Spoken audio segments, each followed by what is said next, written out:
Sup, my fellas, don't forget to leave feedback, and enjoy the story. Events begin in 2021 in the city of Seoul. Near the 4-story building, a rude question was heard, "What did you want?" 4 guys of a gangster appearance, in white shirts, one of them smoked, and only one of them stood out among them, dressed in a purple sweater with a bat on his shoulder. They surrounded what they considered a nerd. Min, without taking his eyes off the notebook, asked them to be faster if they had a question, because of them he could be late for the academy. One of those around him, complaining and scratching the back of his head, muttered the name of the guy who clearly did not take them seriously. Min, realizing that they had nothing more to say, also walked past Soo Hyuk without taking his eyes off the notepad. Accomplices and friends laughed at Soo Hyuk because he was ignored for the first time. Soo Hyuk turned around in anger, shouting at Minwoo to stop. Being ignored again, Soo Hyuk cursed and attacked Min with his fists. In turn, Min closed his notebook without haste. The next moment, everything changed. Min sharply kicked Soo Hyuk in the head, about to attack him. With the first blow, Soo Hyuk was knocked to the ground. Min's kick and not the softest fall made Soo Hyuk feel great pain, causing him to grit his teeth. Min just looked contemptuously at Soo Hyuk lying on the ground. Cursing, Soo Hyuk began to get up, holding the place where Min kicked him. Min sighed bitterly at this scene. Standing in front of Soo Hyuk, he decided to speak out. "You can pretend to be cool, but be kind, get rid of me, and without you there will be enough problems." Still holding the blow and grinning, Soo Hyuk threatened Min with violence. A guy in a purple sweater with a bat already prepared for a strike was approaching Min from behind. Before he could say anything in response to the threat, Ming's body fell forward from the blow of the bat to the back of his head. All 3 of Soo Hyuk's friends came up and began to mock Min, until Min himself was almost lying on the ground and only his hands stopped him from completely falling. Blood dripped from him onto the ground and a few drops landed on his hand. Soo Hyuk grinned. He was happy about everything that happened just now. He squatted down and began to explain to Min, who was sitting on his knees from powerlessness and pain. Min had to be a good boy and not dare to argue with them at school. Min was furious. He clenched his teeth and cursed at Soo Hyuk while blood dripped down his left cheek from the top of his head. Soo Hyuk stood up. He realized that this Min will still stand his ground until the very end. Soo Hyuk was annoyed by this, but the idea that came to mind made him smile with satisfaction. He wanted to see how long Ming would last. Soo Hyuk ordered the 3 guys standing next to him to take care of Min. Soo Hyuk himself turned around and walked away with a satisfied smile on his face, at which time 3 of his friends began to carry out the order and beat the lying and defenseless Min. 2 in white shirts kicked him in the head and shoulders, and the 3rd crouched and beat him with his hands. A glowing ball formed next to Soo Hyuk's head. He noticed it and was puzzled by its appearance. Waving his hand away from the white luminous balls that appeared in large numbers, he wondered what they were. Looking around, he noticed that more and more balls were appearing at great speed out of nowhere. His friends at this time did not seem to notice what was happening around them and continued to beat Min. 2 in shirts also kicked him, and the 3rd had already grabbed a bat and swung it to hit. Altogether they beat the defenseless Min, who could only cover his head with his hands. While Soo Hyuk's friends continued to beat Min, the number of glowing balls increased sharply and everything in the area was flooded with blinding light. Soo Hyuk covered his eyes with his hand due to the light emitted by the balls that suddenly appeared. Thanks to this phenomenon, Min's beating stopped, and Soo Hyuk's friends looked around wondering what happened at this time. One of them directly asked Soo Hyuk about what happened. Soo Hyuk himself, without stopping to look around with his eyes, replied that something began to glow brightly, but he himself could not understand what exactly. While everyone was distracted, Min made an attempt to get up. His body trembled in pain, but his gaze was full of determination and rage. Unfortunately, he was immediately noticed. Soo Hyuk cursed and stepped on Min's head, pinning his head to the ground, causing a wave of pain to flow through Min. He was pleased with the work done, smiling and enjoying Ming's suffering. A black-haired guy in an old-fashioned shirt appeared next to the unsuspecting Soo Hyuk, who said that even in 20 years they had not changed. Only Soo Hyuk, who noticed him, immediately moved away from him in fear, asking about the identity of the arrival. The guy leaned over and carefully examined the clothes and Soo Hyuk himself, noticing that they had not changed at all. Soo Hyuk himself took a step away from him, not understanding what was wrong with this homeless person, which he kindly told him to his face. The guy immediately straightened up and was indignant at who he called a homeless person. While the 2 were arguing verbally, the 2 guys beating Ming thought about the possible origin of the new guy and what they would do. Min himself, who was no longer beaten, stood up and looked at his savior with interest. The black-haired guy began to reason. Everything that was happening here looked like a conflict between friends, but he couldn't leave it like that. Soo Hyuk, not caring about everything, began to attack and explain in a rude manner that it is better to stop interfering in other people's affairs and, in general, why some homeless person is interfering in his business. The black-haired guy with an indifferent look continued to listen to Soo Hyuk, who was already ordering him to leave. The black-haired guy began to complain about such rude youth, even towards those who are 20 years older than them. Soo Hyuk no longer listened to this guy and hit him in the chest while verbally touching on his origins. The guy couldn't stand it anymore, he was furious. He grabbed Soo Hyuk's hand, forcing his whole body to twist, and Soo Hyuk himself was taken into shock. The grinning black-haired man threatened to break his hand with further actions that he did not like. With a sharp movement, Soo Hyuk snatches his hand from the guy's grip, accusing him of madness. The black-haired guy narrowed his eyes as he watched Soo Hyuk's actions. Soo Hyuk himself, in a rage, had already raised his fist and wanted to hit the homeless man who had interfered in his own business. Soo Hyuk's fist flew into the guy's face, but he looked at all this and did not feel a threat, standing peacefully without taking any action. Only at the last second did he dodge the blow, moving at great speed and leaving a phantom behind him. Soo Hyuk, seeing that his fist missed and the target had disappeared, was in complete shock. A guy dressed like a medieval man stood behind Soo Hyuk with his arms crossed and said that Soo Hyuk had gone too far by calling him a goner, to which Soo Hyuk immediately turned around. The black-haired man wanted to teach a lesson and show these hooligans real horror. The atmosphere became tense. He raised his hand up, creating a strange sensation, and then he began to read some kind of spell in a language that no one understood. Magic words rolled off his tongue. Having finished casting the spell, he snapped his fingers, activating it. Soo Hyuk's friends were scared and wary of what was happening. Even Soo Hyuk himself felt some pressure descending on him. The black-haired guy's hand hung there and continued to hang in the air. But nothing happened. A strange silence arose, even so no one dared to move. Looking at his hand, the guy was surprised at what happened, because he was let down by magic that had never failed before. He absurdly began to snap his fingers, constantly changing his position. Everyone present watching this was in a kind of apathy and did not understand what was happening. Lowering his hand, the black-haired man could not understand why his magic did not work. Soo Hyuk, hearing his words, feigned surprise, at the same time getting angry. What kind of day is today? Soo Hyuk wondered, biting his lower lip in a fit of anger. Transporting ourselves into Soo Hyuk's thoughts, we can hear his torment. At first, some bespectacled man tried to contradict him.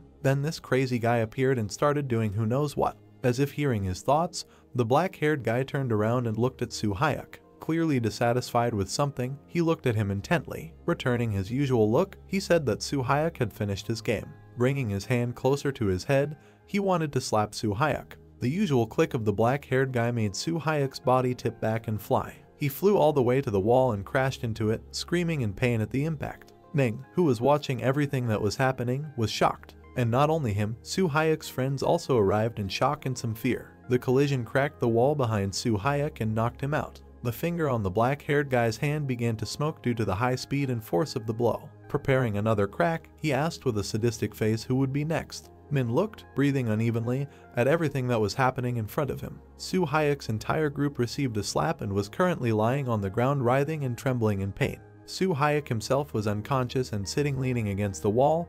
His shirt was hopelessly ruined. Min, seeing this whole picture, looked at his savior with reverence. Min began to get up at the same time, thinking in admiration that this black-haired guy had beaten 4 people with 1 finger. But the black-haired guy himself was not surprised by what happened, and as if nothing had happened, he continued to examine his hand. Looking at the work done, the black-haired guy grinned and was glad that the lesson of discipline he taught these guys was completed. Standing up completely, Ming bowed and thanked his savior, and only then did the black-haired guy turn his attention back to him. With his hands on his hips, the guy began to ask about Min's well-being, to which he awkwardly scratched the back of his head with his hand and replied that he was fine because he had a rather hard head. Min's savior asked him about today, to which Min was surprised and stood in a stupor. The black-haired guy again asked what date it was today, to which Min awkwardly scratched the back of his head and answered him that today was September 10th. The guy also asked what year it is now. Having received the answer that it is 2021, he was surprised and opened his eyes in surprise. Massaging the bridge of his nose, he began to reason. He was called in 2016, and 20 years have already passed. Shouldn't it have been 2036? So why is it now 2021? What could have happened? Min, who listened to his whole tirade, was puzzled and not believing his words. I looked at him in bewilderment. Turning around, the black-haired guy said goodbye to Min, waving his hand and also advising him not to allow himself to be beaten anymore. Looking after the leaving guy, Min wondered who it could be. He continued to look at the actions of this amazing guy, who began to snap his fingers again. He did not understand what this guy was doing. At this time, the black-haired guy tried to activate the teleportation magic by snapping his fingers all the time, which made Min agree with Suhayek about this guy's madness. Suddenly, this guy turned around and looked at Ming, which made him flinch and his whole body tremble. He walked towards him, which made Ming wonder and worry and fear, wondering why he was returning, asking in his thoughts not to come, not to approach him. Well, when he approached, he simply asked his name, to which he replied that his name was Min. He repeated his name, while Min himself watched in fear and did not understand what he was doing. Holding his chin with his fingers, the guy asked Min whether he had money on him. Min immediately became agitated by this question. As if hiding the greatest secret, this guy began to whisper in Min's ear that he couldn't use magic because he returned too early, and Min in turn thought that this man was really crazy. The guy began to explain that he returned to Earth using molecular teleportation, but in the process it seems that the mana control system failed and therefore he could not use magic. Min, listening to all this, sighed and simply asked how much he needed. In the alley between the houses, the sum of 2,001 was heard. In the end, Ming gave him 5,001, which he held in his hands, and he also gave him his phone number. I was happy on the streets. He thought that he would have to thank this Ming later. Passing by the store, he looked out the window and saw his reflection and was surprised at his appearance. 5 years have passed according to earthly time. It was lucky that here it stretches slower, but he remembered everything, so he looked at his reflection while reasoning. He hoped that his family would be able to recognize him. Continuing to walk down the street, he began to think about different things. He considered that his age on Earth is now 24 years old, and his mom and dad are about 50. His little sister is already 7 years old and probably she has become so big. Walking around the city, he saw the Guashan metro station at number 120. I looked around and noticed something was wrong. The entire Guachan metro station was occupied and blocked by the military, who stood at the entrance with weapons in their hands. He did not understand what the military was doing here. Scratching the top of his head, he wondered what was going on here. He immediately called out to 2 girls in school uniforms who were passing by him. He asked why the military were standing at the entrance to the metro. Perhaps something had happened. The girls only looked at him with questions and incomprehension. Then they looked at each other indignantly and silently agreed on something. The very next second they began to laugh and explained to him that naturally the military would stand at the entrance to the dungeon. They also asked if he was from North Korea since he was so ignorant. Then they turned around and walked away laughing, leaving the guy indignant. Complaining, he decided to cross the road and then take the bus, but on the other side of the road he noticed another entrance to the metro. And most importantly, there were no military personnel at the entrance to the metro. He began to walk down the steps to the entrance to the subway. Having gone downstairs, he stood up, and a huge grate appeared in front of him, blocking the entrance. Again, he did not understand what was happening in the area and looked around. Why was everything locked here? Did something really happen? These were the questions the guy asked himself. Looking around, he saw a booth with keys on the windowsill, which he naturally noticed. Thinking for a while, he looked at the keys. Opening the grate, he stepped inside. The metro was empty. There was not a single person and no equipment was working. It seems they have completely closed the station, he thought. Turning around, he just wanted to leave because why did he come here wasting his time? But then a system notification sounded saying that he had entered the dungeon through the first entrance of Guashan Station. Surprised by the appearance of the system, he opened his eyes wide. Looking at the notification, he became tense. The guy did not understand what kind of magic it was. Then a memory flashed in his memory in which 2 girls said that the military, of course, would stand at the entrance to the dungeon, and only now he was convinced that this was indeed a dungeon. The system notification sounded again, saying that the dungeon had been activated and regular monsters had appeared. The guy was annoyed. Monsters at the metro station. What could have happened to the Earth in these 5 years? Massaging his head, he thought in complete irritation. Ignore all the notifications and monsters, he just wanted to get out, but as soon as his hand approached the lock, electricity flashed. It seems that this door was locked for a reason, and the system notification that sounded later convinced him of this. It said that he did not have a return stone. So he needed to find the return stone to leave here, the guy thought looking at the system notification. Turning toward the noise coming from the distance, he seemed to notice something. Afterwards, he turned around completely. Perhaps it was his imagination, but it felt as if the monsters were really walking towards him. The next moment we can see the clawed paw of a red monster walking along the subway while making a huge roar. The already wary guy realized that there was something in the distance. Suddenly, a huge red monster similar to a wolf appeared behind him, opening its mouth and preparing to bite off his head. The guy was able to dodge on instinct and jumped away from the red wolf at the last second. The monster, disappointed by the failure, was furious. He turned his head to look at him. Putting his hand forward, the guy again decided to use magic, but this time it was the magic of curbing. But the magic did not work again, letting him down. The monster immediately took advantage of this and jumped on his prey. Only now, when the monster, with its mouth open, was already approaching him, did he remember that his magical power was blocked. Dodging again at the last moment, he jumped away from the monster's landing site, barely saving his life. Taking a fighting stance, he stood opposite the monster, awaiting his next actions. Examining the monster, he seemed to recognize it, which was surprising. This monster, a mixture of a wolf and a fox, looked like a drebbit. Why was the monster from Ulfen here? But this jerk did not allow him to speculate for long and attacked again by jumping on him. While dodging, he noticed a device not far from him. It was an iron scrap lying on the ground. He immediately jumped towards it and grabbed it with his hand in order to use it as a weapon. Already more confident in his victory, he grinned and turned to face the monster. In anticipation, he decided that he would deal with him first and then with everything else. Drebbit growled, opening his mouth and heading towards the attack. But the monster made the stupidest mistake he could. He jumped, and a guy caught him in the air and immediately pierced his head with a crowbar. Although he was left without magic, there was no one for him. Footsteps were heard and another pair of clawed paws appeared. The black-haired guy who had just killed one monster turned around to see several new arrivals. 4 drebbits were approaching him, growling. Not feeling fear, but rather anticipating it, the guy smiled, looking at the monsters walking in order. Within a couple of moments, 4 bodies of monsters were lying at the guy's feet, while he himself, placing a crowbar on his shoulder, examined the body of one of them, while reasoning that he could easily cope with the drabs without magic, but if someone stronger appeared, problems would arise. The system notification sounded, its level was raised. The guy looked at the notification and could not understand what the level was. Scratching his head and at the same time looking at his status, he thought about the seriousness of everything that was happening. He began to look at his status, which listed name, class, achievements, and various characteristics such as stamina, mana, muscular strength, agility, physical fitness, recovery, healing, control, intelligence, mana, and endurance. Skills were also listed, combination box, and using the achievement store.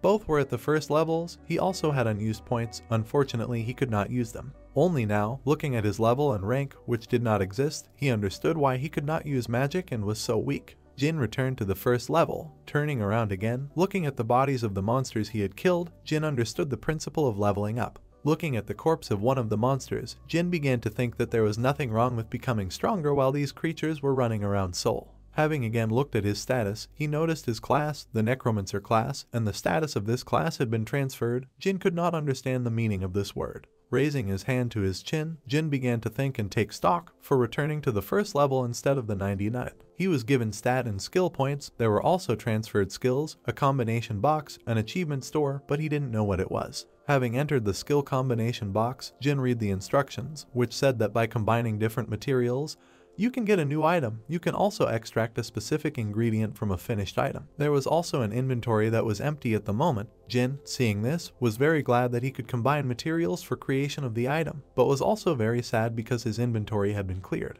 Next, he went into an achievement store that sold various materials such as skill books, equipment, and consumables. Jin noticed that this was not an Ulfen and it looked just like some kind of online shopping. Continuing to look at the achievement store, he drew conclusions. Right now he needed skills.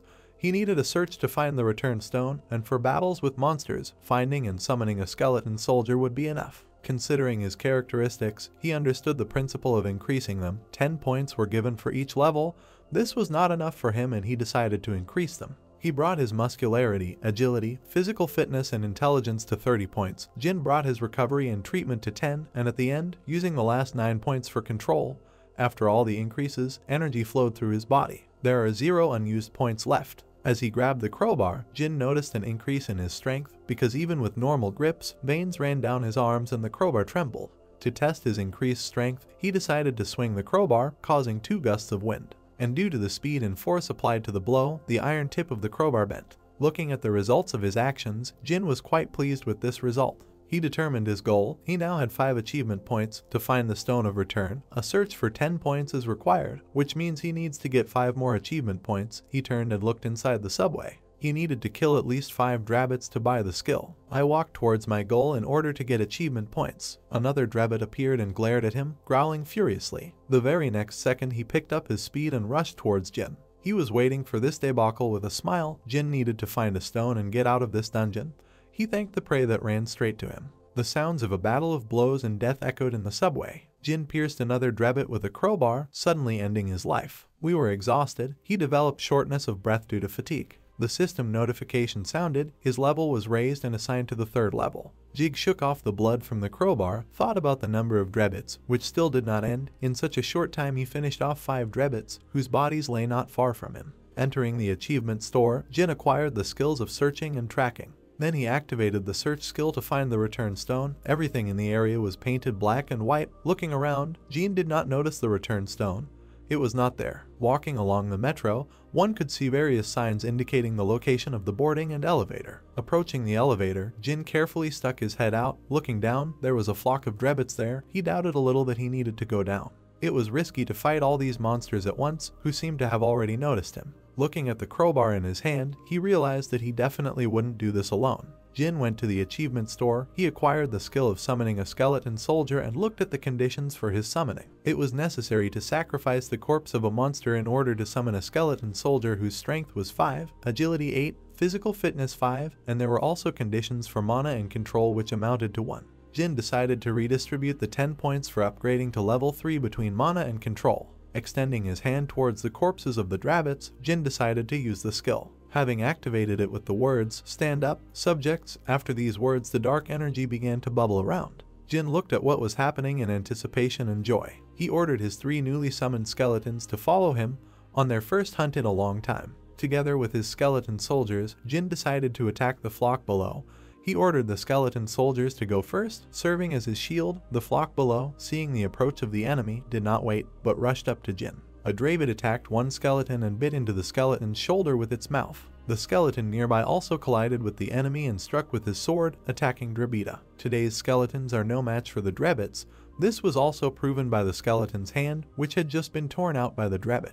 Jin, rushing towards the enemy in a hurry, gave the order to block them with his actions. He decided that even though the skeletons were weak, this was enough to repel the first dangerous attack of the Drebbits, and, choosing the moment, he would finish them all off. With these thoughts, he ran past 3 Drebbits fighting the skeletons and killed them while they were distracted by the skeletons. The body of the dead Drebbits can be used to summon soldiers again, and to do this, he extended his hand towards the dead Drebbits and activated the skill to summon a skeleton soldier. Immediately, 3 more skeleton warriors appeared from the dead bodies, holding bone blades in their hands. Looking at what was happening, the rest of the Drebbit pack growled and got angry. The very next second, attacking the skeletons, whom Jin ordered to block them all again with their bodies. Jin himself rushed past the fighters with a satisfied smile on his face. He began attacking the 2 Drebbits, who were blocked by skeletons, with his crowbar. From the subway came the sounds of a summoning spell, orders to block the Drebbits, and again a summoning spell. At the end of the battle, Jin's crowbar was covered in blood. Standing between the corpses of the Drebbits and the skeleton warrior,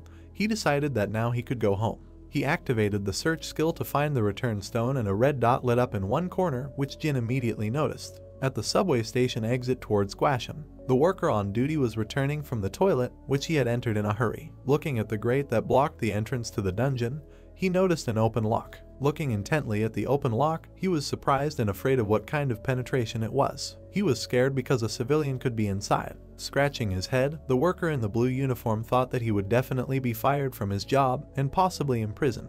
Having calmed down, he decided to call and get help as soon as possible, but then the space inside the grate sparkled. The worker who was about to call was surprised and forgot that he wanted to call for help. Jin came out of the formed portal, which clearly frightened the worker, but then they just stared at each other in silence and did not understand what to do. The worker asked Jin if he was awakened. "We are transported to the city, to an alley between houses." In the man's hands was a bag filled with crystals. He was infinitely happy about it. Looking at the crystals in the backpack, the guy in the brown jacket blamed the guilds because they risked their lives to participate in raids and they received all the profits.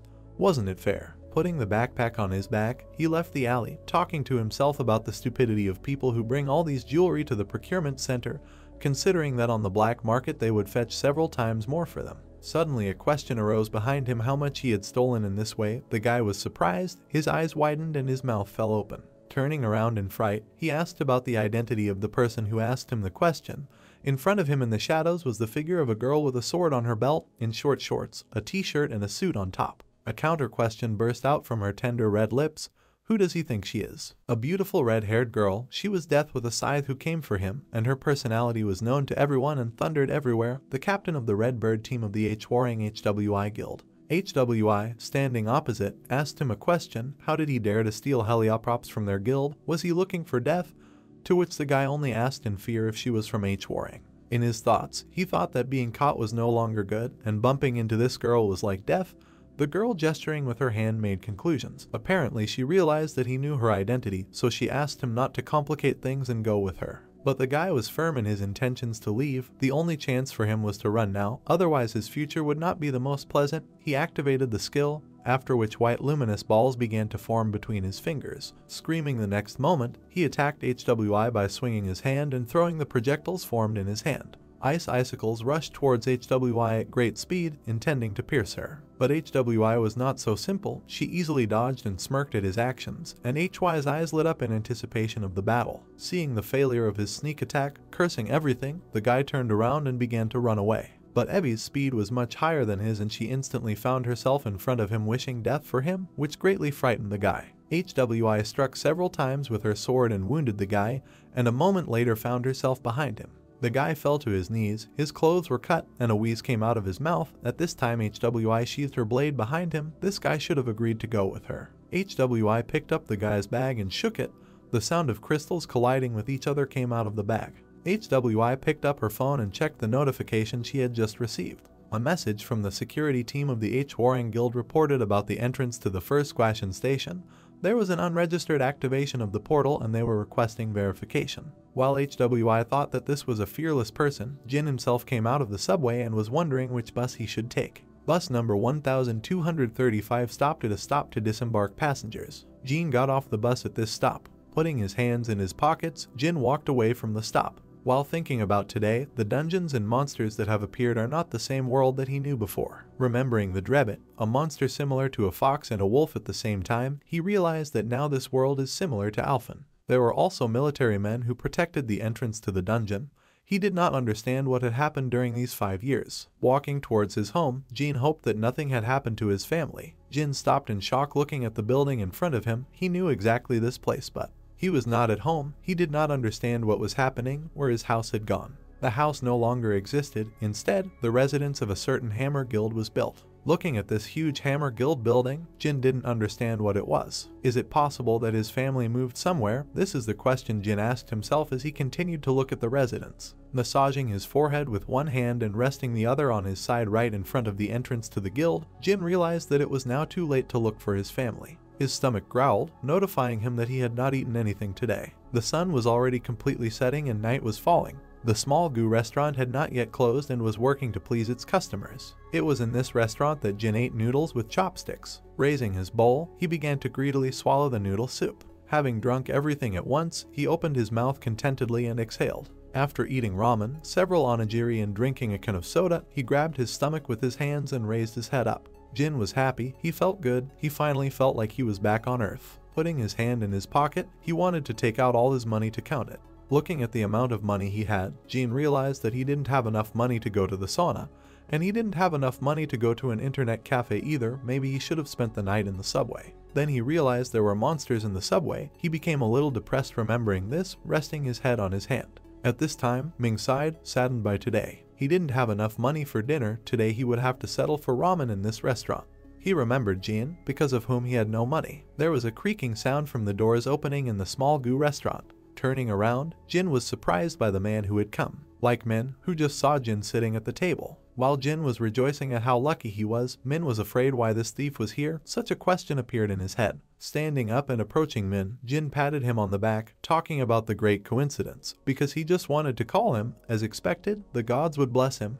At this time, Min shrank and reluctantly asked what he wanted from him. Narrowing his eyes, Jin asked Min if he had parents at home. Min at this time did not understand why he cared about his parents. Jin continued saying that he wanted to talk to them about today's incident. Min reported sad news. His parents had died a long time ago. Jin was happy at first, but then pretended to be sad. Having asked Ming if he lived alone, Jin received 2 nods from him in response. Overjoyed, Jin already wanted to go with Min to his house to spend the night. Min did not understand this and asked where they were going, to which Jin kindly explained to him that they were going to his house. Naturally, Jin didn't want to spend the night with Min just like that, and put all the money he had left in his hand. 300 yuan appeared in Ming's hand, given by Jin. Looking at this money, Min realized that this was the money he gave to Jin in the morning. A bang occurred near Ming's head, causing a small gust of wind. It turned out that Jin saw the fly and decided to swat it, but this made Mina feel uneasy. Listening to Jin's words about honest payment in the future, Min was horrified by this very thought. The next day at Maido High School, in one of the rooms of the school, Jin and the teacher wearing glasses were talking to each other. The teacher was surprised by Jin's appearance because everyone thought he was dead, including him. Smiling at the teacher, Jin only said that they had not seen each other for a long time. Putting a hot drink in front of Jin,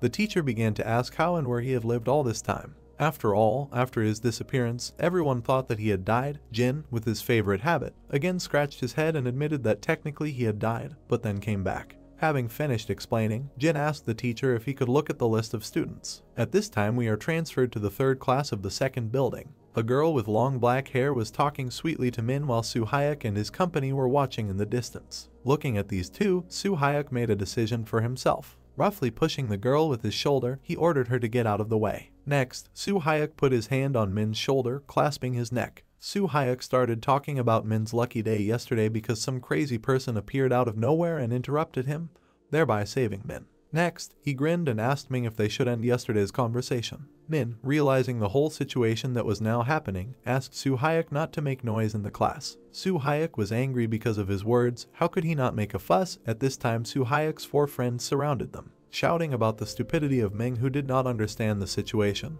He grabbed him by the hair. Ming clenched his teeth in pain. A voice rang out that stopped Suhayak from further actions and drew the attention of all 5 to the source of this voice. Resting his hand on the door, Jin stood there with a weak smile because he managed to save Ming. Remembering yesterday, Suhayak pointed a finger at him while his whole body trembled. A creepy smile appeared on Jin's face, and an order came out of his tongue telling everyone to follow him. Events take us to the roof of the school. A lot of people who came here were discussing how the elder had just challenged Suhayak and his gang to a fight. At this time, Suhayak tried in vain to hit Jin, he also swearing and tried to provoke Jin not to dodge and take his blow. Jin looked without surprise at the next blow that rushed past him, and even drowned in his thoughts, reasoning, Alfen and Earth, everywhere there are such people full of arrogance because of strength and power. Absolutely not paying attention to the blows, calmly dodging, Jin realized Suhayak clearly did not know his place and reminded him of Cassis. A man with golden hair dressed as a medieval count with a bone mask on half his face. Being a bloodthirsty necromancer who calls only the souls of sinners, he tried in every possible way to frame him and set the alliance against Jin. At this time, in reality, Suhayak was completely pouring out sweat and even began to feel short of breath. Jin himself did not have a single drop of sweat visible on his body. He looked at the tormented Suhayak with a smile. Turning around, Suhayak yelled at his friends, accusing them of inaction and ordered them to attack Jin. They immediately ran all together towards Jin, who was serenely waiting for them. In his memories, he remembered that such people can only be dealt with by responding in kind tenfold and with overwhelming force.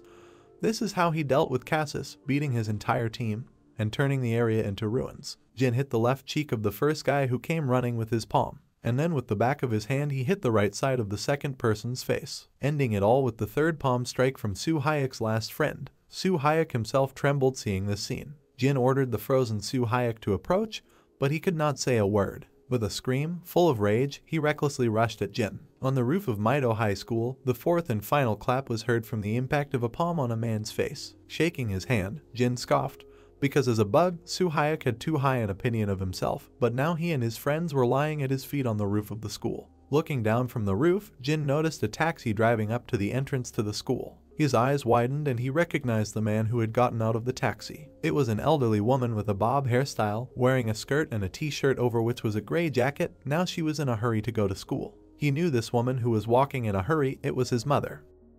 Jin hugged and comforted an elderly woman in a long black cloak, who was crying and shaking relentlessly, hugging Jin tightly back. Jin bit his lower lip and was filled with sadness until the woman stopped shaking and crying. According to his mother, right after he disappeared for 5 years, dungeon strike events occurred all over the world, and subway stations instantly turned into a haven for monsters that relentlessly raged and killed people. After the death of his father, on the way to work, his mother, dressed in her work uniform, cried and trembled, hugging her still unaware daughter, who looked at her while the candles burned in memory of his father. As a result, due to an overabundance of work, the mother fell ill and was confined to the house, in whose apartments there were no longer many people, and the lights in them had long gone out. After the mother's story, we are transported back to the school office, where the lamp is dimly shining. Jin's mother was getting ready to go to kindergarten for Sua and asked Jin not to go anywhere. Jin came to his family's small apartment, looking at which he could not utter a word. He stood at the entrance to the apartment, inside of which, on the right side, a lot of things were packed in boxes. After the boxes on the right side there was a closet, and on the left side there was a bedside table behind which there was a TV. He felt how difficult it was for his mother to take care of her alone just by looking at the room, which could not accommodate a family.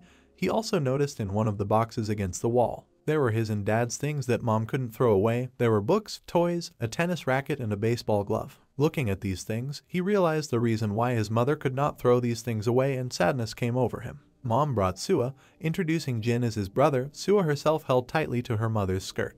Hesitantly coming out from behind her mother, a little girl in a pink blouse asked Jin if he was really her brother. Seeing this cute picture, Jin smiled, nodding in response. Sitting down on one knee, he began to stroke Sua's head, jokingly asking if she remembered him. Then Jin said that he changed her diapers when she was little. Sua, blushing, was indignant at his words because she never did this again and no one changed her pants or diapers. The mother asked if Sua wanted to play a little with her brother while she prepared them something to eat, to which the girl asked her mother if she would go to work. The mother replied that she had a day off, and the girl was immediately happy because she wanted to play with her after they ate. Jin watched this dialogue and did not say a word, but he was definitely happy and satisfied. Very soon night fell, but the lights in many apartments did not turn on, reminding of the horror that happened 5 years ago. In Jin's apartment, the lights had already been turned off and they were going to bed. Near to his right, his mother and sister lay on the same futon, wrapped in one blanket for two, while Jim himself threw his hands behind his head and thought, unable to fall asleep. His face spoke of sadness. It couldn't go on like this, he told himself. We are transported to Jin's memories. 20 years ago, he was summoned by Alphen to a huge yellow planet for no reason. That place was like a game, but at the same time it was a terrible battlefield where monsters fought with people. He fought harder than anyone to survive at all costs against the cruel monsters and creatures of Alphen. He eventually became a max-level necromancer, seated in black armor on a throne decorated with bones. With no end in sight to his journey, Jin returned to Earth after meeting with the spatial administrator, a creature similar to a Knight of Light. All his efforts were just to reunite with his family. He just wanted ordinary happiness. But when he came to Earth, he noticed that it had changed. The monsters that he encountered yesterday in the dungeon appeared. His father was dead, and his family was barely surviving. These thoughts could not calm down in Jin's head. In the night in one of the houses of high-rise buildings, Jin's thoughts flashed through him. He survived Alfina. The rest of the obstacles he would face were nothing, especially if it was for the family that was waiting for him. The next day, when the sun was already high in the sky, Jin was sitting on a bench outside. He got new clothes. It was a black sweater, black sweatpants, and slippers. He also now had his own phone. While reading the latest news, he noticed information about the awakened that interested him. Jin remembered the question of the worker who asked him if he was awakened, to which, at that moment, Jin did not answer anything. The worker began to complain because he was scared to death. He thought that an ordinary civilian had entered, and why did Jin enter there if there were not even heliotropes there? The worker asked him to sign a piece of paper for reporting. Jin did not answer and only looked at it all with interest. Remembering all this, Jin looked at his hand, while in his thoughts there was only earnings. Clenching his fist, he realized there was a way to make money quickly because he was awakened. Jin walked along the sidewalk, thinking about his goals. The first thing he did was take out his phone and text his mother that he knew a guy who lived alone and was thinking of staying with him while he was preparing for the qualifying exam.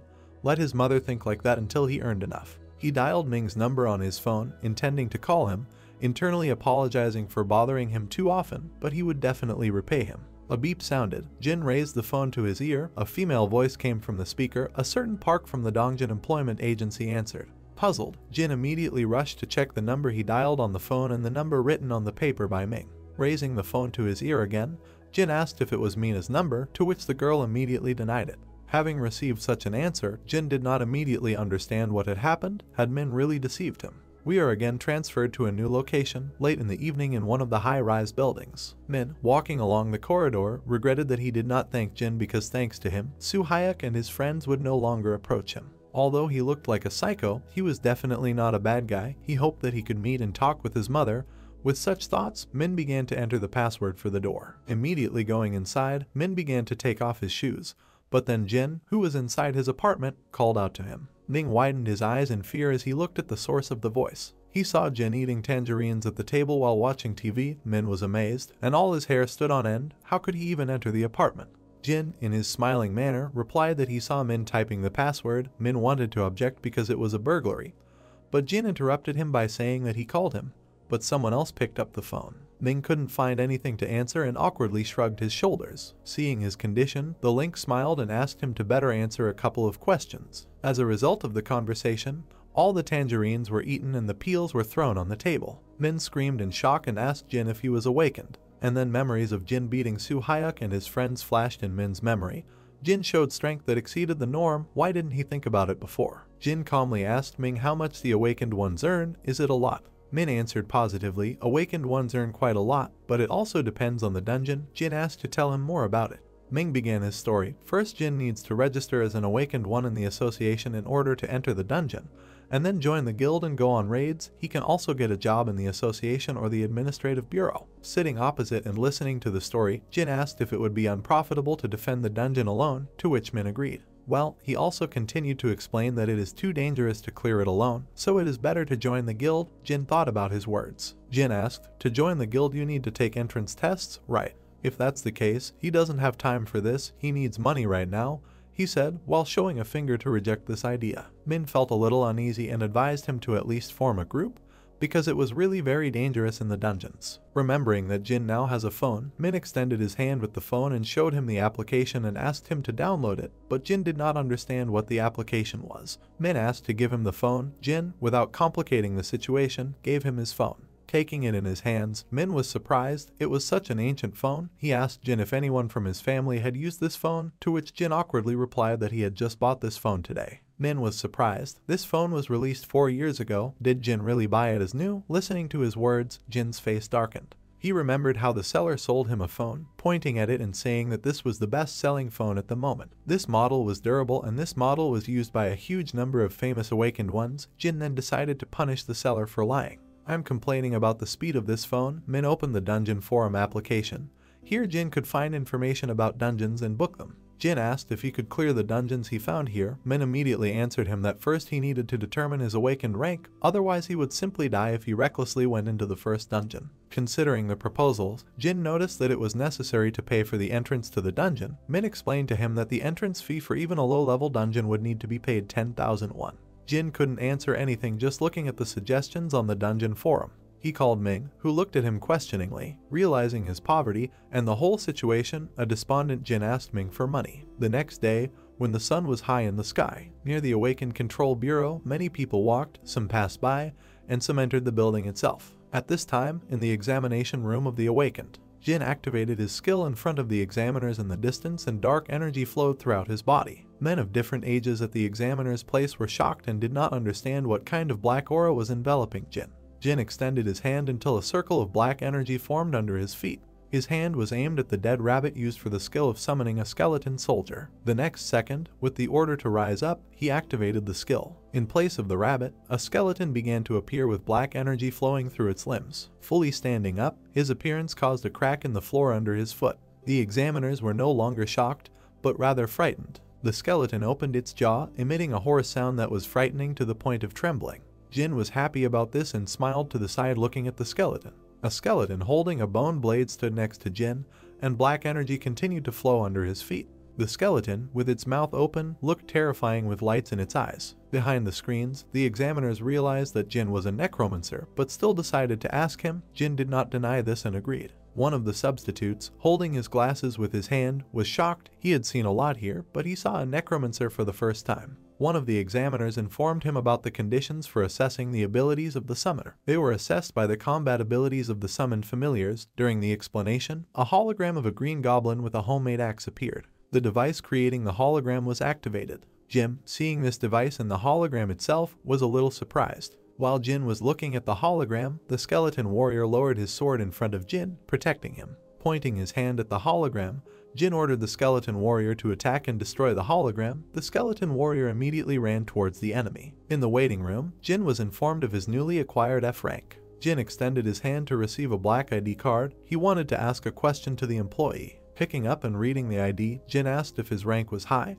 but the employee denied him and said that it was the lowest rank. The power of the familiar he summoned was weaker than expected, but necromancy is still a unique ability, so the employee was sure that Jin would find a group for himself. But Jin himself did not think about it. He did not care about rank at all as long as he could enter dungeons. On the ID card, such data was recorded as the number of the awakened 1 19 23 48 F 23 84 95, His name Jin, in the ability column there was Necromancy, and in the rank column F rank. We are transferred to a new location next to the 7th entrance to Selim Station. There was a brief description of this station on the dungeon forum. This dungeon had 2 stars and was considered average. Many awakened ones gathered in groups near the dungeon and only Jin, dressed completely in black, stood alone. One of the awakened ones approached Jin, who was standing all alone. This is what made the awakened one approach him and invite him to the group. In the group of the green-haired guy there were 7 people, each of them was equipped differently. The girl wore the heavy armor of a knight while the guys had armor only on a certain part of their bodies. This was a small group and they could accept Jin. Jin, without taking his eyes off the phone, refused this offer because he could handle it himself. The green-haired guy asked why he would spend so much money on entry since he would not be able to carry away many bloodstones due to the time limit. After these words, Gino returned with a question in his eyes, looking at the green-haired guy. With his hands on his hips, the team leader asked what Jin's rank was. Jin replied by saying that he had an F rank. DOSU advised him to consider this as an experience and join them. He himself was an E rank miner with experience and he guaranteed his safety. The groups took turns entering the dungeon, while an administration employee recorded everyone who passed through. Standing in the group, Jin thought about the entry fee, which was calculated for the maximum number of participants. For a single person it would cost 800,000 won per hour. It was too expensive. He also recalled how DOSU explained to him about the rules for entering the dungeon, which 8 people could enter at the same time, but if a single person wanted to enter, he had to pay for 8. After this, Jin decided to join the group to obtain information. One of the guys was nervous and asked Jin if he was nervous. Jin responded by giving him instructions. Men should not show fear even if they are afraid. The guy was embarrassed by Jin's words, only praising him for his confidence. This was Song F ranked fire mage. This guy was recruited by the same guy as Jin. He awakened 2 months ago, left school and began to earn money as an awakened one. Jin and Sun got along well with each other. A wounded group of awakened people emerged from the dungeon. All its members were severely wounded, and one was completely unconscious. Sun, noticing this, realized that something had happened in the dungeon. The group members shouted at the administrator, reporting the presence of a hobgoblin in the dungeon and wondering where he could have come from in a 2-star dungeon. DOSU was unhappy with what was happening because there was no point in complaining and they were just wasting time. Turning around in the group, DOSU began to explain the situation. Sometimes in dungeons there are monsters that should not be there.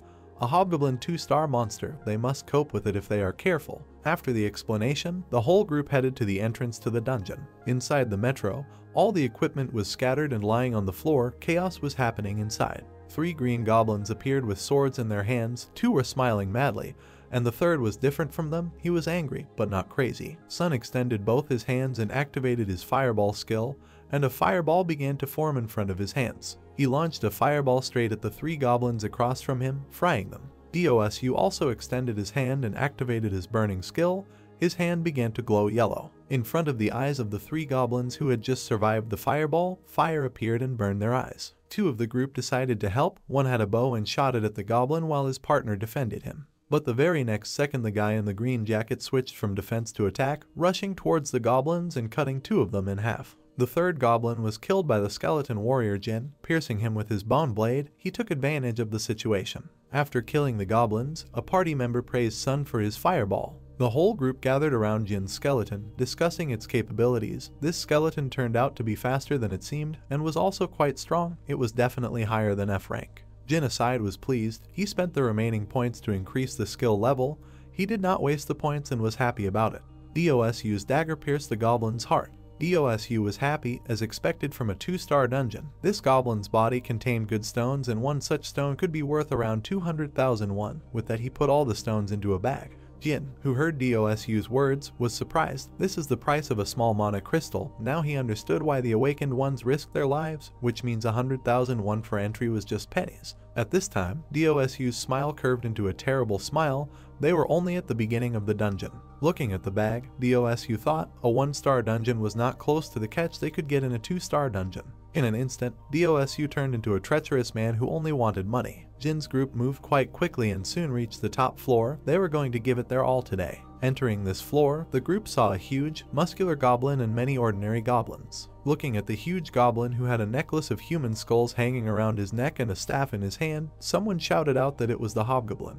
DOSU extended his hand trying to calm everyone down. He ordered the normal formation to be used. Jin saw something strange in DOSU's actions, but decided not to report it right away. He decided to ask what was wrong with being a little careful. Looking at him with a grin, Dosu replied that he had learned the manual, and his main goal was magic. The ability of Chul, a guy wearing a bulletproof vest. This is the creation of barriers. If they block the first attack and get closer, then victory will be ensured for them. Closing his eyes, Jin decided not to argue with the team leader and just follow the instructions. The hobgoblin raised his staff upward, activating one of his skills. Chulun, coming forward of the group, activated his barrier skill, protecting the entire group. Energy began to gather at the tip of the hobgoblin's extended staff. This energy transformed into lightning and attacked Jin's group in a curved arc, but collided with Chulun's barrier. Dosu, seeing that his plan worked, ordered everyone to attack. He extended his hand first and activated his burn skill, taking away the hobgoblin's vision for a short time.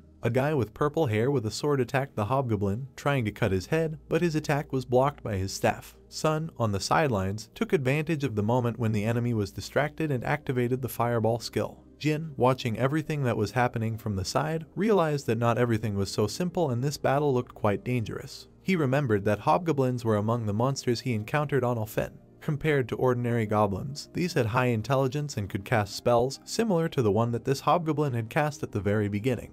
But the real danger in the hobgoblin was not magic. At this time the hobgoblin raised his hand as if giving an order. 3 goblins armed with various iron signs and objects came from afar. 3 more goblins with clubs came out of hiding, chuckling. Jin's group finally noticed the approaching goblins, as well as their differences from other goblins. The goblin, hiding behind a column, leaned out and attacked with a dart. One of the group was hit in the neck by a sting fired from a goblin's dart. The sting began to spread poison at the site of impact. The veins on his head and neck were swollen, and the guy's skin color turned purple. His partner only now noticed the trembling of his partner standing next to him. The next attack hit the guy right in the back of the head. His body fell forward, and he himself died. His partner in shock could not say anything. Summoning an arrow, the guy began to pull the bowstring on the fleeing goblin. Jin, who had foreseen everything for a long time, was not in the best mood. He foresaw everything, because the real power of hobgoblins is not magic or strength, but the ability to lead thanks to high intelligence. The commander of the goblin squad is not just another one-star monster,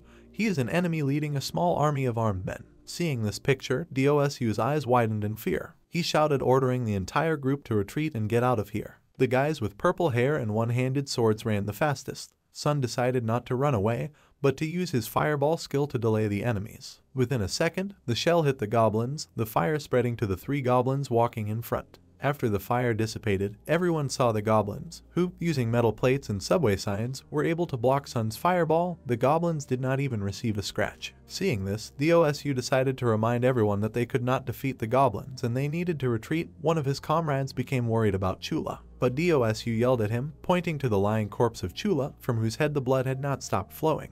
Dosu again ordered everyone to retreat and began to run. The hobgoblin smiled as he watched this. The situation was in his favor. He activated his magic on the staff, gathering energy into it.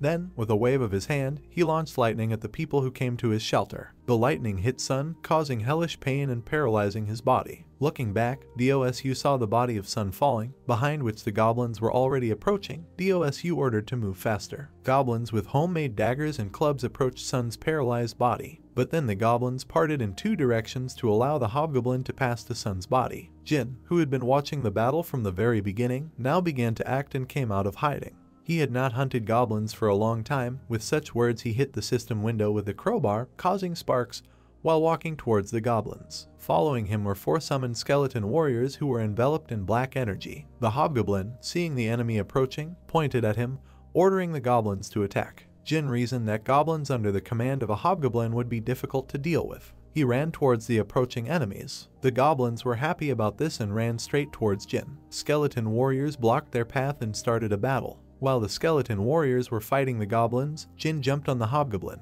Thanks to the force of his jump, he ended up on top of the hobgoblin, but his jump was noticed by the hobgoblin himself. The goblin began to collect magic in his staff. Jin needed to kill their leader before he gathered magic into the staff and attacked. The very next second, not paying attention to the magic collected in the staff, Jin pierced the hobgoblin through the head with his crowbar. Did this goblin really think that he would politely wait for his spell? The energy collected in the staff dissipated, signaling the cancellation of the spell. Next, a notification came from the system.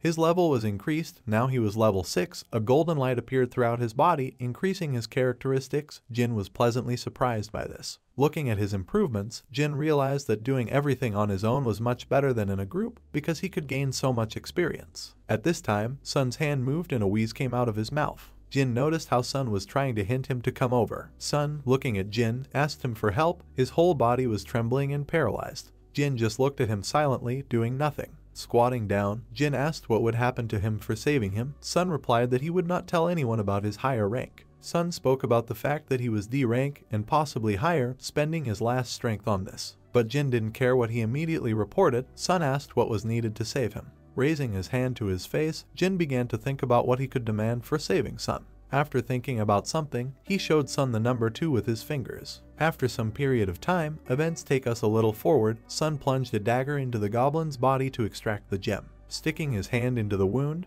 he pulled out a stone that was in the goblin's chest. Exhausted and tired, Sun wiped the sweat from his forehead. He finally finished removing the stones from the bodies of the goblins. A backpack filled with these stones hung on him. Jin, standing in the distance, asked if Sun had collected everything. Sun told him that yes, he had finished collecting all the stones in the bodies of the goblins. Sun looked at Jin, remembering recent events. How could Jin be an F rank? He can hunt 2-star monsters that is already a D rank. In addition, he summons skeletons and uses the search skill to expose bloodstones. He also cured him by pumping something out of the monster's corpse, and taking all this into account, he should be C rank. If he registered just 3 hours ago, it's simply incredible, Sun thought.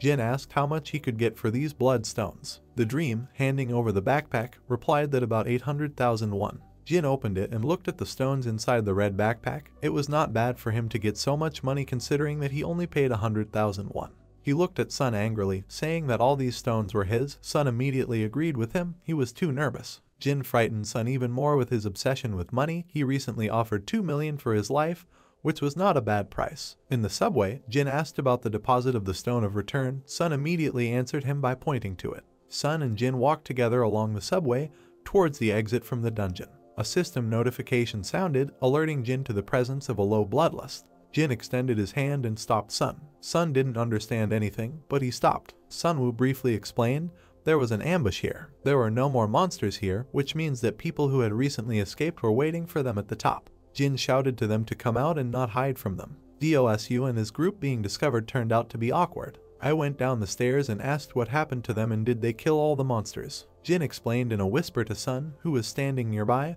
that DOSU was going to attack them when they got closer. Sun asked what they would do. Jin didn't answer, just silently looking at DOSU's group. After thinking a little, Jin called out to them. They simply ran away, and now they appeared so shamelessly, Jin was angry with them. Jin then asked why they came here because they should have been waiting at the barrier. DOSU asked him a counter question instead of answering what was wrong with him. After all, they were on the same team. DOSU began to explain they just returned to clear the dungeon after a tactical retreat, but when they arrived they saw that all the monsters were already dead. DOSU looked at the bag hanging on Jin's shoulder and asked how he did it. Jin said nothing, calmly holding his bag. Jin started blaming DOSU and asked him to stop playing with him. They wanted to escape after receiving the return stones, but now they saw that everything had been cleared and wanted to take away the crystal stones. Jin grabbed the bag with one hand and shook out all the bloodstones that were inside. The stones fell out of the bag onto the floor. If they wanted to take them so much, they could come up and try to take them, Jin said with a bloodthirsty look looking at the group. DOSU, without panic, began to explain that there was a slight misunderstanding. They are not so stupid as to attack him. He killed monsters that could not do anything to me. DOSU explained with a peaceful smile, a little nervous. They were sorry that they left him in Suna, but his life was at stake. What did he expect? DOSU continued saying that since they had cleared everything out, their group could take Chul's body. DOSU thanked Jin for this. Jin removed the bloodlust from his eyes and now looked calmly at the group. Looking at DOSU, Jin thought maybe he really went too far, confused the premonition from the monsters with an ambush. Jin scratched his head with his hand. He had become too nervous from the 20 years spent in Alphen. But his thoughts were interrupted and his calm was gone. DOSU activated his burning skill in front of his eyes. DOSU ordered the rest of the group to attack and one of them fired a bow. The arrow hit Sun's left shoulder, knocking him out of the fight. Jin, enduring pain from DOSU's skill, looked at their group. DOSU, in a mad fit of laughter, attacked Jin with his sword. A moment later, DOSU plunged his short blade into Jin's stomach. We are transported to another metro station where 3 awakened ones, fully dressed in armor, exit the metro. They thank HWI for the job he gave them. HY's phone received a call from the H-Warring Guild security team. HWI answered the call and the team reported that the intruder Jin had been found. HWI asked who he was. The team responded there was almost no reliable information, but they found out that today he registered as awakened. HWI was surprised by the news and asked where Jin was now. DOSU, who stuck the blade into Jin, noticed something strange. Jin mocked him, clutching his head.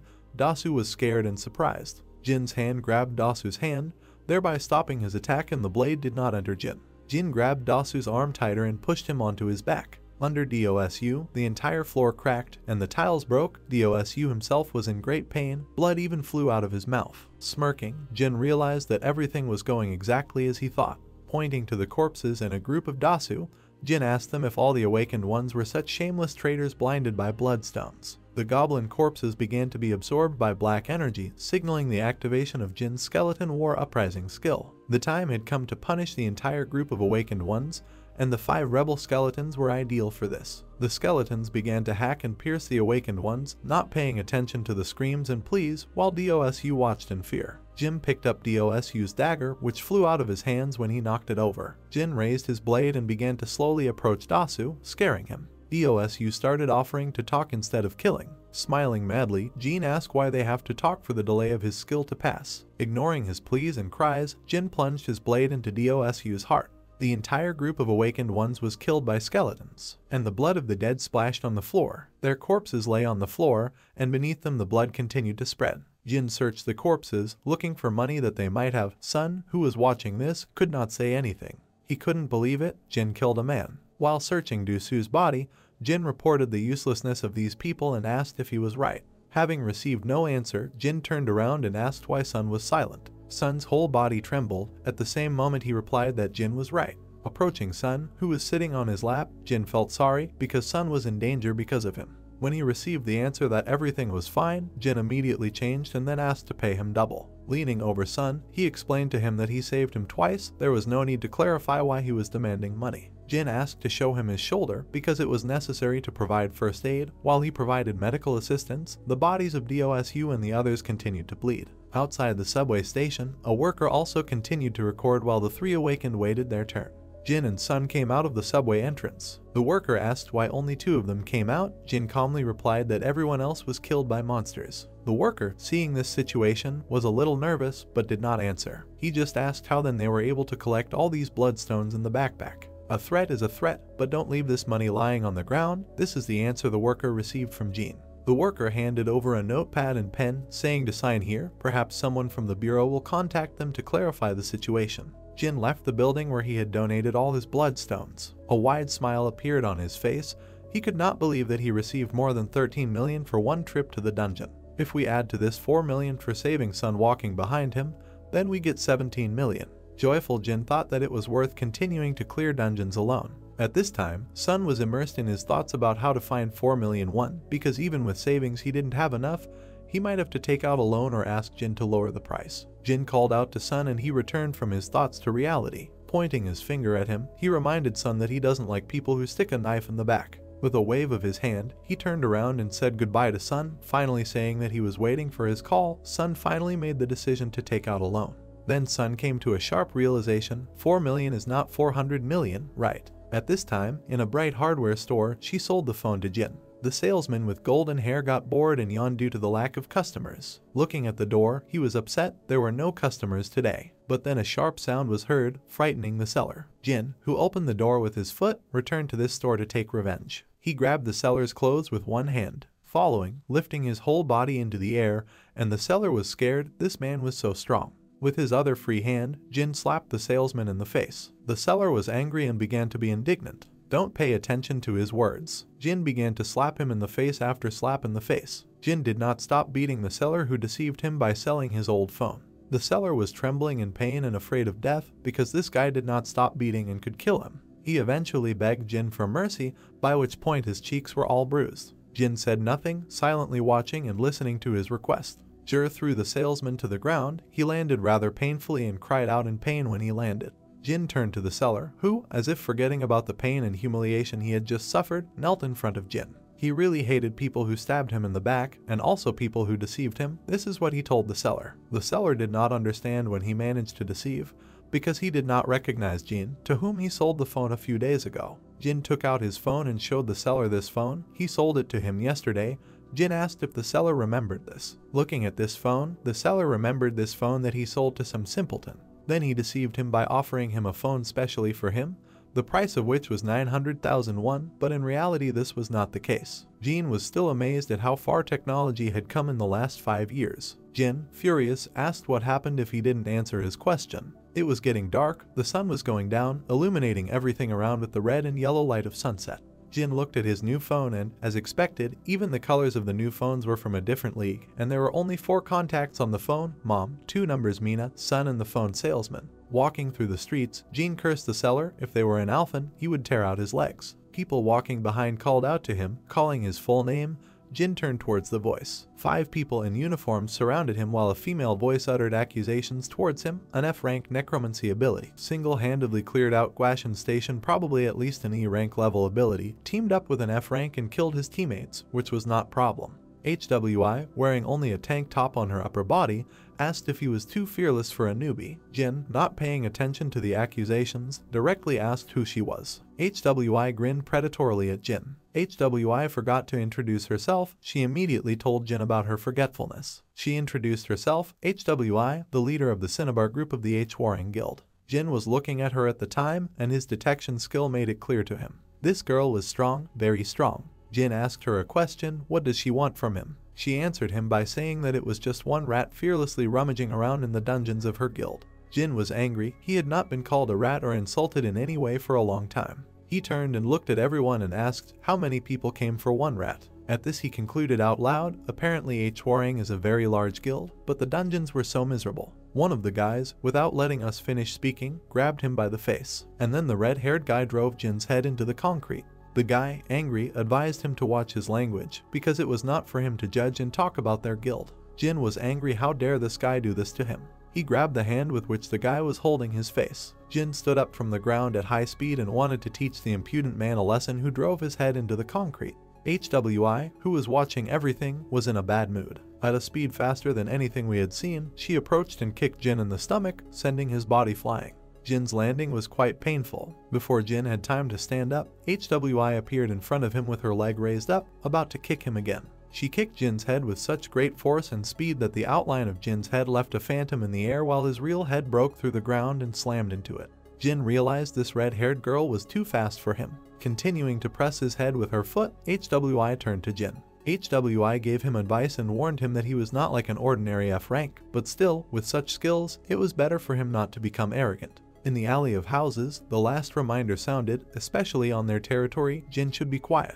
When leaving, HWI threatened him. If he wanted to live longer, Jin should not forget about this. HY's entire group turned around and left, leaving a trembling Jin alone. Jin carefully felt the part of his face where HWI kicked. Jin did not get up and continued to lie. He had not received this kind of treatment for a long time. Looking up at the red and yellow sky, he remembered the name HWI and the H-Warring Guild forever. Moving to Ming's apartment, we can catch his surprise when he listened to Jin's story about today. Jin and Min sat across from each other at the table. Jin asked about HWI while Min started talking about her. She was one of the 10 rank awakened of their country. The H-Warring Guild in which she was a member was one of the top 3, along with the Guild of the Prince and the Hammer. They had enormous influence in politics and economics. Min asked Jin what he did in the first dungeon so that they would pay attention to him. Jin was unpleasant to talk about it, and he simply said that he could defeat the entire H-Warring army if they regained their strength. Hearing his words, Ming began to laugh because Jin was only F rank. Seeing his laughter, Jin became playfully angry. He knew he would be at a disadvantage if he fought with anyone outside the dungeon, even with a high level, and the Necromancer's skill is not unlimited, it requires corpses to use it.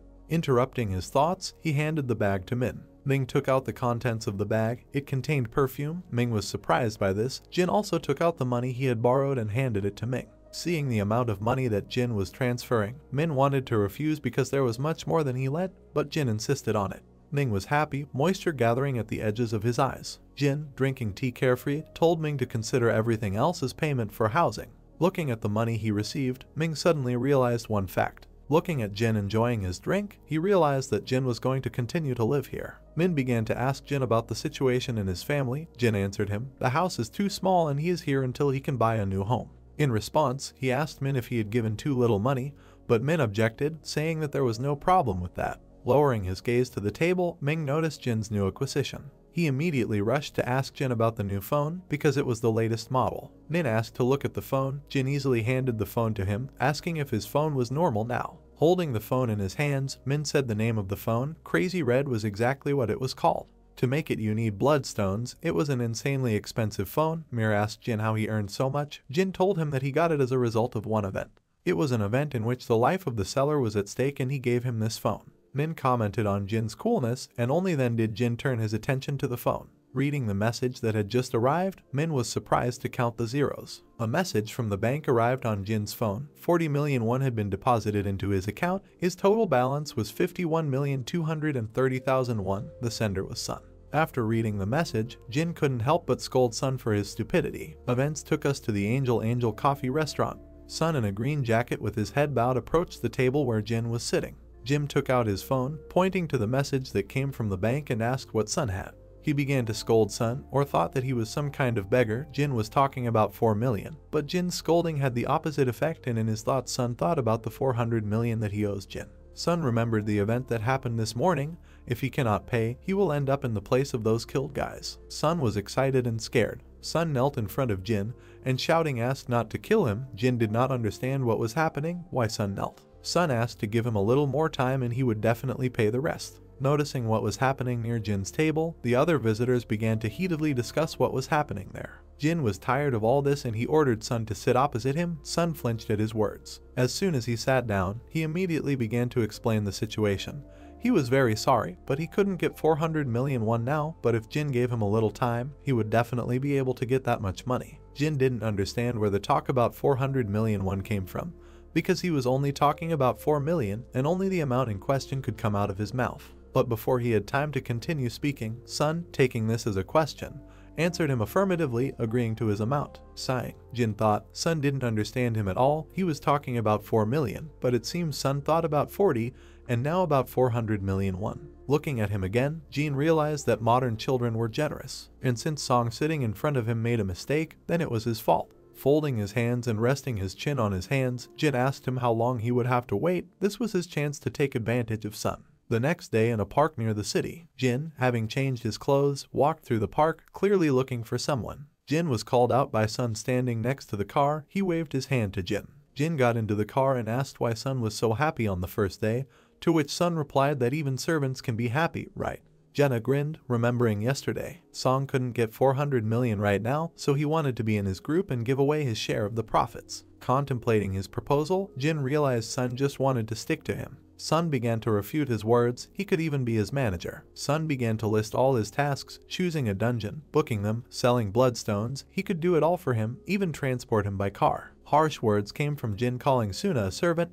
These words made Suna freeze. Jin asked Sun if he tried to pay off the debt with work because there was no money. Rubbing his hands, Sun agreed to his words. Jin, seeing all this, smiled and agreed to his proposal. Jin showed the number 1 with his hand. He explained that 1 year would be enough, but working for free would be too difficult, so he would have his share. Sun grabbed Jin's outstretched hand with both of them, joyfully agreeing to his proposal. A white car was driving along the road, with Jin and Sun inside. Jin looked at Sun and thought he wanted to return the extra amount that Sun had transferred, but in the end he got himself a servant. Jin decided to tell Sun's working conditions that if he worked hard, then 10% of the profits would be his. Sun was pleased by his words, and moisture appeared at the edges of his eyes. Jin asked if Sun had found the dungeon he told him about. Sun, while driving the car, looked at Jin and told him that he had found a 3-star dungeon with the largest number of monsters, as he asked. The third exit from the Mibong station, there was a swarm of Raki monsters similar to cockroaches. We are transported a little forward to the moment Sun and Jin arrived in the dungeon. Both of them looked at the huge number of monsters with their mouths open in surprise. Monsters that looked like cockroaches were everywhere. Jin ordered Sun to look around all the time.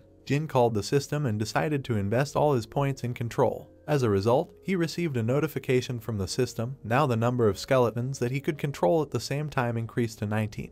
Looking at the swarm of insect monsters, Jin smiled. He decided to take quantity with quantity. Jin summoned all 19 skeleton warriors who stood next to him and Sun. Some time passed, and the sounds of battle could still be heard in the subway. The beetle monster moved its claws, making a strange sound. This Raki was scared. Next to him lay the bodies of the killed comrades of this Raki. The 3 skeleton warriors raised their swords and aimed at the monster. They wanted to kill it. It didn't take long as they pierced the Rakia's body with their swords in 3 different places. At this time, Song walked down the stairs, reporting that he had completely collected all the bloodstones upstairs. Jin praised him for his good work. Sun himself was shocked by the picture. Had Jin really cleared everything out already? He didn't understand. Usually a raid on the Raki dungeon took 2 hours, but here it was only 15 minutes alone. Jin, tired of controlling a large number of skeletons, sat down on a concrete bench. He called up the system window. Now Jin was at level 7 and some achievement points appeared. He began to consider the skills that he could take. There were skills such as a fiery hand. It hit the enemy with a hand covered in flames. There were also requirements for the skill. The level had to be 7th, and the mana was 10 points, and most importantly, it cost 20 achievement points. There was also a water ball, which hit a target with a water sphere from afar. Jin did not even consider the requirements of this skill because these skills were not worth anything. Suddenly, he noticed a skill that caught his attention. The skill of summoning a skeleton mage. The requirements were as follows: level 10, mana must be 20 points. Sacrificing the corpse of a monster to summon a skeleton mage whose strength was 5, agility 5, health 5, mana 5. With increasing strength the range of attacks increased. With increasing agility it would increase speed of attacks. With increasing mana the damage of attacks increases. The summoning requirements were 1 mana point, 1 control point. He could extract this skill at the 10th level. He decided to hurry up with its acquisition. Sun, having finished collecting all the bloodstones, informed Jin about this. Geo asked how long it took to clear this dungeon. Sun replied that 27 minutes had passed. Jin thought he paid for 4 hours, which means they will have time to come here several more times. He headed towards the exit, telling Sun to hurry up because they could go through this dungeon 7 more times. Sun, hung with 2 bags, ran after Jin. At the point of sale of bloodstones, Song received a check for 53,200,000 won. Sun, in shock, not understanding the situation, stared at the check he was holding in his hands. Then a realization occurred in his head. Sun was in shock, as if he had been struck by lightning. Looking at the check, which clearly stated the amount of 50,200,000 won, he could not believe that they earned this money in half an hour. At this rate, they will soon earn 400 million, and his share will be 40 million. He recalled how he went to 1-star dungeons for 2 months and earned only 30 million, and then 40 million in 1 day. Looking at the check in his hands, he couldn't help but praise Jin standing next to him. With his hands clasped together, Sun admiringly called Jin a great man. Seeing how happy Sun was, Jig said not to fuss because there were still 7 hikes left and it was not time for them to relax. Following Jin, Sun rejoiced because this opportunity given by the gods, becoming Jin's manager, was a great decision. At this time, in the Hammer Guild building, a 30-year-old man in a white shirt and tie was all alone in the guild office. He sang the melody while he was alone. While grinding coffee beans for himself, he was distracted when the phone rang. He answered the call, introducing himself as the captain of the 4th support team. Ji-min's voice was heard through the phone. The captain asked him what happened. Ji-min continued. He said that he needed to report something. In the morning, 2 guys bought a ticket for 4 hours and entered the dungeon. But these guys, they are a little strange. Ji-min looked through the window at the exit from the dungeon where Jin and Sun entered. Captain Jun asked him, people die in dungeons all the time, what's strange about this?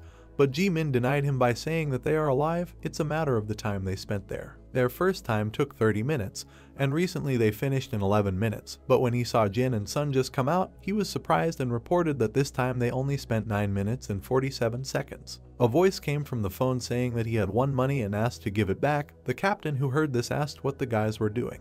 Ji-min said they were just placing bets on whether these 2 would be able to complete the dungeon in 10 minutes. In any case, Ji-min asked the captain if he could find information about these guys. The 2 who entered the dungeon said that they were both F rank.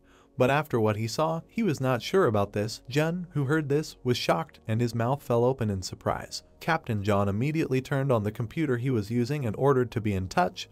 He would call back as soon as he found out anything. The mouse moved around the table as Jun searched for information about Jin and Suna. 2 IDs appeared on the screen. These were Jin and Sun's IDs. One was registered yesterday, and the second was just 2 months ago. Read all the information about them. Captain Jun pondered the information received. These 2 newcomers cleared the 3-star dungeons in 10 minutes. F rank. Even if the meter is faulty, this is too big a mistake. This is a minimum of C rank. Awakened with C rank abilities are highly likely to become high rank. Jun grinned at the realization of this fact. Captain Jun stood up and put on his jacket. It had been a long time since he had seen awakened ones with such potential. He wanted to meet them in person. At this time in the Devouring Guild building, on the screen were Jin and Sun, who were leaving the dungeon. People watching this were discussing what was happening. One asked if these people had entered their dungeon.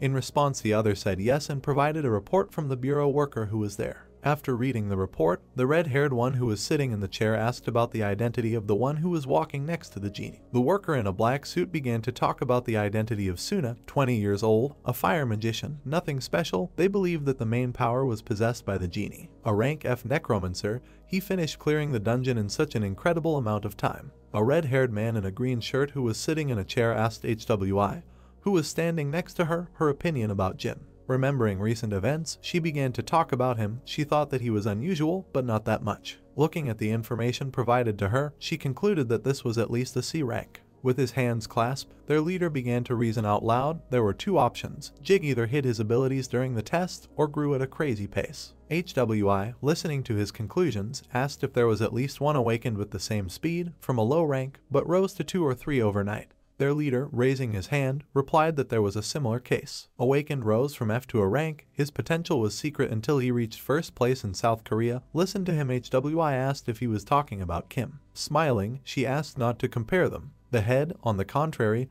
was not sure of this. It would be nice to be sure of this. He ordered HWI to bring him. Smartly, it was necessary to find out what kind of person he was. In the end, we can see the identity of the head. It was the master of the Devouring Guild, Sanho. In a dungeon strewn with the corpses of beetle monsters, Sun squatted and collected blood crystals. His movements were repeated over and over again. First, he plunged the blade into the neck, where the joint of the beetle's armor passed. Then, grabbing the wound with his hands, Sun stretched it, revealing the insides. Afterwards, he took the bloodstone that was under the beetle's armor. Sun felt bad. He valued money, but so much work done that day exhausted him. While extracting another bloodstone, he complained of fatigue. If this continued, he would die from fatigue and would be the first person to die while extracting a bloodstone. Sun stood up and made a request to Jin, who was standing next to the skeletons. Looking at Suna, Jin sighed and asked Suna about being tired. Tired Sun drank water from a bottle. Having finished drinking, he placed a bottle of water next to the bags while talking to Jin, who was sitting next to him, about the relief that he felt now. Jin asked how much time they had left to complete this dungeon. Sun briefly answered by giving the time. They had 1 hour and 12 left minutes. Jin was in thought. He had already earned 400 million won. This should be enough to buy a house for his mother and younger sister. Leaning on his feet, Jin began to stand up. He called out to Sun. Standing up fully, Jin informed Sun that all the remaining bloodstones of him and Jin would be protected by Sun, so he must obtain as many bloodstones as possible. After this, Jin decided to speed up a little. He began to inhale large amounts of air into his lungs. Jin ran at great speed, leaving behind gusts of wind that slammed into Sun's face. Sun didn't even have time to stand up. He was looking in shock at the figure of Jin running in the distance. Jin leaned his body forward to make it faster. He ran at great speed through the dungeon. Jin ran past the monsters fighting his summoned skeleton warriors, while helping his skeleton warriors kill the monsters. The beetle monster, which had not fought with the skeletons, approached Jin from behind, keeping up with his enormous speed thanks to its wings. The beetle's paws touched Jin's clothes, but Jin was not afraid of the beetle. He looked at it with a maniacal face. The next moment, stopping abruptly, Jin turned around and swung the crowbar that replaced his weapon. Jin's blow tore the beetle's body into 2 parts. After killing this beetle, a system notification sounded about his level increasing. Now Jin was level 10. The upper part of the beetle's body fell to the ground, finally killing it. Jin looked at the corpses of the monsters. At this time, the skeleton warriors approached Jin and obediently stood behind him waiting for an order. Jin decided to stop the battle.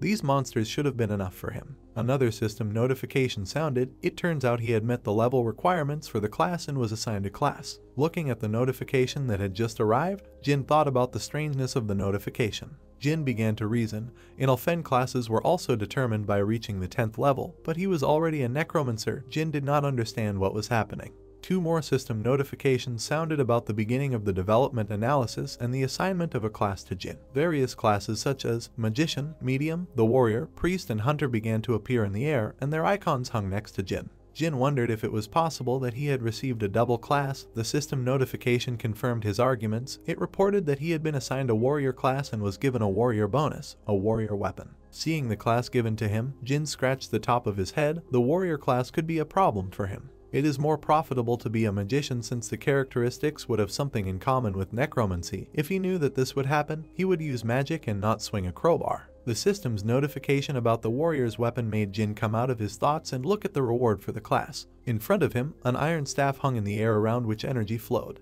Jin wondered if a warrior's weapon could be like that. He thought it was an ordinary steel pipe. When he grabbed the staff with his hand, it glowed brightly with energy, surprising Jin.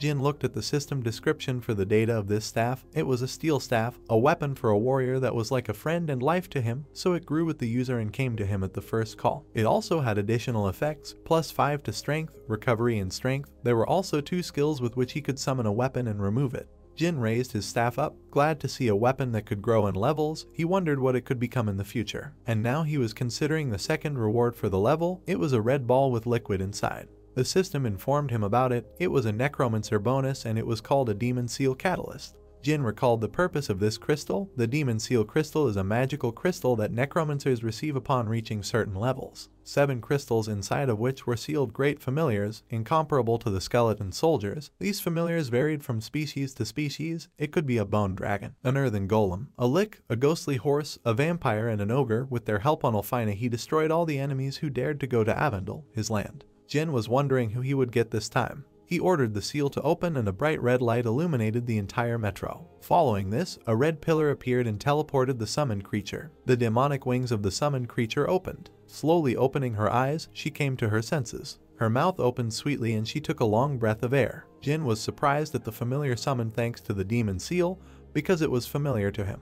It was a little vampire girl, Bibai, with golden hair and a purple dress. Tears appeared in her eyes. Bibai looked at Jin, asking where he disappeared, leaving them. But without even allowing Jin to answer her question, she jumped on him, hugging his neck with her arms. Jin lowered his head, asking Bibai why she didn't stay on Alfen and what was going on. Bibai, barely holding back tears, began to explain to him. After he disappeared, all the familiars were placed in the seal space. While Bibai was happy because she saw her master again, Jin wondered if the familiars had really moved with him in the seal. Bibai felt something and widened her eyes in surprise. Bibai began to carefully sniff the smells around. After that, she turned to the source of the smell, asking Jin where it was coming from. She could smell the food from Tranit, from the killed beetle monsters, from this dungeon. Jin couldn't help but be surprised. He was familiar with this name. A demon in red armor who invaded Alphen from a mysterious dimension.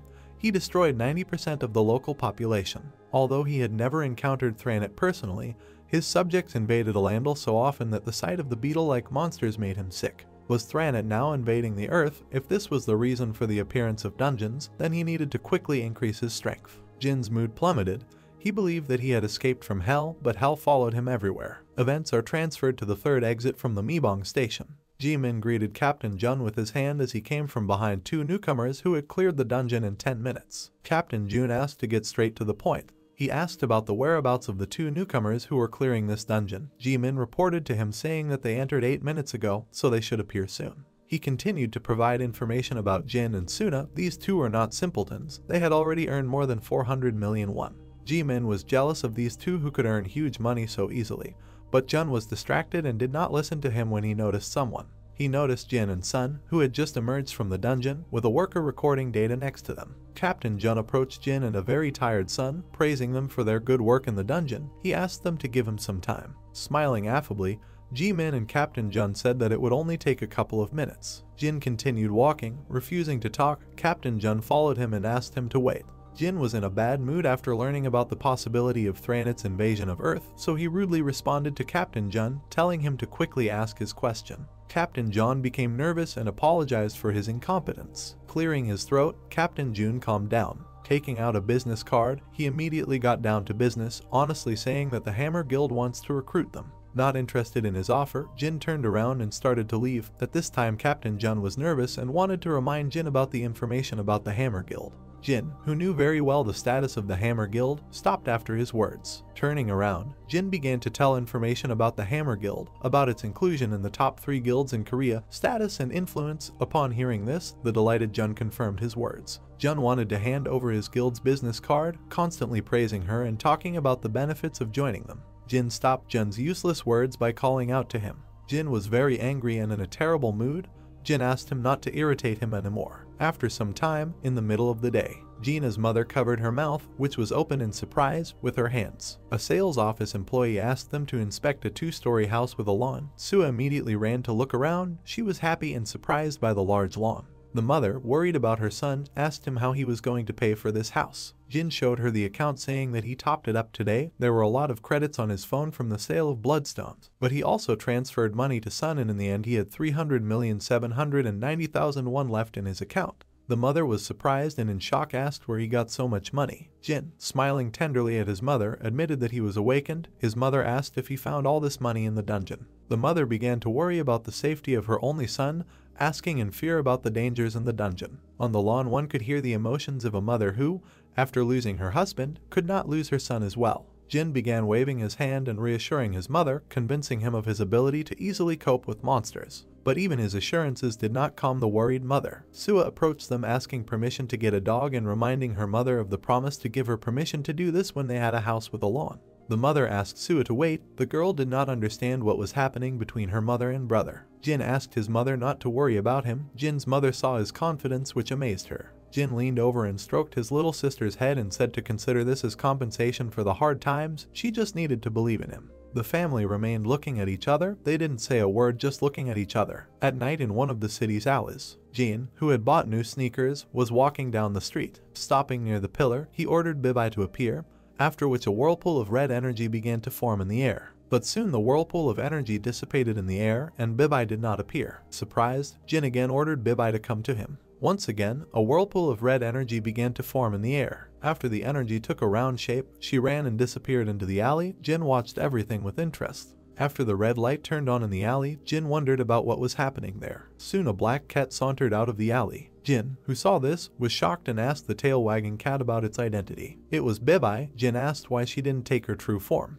When he picked up the cat, Bibai spoke. She couldn't take her true form, so she had to find a small organism. Jin concluded from this that Bibai could only take on her true form in the dungeons, but he could not understand why. I don't think about it anymore. Jin asked Bibai about Tranot's energy. Did she feel anything? Bibai answered him in the negative. She didn't feel it. Bibai liked the smell of the world. The demon enjoyed this smell of the world, and it seems that the energy of Tranot has not yet affected this world. This was the conclusion made by Jin. A voice was heard behind Jin, the owner of which was surprised by his concern for stray cats.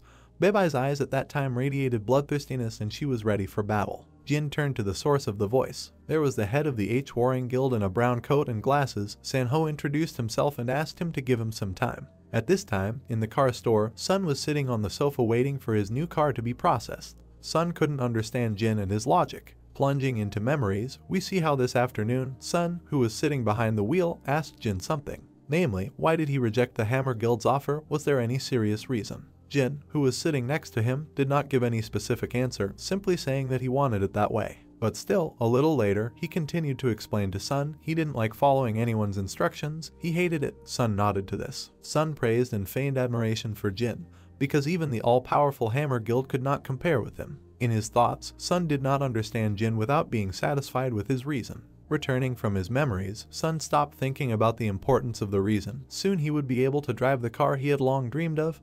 He was glad and happy about this. Crossing his arms, Sun thought he just needed to trust and follow Jin from now on. The BMW Premium Selection employee ran out of the office asking Sun to apologize for the delay. He sat down opposite Sun, then held out a pen and a contract, asking if Sun would like to sign it. Song happily agreed to the employee's proposal. At this time, at the Angel Coffee restaurant, Sanho apologized for what happened yesterday. Sanho and Jin were sitting opposite each other at the same table. Drinking drinks, they began to talk about yesterday's conflict between Jin and HWI. Jin did not immediately remember HWI, but then the image of a predatory, red-haired girl appeared in his head and he remembered her. This was Sanho's younger sister. Her temperament was a little explosive, which Sanho reported. But she was very valuable to the guild, so Sanho was ready to compensate for any tricky situations. Jin refused the offer, asking Sangho about his true purpose for the visit. Sangho praised Jin for his quick thinking. He admitted that he watched his progress, his stunning progress, which is impossible for F rank. C rank is the minimum. If you remember about today's raid, that's why he came in person. Sanho was sure Jin was one step away from the top ranks. He said it right to Jin's face. Remembering the recent invitation of the Hammer Guild, and now H Warring, Jin could not understand so much attention to him. Jin asked if Sangho had come to recruit him. Sanho confirmed his words. He began to list the benefits that he could provide. He could provide the best conditions for Jin's development. Jin asked about the conditions for development. Next, Jin boldly asked if the leader would hand over his role if he could defeat him. Sanho laughed at his self-confidence. He had heard about it. But he led the H-Warring Guild not because of the strength and skills of the Awakened One, because his B rank is worth nothing compared to a rank. He explained the situation to Jin, relaying this information. Therefore, he could not give him a place even if he defeated him. Jin, who listened to him, was silent. Uninterested in the H-Warring Chief's proposals, he stood up and prepared to leave. Following Jin as he left, Sanho asked if he knew the reason for the appearance of the dungeons. Crossing his arms, Sanho began to explain, 5 years have passed since the underground earthquake, but they still haven't found out anything about the underground. But the dungeons themselves are becoming larger and the monsters are stronger, but this does not frighten humanity at all. They plunged headlong into making money on bloodstones. Sanho was sure that the world would drown in chaos if things continued like this. Jin stopped and turned his head listening to his story. Sanho wanted to gather the Awakened to stop the coming chaos. He hoped that Jin would join them and asked him to trust them. The next day at the Hammer Guild building, G-Man moved the computer mouse at high speed. He read and looked for information that he did not like, and Captain June's terrible mood had been frightening him since the morning. While looking through the dungeon information, G-Man noticed something. Jaimin turned to June, informing him about the reservation of the 6th exit of Guashan Station by Jin and Sun. Captain Jun, drinking coffee, got angry and asked why G-Man told him about this. G-Man answered awkwardly, the whole point was that this dungeon was a 4-star dungeon. June spat out the coffee he had just drunk in shock. He came to G-Min's computer at high speed, asking about the number of people who entered the dungeon, whether it had changed, but G-Min said that there were only 2 of them. Looking at the screen, Jun couldn't understand the madness of these 2. F ranks cannot enter dungeons above 4-star. It would be understandable if they went as minors or support, but the current situation was different.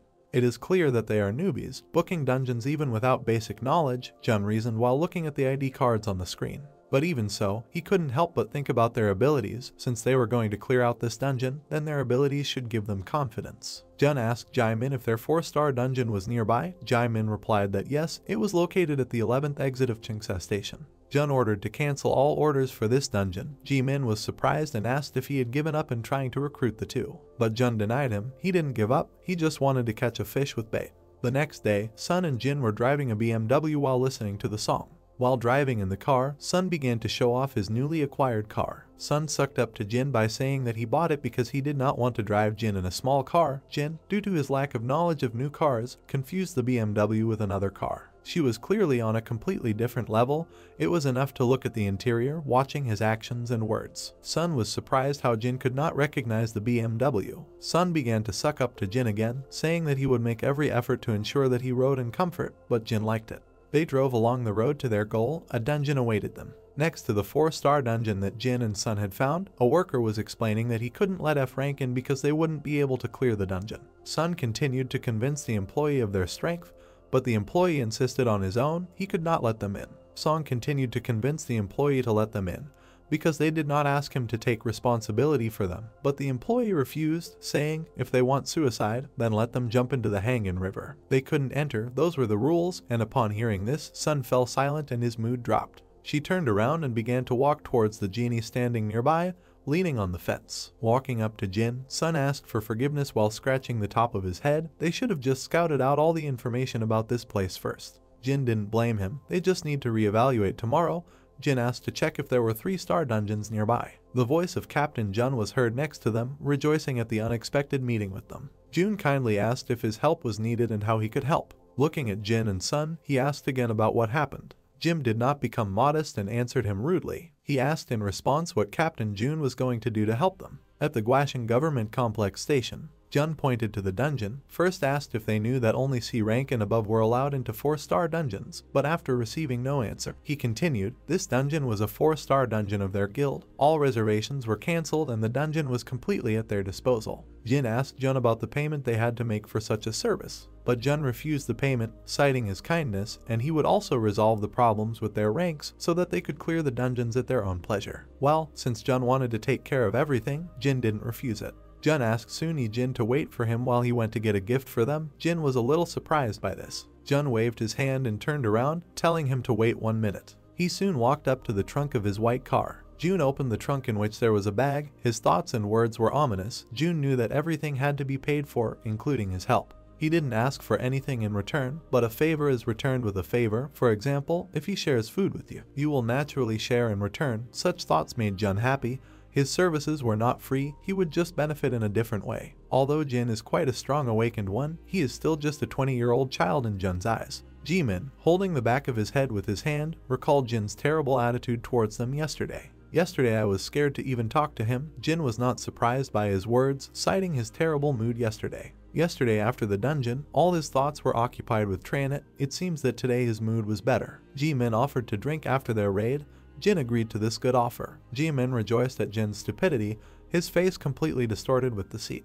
Jimin imagined himself as a puppeteer controlling the figures of Jin and himself. When Jin drinks too much and is standing around eating, he will invite him to sign a contract, and Jin, being in a drunken state, agrees. Jimin knew a place that only he knew about. Jin asked about the location of this place. Sun, who was watching everything from the side, was a little sad. No matter how hard the Hammer Guild tried, they would not be able to recruit Jin. Why couldn't they understand this? After some time, Jun came back. He started looking around for Jin and Sun. Carrying 2 bags, Jun walked towards the dungeon. He asked Jimin about Jin and Suna, who were not visible. Jimin said that they had already entered the dungeon. Jun, who heard it, shook his hands with anger. He was talking about gifts, why they entered the dungeon so hastily. Jimin, not understanding the anger of Jun standing opposite him, asked what the problem was. He could give it after they left. Jun let go of the bags and they fell to the ground, showing Jimin the contents inside the bags. Looking at the contents in the bag, Jimin was excited. He recognized the survival kit, which included various items ranging from a saber to spare clothes. Jun asked Jimin how much he thought F-rank guys entering a 4-star dungeon for the first time knew about their dangers. Jimin couldn't even say a word and stood up in fright from the realization of this. Jun knew that for such dungeons, a D-rank team with a C-rank leader is recommended, but at least Jin is an F-rank on paper. With his ability to summon skeleton warriors, and with the speed of clearing 3-star dungeons, he should be able to defeat the monsters of this dungeon. But even so, from 4-star to 6-star, dungeons are different from low-level ones. If someone goes there without information and a survival kit, they will die. Even a high-ranking person will not return alive. Many high-ranking people have died for this reason. Jun did not help them, but sent them to certain death, which he now regretted. In Jin and Sun's dungeon itself, Jin asked Sun about the reality of said dungeon's rank, since the monsters they encountered were too weak. Sun, looking at the rat monsters they killed, thought about the weakness of this dungeon compared to other 4-star ones. He shared his idea with Jin and he agreed. Standing in the corridor with the corpses of rats, Jin activated his search skill, trying to find the Stone of Return. But his skill found absolutely nothing. Even bloodstones were missing from the monsters' bodies. Jin informed Sun about this, and he turned his head to Jin in shock, not believing it. Jin wondered if it could be that his search skill was too low. He and Sun walked towards the exit to search again. Jin and Sun have been searching for the homecoming stone throughout the subway for a long time. But even here there was no stone. Jin did not understand what was going on and where the stone went. While Jin was in a gloomy mood, Sun looked at the entrance to the dungeon. But now the entrance to the dungeon was glowing red, which surprised Sun. Jun, looking at the entrance, also noticed something. At the top of the stairs there was a portal, along the edges of which sparks flew out. Jin and Sun had different thoughts and arguments, but they understood that because of this portal they could not find the return stone. They only wondered whether they should have entered this portal. Jin finally understood the reason for the simplicity of the dungeon. It turns out that the real dungeon was just beginning. On the other side of the portal, Jin and Sun could be seen coming out of the portal, looking around non-stop. Only after passing through the portal did Jin see a world that he could not see before. They suddenly moved to another dimension. A red-faced Sun called out to Jin. Sun covered his private parts. He stood completely naked, and his clothes disappeared. Seeing the naked guy, Jin was disgusted and asked why Sun did this. Sun, almost crying, said that Jin himself was undressed. Only then did Jin look at his undressed body. All because of the portal which moved only their bodies, leaving behind clothes and other things. Sun's cry was heard in the forest, scaring away all the birds in the area. Jin was not at all embarrassed. His physique was perfect. He stood straight, looking around. Now this dungeon was like a 4-star dungeon. Both of them were left without weapons and equipment in the forest. Jin bought some clothes from the achievement store and got dressed with Sun. While getting dressed, Sun couldn't help but look at Jin. He was surprised by the amount of skills Jin had. He was able to control the space and summon clothes for the two of them. Sun wondered what Jin was doing now, running his fingers through the air. Jin looked at the system screen while still in thought. Now he was at level 10, thanks to the transferred bonuses. His characteristics were higher than those of a normal level 10, but in a 4-star dungeon it was still dangerous. In the Raki dungeon, the skills of a Necromancer were enough, but there may be strong enemies here and he will not be able to fight them face to face. He decided to strengthen himself by acquiring the skill of Warrior's Intuition. Warrior's anger, leap, charge, and strong blow, one after another, system notifications appeared, notifying him of the acquisition of the skill. There was a loud noise in the forest, something was breaking the trees that got in his way. Sun, who saw it from afar, decided to warn Jin about the impending threat. A crocodile ran out of the forest, opening its mouth towards Jin and Sun. Jin, calling on his battle staff, headed straight for the crocodile, leaving Sun behind him. Jin pushed off the ground to jump. Jin jumped high up and found himself above the crocodile. The crocodile lost Jin and tried to find him by looking around. But then he still saw Jin and opened his mouth. Jin at that time felt the effect of the warrior's intuition. He could see the level of the crocodile, which reached the 31st level. But Jin was not afraid of this. He wanted to find out how strong the 31st level was. At this time, at the exit from the station, where there was a dungeon into which Jin and Sun entered. Jun and Jimin stood at the entrance to the dungeon watching the barrier blocking the entrance. It had not disappeared yet. This meant that Jin and Sun were alive, but time in such dungeons is 4 times faster, so about 2 hours passed there. Jimin asked if Jin and Sun could at least handle the crocodile. Jun wasn't sure about this. It was still difficult to handle the crocodile with bare hands. He began to explain to Jimin the principle of operation of portals. The portals of high-level dungeons do not allow materials from the earth to pass through, and the only thing that can be carried through them is things from other dimensions. Jun, clutching his head, thought even if Jin and Sun could cope with the monster, the main problem from the lack of food and water does not disappear anywhere. If in the Amazon jungle it is difficult to survive empty-handed, then in a dungeon where there is neither water nor food. Jimin standing nearby was amazed. One problem after another appeared in this dungeon. But everything was not as terrible as they thought. Jin and Sun were now cooking crocodile meat over the fire. They even had dishes and full meals that they had already eaten. Sun, taking the crocodile meat impaled on a branch in his hand, wanted to eat it and brought it to his mouth. Sun took a bite of the meat, admiring its taste. Jin explained to Sun that crocodile meat has always been considered a delicacy. He handed Sun a mug of beer, telling him to try drinking it in a place with meat because beer was perfect for kebab. After drinking beer in a mug, Sun was glad. It was indeed very tasty. Jin was glad to see his partner happy and simply smiled. Upon exiting the dungeon, Jun and Jimin were still there, discussing the time that had passed in the dungeon.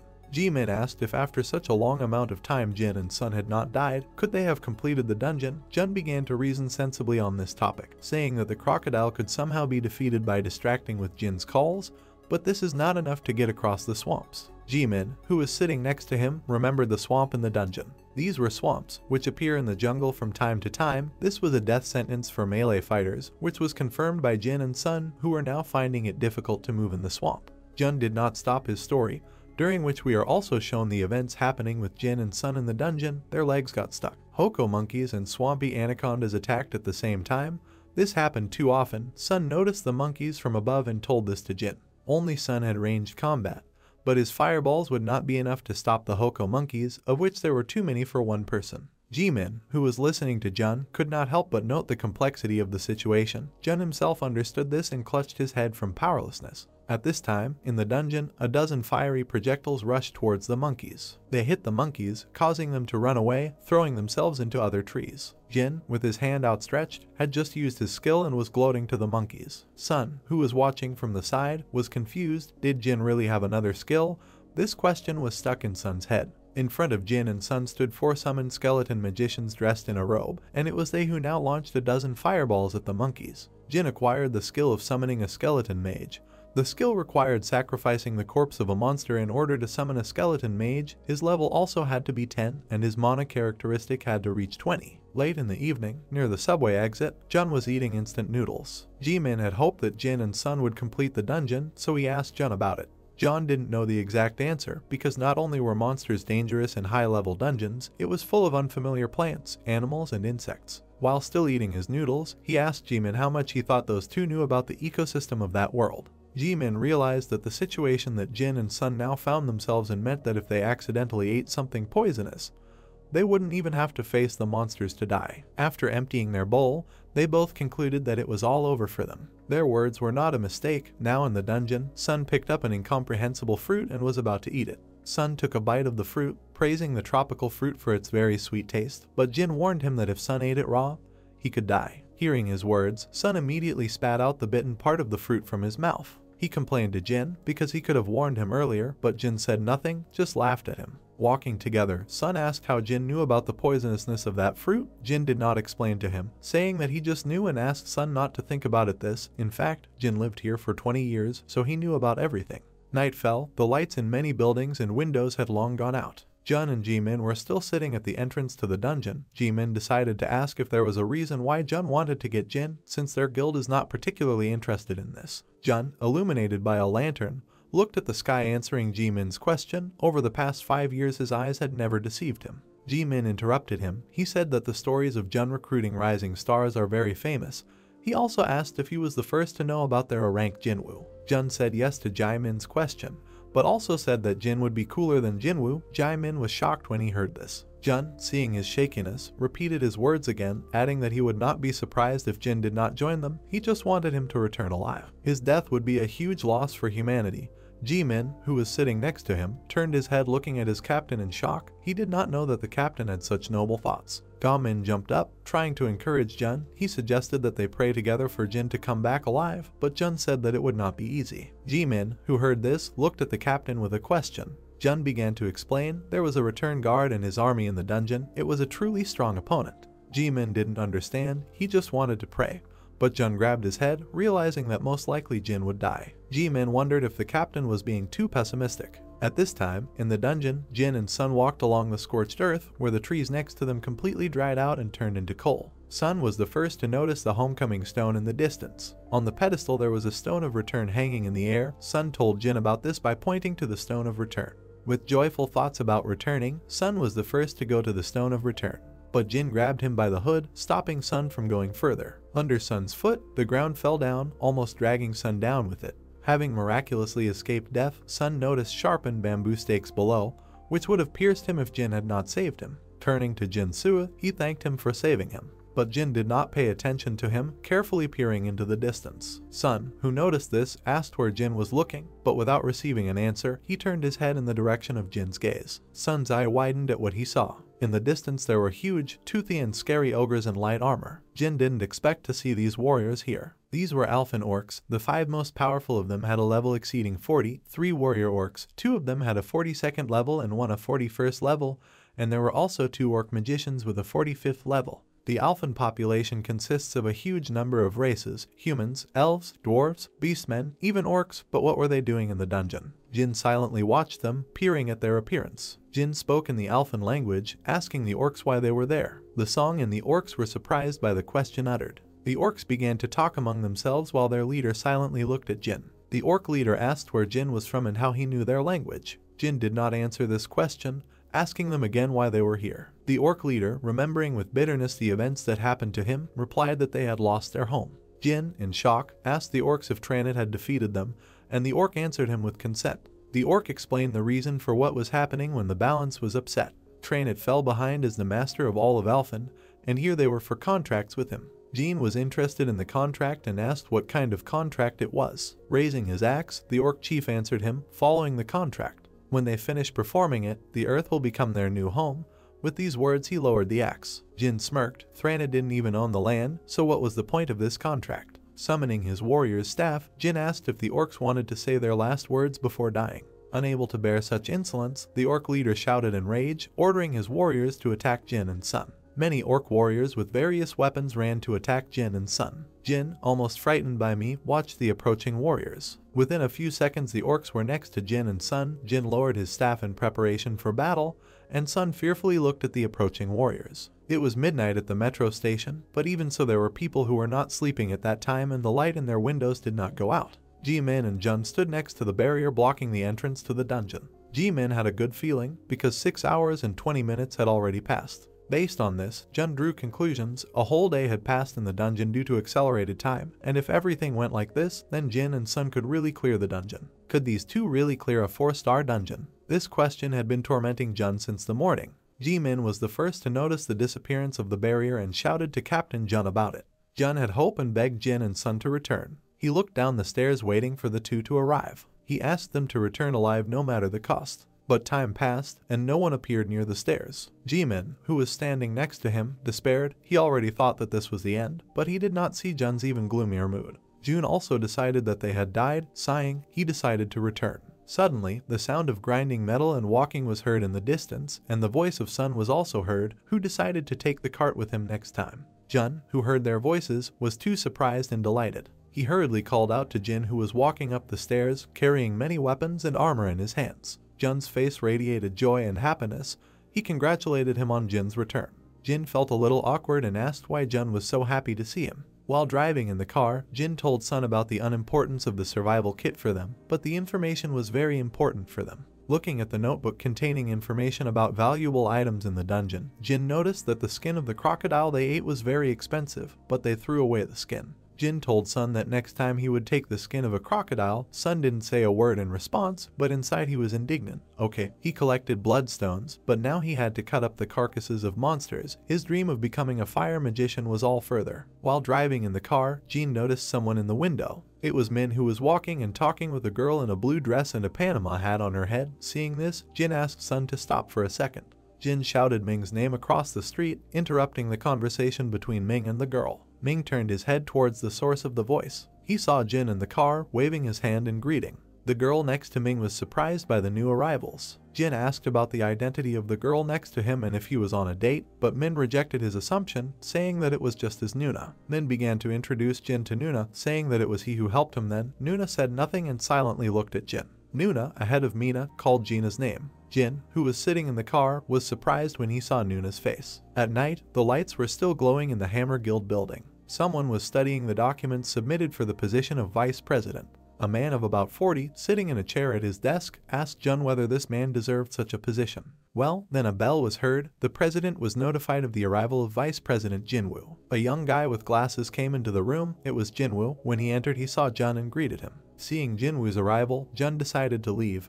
Quickly leaving the president's office, Jinwoo looked after Jun as he left, not understanding such a rush. Jinwoo asked the president what was wrong with Jun. The president replied that he had no idea what was wrong with him. He just noticed the Necromancer and now wanted him to make him vice president.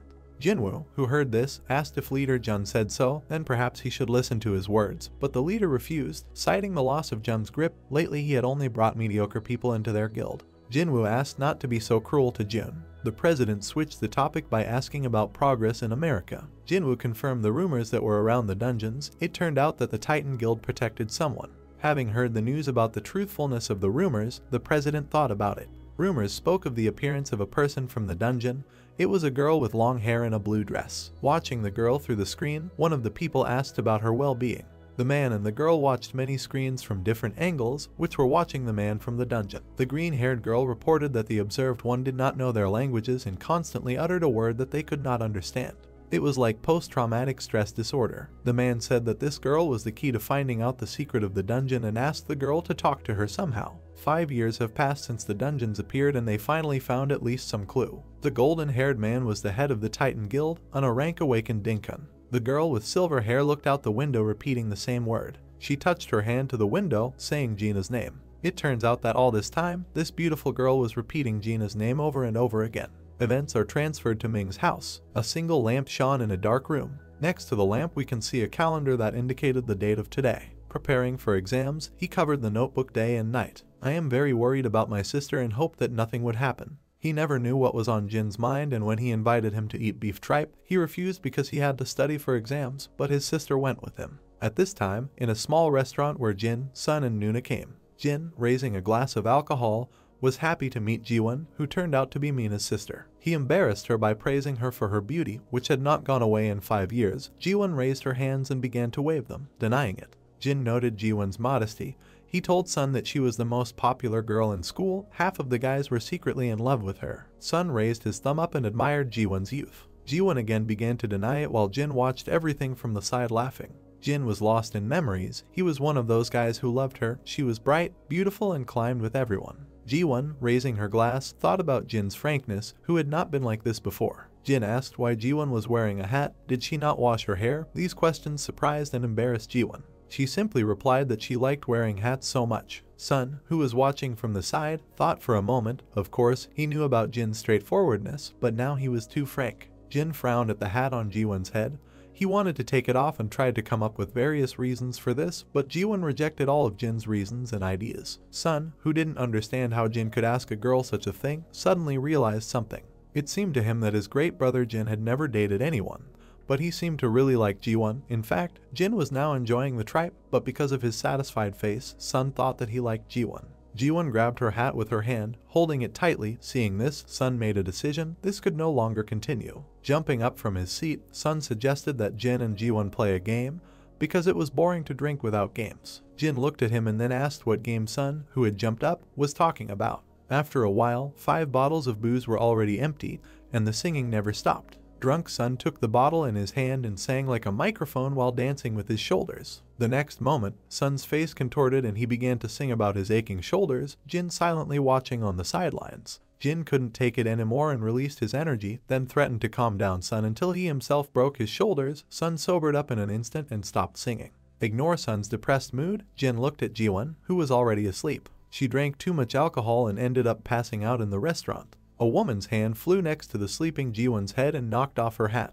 The hat that had been on Ji-won's head all day flew off and fell to the floor. Sun noticed this and looked in surprise at the revealed part of Ji-won's face. Sun couldn't believe his eyes, citing the excess alcohol he drank, but the woman who knocked off her hat didn't think so and looked carefully at Ji-won's face. Moving a little to the side, the women started talking about the burns on Ji-won's forehead that she hid with a hat. Sun and Jin were silent, saying nothing. Sun turned to Jin. He wanted to talk about Ji-won's burns, but decided not to say it. Jin looked at her silently. He was not surprised. He did not begin to despise her for the burn on her forehead. Jin looked at the cute sleeping Ji-won. His eyes then saw a burn that was large and almost reached his eyebrow on the right side of his face. Jin stood up from his seat and picked up his fallen hat from the floor. This burn wasn't that bad. She was still beautiful, Jin said as he put his hat on Ji-won's head. Jin suggested having one more drink and then they would go home. The next morning, at Ming's house, Ji-won, holding her hand to her sore head, still didn't understand what was happening. Ji-won stood up a little from the bed, looking around the apartment she found herself in.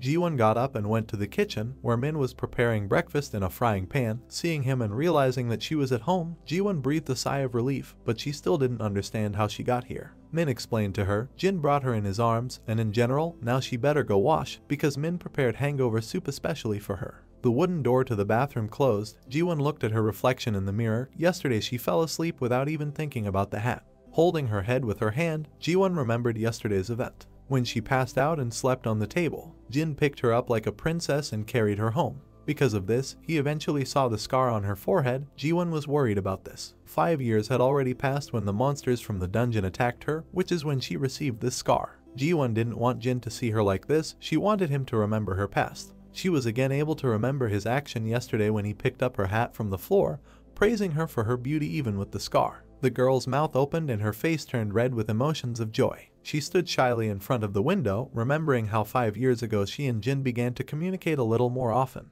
The place from her memories turned out to be the high school where she and Jin studied. The teacher at the blackboard asked the students who the people on duty were today. Jin openly raised his hand and admitted that he was on duty, but he needed another duty officer to help him. Then a woman's hand rose from the classroom. Jin looked at the one who agreed to be on duty with him of her own free will. It was Ji-won in her youth. The teacher asked them to clean up the classroom after everyone left. In the evening, Jin locked the classroom because he was on late duty. Ji-won approached him from behind, asking if they had coped with the task given by the teacher. Jin answered briefly, Chuaza, that yes, they had coped. Ji-won felt strange because of Jin's short answers. She felt a little awkward about it. Walking along the corridor of the school, Ji-won did not stop talking and questioning Jin. At first she said about his quiet behavior, he was just like her brother, who is now in adolescence. He answered yes to all questions. Ji-won reminded Jin, who was walking next to him, that this was the first time they had talked to him since the beginning of the second family. She suggested that Jin get along and communicate better. Jin didn't have time to say anything when the girl asked him to bend over. She wanted to say something in his ear. He bowed his head and just from her words, Jin's entire ear and body turned red.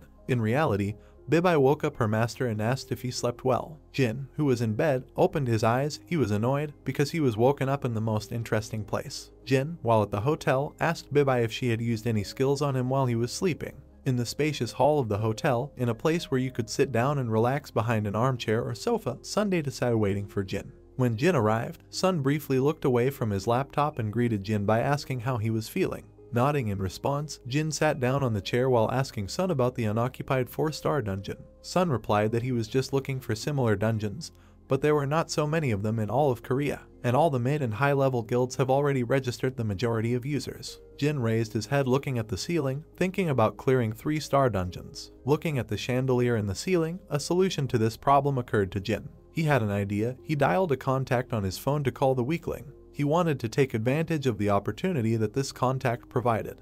A voice came from the phone that Jin was holding, announcing his imminent arrival. Jin, with a cold face, gave him no more than 15 minutes to come. Sun asked about the identity of the person whom Jin called. Jin, lounging on his chair, did not answer, but asked what Sun himself thought. Looking at the screen of his phone, Jin gave a clue to Sun. This was a man who was repaying a small debt. The door that led into the hotel's lounge area, where Jin and Sun were now, suddenly opened. Jun, in a blue suit, ran towards Jin and Sun, and while Jun was running, Sun was the first to notice him. Jin turned his head and praised Jun for his speed. Sweaty, tired, Jun leaned his hands on his knees trying to catch his breath. Jun asked for forgiveness for the wait and then asked what they wanted since they called him. After explaining the reason why he was called, Jun told Jin and Sun that if they were looking for a 4-star dungeon, then using the dungeon forum was not the best option. Jun asked to wait a little. Sun noticed how Jun was logging into the Hammer Guild program on his laptop. He was surprised. Sun asked Jin if it was actually a Hammer Guild application. Jun answered him by saying that yes, it was a guild program. The support department headed by Jun specialized in finding this. Jun, while waiting to load, asked Jin what made him stay at this hotel. If they join the Hammer Guild, they can stay in any hotel they want. Also, they would provide them with a cozy apartment if they want. Jun asked if they would like to join the Hammer Guild. Sun, who was watching everything from the outside, complained inside. This old man took up his task again and began to invite them to join the guild. Jig smiled listening to his proposal. It seemed pretty good. Jun turned the computer 180 degrees, showing Jin the dungeons that they could book for today. Jin was glad to see 4 dungeons in front of him that he could go into. The guild was really worth something, said Jin. Taking it as a compliment, Jun thanked Jin. The Hammer Guild's reservation system listed 4 dungeons: Seoul University, Exit number 2, Suzo, Exit number 6, Janguk University, Exit number 5, and Taksu, Exit number 4. All these dungeons were 4-star. Events moved to the second exit of Seoul University Station. Jaemin informed Jun about the end of registration. Jun thanked and praised him while Jin and Sun stood nearby waiting. Jin turned to Jin, inviting them to drink tea since they had some time before the reserve. Jun also wanted to give Jin and Sun a briefing and tell him information about the dungeon. Jin liked his suggestions and agreed. Jun approached Jin. While looking at him as if he were prey, Jun quietly said that the information provided by the guild might surprise Jin. Jin felt awkward from Jun's proximity, but he was interested in the information that the guild could provide. Sun looked around and noticed something strange nearby. People crowded near the dungeon. The dungeon was being reconfigured. Sun saw the reconfiguration of the dungeon for the first time and watched with interest. But Jun, who saw it, was shocked. His mouth dropped open in shock. Jun ordered Jimin to immediately call the guild and report the dungeon reconfiguration. People standing next to the dungeon in which the reconfiguration was taking place watched with interest, and one guy filmed what was happening on camera. Jin, who saw what was happening for the first time, also watched with interest. In a short time, reporters had already arrived and began to talk about what was happening. The special forces who heard about this were surprised and rushed to the scene. They blocked the path and put up signs prohibiting entry into this area. The reconfiguration of the dungeon did not stop. A bright white light illuminated the area. Jin approached silently and watched everything. Jun, standing next to him, concluded that the mine stage was over. Jin looked at him silently, asking what kind of mine stage it was. Jun, who understood his silent question, began to explain that the mines were divided into 3 categories. The first was a mine where most of the awakened could mine bloodstones. The second stage was reconfiguration. The dungeon was updated and a new one appeared. And the last stage of the gap, monsters came out of the dungeon and attacked people, which occurred if the dungeon was not cleared. The dungeons they had cleared before were called mines, and they had been cleared at least once. When this happens, basic monsters are spawned, such as hobgoblin, red wolves, or beetle monsters. After the dungeon has been completed several times, then the miners, whom they called awakened, enter and collect heliotropes to sell. The mine stage lasts about 2 to 3 months, then it reaches its time limit, the dungeon is reconfigured, and a new dungeon is created. The 6th exit of Seoul University, as they saw, had returned. Jun, without stopping talking, explained everything to Jin. Jun continued, "From now on, many guilds will begin to try to clear the reconfigured dungeon first." When Jun was about to talk about the 3rd stage, he was stopped by a thoughtful Jin. Jin asked the question whether this dungeon was now free. Jun honestly answered that yes, whoever completes the dungeon first will become its owner. Jun realized why Jin asked this question to him. He asked if Jin wanted to clear this dungeon. Jin shrugged his shoulders with an angry rejoicing, saying that nothing was stopping him. Jun wanted to dissuade him from this idea because in the first passage the dungeon was 2 or 3 times more difficult, only the guilds dealt with them. Jin asked Jun if he wanted the guilds to control all the dungeons. Jun said that was not what he meant. Jun grabbed his head and began to explain again. Although the rules said that one person could own the dungeon, but only after the energy was calculated so that people could enter. Jin did not understand what kind of energy they were talking about, but Jun pointed to the people next to the dungeon. When the dungeon was reconfigured, it radiates energy. This is how the level of the dungeon is determined. Jun said to look at the guys nearby. They will do it now. If the dungeon is 4-star, then rank C can clear it. If it is a 5-star dungeon, then a team of B ranks, and if the dungeon is 6-star, then only rank A units can enter it. Jin thought about what was said. He asked Jun about his rank, which according to him was C. He grinned. This meant that he could enter a 4-star dungeon. The device in which the dungeon level was calculated finally showed the result. It was a 5th level dungeon. Jin heard this and was annoyed. Jun with a smile advised him to give up and not think about it. Jin said nothing, massaging his head with one hand. The people who had gathered to look at the new dungeon were surprised when they noticed people approaching. The Jawjack team of the H-Warring Guild were approaching them. The 3 main fighters were dressed in armor of different colors. On the left was a huge guy in golden armor. On the right was a guy with long bangs covering his right eye. He was dressed in blue armor, and in the middle was the head of this squad. HWI is dressed in dark pink armor. Jun, who saw them, thought that it would be the H-Warring Guild that would take this dungeon. Jin also saw a familiar face. He knew the head of the Jawjack group. It was HWI. He remembered how she beat him, advising him to keep his head down and laughing at his skills. A plan for revenge had matured in Jin's head. He did not want to give up so easily. At this time, the H-Warring group stopped in front of the entrance to the dungeon. Jin came out of the crowd, spreading his arms to the sides. He walked towards the H-Warring group. He praised them, saying that since an awakened rank had arrived, clearing the dungeon would be easier than ever. HWI looked at him and recognized Jin approaching. Jin took a closer look at HY's armor, praising its quality. HWI, realizing his intention, rudely said that this dungeon was on the 5th level and he had nothing to do here, so it was better for him to leave and not get in the way. Jin, seeing her rudeness, was not at all surprised. He just smiled faintly. Jin asked HWI not to be so greedy and let him take a look at the dungeon. It wouldn't break if he looked at it. Jin touched the armor on HY's shoulder. This made her exclaim. She was furious that he dared to touch her. Who gave him permission? Sun and Jimin were returning from shopping at this time and chatting with each other. Song, seeing a large number of people, wondered about the reason for such a crowd. HWI swung her hand in anger, trying to hit Jin, but he dodged her blow. He deliberately pushed off with the tips of his feet to fall into the dungeon. HWI, who saw him fall, shouted at him to stop. Jin, not worrying about his fall, smiled as always. His plan was a success and he would clear this dungeon. HWI extended her hand forward and stood looking after Jin falling into the dungeon. HWI extended her hand forward and stood looking after Jin falling into the dungeon. An invisible pressure fell on everyone present. The news was very bad. Someone had fallen into the dungeon. Sun, holding 2 cups of coffee in his hand, was as unaware and shocked as the people standing next to him. There was not a single cloud in the sky and only the sun graced the sky. But this sun also devastated the earth, making it a desert. Already changed into desert-appropriate clothing, Jin walked out of the dungeon portal into the desert. Jin felt vibrations under his foot that were getting stronger. A monster suddenly burst out of the ground and threw Jin up. It was a monster that looked like a worm. The level 48 sandworm opened its mouth with 4 rows of huge teeth to swallow Jin. Jin was surprised by such an aggressive greeting. Were the 5th level dungeons really so different from the others? Jin asked himself this question. Jin summoned his warrior weapon. He slammed his metal staff into the worm's body, causing its body to bend in half. For Jin, monsters have always remained monsters. Their habits and behavior always follow a pattern. Jir tried to pull the metal staff out of the worm's body but could not. His staff was stuck between the folds of the worm.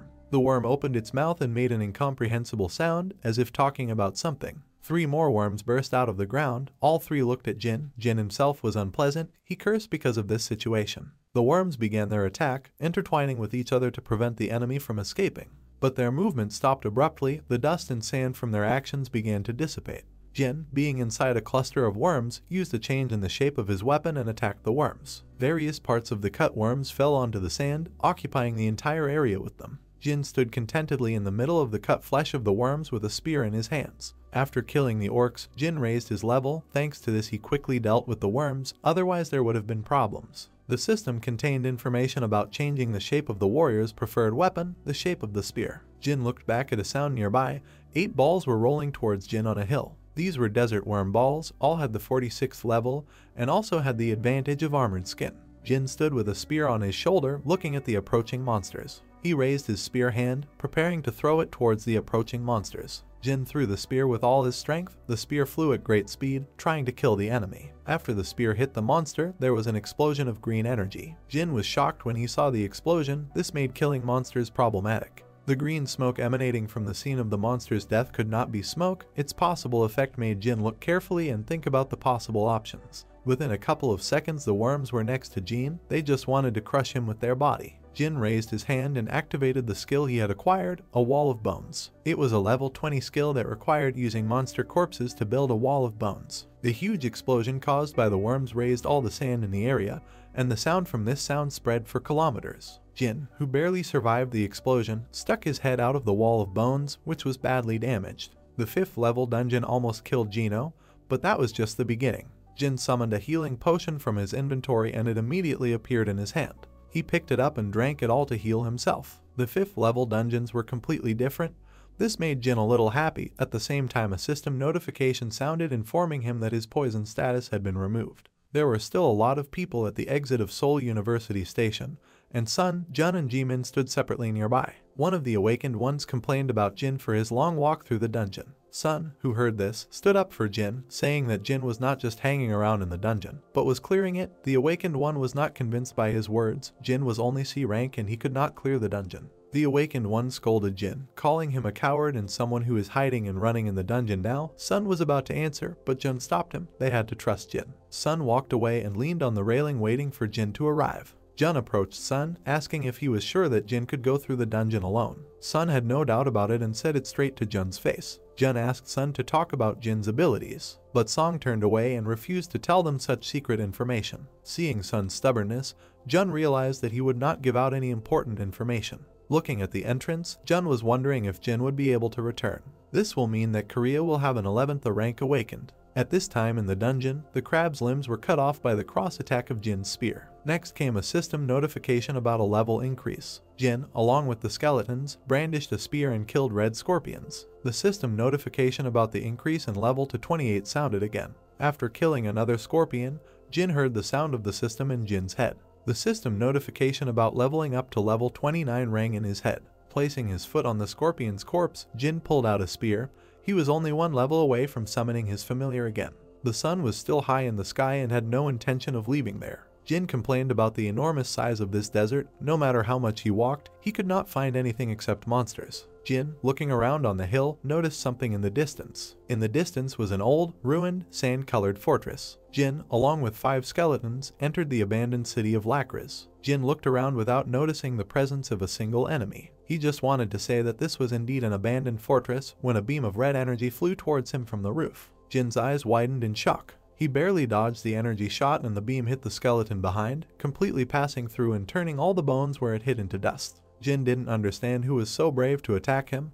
He wanted to teach the killer a lesson. Snake-like Nagas crawled out in front of Jin, 2 green Nagas accompanying one in the middle. The purple Naga asked Jin why he was invading their temple. Jin looked around and, looking at the area, was not surprised. This place was vaguely familiar to him. Because this was the temple of Arya, the Naga asked how he knew Arya. The genie replied that yes, he knew her, and how could he not know the guide goddess? Jin asked what Arya's follower was doing here. Did Tranit get there and subdue her? Naga became angry at these words from Jin.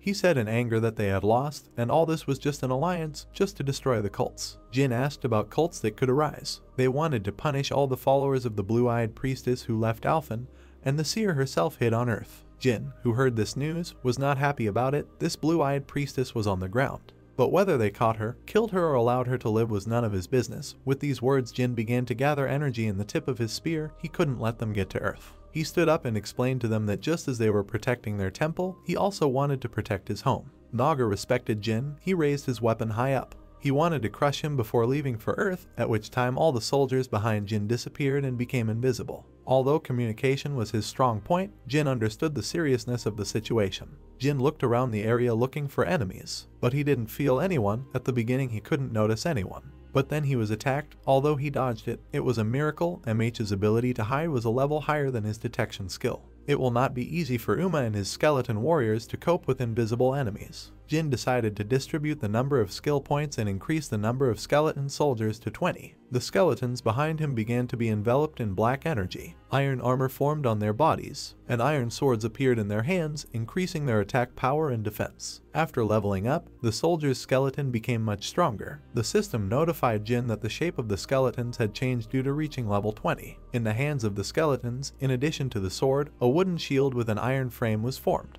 Jin stood in front of the Naga leader, but he knew that even with the increase in the level of the skeletons, this was not enough. Jin stood in a stance, preparing for battle. He would make them regret every missed blow. The leader of the Naga did not say anything. He stood standing with a smile on his face, anticipating a quick victory. The naked warriors, screaming and holding a spear in their hands, attacked Jin. The skeletons moved forward, intending to kill the enemies of their master. The sword and spear collided, generating sparks and signaling the start of the battle. Jin blocked the enemy's spear with his own. He was at a disadvantage. Jin was attacked from behind, trying to take advantage of the moment. But Jin, in a rage, cut his opponents with his spear, depriving one of his heads and cutting the other in half. Before Jin had time to rest, 3 spears were already thrown at him, approaching him at great speed. Jin jumped to the side, dodging the spears that pierced the place where he had just stood. Jin looked in the direction from where the spears were thrown at him, cursing these guys. 3 representatives of the Naga stood on the roof. They gloated and rejoiced at his difficult situation. Jin used another newfound bone spear skill. 4 sharpened bones formed in the air next to his outstretched hand.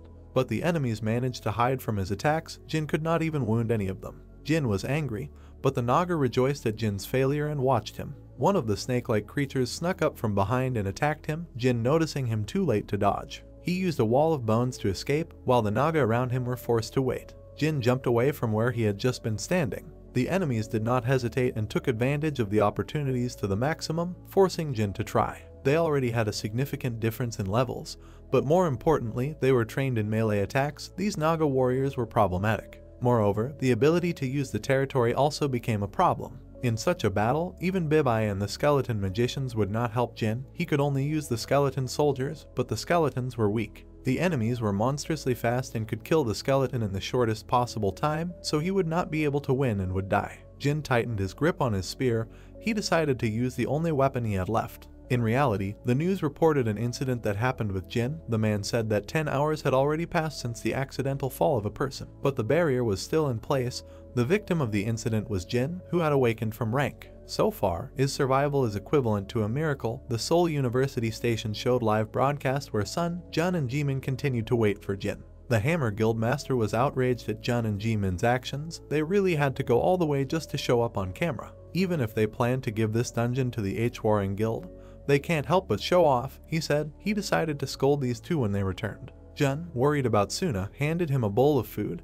They all needed to eat while they waited. The average time to complete the 5th level dungeon was 12 hours. They didn't know exactly how long it would take this time, so he asked Suna to eat. Sun felt uneasy. His friend and sworn brother was suffering in the dungeon, and he was here and could not help. But his stomach was empty and made sounds of hunger. Sun felt embarrassed. He divided the chopsticks and decided to eat. He cried with regret that he could not even control his hunger. Returning to the dungeon again, we see a slain skeleton lying on the sand. His skull was pierced with a spear to ensure 100% destruction and prevent unnecessary casualties if this skeleton was faking it. All 5 skeletons summoned by Jin lay on the ground. One of the Naga warriors walked around checking and finishing off the skeletons. The head of the snake-like monster people mocked Jin, who was on his knees from powerlessness and wounds. The 5th level dungeons turned out to be much more difficult than Jin expected. He chuckled at his misfortune. The head of the Naga asked Jin if he had thought about his position and that bluffing would not work now. But Jin wasn't bluffing. Although he suffered a slight setback, he had a trump card. Jin leveled up. He immediately took out the demon seal to summon a familiar. A system notification sounded about the use of a demonic sealing stone of the 30th level. The leader of the Naga did not understand what Jin was doing. He covered himself with his hand from the bright light emitted when summoning a familiar. A terrifying sound was heard from underground, causing all enemies to be wary and afraid. A huge hand made of sand appeared from under the ground and broke the solid ground against which it rested its hand. Soon the entire sand giant appeared, the shadow of which covered the frightened head of the Naga. He screamed in fear, not understanding what kind of monster it was. Jin greeted his longtime servant whom he had not seen for some time. The sand giant on top of which Jin sat was preparing to attack the snake-like monsters. The system notified Jin that as a result of the designated zone, a golem was summoned in the form of a sand golem. But Jin did not pay attention to this, smiling as he watched the events below. He ordered the golem to kill every monster. It did not hesitate and immediately attacked, causing powerful gusts of wind. Naga dodged the golem's blow, slipping right out from under the golem's hand. The leader turned around and ordered the soldiers to line up. Jin enjoyed the battle and encouraged his servant. He answered him by opening his huge mouth from which a roar burst out. The lined-up soldiers also rushed at the golem with a scream. The battle between the golem and the soldiers caused huge rises of dust and sand into the air, which were visible even from afar. When the fight ended, the arm of the goddess Aria statue was destroyed. All the soldiers were either buried under the sand or lying on the sand.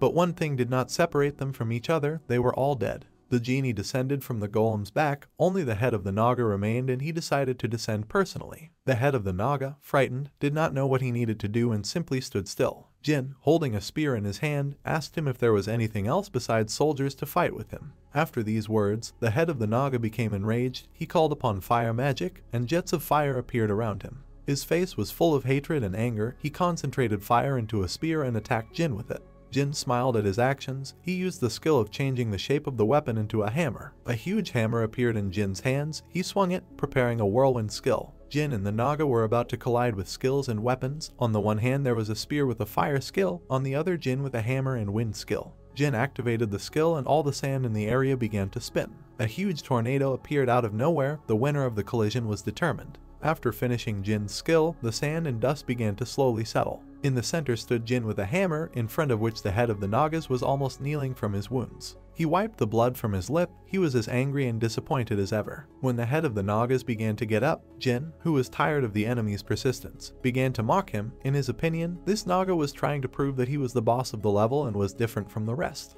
The Nag, through clenched teeth, acknowledged Jin's strength, which surpassed his own. But even so, he did not give up and prepared for the final push. All his muscles tensed and his veins bulged from tension. He turned into a huge snake, opening his mouth with huge fangs. He attacked Jin. He did not want to die until he completed his mission. But Jin expected this and, with a blow of his hammer, tore the head of the huge snake into pieces. In Jin's opinion, for someone who was dying, this Naga talked too much. At the exit of Seoul University Station, various sounds of people passing by could be heard. Sun, Jun and Jimin were still sitting on the ground eating dinner. Even at this late time, they were waiting for Jin to return. Despite everything that had happened, Song was hungry and the food was delicious, but his conscience tormented him. Behind Sun, Jin's voice was heard asking if he ordered him a portion of food. Sun, who heard his voice, fell into shock. Jin left the dungeon, delighting Sun and the others with his return. Many reporters waiting nearby began filming him, and some hurriedly looked for their cameras to film. Sun approached Jin concerned, asking about his injuries, but Jin reassured him. Jin noticed HWI and asked her why she was still there. He began to blame her for allegedly pushing him into the dungeon. Jin complained to her, saying that if something had gone wrong, he could have died. HWI, who was listening to him, began to get angry and said his name in warning.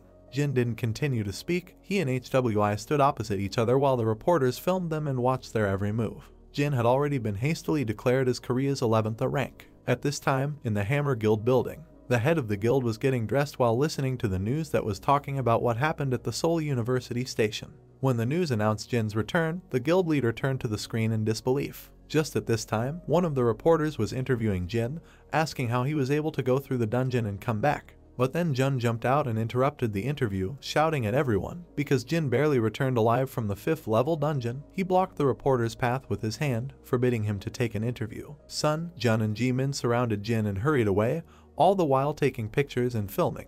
The head of the Hammer Guild, who saw the news, could not believe it. He immediately came to the conclusion that if Jin could clear the 5th level dungeon single-handedly, then he must be a rank. The head of the guild remembered a recent event when Jun came and asked to give the position of vice president to this guy. But then he reminded Jun of his mistakes and greatly offended him by refusing his offer. He wished that his old friend's instincts were right, and if he could recruit Jin to join their guild, the Hammer Guild would become the first guild in Korea with 3 awakened ranks. The guild leader was looking forward to this. He knew that Chief Jun was up to the task. Events take us to a closed room where a secret meeting is taking place. Various sumptuous dishes sat untouched on the table until one of the people in the room asked the question whether everything was going as planned. Taking the teapot, another man answered, while simultaneously pouring tea for the minister. Everything was going well according to him, but the minister was not convinced, remembering the many people involved in this matter. The minister reminded the head of the H-Warring Guild sitting opposite him that he should not make any mistakes.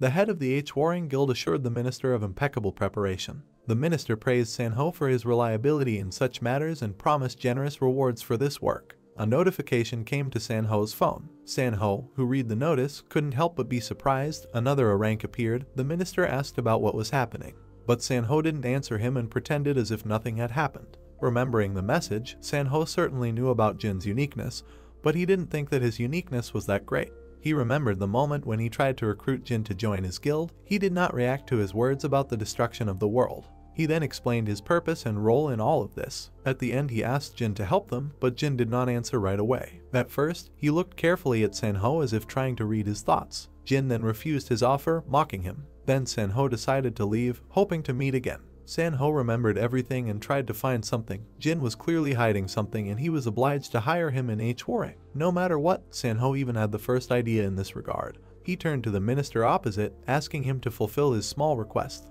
The minister did not refuse and decided to fulfill the small request of the smiling Sanho. Sanho's look changed. It became like a look full of deceit. He informed the minister about the idea of involving another person in their operation. We are transported again to Mina's apartment. The sound of a movie being watched could be heard in his apartment. Ming sat and prepared for exams, listening to the sound of a movie being watched. His hand was already shaking. Min was angry like never before. Min turned to the people watching the film and asked them to turn down the volume so they could take exams tomorrow. Jin, Sun, and Bibai in cat form simultaneously looked at Ming, who was speaking. Jin immediately agreed, took out the remote control and began to turn down the volume, and Sun asked for forgiveness for the inconvenience. Min grabbed his head. Now there was even a cat in his apartment. He was very unpleasant from all this. Ming asked if they were worried. Jin and Sun asked what they should worry about, and Bibai looked with a question. It had been 3 days since the outside was full of reporters. Jin replied that they would gradually get tired and leave, so there was no point in washing up. Jin, remembering something, asked Ming to go to the store and buy tangerines. Sun, who was sitting next to him, added another bag. Min reminded Jin about the exam that was about to take place. Jin took out a 50,000 won bill and began to rub it, telling Min that he could keep the change. Min immediately stood up when he heard this and, scratching the back of his head, asked if he needed anything else. At this time, Jin's phone rang. It was his mother. He picked up the phone and asked if the reporters were bothering her. After talking a little, Jin learned news that he really didn't like. He assured the mother that he would take everything and she should not worry about it. Sun, who was sitting next to him, asked about what had happened because Jin's mood had dropped sharply. Jin asked Sun if Korea was still not united. Sun, without understanding anything, replied that yes, they were still divided into two parts. Jin yelled in indignation because dungeons were already appearing, but they were still not united. Sun did not understand why Jin was so angry about this. Sun watched Jin closely, wondering what was happening. Jin grabbed his head and explained that he had received a summons to join the army. Events in Ming's apartment continue. Jin stood up abruptly, his fists clenched with great force. He could not allow events to go like this. Jin, enraged, proposed killing the North Korean president. Sun yelled at Jin. Was Jin going to avoid war by killing Kim member? Jin confirmed his words and was already heading to kill. Sun grabbed his clothes and tried to stop Jin. Sun screamed and tried to explain to Jin that even if he killed him, Korea would not be able to unite. Jin answered Sun angrily. That was the only thing he could come up with. Sun began to dissuade him from this idea again, convincing him that they could find another way if they thought longer. During their conversation, the door handle to the apartment lowered. Min opened the door and saw Sun kneeling and holding Jin's jacket, and Jin pushing his head away with his hand. This scene was a little strange for outsiders. Entering the apartment, Min asked Jin about what was happening here. Of the many tangerines brought, only 4 remained on the table.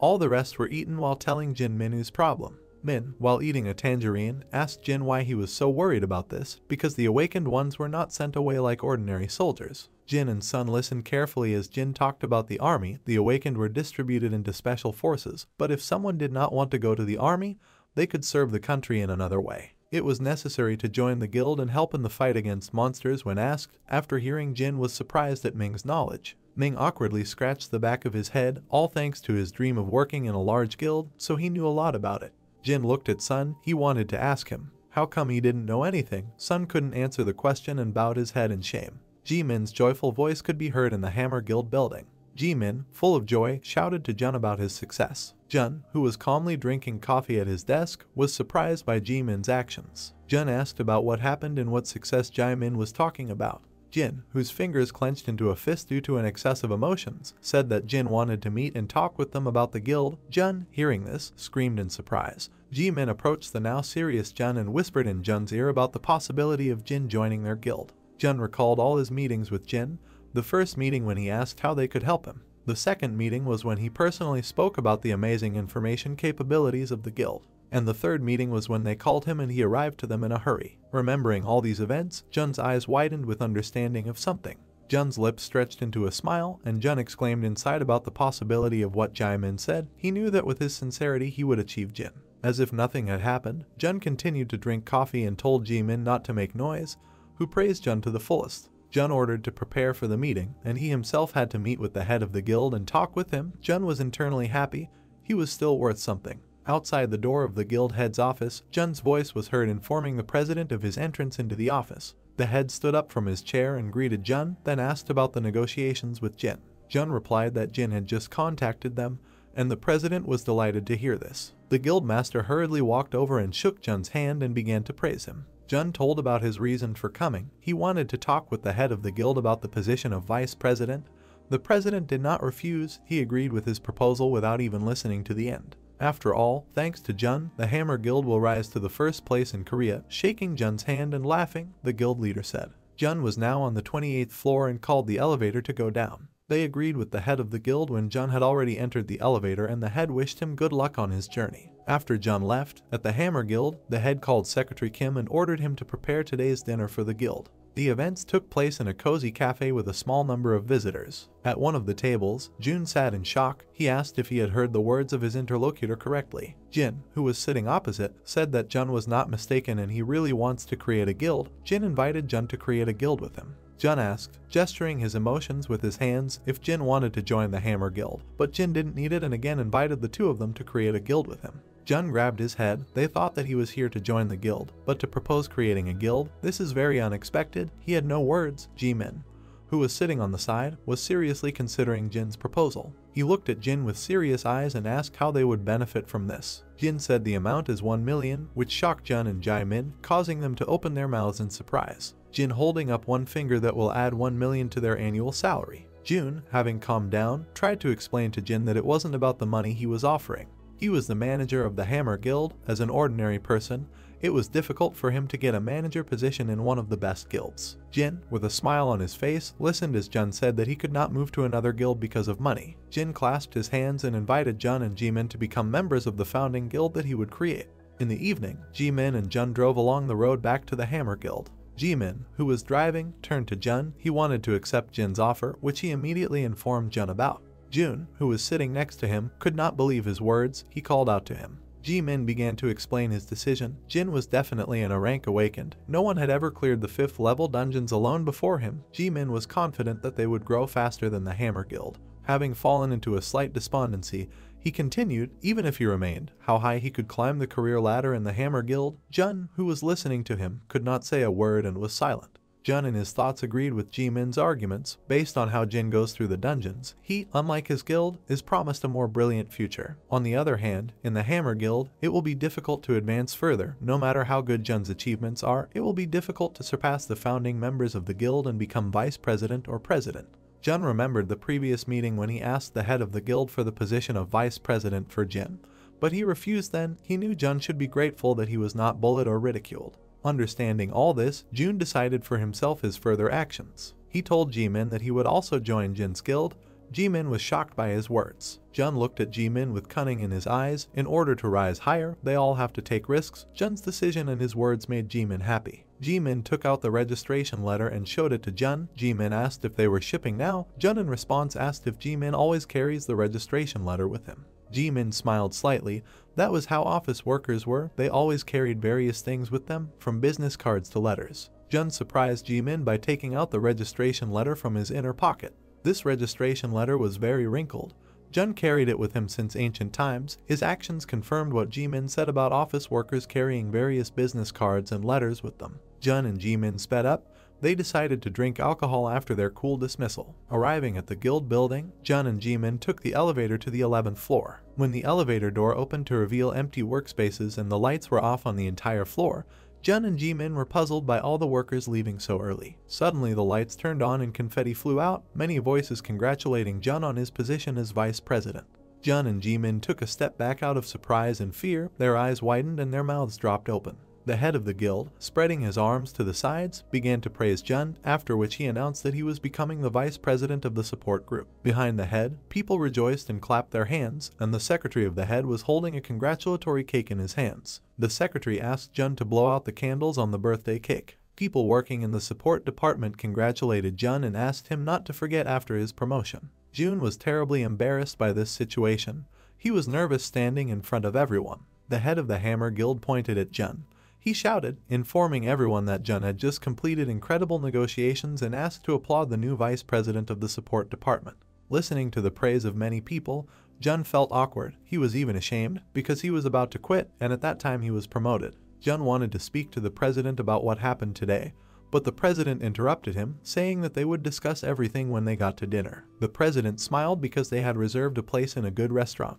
Ji-min and Jun's faces contorted in shock. The sound of the piano playing spread throughout the restaurant. People gathered in groups of 2 or 3 around the tables and sampled the snacks. Jun grabbed his head thinking about what was happening. Ji-min approached him and asked what they were going to do. It was almost impossible to talk about dismissal at such a moment. Jun could not answer him. He himself had no idea about his further actions. Ji-min handed Jun the registration letter asking him to take it. Jun, who took the letter, did not understand why Ji-min gave him this letter. Ji-min smiled. One of them had to leave. He thought that they would not be able to resign in such a situation, so Ji-min handed over a resignation letter to Vice President Jun. Jun was angry with Ji-min for his idiocy. Ji-min said goodbye to Jun, turned around and headed towards the exit. Jun tried to stop him, but couldn't. The head of the guild approached Jun. They wanted to hear about his exploits and called him. Jun stood in front of everyone while the president said to say whatever he wanted. Seeing his face, the president thought that Jin was worried, but Jun the next second said that he could not recruit Jin. The cheerful head of the guild asked him about who had said it. Jun bent over from the waist and asked for forgiveness. He could not recruit Jin. Hearing this, the guild master's hands shook with rage. He pointed his finger at Jun in rage, preparing to accuse him. Whether he thought that an apology alone could correct the situation, whether he wanted to be fired, all this was shouted by the head of the guild to Jun, who bent in a bow. Jun, who heard this, saw an opportunity in his words. The head talked about the huge losses due to Jin, and apologies alone could not do anything. Jun remembered how he cleared the dungeon schedule and gave Jin the opportunity to use it for free. Paid people to adjust his rank. I lost a lot of time waiting for him without doing other important work. He also went into a lot of debt to hire him. Jun took out the registration letter from his inner pocket and announced full assumption of responsibility. The head asked him how he was going to do this. Jin put the letter on the table and talked about his resignation. The head of the guild didn't like this. Jun was the boss, or who did he think that leaving would solve everything? He ran away, leaving the guild with a lot of problems. The head was not happy with this. Jun searched his thoughts for an opportunity to explain the situation. He grinned at the whole experience. He insisted on his own and said goodbye to the head, which shocked the head. The head of the guild, in a rage, wanted to hit him, but he was stopped by another worker, at which time Jun left with a satisfied smile on his face. Fixing his gaze forward, Jun said goodbye to the Hammer Guild. Jun left the restaurant with his hands in his pockets. It was already dark outside. Ji-min called Jun. Jun was surprised to hear Ji-min's voice. He looked at the road. There was Ji-min standing next to his car. Jun asked him why he hadn't left yet. Ji-min told him that he was waiting for him and couldn't leave without Jun. He asked him to get into the car. The events take place in a small restaurant, Angel Coffee, to the business room of this establishment. Jin welcomed Jun and Ji-min into joining the Ardal Guild. Jun and Ji-min were puzzled by the name of the guild. Jun explained that this was the name of the guild. He extended his hand to shake hands. He wanted them to get along with each other. All three exchanged pleasantries. They shook hands and said how well they would work. Jun asked Jin to address him less formally. Hearing this, Jin suggested calling him little brother, but Jun didn't want to communicate like that. He shouted and asked to just call him the head. Jin immediately transferred all the work to Jun, even registering the guild. Jin offered to drink in honor of such an event. Jun asked if there were any topics of conversation, and if they missed anything, Jin directly asked what they might have forgotten. Jin said that it would be Jun who would lead the guild, and he would simply walk through the dungeon and order it. Jun, seeing his carelessness, was worried. Could the head of the guild really be like that? He didn't like Jin's childish behavior, who now called Sun and asked about today's food. In the business room, Jun interrupted Jin and Sun's conversation. He suggested putting aside the acquaintance and discussing the serious affairs of the guild. Jin heard Jun and asked what questions Jun had for him. Jun began his conversation about the 6th level dungeon.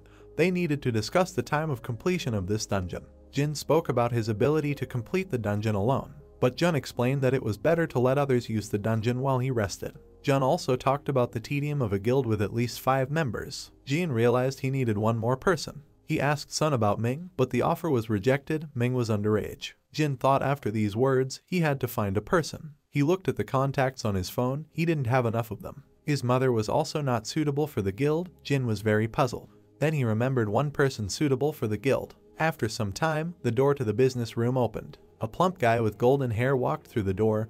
Jin greeted him and called him over. Jin immediately asked if he had brought the indicator card and seal. The big guy, a little sad, said that he had brought all the things, and Jin stood up at that time. Jin raised his hand and directed it towards the man who had come. The phone salesman, remembering how Jin beat him the last time, turned away in fear. But Jin simply put his hand on his shoulder and greeted him. Now he was the 5th member of the guild. The rest of the guild members were watching in the distance. The golden-haired guy calmed down, but now he was shocked by what was happening. 2 days later, in the building of the new Ardal Guild, builders and furniture makers were finishing their work. 2 workers were carrying the food table to another location. Jimin wiped the sweat on his forehead.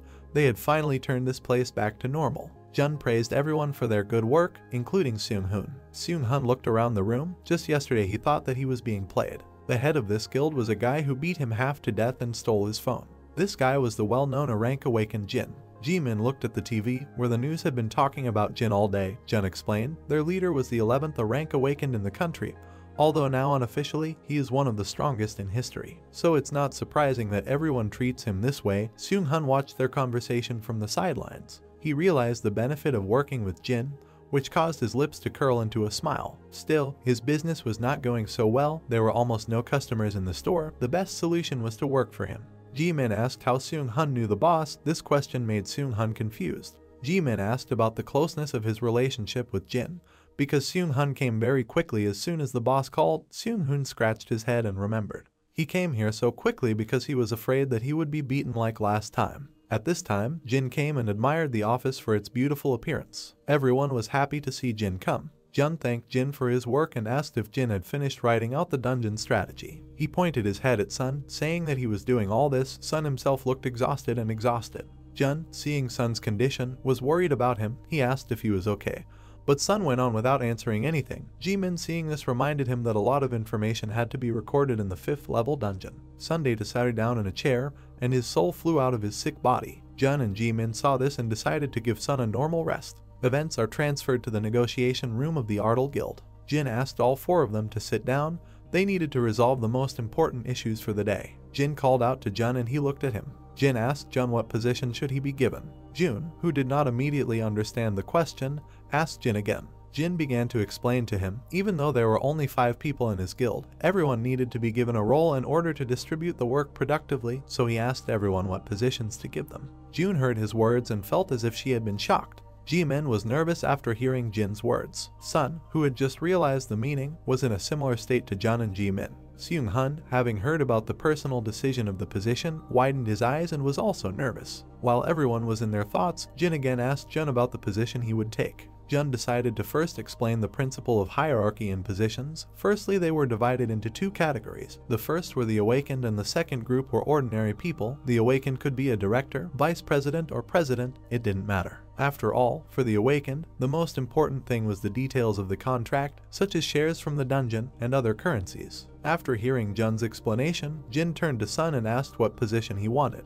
Sun awkwardly scratched his head and wanted to talk about his position, but Jin interrupted him by assigning him the position of director. At this news, Sun's entire body shook with joy. Sun rejoiced. In an instant he became a director, but Jin continued by saying that he would become the director of resource collection. With this he destroyed all of Sun's hopes and joys. Sun hugged his knees and sat in despondency. Others, seeing his condition, decided to simply call him director. Jin asked Jun about the departments. Jun answered by talking about such departments as accounting, administration, support, and management. Jin looked at the 3 people in the room and chose positions for them. Jin turned to Jun again. Jin assigned Jun the position of general manager and Jun happily accepted. Jimin asked for the position of head of the support department and Jin agreed. Jimin clasped his hands together and said that he would try very hard. Finally, it was Seung-hoon's turn, who was waiting impatiently. Looking at him, Jin suddenly asked why Seung-hoon was still here. Jun asked Jin in shock if Seung-hoon wasn't one of the founding members, but Jin simply said that he needed his name for the guild. Seung-hoon heard this and began to rush around and didn't know what to do. Jin smiled seeing this situation. Jin decided that since he was already here, they should give him a suitable position. After a while, Jun asked Jin. Jin did not understand how they planned to recruit new employees and asked why they needed them. Jun looked at Jin again in silent shock, and he began to explain to Jin again the principle of the guild's work. As the guild grows, a large number of awakened people appear and they will need new employees. Jin took out a sample review letter from his inside pocket and placed it on the table. Jun asked what it was. Jin told him that it was his release from the army, and now he asked again, do they really need employees? Jun, reading the leaflet, was furious. Only to free himself from the army did Jin create a guild. He could have simply joined the Hammer Guild. If he had done this, Jun would have become the head of the department and lived a wonderful life. But from his dreams, Jin's voice pulled him out and asked what he was thinking about. Jun did not give up hiring people and said it again. Jin this time agreed with him with an indifferent look. P then decided to transfer all the work to Jun and appointed that the general manager would be responsible for all the work of the support department. Jin finally asked if there were anyone who disagreed with his opinion. At this time in the women's dormitory of the university, Ji-won watched the latest news about Jin. In similar news there were many topics such as Jin's founding of the Ardal Guild, information about the 11th Awakened of Korea, the rising star of Jin and what Korea's #1 thinks about him, whose son is next to Jin. The popular news was full of news about Jin. Ji-won couldn't believe that she was drinking with such a person. She remembered how they sat in a restaurant and enjoyed food and drink. Jin was cheerful and a pleasure to talk to, but in the end she fell asleep and her hat fell off. Even so, Jin did not turn away from her then. Praising her for her beauty, he put the hat that had fallen off on her. She abruptly jumped out of bed from these memories. She herself didn't understand what she was thinking about, but she felt good about these thoughts. But the sound of people coming made her come to her senses. The two girls said that they were scared when they saw her. Ji-won asked why these girls came so early. The girls looked at her with contempt. One of them was completely angry. They shouted that she should wear a cap even when she was at home. The second girl confirmed her words. The girls left, leaving Ji-won to apologize after them. As they left, they discussed her. This one really didn't like Ji-won, but she couldn't do anything and just sat there in silence. Ji-won was offended. She had nothing to hope for. A minibus stopped at the bus stop. Min came out of the minibus, leisurely looking at his phone. In his thoughts, he expected Ji-won's reaction to his arrival. The timing was perfect. He had finished his exams and Jin had moved out of his apartment, so he wrote to his sister. He wanted to hang out with her and have dinner. Soon Ming was near the girls' dormitory. He waited leaning against the wall. Two girls came out of the entrance and discussed Ji-won. Min noticed them and listened to their conversation. They were talking about Ji-won's past. While they walked into the distance discussing her, Min stood behind and looked after them. He didn't say a word, but inside he decided to take desperate measures. At this time, in a dungeon on the 5th level, in a Naga temple located in the middle of the desert, Sun collected all the treasures and put them all in a pile. After he collected everything, he said this to Jin standing next to him. The treasure pile contained only ordinary things, and useful artifacts stopped falling out. Jin called up the system window and realized that he could no longer get benefits from this dungeon. He moved all the items to his inventory and called up the store window. At the exit from the dungeon it was already light. Many reporters stood waiting for news. Jin and Sun emerging from the dungeon caused a furor, and all the reporters began to make noise. Seung-hun approached Jin, praising him. Jin asked why he came here. Seung-hun explained that Director Jun asked him to pick up Jin and bring him back to the office. He said that Jun went to the Public Affairs Bureau. A reporter with a microphone pushed Seung-hun, who was standing there, and headed towards Jin. The reporter immediately began asking questions about his methods for quickly clearing the dungeon. A moment later, another dozen reporters pounced on Jin with questions. In an instant, many reporters surrounded Jin, and many microphones appeared next to his face, and the reporters did not stop asking questions. Seung-hun watched from the side. He was angry at the attitude of the reporters. Seung-hun shouted to move away from Jin.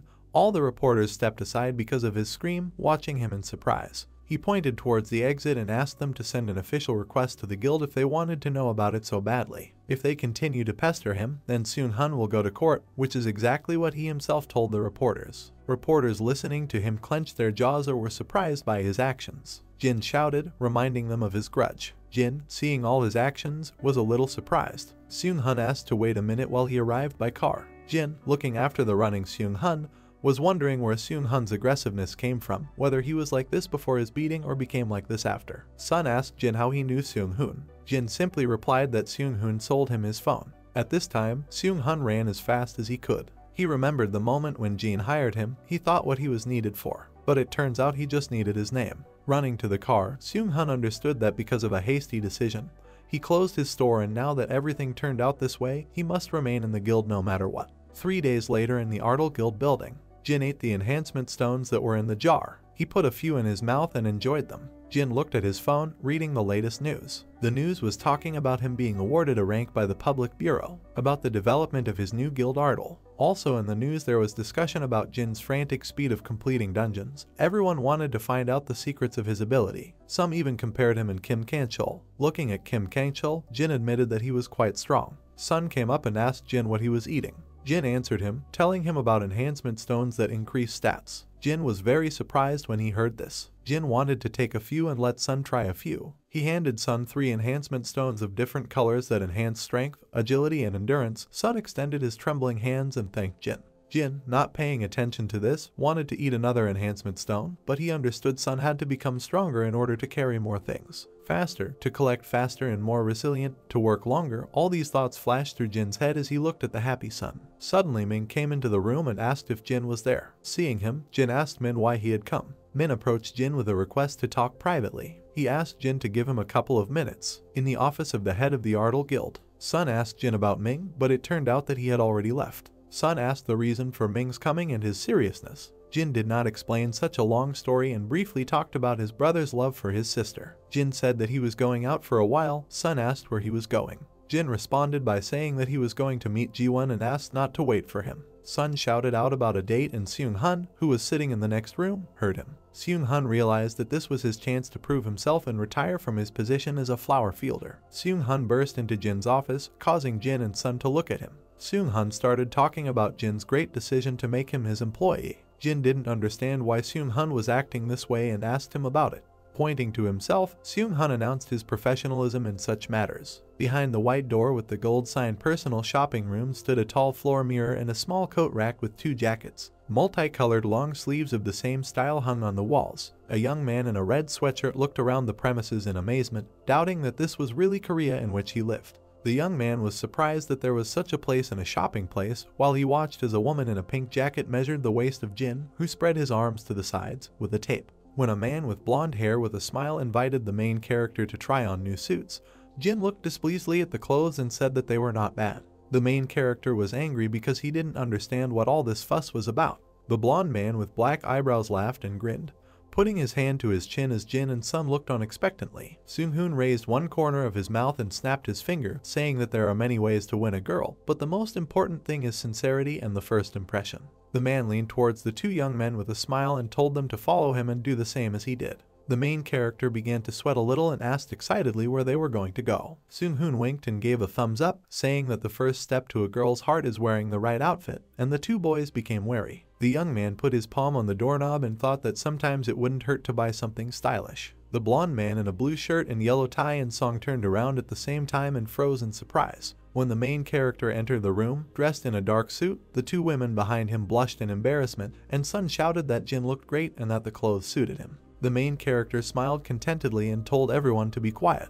Jin turned around sharply when Seung-hun, with a bow and a smile, presented the young man with a watch and a box, saying that he and the suit would create a complete look. The main character put the watch on his wrist and said that now he will go. Suddenly, a blonde man ran after the leaving young man with a folded paper in his hands, asking the young man to take it with him. Jin unfolded the sheet, which contained detailed recommendations for a successful meeting of the head in Pyeongtaek, and the main character thought that his subordinate had understood everything wrong. Jin came to the conclusion that he could listen to Seung-hun's recommendations because he wanted to relax, and with a bow he thanked the man, saying that he could leave early today. The main character turned around and waved his hand to his subordinate, while he loudly shouted after the head that everything would work out for him. Sun relaxed on the sofa, enjoying the long-awaited rest, and asked Seung-hun if he was heading home now. When the man replied with a mysterious grin that he had something to do, Sun began to worry. A young man in a red sweatshirt looked at Seung-hoon with his mouth open in bewilderment while he said that people become couples every time he tries to set them up. The man clenched his hand into a fist and confidently declared that he was going to help the main character. When a stunned Sun asked if Jin was going to date Ji-won, Seung-hoon laughed briefly and arched his eyebrows, confirming this assumption.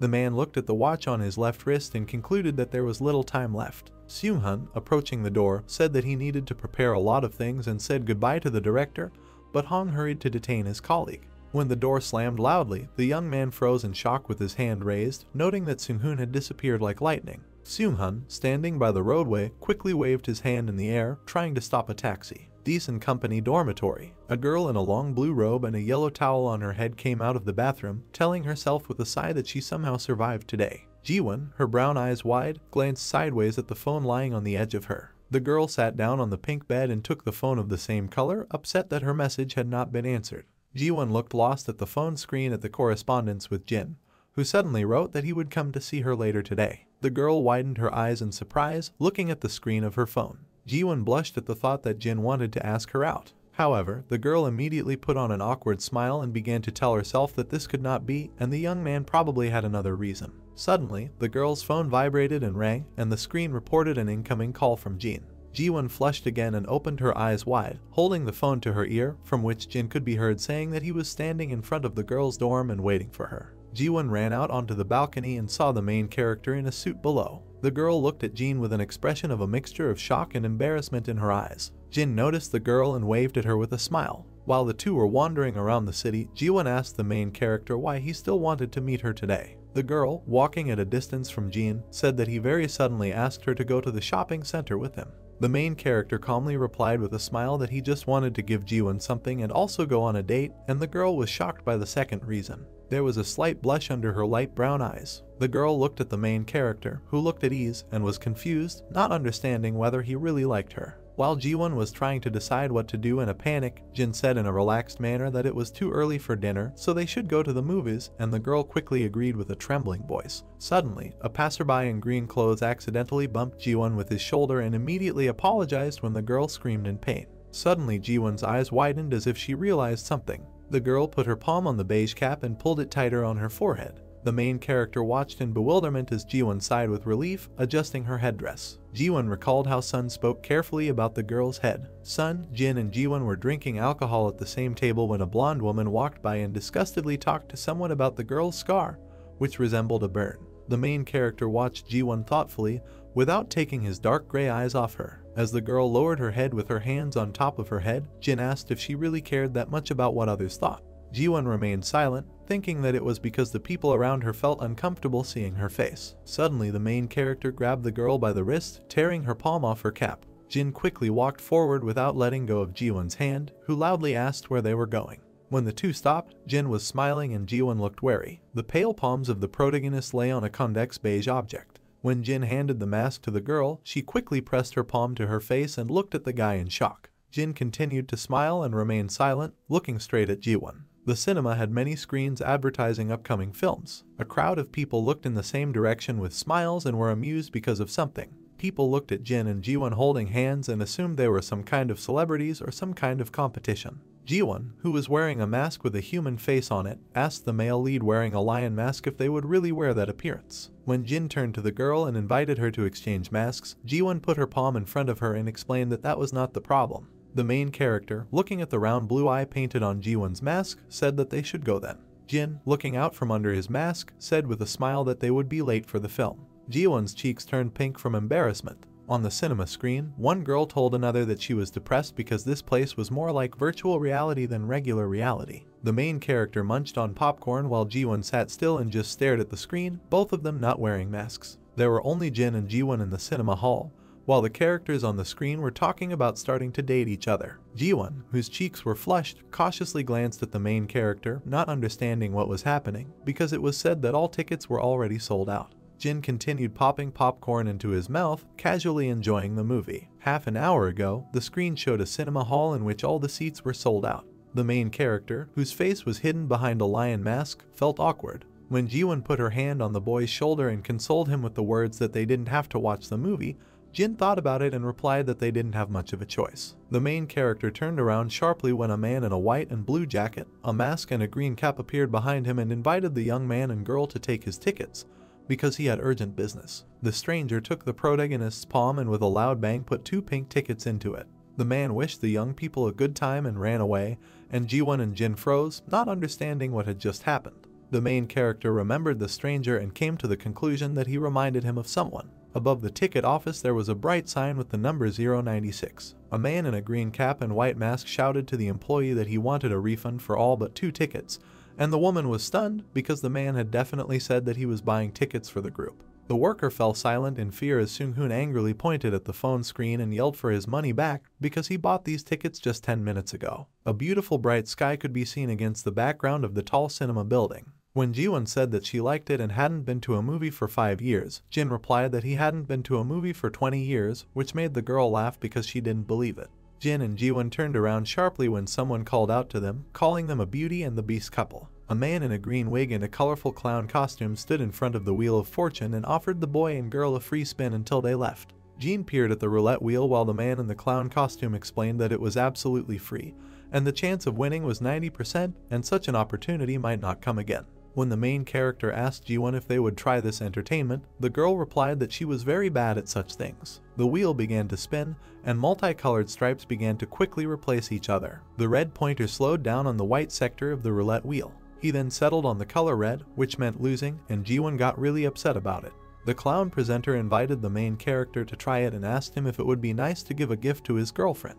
Jin hummed thoughtfully, looking at the Wheel of Fortune through his mask. The roulette began to spin quickly again. The main character, watching as the red pointer began to slow down to a strip of white, doubted that he would also lose, unless he was cursed or something like that. The main character exclaimed in surprise when he realized that he also lost. The hand of a man in a red suit with white stars touched the roulette wheel. The main character watched the stranger's actions in surprise. When the sign reached the yellow line, the man shouted loudly and joyfully that they had won a special prize, and Ji-won immediately perked up. Jin silently looked at the stranger while Ji-won, covering the lips of the mask with her palms, happily said that she had won something for the first time. The man in the green wig congratulated the players and gave Ji-won a prize in the form of a small white bag.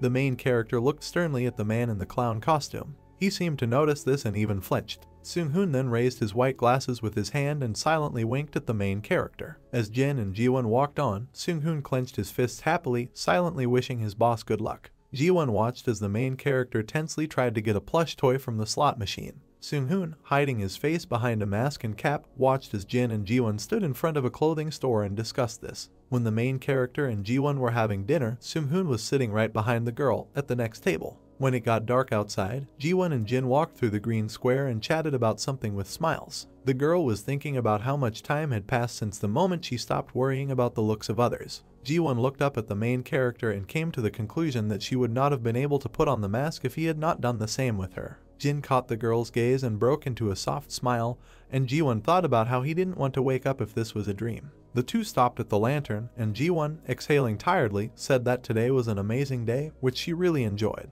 The boy and girl were sitting on a bench, and the main character listened attentively as Ji-won talked about wearing a mask, watching a movie, and dining out. The girl laughed, covering the lower part of her face with her palm, and suggested that the people around her might think that these two were strange. Jin asked dryly, "So what?" Ji-won couldn't find the words to answer and simply remained silent. Ji-won stood up smartly and said that the main character is right, however, she still doesn't have the courage to walk where there are a lot of people. The girl raised her head and said that for her it was like a dream. However, Ji-won clearly understood that sooner or later dreams end. The girl thought that if she continued to sleep, she might fall in love with the main character. Ji-won removed the mask from her face, smilingly saying that it was time for them to return to reality. Jin tilted his head and smiled. Ji-won was perplexed when the young man stood in front of her and said that he would give her something to help her regain that courage. The girl looked at the main character expectantly, her eyes wide open. Ji-won turned around and looked up as bright red-orange fireworks bloomed in the sky like flowers. Jin and Ji-won looked at the people in the distance who were clapping their hands and shouting congratulations. Suddenly, the people holding roses in their hands were taken aback when they took a closer look at Ji-won's face.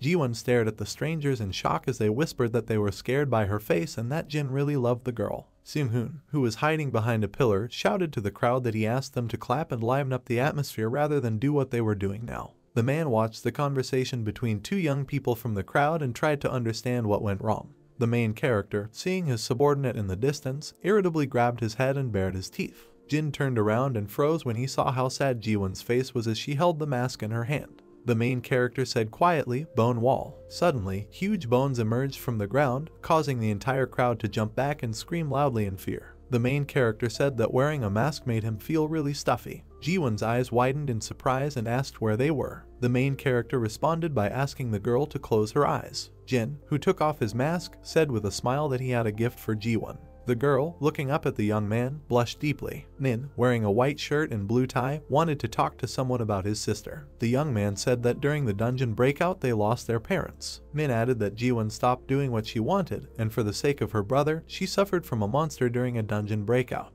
Min said that because of this, Jiwon received a scar that could not be removed, and asked the main character to help the girl, although he was ashamed to ask for something like that. Jin thought that Min, as a man, should not be afraid to ask others for help. The main character, holding a small cone-shaped object with a twist-off lid in his hand, said that Jiwon will now wake up from the dream she mentioned. Jin looked at the girl with a warm smile until his touch on her head caused a dazzling white flash to appear in the black space. Jiwon stared at the main character as he pressed his thumb against the scar on her forehead. With the help of healing ointment, you can restore a lost limb or irreversible wounds from a curse, as this remedy is highly effective. Due to the fact that it was deep evening outside, bright light appeared in the windows of the apartments. In the girl's hands, a phone was visible with a message where the main character asked her not to wash her face or wash her hair for a day, noting that otherwise she would wash off the ointment. Next, he asked her to go straight to bed. Grinning, Jiwon thought it sounded like a beauty salon recommendation. Starting to type, she thanked him, telling him that she had a great time, calling him Mr. Barber and asking him to come back soon and rest.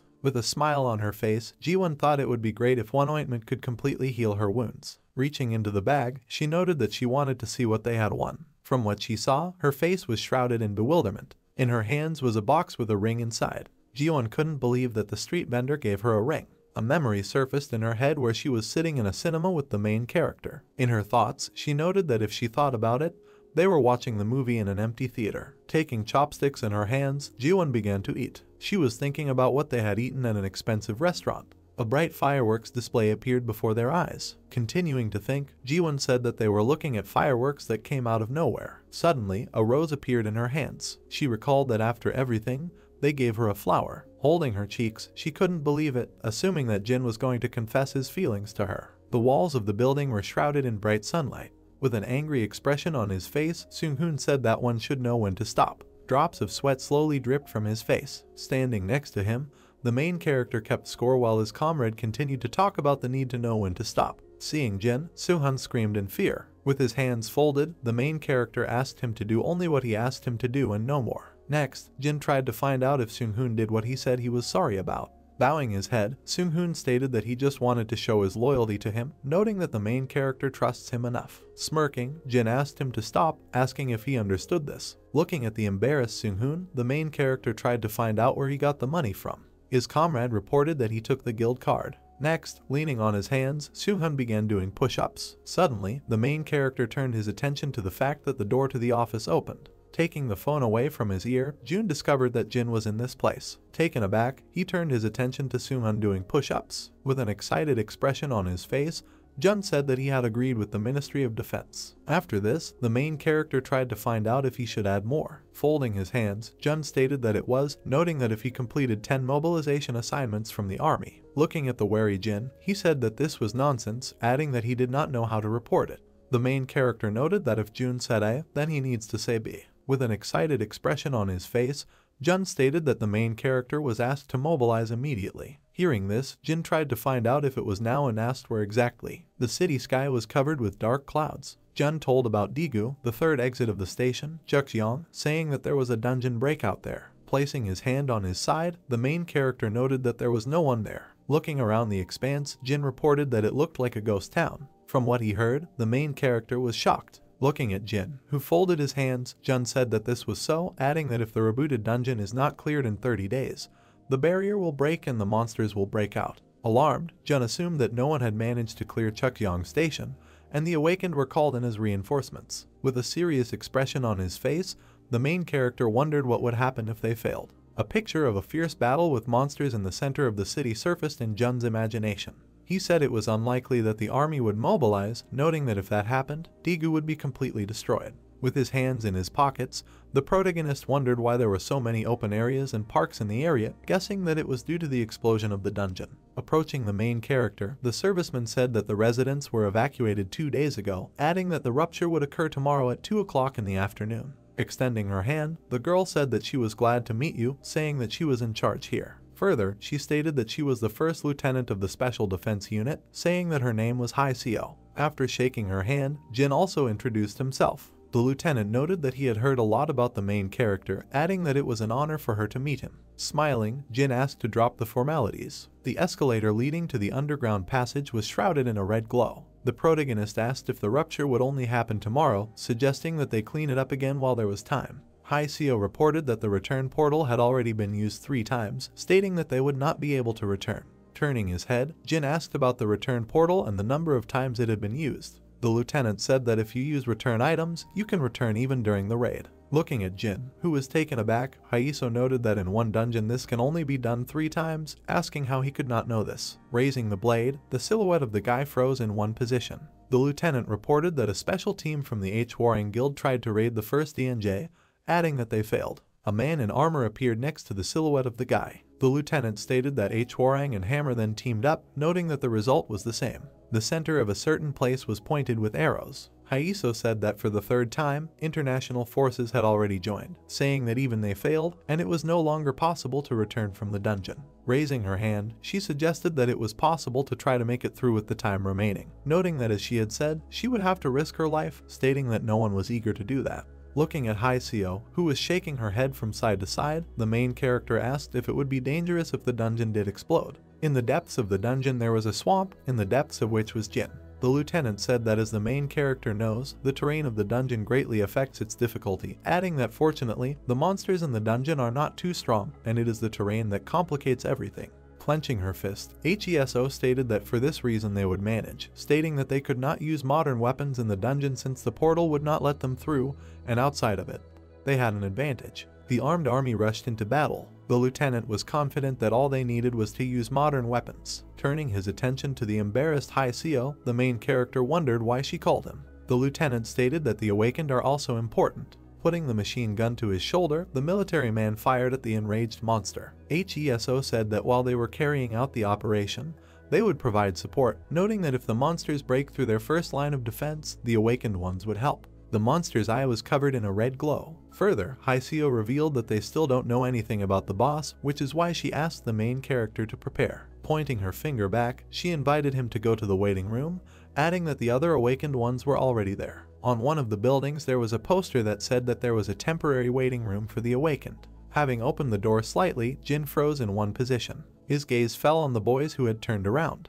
Having just seen the main character enter, they were surprised that he was also participating in the operation, noting that he was rank 11. Suddenly, Jin was a little taken aback. HWI appeared before him, leaning against the wall. The main character said that they met again. Grinning, Jin noted that fate itself brings them together, asking if this is so. Wary, HWI called out to the main character. Folding his hands, Sanho said that he had a task for HWI. Sitting at his workplace, he told her about its details. HWI was shocked by what she heard. With a smile on his face, Sanho tried to see if she could handle it. Frozen in one place, HWI was lost in her own thoughts. With a wave of his hand, the main character apologized for jumping the queue at the Seoul station, noting that the 5th rank dungeon was not such a difficult task. Smirking, Jin suggested that HWI couldn't have done it alone anyway, asking if that was true. A barely noticeable smile appeared on her face. Putting her hands in her pockets, HWI assumed that she had just beaten Jin yesterday, believing that he had become many times stronger. Folding his hands, the young man was surprised that HWI and Jin had fought before. The guy was amazed that she defeated him. The awakened one suggested that the rumors in Jin's power were lies. From what he heard, the protagonist's face became covered with genuine irritation. Furious, Jin wondered if she wanted to test it.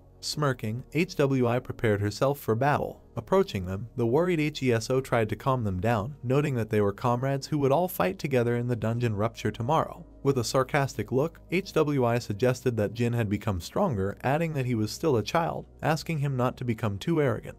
Looking at the stunned protagonist, she stated that because of one of his mistakes, people could die on the battlefield. Clenching his fist, Jin wondered who she was to give him orders, after which, the lieutenant tried to calm him down. With a worried expression on her face, Haiseo stated that HWI is the leader of the awakened support team. Jin's face was filled with rage. After the main character finally calmed down, Haiseo breathed a sigh of relief. Suddenly, Jin called out to the surprised lieutenant. With a serious expression on his face, the protagonist asked if she could get him information about the type of dungeon. Looking at Jin, who was taken aback, Haiseo stated that there would be a breakup soon, asking why he needed information about the dungeon. The main character tried to find out if this was a military secret. Behind the guys was HWI, trying to eavesdrop on their dialogue. The lieutenant said that the information about what was inside the dungeon was publicly available, noting that if he needed it, she could print it out now. Wary, HWI tried to find out if they were talking about information related to the dungeon. A mysterious red glow continued to emanate from the depths of the underground passage. The main character told about the 6th rank dungeon. Presenting himself in front of the aura streams, he stated that the energy released was incredible, noting that it was no surprise that this dungeon was the most powerful. Suddenly, someone tried to call out to the main character, which caused him to turn his head. With her hands on her side, HWI wondered what he was doing. Smirking, Jin asked rhetorically what else he could do near the dungeon, stating that he was of course going to clear it. Horrified, HWI tried to find out if the main character really didn't understand this. With a grin on his face, deep in his thoughts, Jin said that he understood everything, adding that he did not want to share experience points and achievements with the awakened army. Alarmed, HWI stated that the best awakened team had failed in this dungeon 3 times, asking if Jin wanted to die. Looking at the main character standing next to the streams of powerful energy, HWI said that if he was thinking of using the return portal. Interrupting her, Jin asked her to talk less. Looking at the indignant HWI, he wondered if she had chickened out. Placing her hand on the portal, the protagonist suggested that she was very scared that she would not be able to use the return port, noting that since this was the case, then she should just wait here quietly. Turning his attention to HWI, he called her a scaredy cat. After which, the main character plunged into the depths of the portal. From what he heard, HY's face was enveloped in genuine anger. The golf club slowly approached the ball for impact. Suddenly, the phone rang in the man's trousers. Putting the phone to his ear, Sanho turned to the minister. The minister, turning to him, wondered what it all meant. Taken aback, Sanho tried to find out what he was talking about. The minister said he was talking about Sangho's sister, asking if he was going to break his promise and clear out the dungeon. From what he heard, Sanho was shocked. A brightly shining moon could be seen in the window of the building. After asking for forgiveness, Sangho stated that he would contact him after he found out what was going on. Holding the phone to his ear, in his thoughts, he wondered why HWI went to the dungeon and what she was thinking about. Placing her hand on the bloody stone, HWI stated that there was a big battle here. Looking at her hand, she reported that there were signs of battle everywhere, suggesting that they were summoned monsters. Placing his hand on his side, Jin noted that there were about 20 monsters there. Turning her head, HWI said that it seemed to her that the main character was just going crazy if he wanted to clear the dungeon himself, adding that now everything fell into place. Looking around the expanses of the dungeon, she froze in one position. Suddenly, an ogre appeared on the path of the main character with a huge bat in his hands. HWI noted that with his skill level, he would not be able to obtain the Hearthstone, let alone clear the dungeon. From the ogre's blow, Jin tried to cover his face with his hands. Grinning, he was glad that his experience points began to grow. Her gaze fell on the enraged monster he had summoned. Putting his hand forward, Jin ordered him to attack the ogre. From what he saw, the monster screamed in horror. On the head of the golem was the main character, who was preparing for a colossally powerful blow. A magic hammer appeared in his hands, which he summoned. After which, Jin swung and struck the ogre. The system notified the main character that his level had been raised to 40, as well as the unlocking of the benefits of his level. From what he saw, Jin's face was enveloped in a joyful grin. Raising her hands in joy, Bibai declared that the main character was doing a great job. Looking at Bibai hugging the golem, Jin tried to find out where she learned to talk like that. Bibai noted that their Rocky also tried. Placing the hammer on his shoulder, Jin suggested that she was watching too much TV. Turning around, he asked them to stop having fun and move on. Suddenly, seeing something, the main character froze in one position. A sharp mountain cliff appeared on their way. Bibai's face was filled with bewilderment at what he saw. In his head, Jin imagined an image of a cave painting where people offered prayers to God. While in his thoughts, the main character noted that he had already heard about this, telling about the legends that talk about the appearance of the sacred place of Alphen. His gaze fell on a huge stone hill, which he called the Tarta Plateau. Looking around the expanses of this place, the main character noted that it is otherwise called the Temple of Giants. Paying attention to the cliff, Bibai assumed that because of it other people failed the raid. Calling up the panel, Jin stated that now was the right time to unlock the level 40 special benefits. The system notified him that the Necromancer skill had been unlocked. The system reported level 1 ghost armor, stating that Jin needed to subjugate souls and force them to follow him, noting that souls have their own will and can protect their ruler, and also that the ruler can use soul extract to restore endurance. Further, the system notified him about the ghostly spear, telling him that when summoned, it would be made from the subordinates of their souls to attack enemies, and the spear itself would probe the enemy until it hits the target. A smile appeared on the protagonist's face. Lying on the floor, the man asked him in every possible way for help.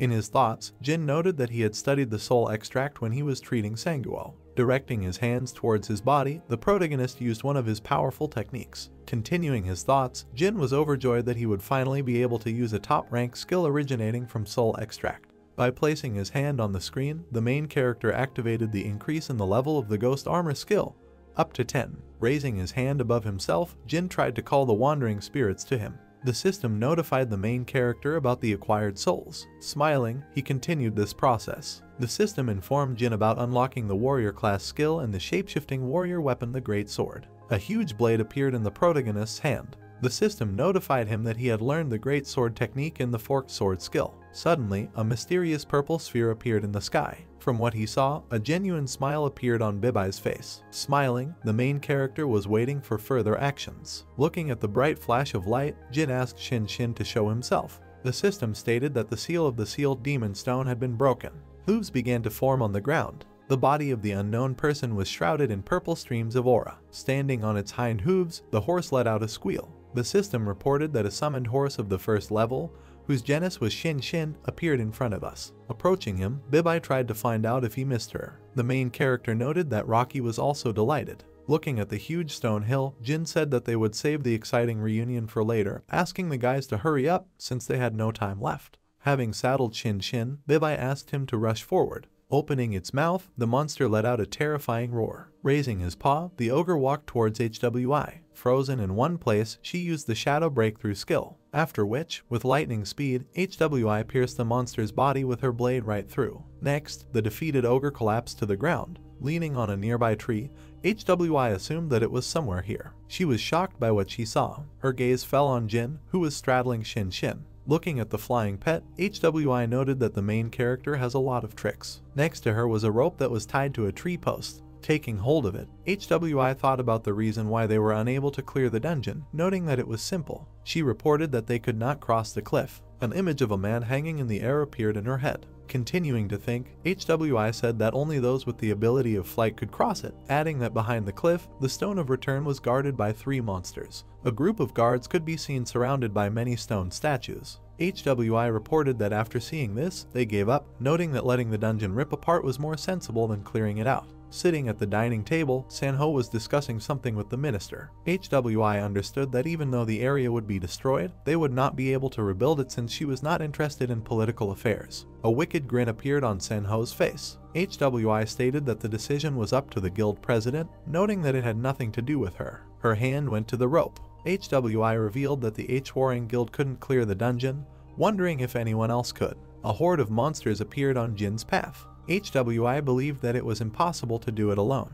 Indignant, she declared that she would not yield to the main character. She was confident that for the sake of the H-Warring Guild's reputation, she had to stop Jin. After which, landing on the rope, she went in pursuit. Near the entrance there was an emblem where it was written about Lisano's press conference. The plot takes us 1 hour before the dungeon breaks. Raising their hands, a group of reporters turned to Sanho, asking if he thought HWI and Jin had a chance of returning alive from the dungeon. With a serious expression on his face, Sanho said that he thought that their chances were close to 0. Raising his hand, the man stated that there was only an hour left before the dungeon breaks, noting that they knew that HWI was Sanho's sister. Next, he tried to find out how Sanho was feeling. Indignant, Sangho wondered if he was seriously asking him this. Adjusting his glasses, Sunho revealed that a member of his family was on the verge of death, asking how the man thought how he, who could do nothing, felt. His face was shrouded in genuine anger. Rising from his chair, he announced that he was ending the conference, after which, a group of stunned correspondents tried to stop him. Walking out of the conference room,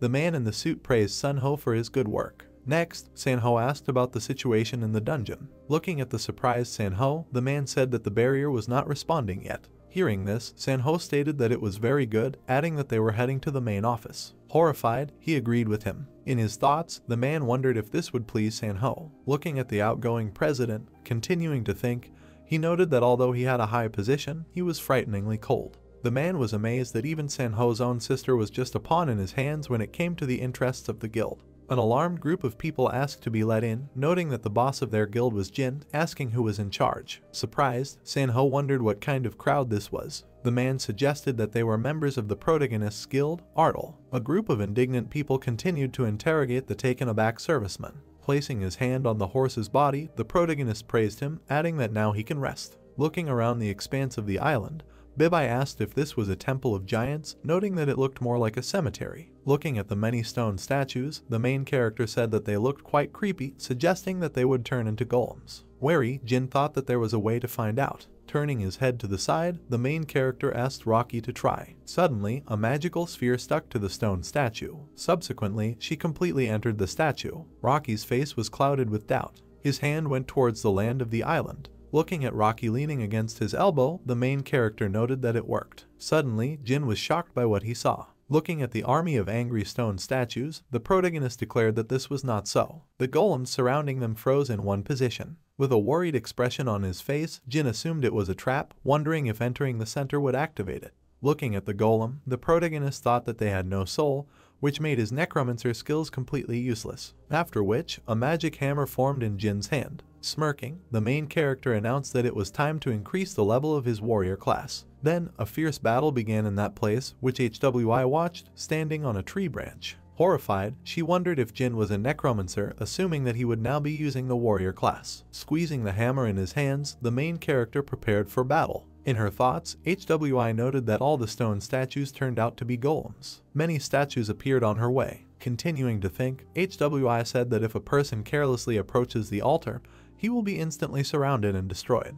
Looking at the struggling Jin, HWI stated that his instincts were much better than she thought. Lowering his gaze, the main character tried to catch his breath. Grabbing the hammer with both hands, Jin stated that they would soon run out, adding that there were simply too many of them, noting that they were not strong. A group of guards was visible on his way. Looking at the monsters surrounding the mysterious crystal, Jin reported that they had scared him from the very beginning. The monster's eye glowed bright red. There were a lot of stone fragments visible on the battlefield. Swinging his hammer, the main character struck one of the golems. His gaze was full of determination. Raising her hand, delighted, Bibai declared that the monsters were finished. Drawing attention to her, Jin asked her to come down as it was dangerous. Suddenly, they were struck by a crystal glowing purple. Bibai noted that the homecoming stone was shining brightly, suggesting that a breakup would occur soon.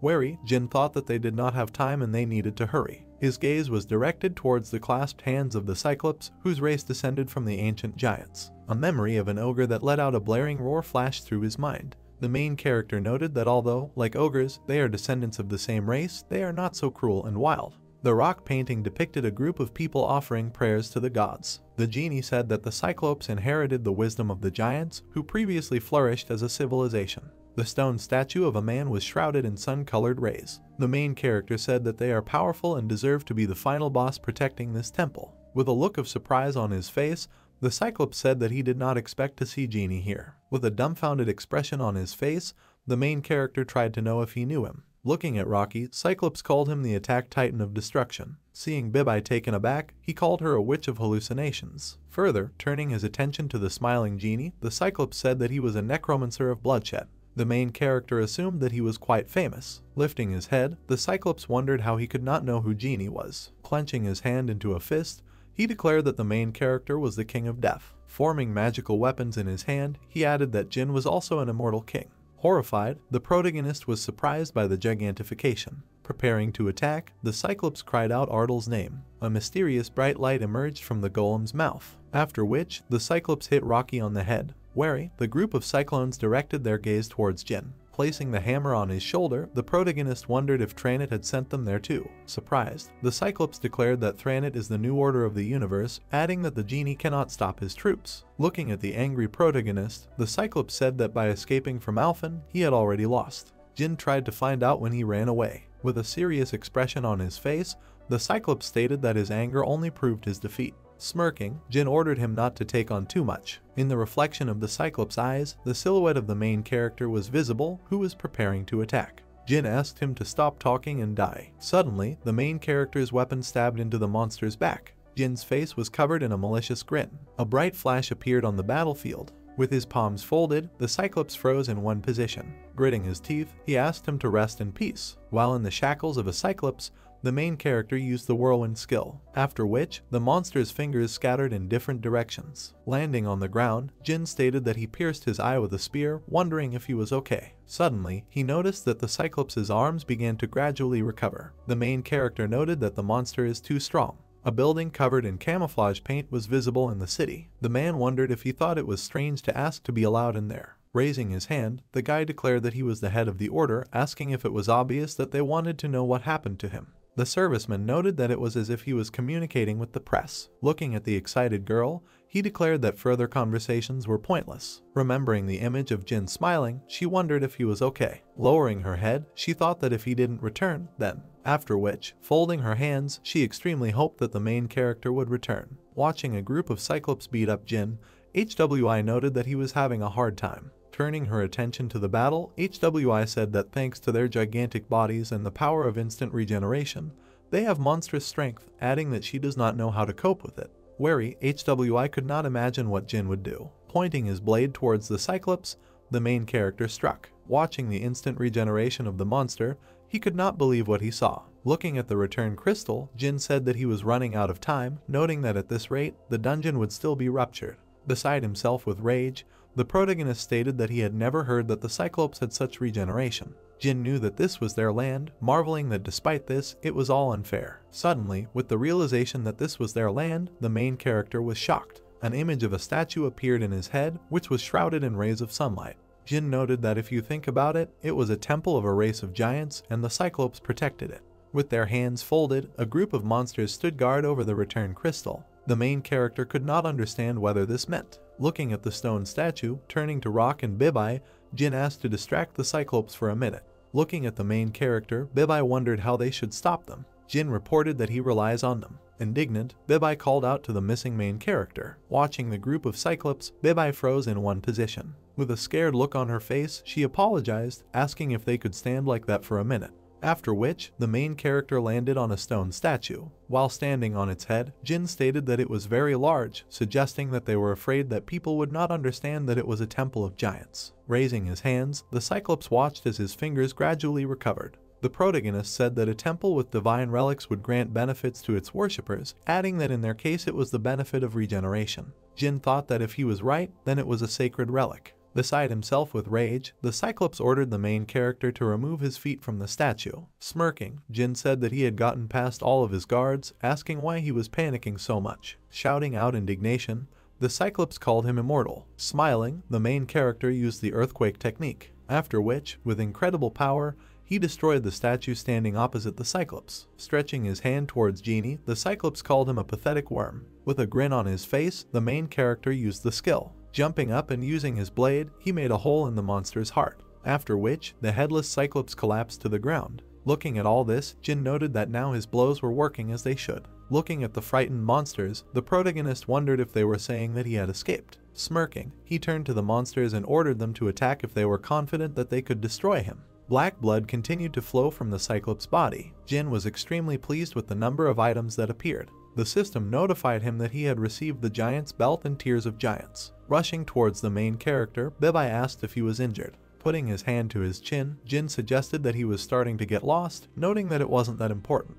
Raising her hand, Bibai invited him to return. Turning his attention to the stone table, the main character wondered where the Stone of Return had gone, asking if Bibai had taken it. Turning around, he assumed that a ghost had arrived. Raising the Crystal of Return, HWI wondered if they were looking for him. A wicked grin filled her face. Jin, illuminated by the sun's rays, looked displeased at HWI, who suddenly appeared with the Stone of Return and asked what she forgot here, accusing her of spying. The action returns to the recent past, where Sanho, with a wicked smile, asked the red-haired girl to force the main character to penetrate the dungeon rift at Jukjeong Station. Covered with drops of sweat, the perplexed HWI asked why this was necessary. In a thoughtful pose, sitting at the office desk, the red-haired man calmly explained that neither the guy's past nor his abilities were yet known, so the best solution would be to find out his secrets in the dungeon rift. With his chin resting on his folded hands, Sanho with a serious expression asked the red-haired girl to observe Jin to learn more about his ability and skills. HWI also had to find out if anyone was helping the Necromancer, and in general, get as much information as possible about the mysterious man.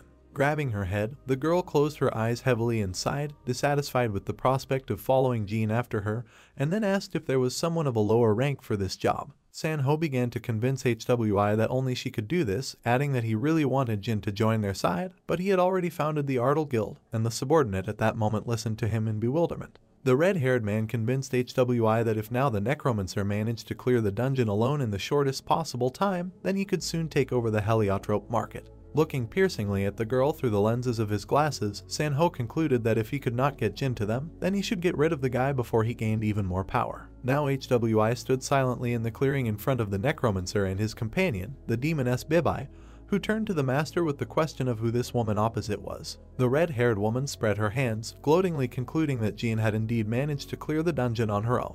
When HWI admitted that she thought the man was using some tricks, but in the end she admitted his strength, and the Necromancer coldly said that he did not care about confessions. Jin was excited that the dungeon would soon burst, asking HWI to give him the homecoming stone as soon as possible. At that moment, the woman drew her blade, suddenly attacking the main character, but he managed to put the massive sword in front of him to defend himself. Throwing a menacing look at HWI during the clash of blades, Jin clenched his teeth and angrily asked what she was doing. The red-haired woman replied with a sarcastic expression that there were personal reasons why she could not allow the Necromancer to leave here alive as the crossed blades shook. Actions are transferred to the district where the 4th security post, covered with military camouflage, is located. An angry crowd surrounded a man in military uniform who was blocking the road, and Jun began to swear as he told him to find out about everything from the news, informing him that he was directly connected with the person involved in this incident.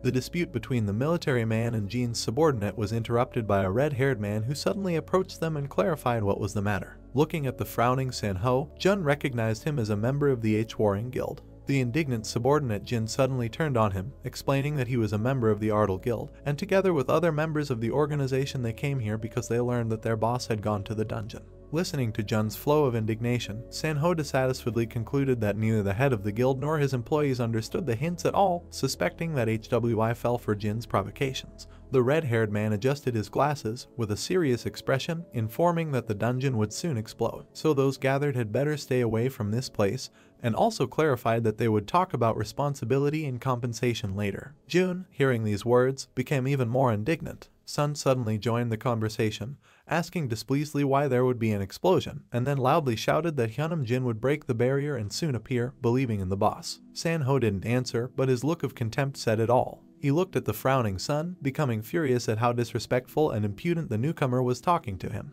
Everyone in the military special squad was perplexed as they wandered around the block near the Chukjeong station and noticed that the barrier was no longer responding.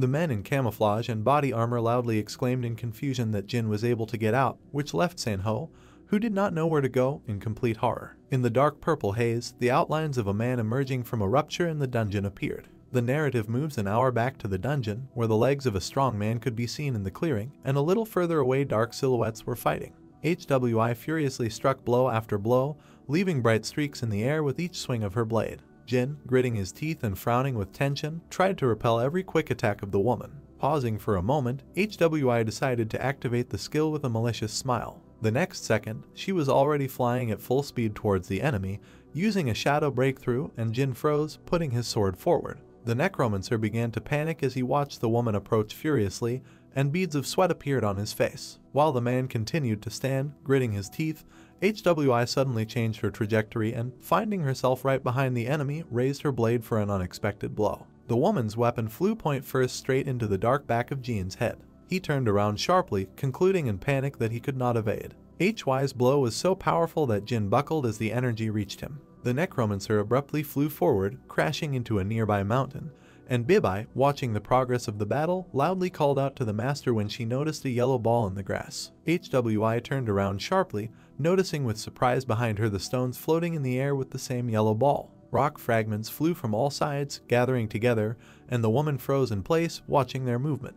Afterwards, HWI, getting into a fighting position, concluded that a golem was being summoned, which looked quite large, adding with satisfaction that she already knew where its core was. The woman turned her back to the huge stone creature and swung her blade with a smile, intending to destroy the yellow core hovering above her head. The golem let out a loud roar, calling its name Rocky. While Jin activated the ghostly armor, summoning the two souls that belonged to him, he bitterly decided that they had already been defeated. After analyzing the opponent, the Necromancer concluded that although they are equal in strength, he is inferior in speed, which justifies the woman's high rank. HWI looked at the main character, breaking into a malicious smile, and asked if he had installed a barrier. Jin stood in place with his sword lowered while the enemy questioned what the man was trying to achieve if all he did was block her attacks, adding that if some things were pulled out of here, there would be a rupture. After these words, Jin grinned, realizing that in this case, the rupture of the dungeon would affect not only him, but also HWI. The Necromancer asked if his opponent really wanted a break to happen, and while she stood silently, he noted how difficult it was to understand what was on the minds of heartless people with power. Not to dwell on this thought, Jin resolutely grabbed his massive sword.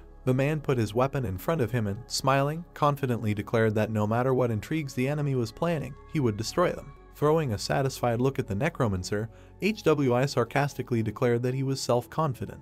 For a moment, Jin froze, waiting to see what his opponent would do. HWI, grinning maliciously, flew into the air at the man and, swinging her blade, asked him to demonstrate everything he was capable of. A fierce battle broke out in the clearing, and a powerful stream of energy emanated from the rivals in different directions, crushing the grass around. Near the mountain lay a pile of stones that had recently been a living golem.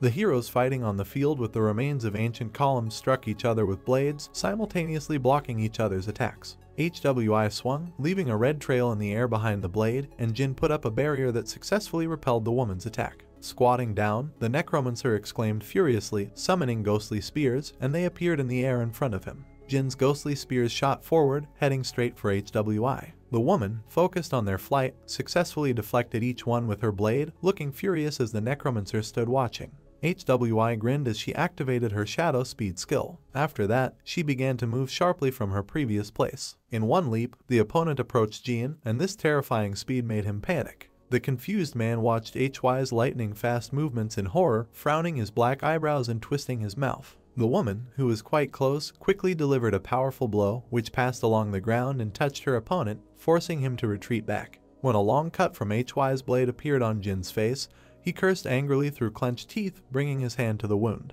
Full of determination, the opponent now slowly walked towards the Necromancer, gloatingly noting that the protagonist's barrier was no longer working and wanting to deal with him as quickly as possible. Taking a fighting stance, HWI put her palm forward and activated her moon-splitting skill. Jin did nothing, watching his opponent approach with a grin. HWI extended her blade forward, screaming furiously for the Necromancer to die. The demoness Bibai, watching the battle from the side, looked angrily at the woman, calling out to the master in panic. HWI unleashed a powerful attack that even reached the rock in front of her, raising dust around her. While in a dusty haze, the red-haired woman gloatingly noted that she had not enjoyed a fight so much for a long time, saying goodbye to her opponent. Some rustling sounds were heard in the cloud of dust. Suddenly the air began to move, and a voice from the haze said indignantly that the fun had just begun. When a skeleton with a hole in its ribs emerged from the dust and caught HY's sword, the woman was taken aback. While the enemy was perplexed, indignation was heard on this score from the skeleton soldier. Jin, with a scar across his face, looked sarcastically at the woman, rejoicing that she had finally been caught, while HWI heart-rendingly screamed the name of her opponent. Now she carefully analyzed the battle, coming to the horrified conclusion that the Necromancer was only pretending to be cornered in order to hide where he would summon the skeleton from. She recalled how she launched furious attacks that did not reach Jin because of the barrier. Going through the moments of the battle, the Ulcer tried to understand when the Necromancer managed to block her attacks. Holding the hilt of his sword tightly, Jin announced that it was his turn.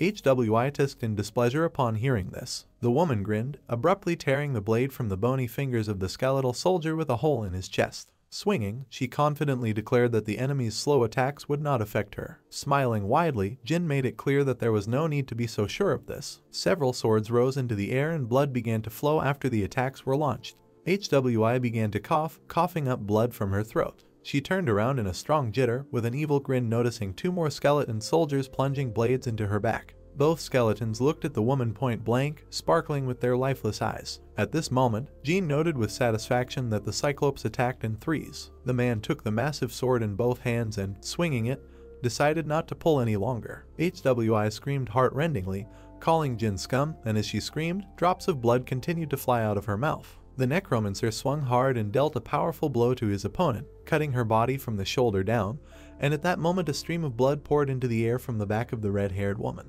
After the attack was carried out, a blue screen appeared, informing that the main character had reached level 50th, and also that a new corpse had appeared at his disposal. Jin glowed with a golden glow and, looking at his palm, was very happy about gaining a large amount of experience. He looked at HY's lifeless body covered in drops of blood, thanking the murdered woman for this. Dusk was already falling over the city when at Chukyong Station it was discussed that the trap had been removed and it was now safe. The voice insistently demanded the release of the Ardell Guild members as brown-booted feet climbed the steps of the escalator. Jun, who had been arguing with the military man all this time, now froze excitedly when he saw something that amazed him. Jin himself, who is the boss of the Ardell Guild, was walking up the escalator and now he looked rather gloomy. Seeing his employees, the Necromancer was slightly taken aback and asked when they managed to arrive, and the guys only ran to the boss with joyful screams. When the crowd stopped next to Jun explained that they had arrived as soon as they heard the news, while Sun anxiously examined the wound on Hyunam's face. Not noticing the exclamations, the Necromancer boredly asked Jun to look for his things and phone, which should be worn nearby, and the subordinate wondered why his superiors were so carefree while the whole country was watching the situation with bated breath. Jin froze when a voice loudly called out to him, noticing the man in surprise. A girl in a cap and yellow jacket quickly flew up to the Necromancer, wrapping her arms around the man. Clinging to Jin, she began to cry, shouting that she was very worried and scolding him for his recklessness. The Necromancer looked at the girl with a smile, reassuring her with words that everything would be fine now and wondering why she continued to wear the cap. Jin carefully took the headdress by the visor, deciding to remove it from the prettier Ji-won, who was looking at the man with a puppy-like look.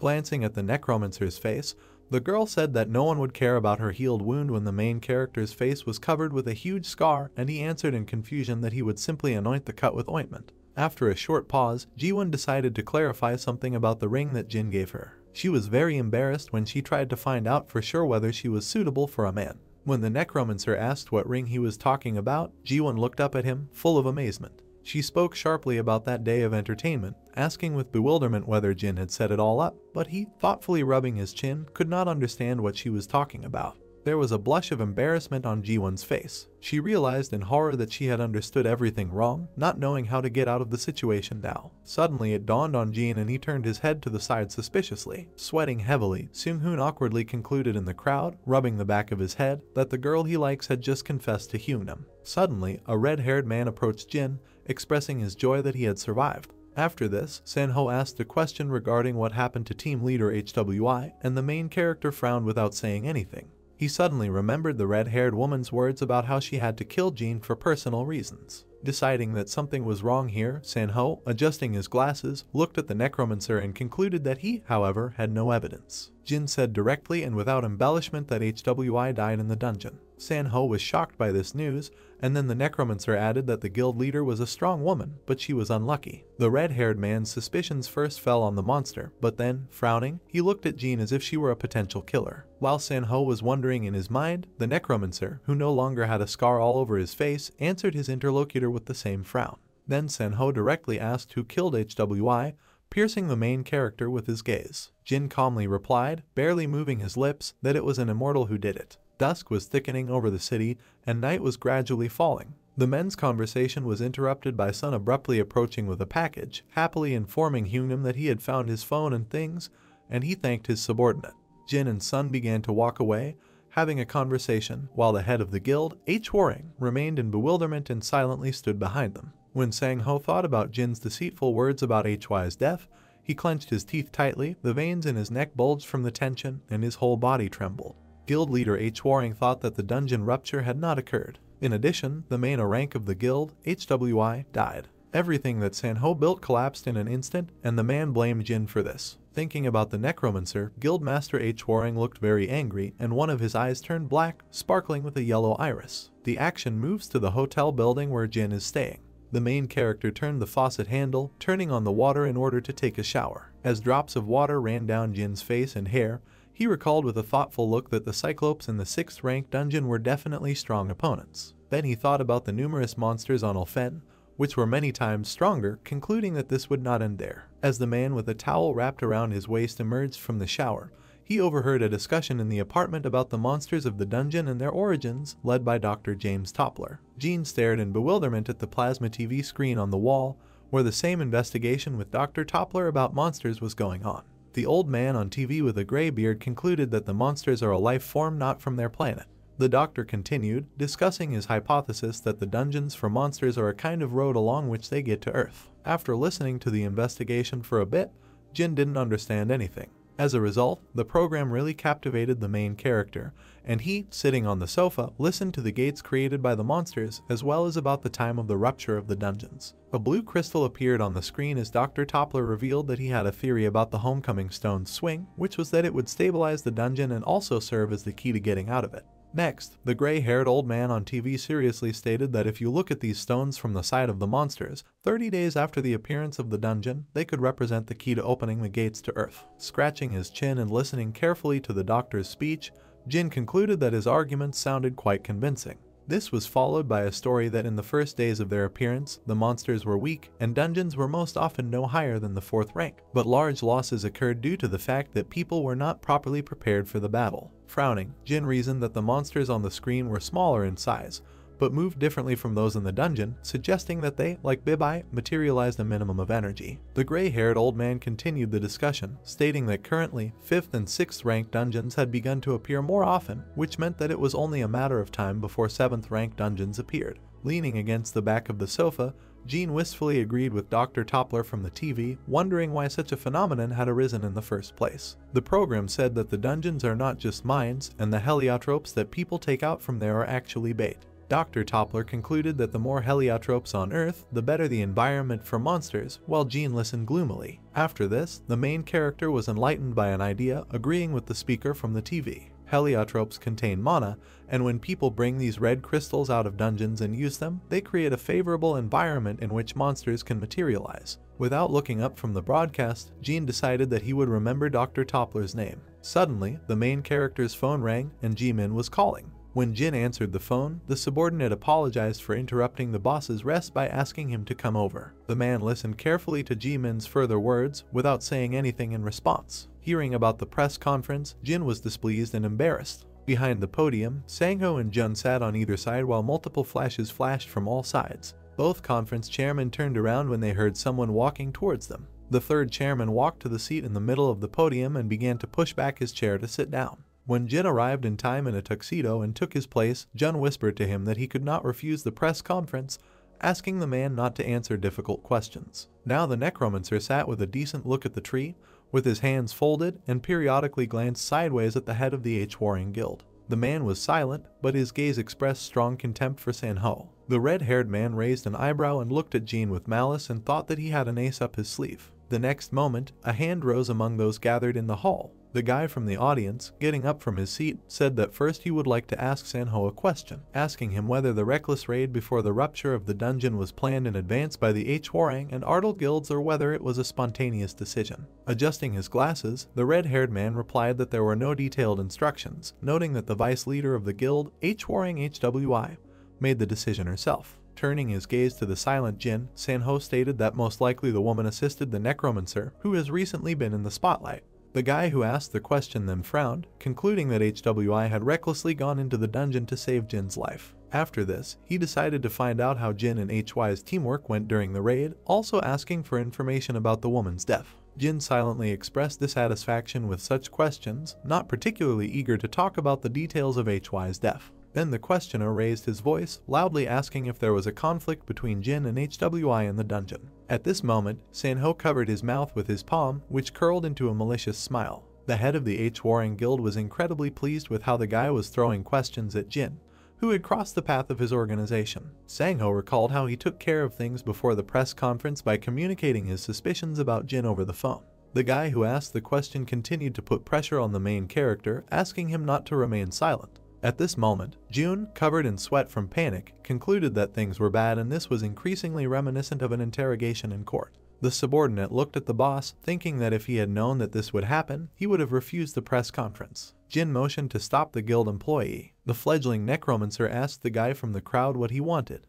When the questioner said that the country had a right to know, Jin asked them to stop talking nonsense. Then a guy in the crowd looked at the main character, full of bewilderment. Sanho looked very unhappy as he looked at Jin. Suddenly, the Necromancer swung his leg over the podium, hitting Sanho square in the face, sending him flying backwards. The guy from the crowd and June gaped, shocked by the behavior of the head of the Ardal Guild towards the red-haired man. At that moment, Sanho flew back from Jin's powerful blow, falling along with the chair. He grabbed his shoulder, angrily asking what the Necromancer was doing. Then Jin grinned and, calling Sanho a clown, explained how he had the audacity to set him up like that. He grabbed the frightened man by the collar of his dark shirt, pulling him towards him. Sang-ho was shaking, swearing at Jin for acting so recklessly while they were on air. Afterwards, the red-haired man with a malicious smile concluded that the main character was naked and the whole country would see it. Then Jin grinned, asking Sang-ho again. While the Necromancer was holding the pleased head of the Devouring Guild, camera flashes were flashing from all sides, wanting to get a piece of exclusive scandalous news. June began to intervene in the conflict, asking the boss to stop, and he remembered how many people he had killed.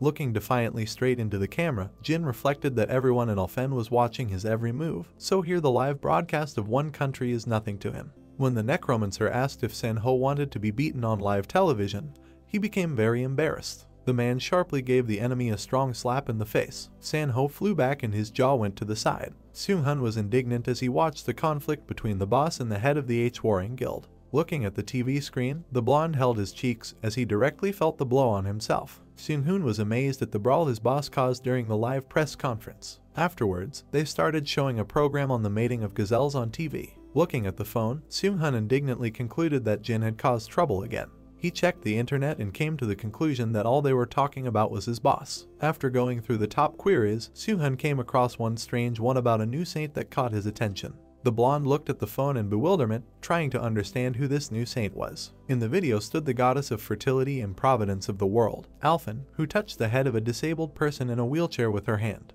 A man with styled blonde hair and eyebrows, dressed in a black and white suit, stood in front of a crowd of people and spoke into the microphone with a smile about the fact that he was now next to a miracle that the whole world was talking about. Hundreds of people of different ages came here and watched Saint Murti from afar to gain her favor. The girl with blonde hair, eyebrows, eyelashes, and eyes smiled softly and placed her palm on her chest. Seung-hun looked at the screen of his phone in shock and noted the beauty of the girl who was beyond this world. The gadget's screen showed Mr. Smith in a wheelchair, who has congenital weakness in his body, and Murti standing opposite her, who put her palm on the man's head. Seung-hun looked at the screen with furrowed brows and thought that this was some kind of cult again when the host invited viewers to see with their own eyes whether Smith could rise today for the first time in his entire life. The top of Smith's head under Murti's pale palm began to emit a soft white glow. Seung-hun's brown eyes widened as a bead of sweat ran down his cheek. When Mr. Smith stood up from his wheelchair with an astonished face, people in the crowd were also surprised and shouted loudly, asking if it was a stage act. Smith's body trembled. He raised his open palms and sincerely thanked Murti with tears in his eyes. The girl with a slight smile and half-closed eyelids calmly said that God's favor has no limits to those who believe in him, and Murti herself is only God's messenger. Seung-hun continued to be in shock, saying out loud that what he saw on the phone screen was impossible. The man looked at Smith and Murti, thinking to himself that there were a lot of awakened ones with similar abilities or potions. However, none of them were able to heal someone who was sick from birth. Two people stood at a distance from the main mass of people, and one of them, dressed in a blue suit, was truly amazed by the spectacle and asked if Murti really was the messenger of the Almighty. A woman with green hair and a yellow jacket replied that hundreds of thousands of people already follow her and are ready to become members of the Order of Arya, and no one has yet doubted her miraculous abilities. A man with long blonde hair looked at Murti thoughtfully. The man recalled how Murti, despite the fact that after leaving the dungeon she suffered from aphasia, she managed to master the earthly language in just a few days. The one who demonstrated many miracles and introduced herself as a priestess serving the Order of Arya was in fact the goddess of fertility and providence in the world of Alphen. Murti not only had magical healing, but was also able to convey Arius's prediction through divine revelation, which was truly incredible. Thanks to Murti's ability to predict the location and time of a dungeon, the Awakened were able to clear 5- and 6-star dungeons in just a week. But there was a condition for using this power. To do this, it is necessary to found a squad of paladins serving the goddess Murti. The long-haired blonde dryly asked how things were going with the creation of a squad of paladins, and the green-haired woman in a yellow suit replied that they had received a lot of applications. The woman was worried that most of the awakened ones in their guild were asking for a transfer. The guild master frowned and coldly said that nothing could be done about it, and if they couldn't stop them, then they would need to get the most out of them. While she uttered exclamations of admiration addressed to Murti, the head of the guild concluded that, in any case, at the moment, this woman is the best among the rest of the awakened ones. The man looked at Murti's pale face, who had 3 purple spots on her forehead, and realized that this woman had an SS rank. A long white poster announced a press conference while loud noises were heard from the room. Several dozen people sat and looked straight ahead with horror in their eyes, without saying a word.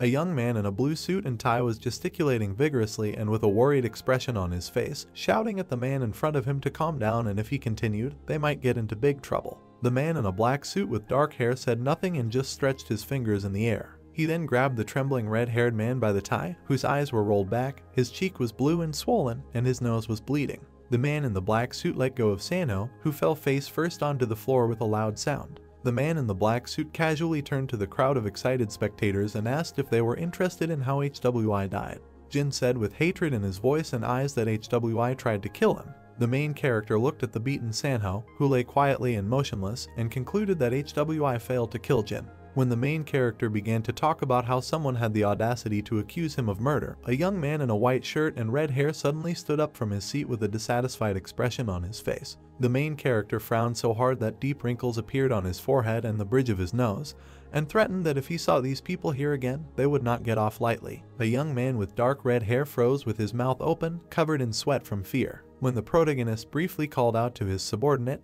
Jun immediately nodded and followed Jin. In the bright high corridor, the rhythmic sounds of someone's fast and confident steps were heard. The main character walked ahead, and Jun carefully asked him if they really planned to kill Jin. When the main character confirmed this information without turning around, Jun fell into a daze and tried to ask the boss a question, but could not gather his thoughts and say it. The man opened his mouth in horror and widened his eyes when the main character said that he killed HWI, but the blame for this lies with the president of the H-Warring Guild. Jin turned sharply to his subordinate and asked with a grin if he was surprised that the main character killed a woman, or that the H-Warring Guild was hunting him. Jun, whose face was covered with sweat from excitement, silently swallowed and nodded. Looking at the grinning protagonist, Jun could not understand how he remained so calm after killing a man and after he himself was planned to be killed. When Jin said that he was done with HWI, who stood in his way, and it was good for them anyway, Jun expressed his worry about what the public's opinion would be about the H-Warring Guild manipulating the press. Jun suddenly fell silent and looked excitedly at the main character when he called him.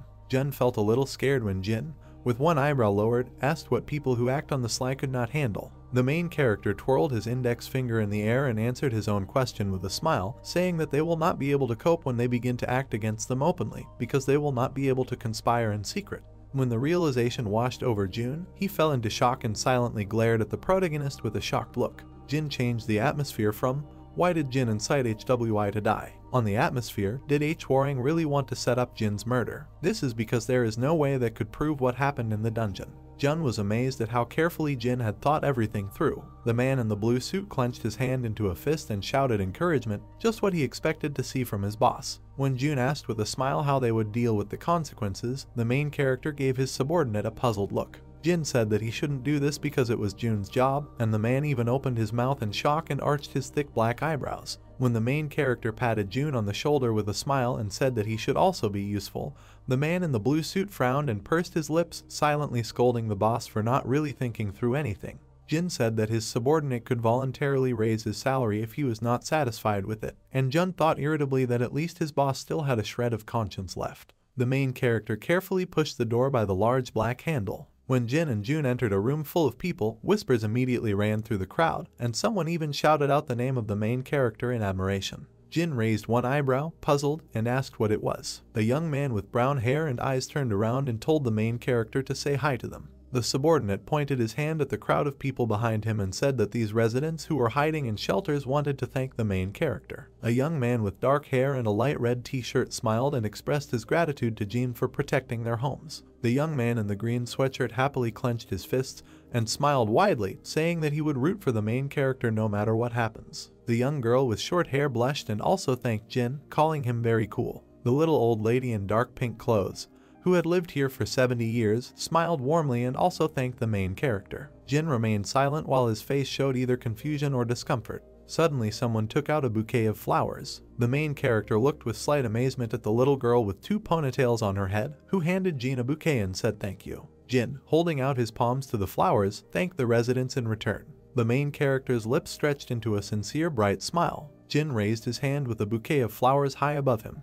The crowd of residents joyfully clapped their hands and shouted, repeating the name of the main character. Jun put his palm on his side and, looking at the boss with a smile, said that he could not understand him, and Jemin added that the main character was on a completely different level. Jemin, looking at how the crowd of saved residents shouted the name of the main character, who stood with a smile and a raised bouquet, said that now Jin is a hero for them, having protected the entire city. The darkness gradually dissipated as someone could be heard calling for the president. A young man with black hair and a suit of the same color with a worried expression on his face tried to wake the president from his sleep. Sanho, who had blood flowing from his nose and was missing one tooth in the top row, suddenly shouted the name of the main character furiously. Sanho, his face twisted with anger, rose from the floor with a heavy sigh as the man in the black suit carefully handed the president his glasses. Sanho bared his teeth and frowned in anger, and the skin on his forehead and bridge of his nose became deeply wrinkled. The man mentally insulted the main character. Sanho recalled sitting next to Jin, who mockingly asked how the president could use his dirty tricks right in front of his eyes. Sanho grabbed the glasses and clenched them in his fist, causing the glass to break and crack. The president was shaking with anger and, filled with hatred, he thought that he would do everything possible to finish off the main character. United States of America, Manhattan.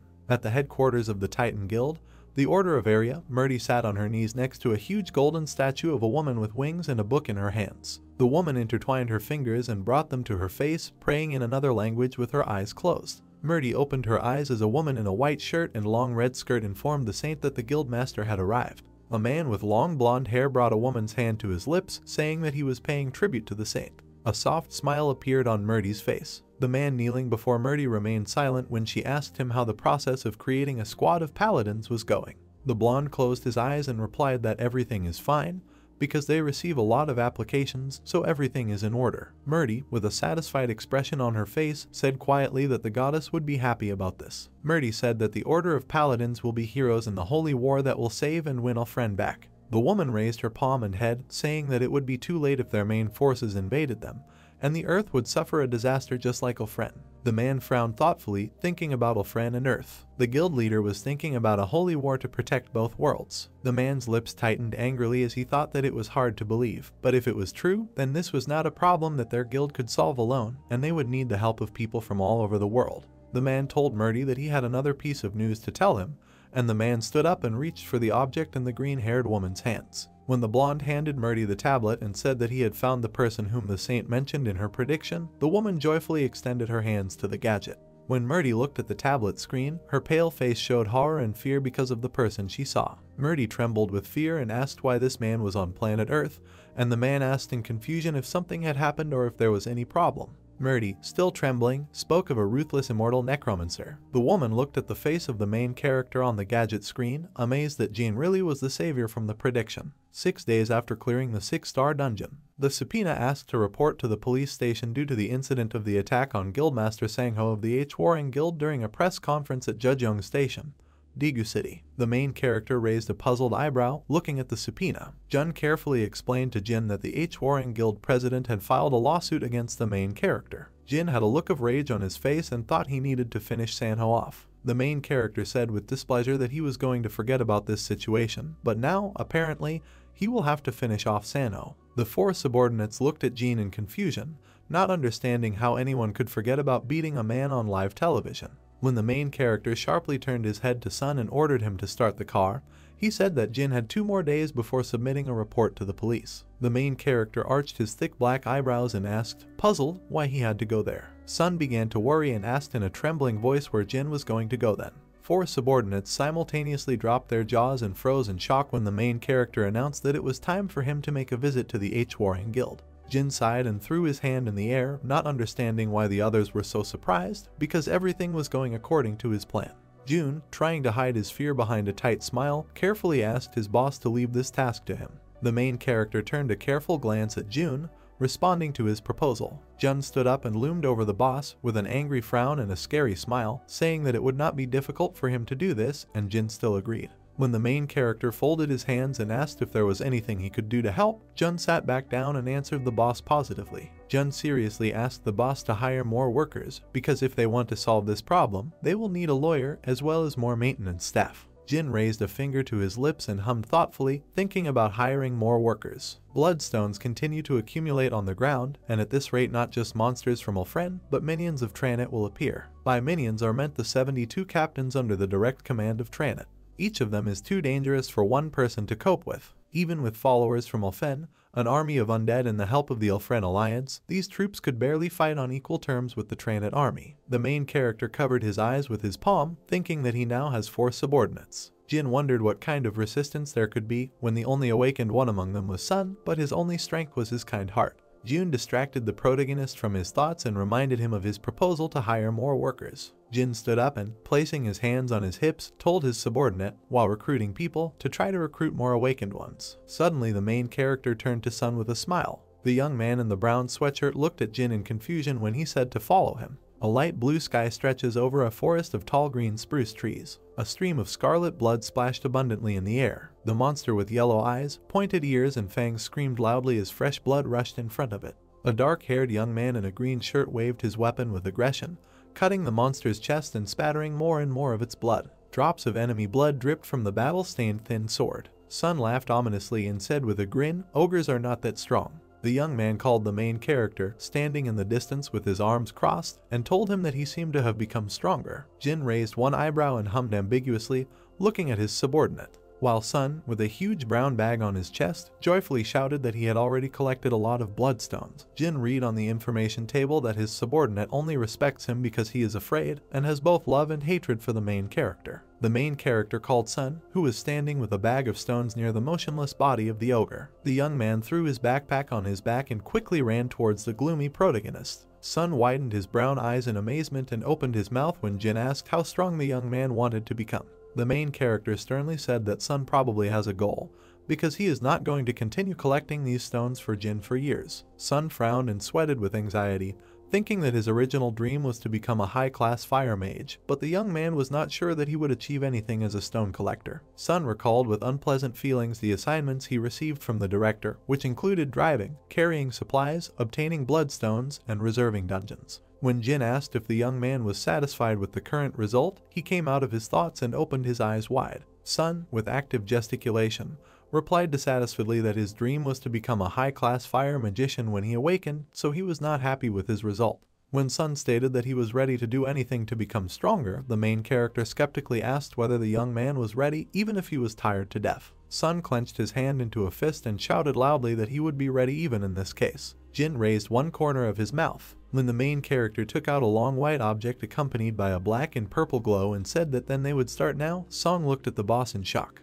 The main character said 1 month, and Sun opened his mouth in shock, not taking his brown eyes off the other person. Jin, with armed skeletons standing behind him, raised the metal object in his hand and confidently stated that he was going to make Song a rank in 1 month. The boy ran as fast as he could. He was almost out of breath. With every second he accelerated his pace. Sun didn't understand how. He ran faster and faster. The boy noted to himself in his thoughts that he did not understand how it could come to this. He recalled the moment when the main character stood with skeletons behind him and pointed his stick at him. He then said with a grin on his face that he would make him a rank in 1 month. Sun kept asking himself in his thoughts how this was even possible. Behind him, the boy heard a loud sound. He looked back. He was sweating from running so fast. Suddenly, a sword blade suddenly jumped out in front of him, and the guy screamed in surprise. It was the same skeleton that was subordinate to the main character. The skeleton pointed a sword at him with a sharp movement and delivered a circular blow. Sun somehow managed to lean back so that the blow would not hit him. Unable to maintain his balance, he began to fall screaming, while at the same time he followed the skeleton's sword.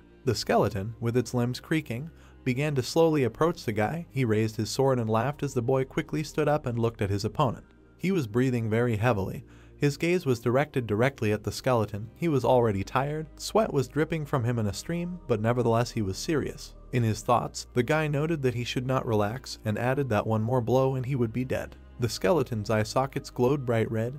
He laughed louder and louder, an ominous aura emanating from him, and he looked straight into Sun's eyes. The boy directed his energy into his hand. In order to use the skill, a bright orange ball formed in his hand, a fireball. In his thoughts, he noted that he needed to use the skill, after which he would increase the distance between them. With a quick movement of his hand, he directed the ball, which suggests increasing the distance, directly at the skeleton, who, out of surprise, put a shield in front of him. Shouting loudly and contentedly, Sun said the word, "Get it." The skeleton exploded into a bright flame.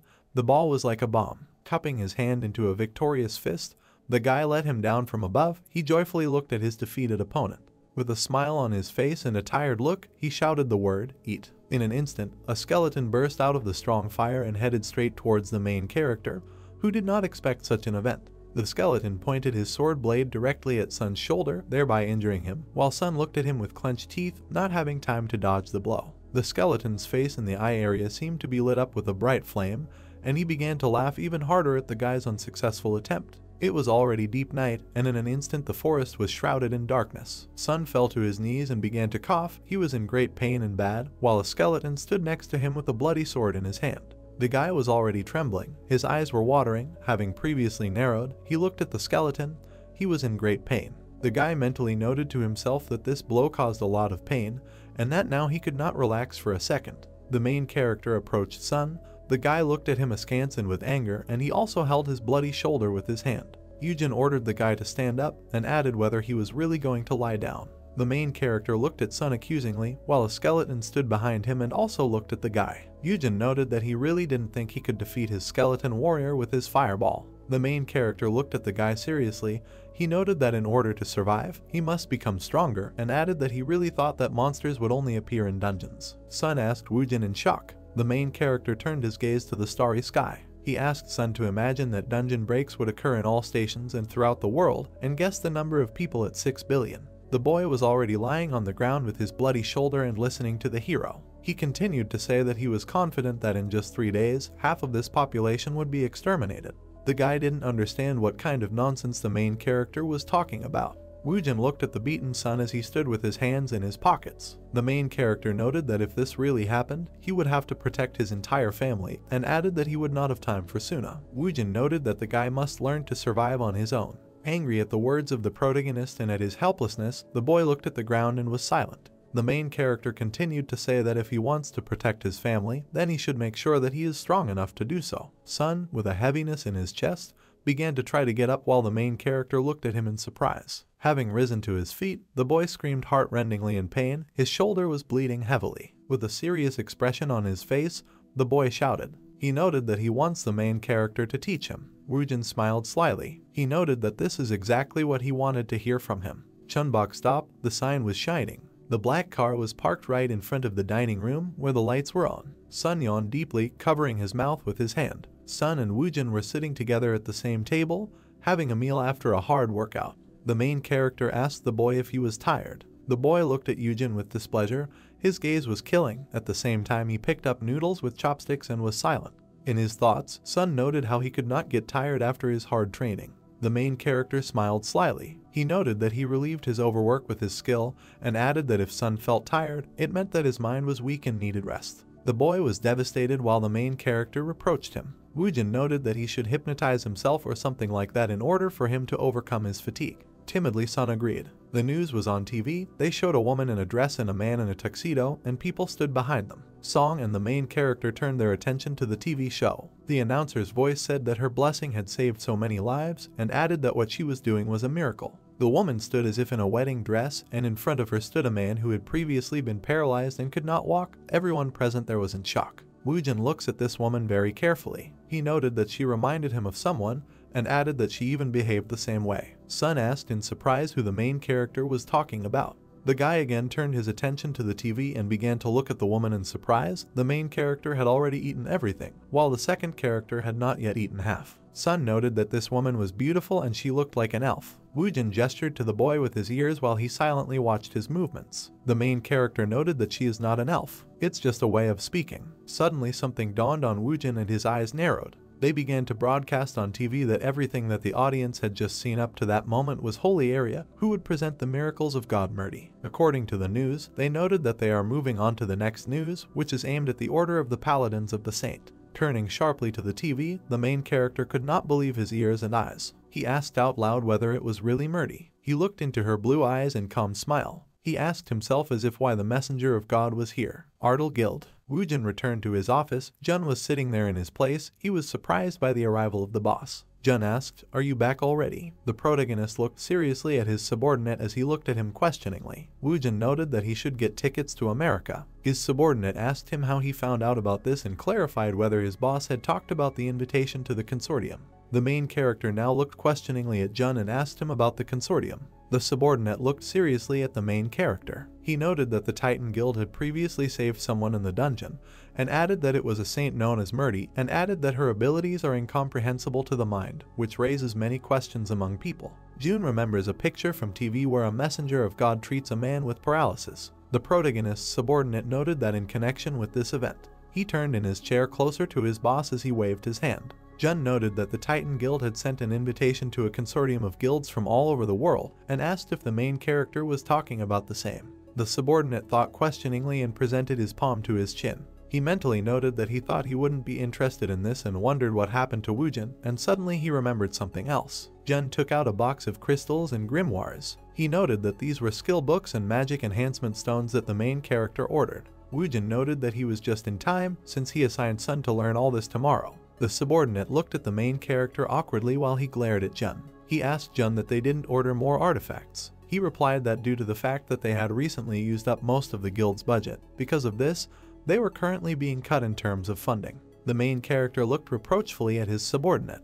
The subordinate added that after all, skill books and enhancement stones had always been a luxury. Woojin asked if there were any dungeons near them. Jun looked in disbelief, remembering the dungeons. He noted that there were many, but unfortunately, it was very difficult for small guilds like theirs to lay claim to their domains, unlike large guilds. The main character continued the question with a questioning look. He asked what about breaking through 6-star dungeons. Jun looked somewhere thoughtfully while the main character looked at him questioningly. Jun noted that there is one request from the Ministry of Defense, but there is a problem. Woojin asked what kind of place this is that makes his subordinate think so much. Jun looked at the main character seriously. He replied that it was Pyongyang. Woojin's face lit up with great surprise, and he asked him again, otherwise he suddenly heard the main building of the North Korean unit. North Korea, the main character asked. One of the military men knelt in front of the North Korean president and prayed for the weather, while the other 2 military men stood behind him, following his actions, and the general next to the president. The soldier shouted that he had made a mistake. His eyes were filled with tears and bitterness. He asked the president to give him a second chance and asked him to pardon, adding, "Please." The president looked sternly at the military man. He asked again what the military man said. The president did not even think about what the military man was asking for. He stood sternly and looked at him, while the general also condemned the military man, and the military man himself was horrified. He sat on his knees and roared. He noted that he is truly very sorry and sincerely asks for forgiveness. The president looked at the military man with even greater condemnation. He noted that the military is pathetic trash. The North Korean president picked up a gun and pointed it at the military man's head. He noted that he should ask forgiveness from others. The president shot straight into the military man's head. Blood splashes flew in different directions. The military man was very frightened, and his eyes narrowed. The military man fell and a pool of blood formed under him. The president turned to the general, who was silent. The president ordered to remove this garbage from the floor and pointed his hand at the military man. The president came closer to the corpse. He noted that this is not something the Republic can handle alone. 2 military men who were watching this show began to carry away the body of the former military man while the president and the general were talking to each other. The president asked the commander what was going on with the request to South Korea. The general replied that he had good news for him and ended the sentence with the words, "My president."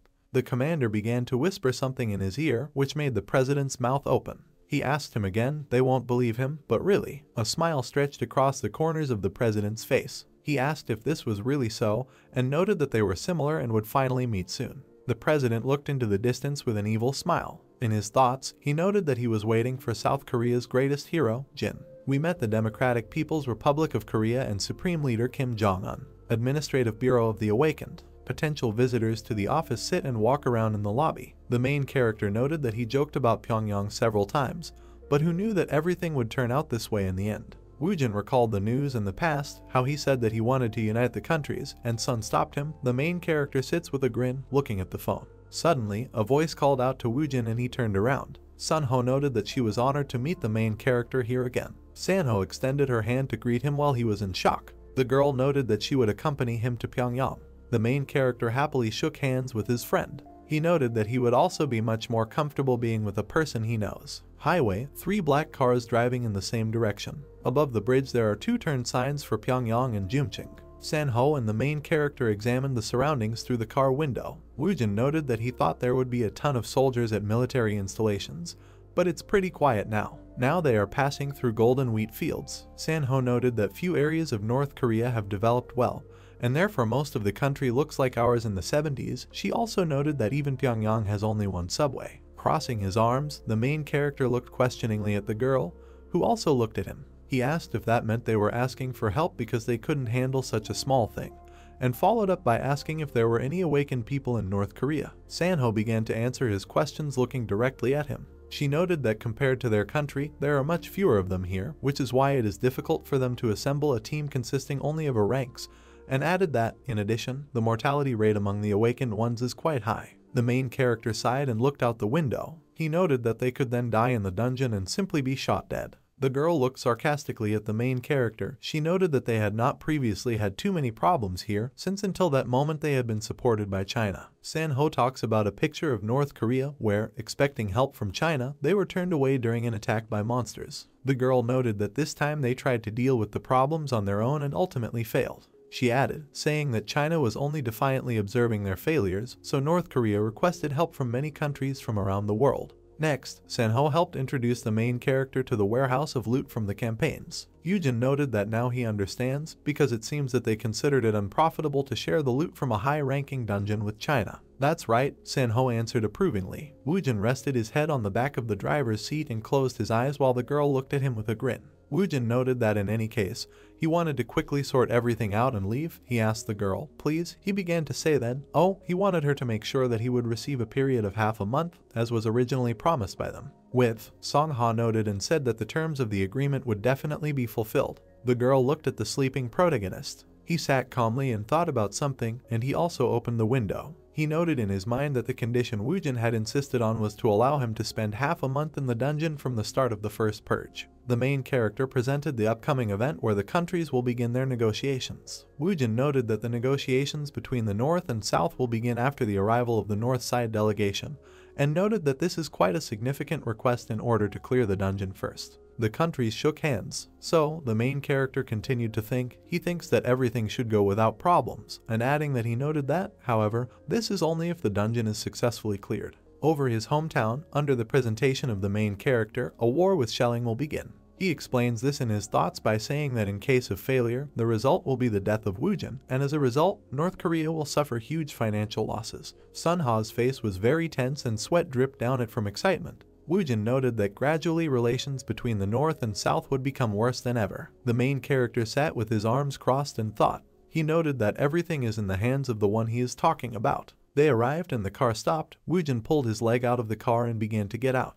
The main character and Sanho looked at the presidential residence, which was guarded by several tanks, and behind our heroes stood a driver. The main character looked attentively at the building, while Sanho looked at him questioningly. The sun was gradually setting on the street. Wujin noted that this building is quite bulky. The girl corrected him, noting that the Palace of the Sun was originally a building that personified North Korea. Two soldiers who arrived in North Korea looked at a pile of tanks that stood near the presidential residence. Someone noted that Gwangnyeon Station is a dungeon that they need to clear out, and they are very close to it. The man added that they have taken measures to prevent a breakout from the dungeon. A man began to approach the girl and the main character. They looked at him with a surprised look because they were not expecting it. The man noted that he was asking them to follow him and called them comrades. The flag of the union of the two countries of South Korea and North Korea was hanging. The soldiers stood along the windows and their faces did not express the slightest emotion. There was complete silence. Wujin and Sanho sat at a large table and waited for the president. The girl looked distrustfully towards the main character and at the same time examined the room. She noted that no one was in a hurry to visit them. The girl was very nervous and looked at the main character. Sanho noted asking if Wujin was nervous. With their smirk, he looked at the girl. Wujin asked why he should be nervous. In his thoughts, he noted that this was obviously a psychological trick that was aimed at morally suppressing the guests, and added, thereby making them wait for so long. A moment later, a voice spoke the following words. This voice noted that the first chairman of the National Defense Committee had arrived on site. Sanho and the main character looked at the arrival. Several people began to approach them at a leisurely pace. Wujin stood in front of the chairman, who extended his hand to him. The chairman came with his military. Sanho stood behind Wujin. The man noted that he was glad to meet the main character, and added that he had heard well about him. Wujin looked blankly at the hand extended to him. The chairman with a plump face looked slyly at the main character. Wujin noted that he looked like a pig in his thoughts. The main character smiled. He extended his hand to the chairman and shook it, while everyone around him was in complete shock from Wujin's action. The main character informally greeted the chairman, saying hello to him. The military were unhappy with the behavior of the protagonist. One of them angrily noted, saying, "Comrade," turning to the main character, that this is the first chairman standing in front of him, and he asks him to be more courteous to him. The main character looked questioningly at the military man in silence. Woojin quickly snatched his hand and placed it on his face while the first chairman looked at him with confusion. The main character noted that he was glad to meet Yoongjun. Everyone was in complete shock at what was happening, and they became deathly silent. Sanho almost fainted in her thoughts, her eyes turned white, and she was ready to run away from here as fast as she could. She noted in her thoughts that she did not understand what the hell was going on here, and she added that let him do something similar to the president of the H-Warring Guild. A picture appeared before her where the main character had recently hit one of the highest officials, and she also noted that it seemed to her that even without instructions he would understand how to behave in the presence of the chairman.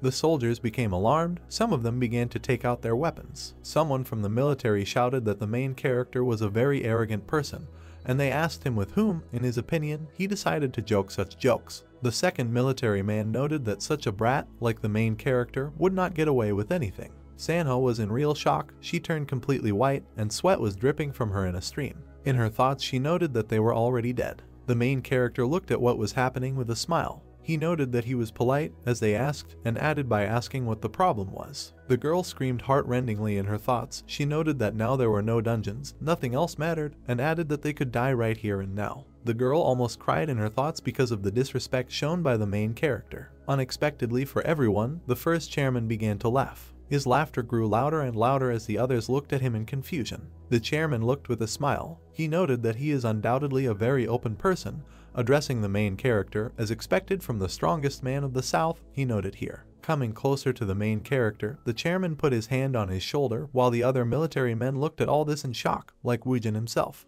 The chairman noted that first of all, let them all sit down in their places. The shock manifested at that moment was immeasurably great for the girl. She timidly asked if they were still alive. Everyone took their seats. The chairman sat at the head of the table, the main character and Sonha sat on the left side of the table, and the military men who came with the chairman sat on the right side. With his hands clasped, the protagonist looked carefully at the chairman and the military. He noted that he was immediately offering to get down to business, and added that this was because he was going to go to the dungeon immediately. The military men opposite him were very angry at his words. In their thoughts they noted that this was a very arrogant man. The chairman burst into laughter. He noted that the main character is a very straightforward person. Woojin looked sideways, straight at the chairman. The chairman continued speaking, and noted that he had already heard his conditions, and added that the main character wants to occupy the dungeon for half a month, and then take all the resources he received. The chairman looked carefully at the main character with a smile. He noted that, of course, this would not cause much harm to their government,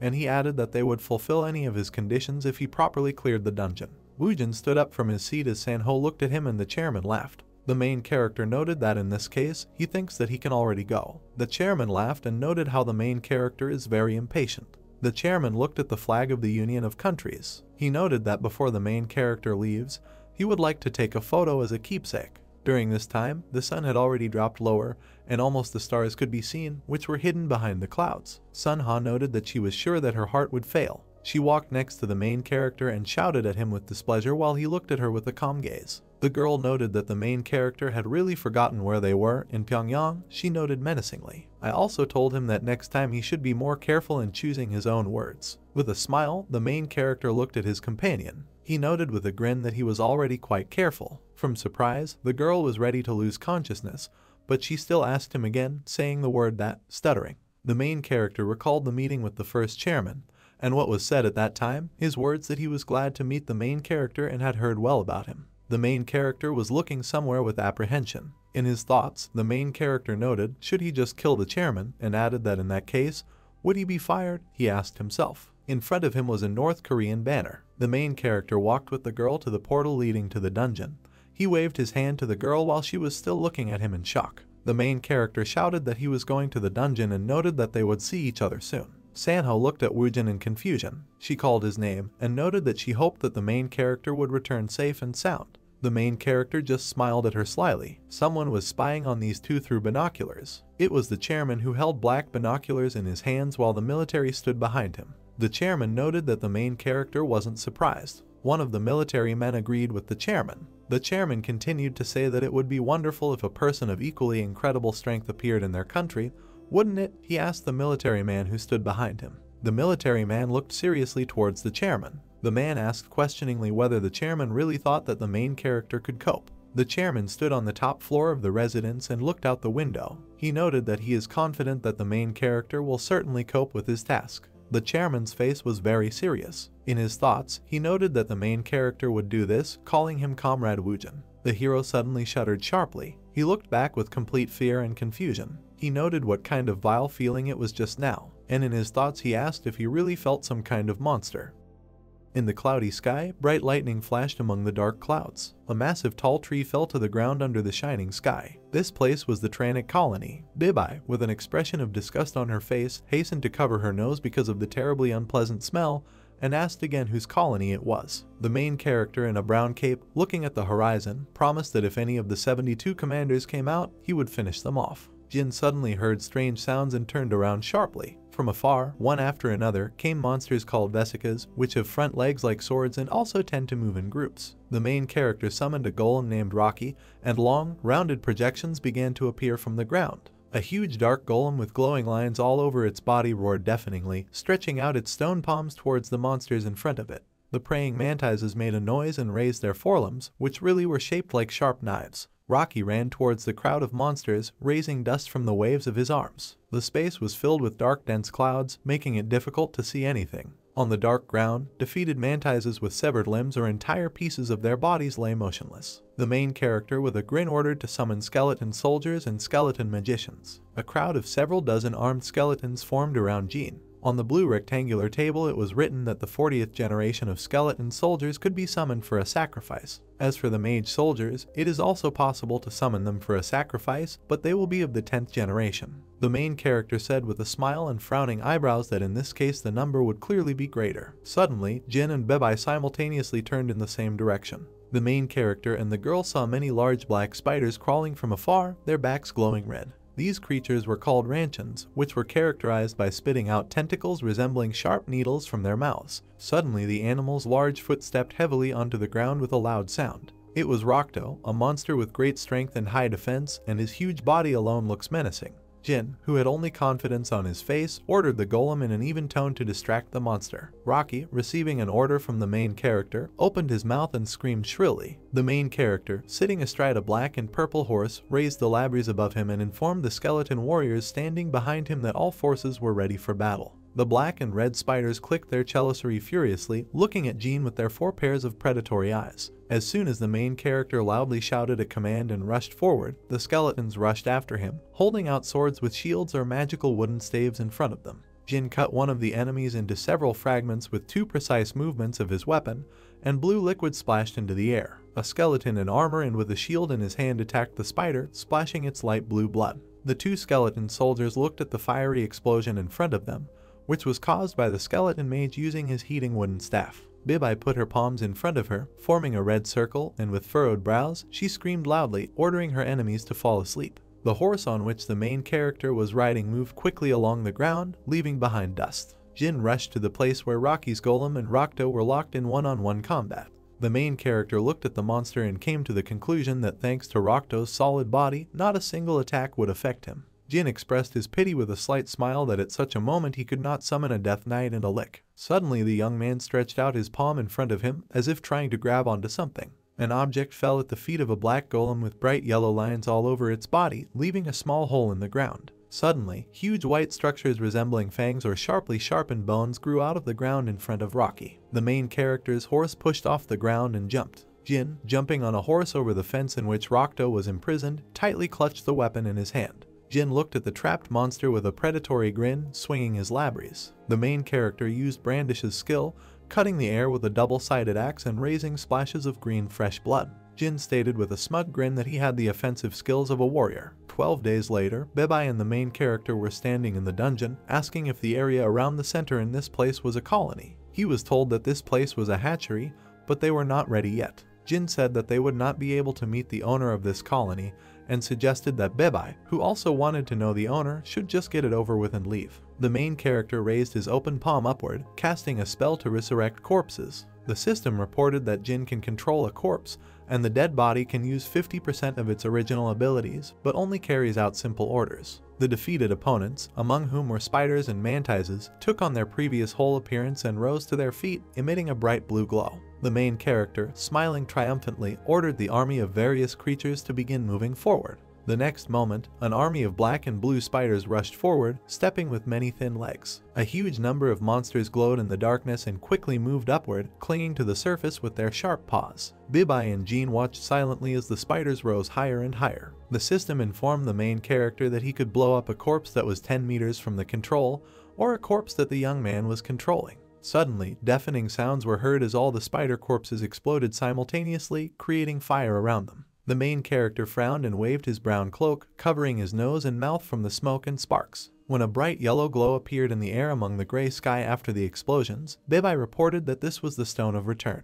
Jin looked up at the light high in the sky, puzzled, not understanding what Bibai was talking about. The main character saw two objects opposite him, a blue stone of return and a yellow fragment of a dimension. Bibai watched with interest as Jin extended his palm to the shining stones. The system reported that the dimension fragment is the mysterious fragment that makes up the material world, and this fragment is also used as the material to form the spatial sacred land. Jin grasped the golden shard, musing that it formed a spatial sacred land. When the main character asked the demoness about the spatial sacred land, Bibai widened her red eyes in surprise and replied that she was hearing about it for the first time. Jin looked at the fragment and raised one eyebrow, coming to the conclusion that since Bibai also does not know this information, then there is no point in thinking about it, and it is better to put the item in inventory, because the time will come when it will need to be used. In Kim Chong-jun's secret room of hobbies, two crossed swords hung under a blue shield with elegant designs. The shelf was lined with leather-bound books with detailed drawings and gold accents, and some of the books even had a combination lock.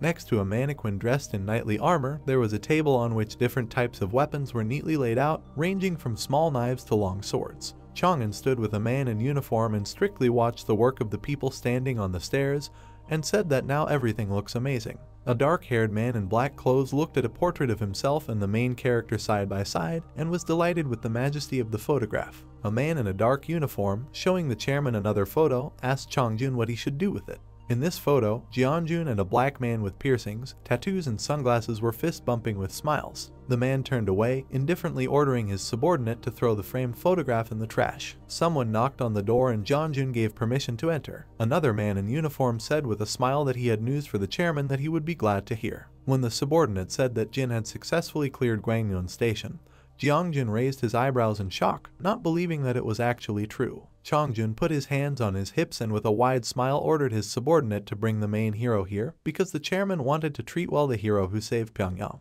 With a forced, unnatural-looking smile, Chang'an said that the main character can return here because he feels good treatment from this republic. The commander of the super unit, Rai Pyongwang, silently glared at the chairman with hatred. The man remembered the grinning Jin and silently insulted him. The commander's face twisted with rage when he thought that the main character was able to successfully clean up in just 3 days. A man with blonde hair held a camera to his face and loudly expressed his amazement about something. While the photographer was working with the main character, a man with dark hair said that clearing a 6-star dungeon alone is really crazy. And a man with blonde hair told him that Jin's abilities are as powerful as Murdy from the United States of America. The main character watched the conversation of these two men from afar and came to the conclusion that they looked like foreign reporters. Jin turned around when he heard his name and saw Hiso in a military uniform approaching with a smile. The woman sincerely congratulated the main character on the successful cleanup, saying that Jin did a really good job. When the main character, putting his hands in his pockets, asked with a grin if they had come here for the sake of a successful cleanup, Hiso laughed and replied that the young man was right,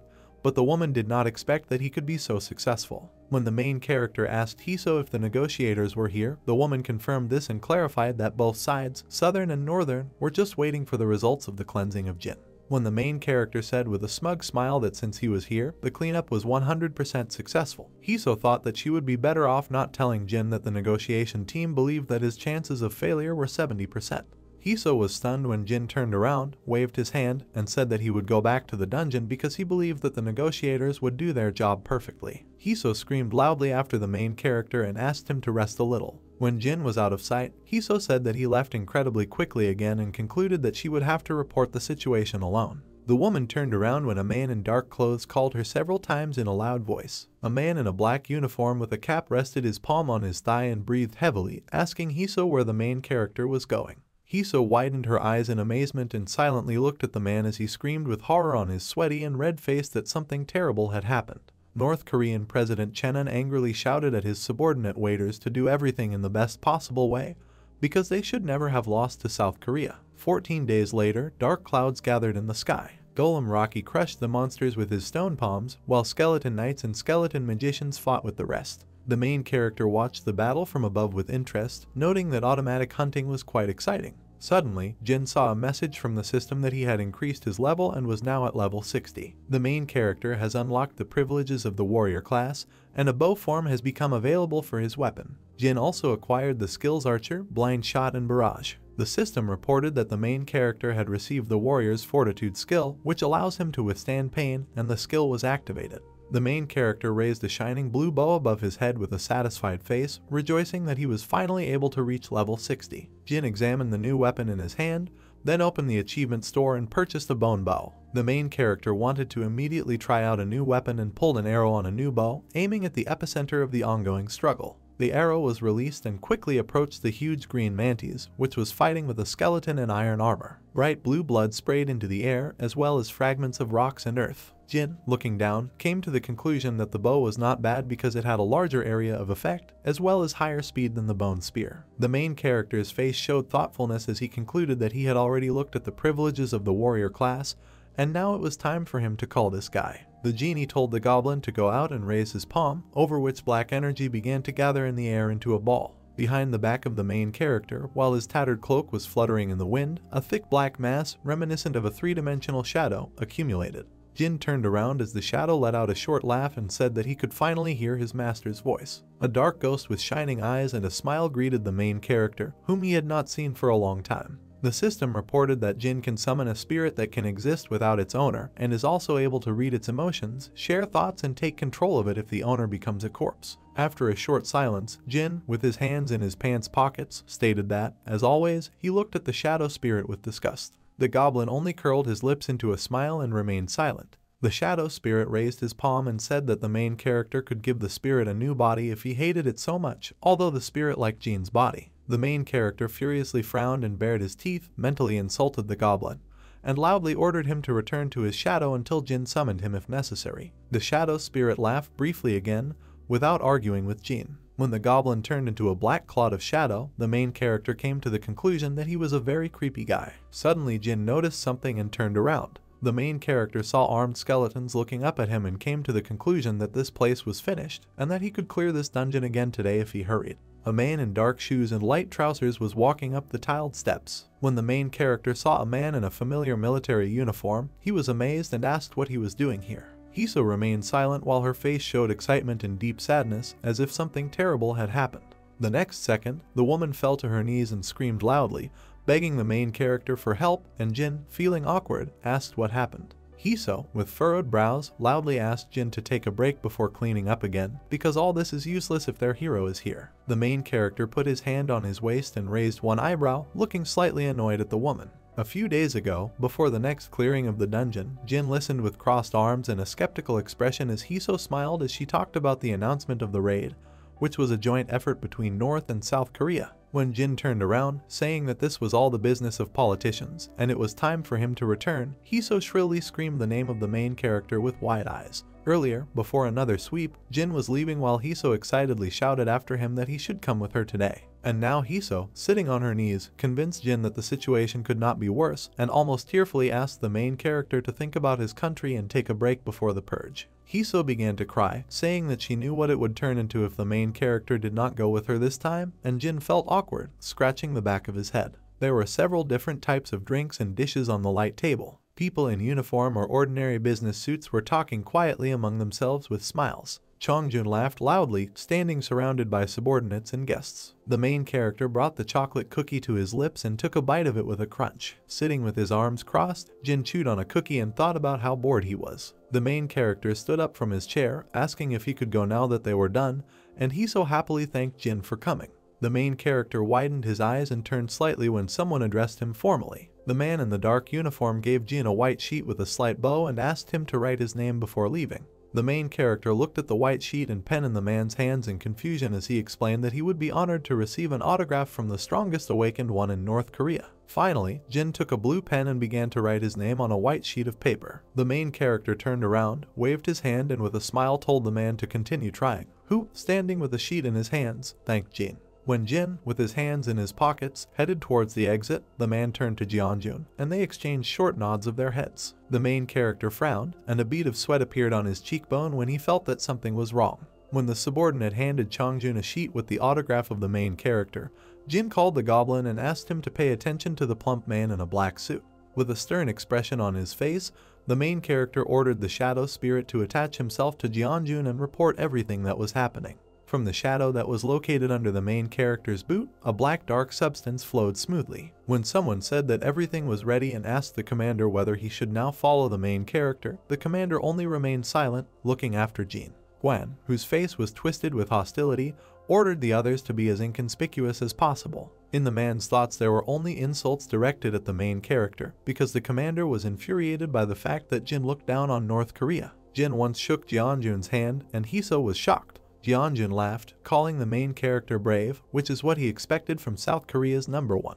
While Chongjun said with a smile that Jin would be touched by their hospitality and decide to become part of the Republic, Guan was mentally indignant that all this was for the sake of the president, whose mind was clouded by the main character. A man in a dark uniform was sweating and breathing heavily while holding a bomb button strapped to his chest. The man's hands got wet, and he raised his thumb to the red button, thinking that he was doing this for the sake of the prosperity of a strong and prosperous republic. Near the highway there was a poster with the party slogan. Approaching the main character, the serviceman asked if he was going back to the dungeon. Smiling, he noted that this was Jin's last cleanup, wishing him luck. After which, the main character thanked him for his words. Next, the soldiers watched as Jin descended into the dungeon. Wary, Guan stated that Jin went inside, ordering the guy to hurry up before the barrier disappeared. Hanging from the depths of the dungeon was an old table indicating the name of the station. Running up to Jin, the guy called out to him. Surprised, the main character tried to find out why he was following him. The serviceman said that he had an urgent message from the president.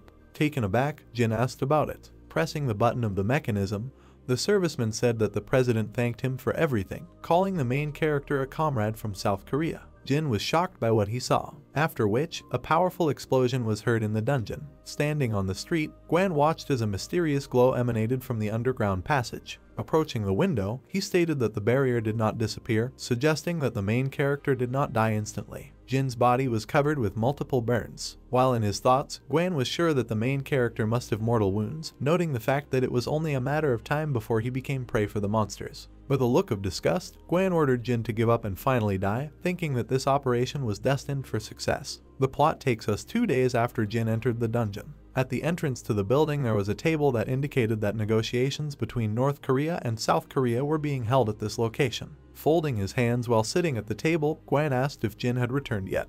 Haiso reported that this was true, noting that the barrier also did not react at all. Guan stated that this put them in a difficult position. Resting his head on his hands, he said that a day had already passed since the deadline that the main character had requested, wondering what kind of compensation North Korea would ask for. Surprised, the lieutenant asked if something had happened. A memory surfaced in her head where the main character came out of the dungeon and approached her. Haiseo said that Jin's last purge lasted 1 day and 17 hours, noting that by this time he should have left. Guan suggested that unforeseen circumstances might happen in the dungeon. After that, the lieutenant placed a stack of photographs on his desk. Looking at the man looking at the photos, Haiseo said that right after the main character entered the dungeon, a foreign reporter took a photo of a North Korean soldier following him, noting that they should immediately begin to investigate and protest against North Korea. Turning to the alarmed lieutenant, Guan asked if her life was valuable. With a serious expression on his face, Guan stated that it was Pyongyang, noting that if they went against them based on a tiny doubt, then it would not be safe. Outraged, Haiseo pointed out that they couldn't just sit and wait.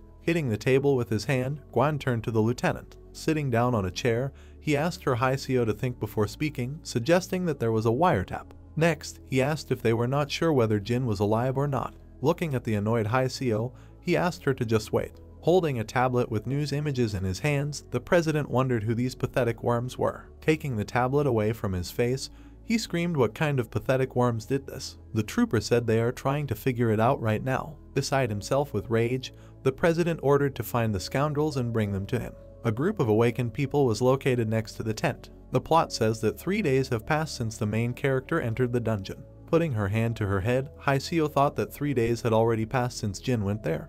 hoping that he was okay. Turning around, the guy asked everyone to look, wondering if the barber was changing. Stunned, Haiso heard someone scream that the barrier had disappeared. An evil grin was visible on the protagonist's face. His body was shrouded in streams of mysterious energy. James was shocked by what he saw. With a serious expression on his face, Jin tried to find out if everyone had decided to die by asking if they were sure about it. The night sky of the city was gradually covered with clouds. Putting his hands in his pockets, the main character asked to tell that pathetic worm to come here. Looking at the alarmed soldier, Jin noted that if he did not agree, he would come to him himself. Raising his gun, the soldier ordered the main character to stand still, noting that if he did not stop, he would shoot him. Grabbing the gun, Jin claimed to have survived the explosion, asking if the soldier thought the gun would do anything to him. Extending his hand, the main character prepared to attack. The soldier's face was shrouded in bewilderment. Light streams of energy were visible around his face. Landing on the ground, the summoned monster reported that Jin was too hot-tempered. Looking at the back of the main character, the monster wondered what if he was convicted of murder. Jin ordered the monster not to interfere with him. Beside himself with rage, calling the main character a pathetic worm, the serviceman noted that he has a lot of energy. Surrounding Jin on all sides, the soldier asked if he thought their republic was weak, declaring that they would not allow a worm from South Korea to enter Pyongyang. The soldier knew that everything would turn out this way. Wary, the main character thought that they were awakened from North Korea. Looking at the soldiers preparing for battle, Jin noted that some of them were quite strong. Suddenly, a huge number of magical projectiles formed behind his back. The main character used the ghost spear skill, after which, raising his hand, Jin froze in one position. The soldiers were shocked by what they saw. With lightning speed, the protagonist's magical projectiles overtook the bodies of his opponents. Continuing to support the technique, Jin noted that he did not care how strong they were, guessing that their maximum rank was a red flag could be seen above one of the buildings in the city. The lieutenant stated that the goblin's energy came from here. Landing on her knee, Haiseo asked Jin to stop. Looking at the alarmed lieutenant, the protagonist wondered if she was awakened. With a serious expression on his face, he thought about her being an F rank, noting that she was slightly better than an ordinary person. Jin was amazed that she was able to defeat Bebai's spell, wondering what kind of terrifying fortitude she had. Unfolding her arms, Haiseo again asked him to stop, adding that they couldn't fix the situation if he didn't stop now. With a look full of anger, Jin tried to find out why they needed to correct her. The main character was sure that the only one who should correct her was the president, who betrayed him by asking the lieutenant to leave. Haiseo was shocked by what she heard. In her thoughts, she assumed that a North Korean spy was trying to eliminate Jin. Running up to him, Haiseo stated that he should come to terms with this, noting that at this rate a real war could begin, asking him to think about their country. The protagonist's face was shrouded in genuine anger. Further, Jin reported that she talks too much. The angry protagonist said that if she did not want to die, then she did not need to get in his way. With a serious expression on her face, Haiseo stated that if he wanted to get through her, then he would just have to kill. Straightening her arms, the lieutenant repeated again that if he wanted to pass, he would only do so through her corpse. Having lowered his gaze, the main character was lost in thought. Placing his hand on his head, Jin felt he had no other choice, noting that if she decided to go that far. Delighted, the lieutenant said that he had made the right choice, noting that his decision was very important. Suddenly, with lightning speed, the main character struck. From the force of the blow, Haiseo screamed, after which, her body collapsed to the ground. With a look full of anger, Jin declared that he would not kill her, asking her to just relax and lie here for a while. An incessant volley was fired from many machine guns. The person, the main character, developed a technique capable of blocking bullets called ghost armor. The swing of Jin's blade left a bright trail in the air. His blow completely destroyed the equipment that was firing at him.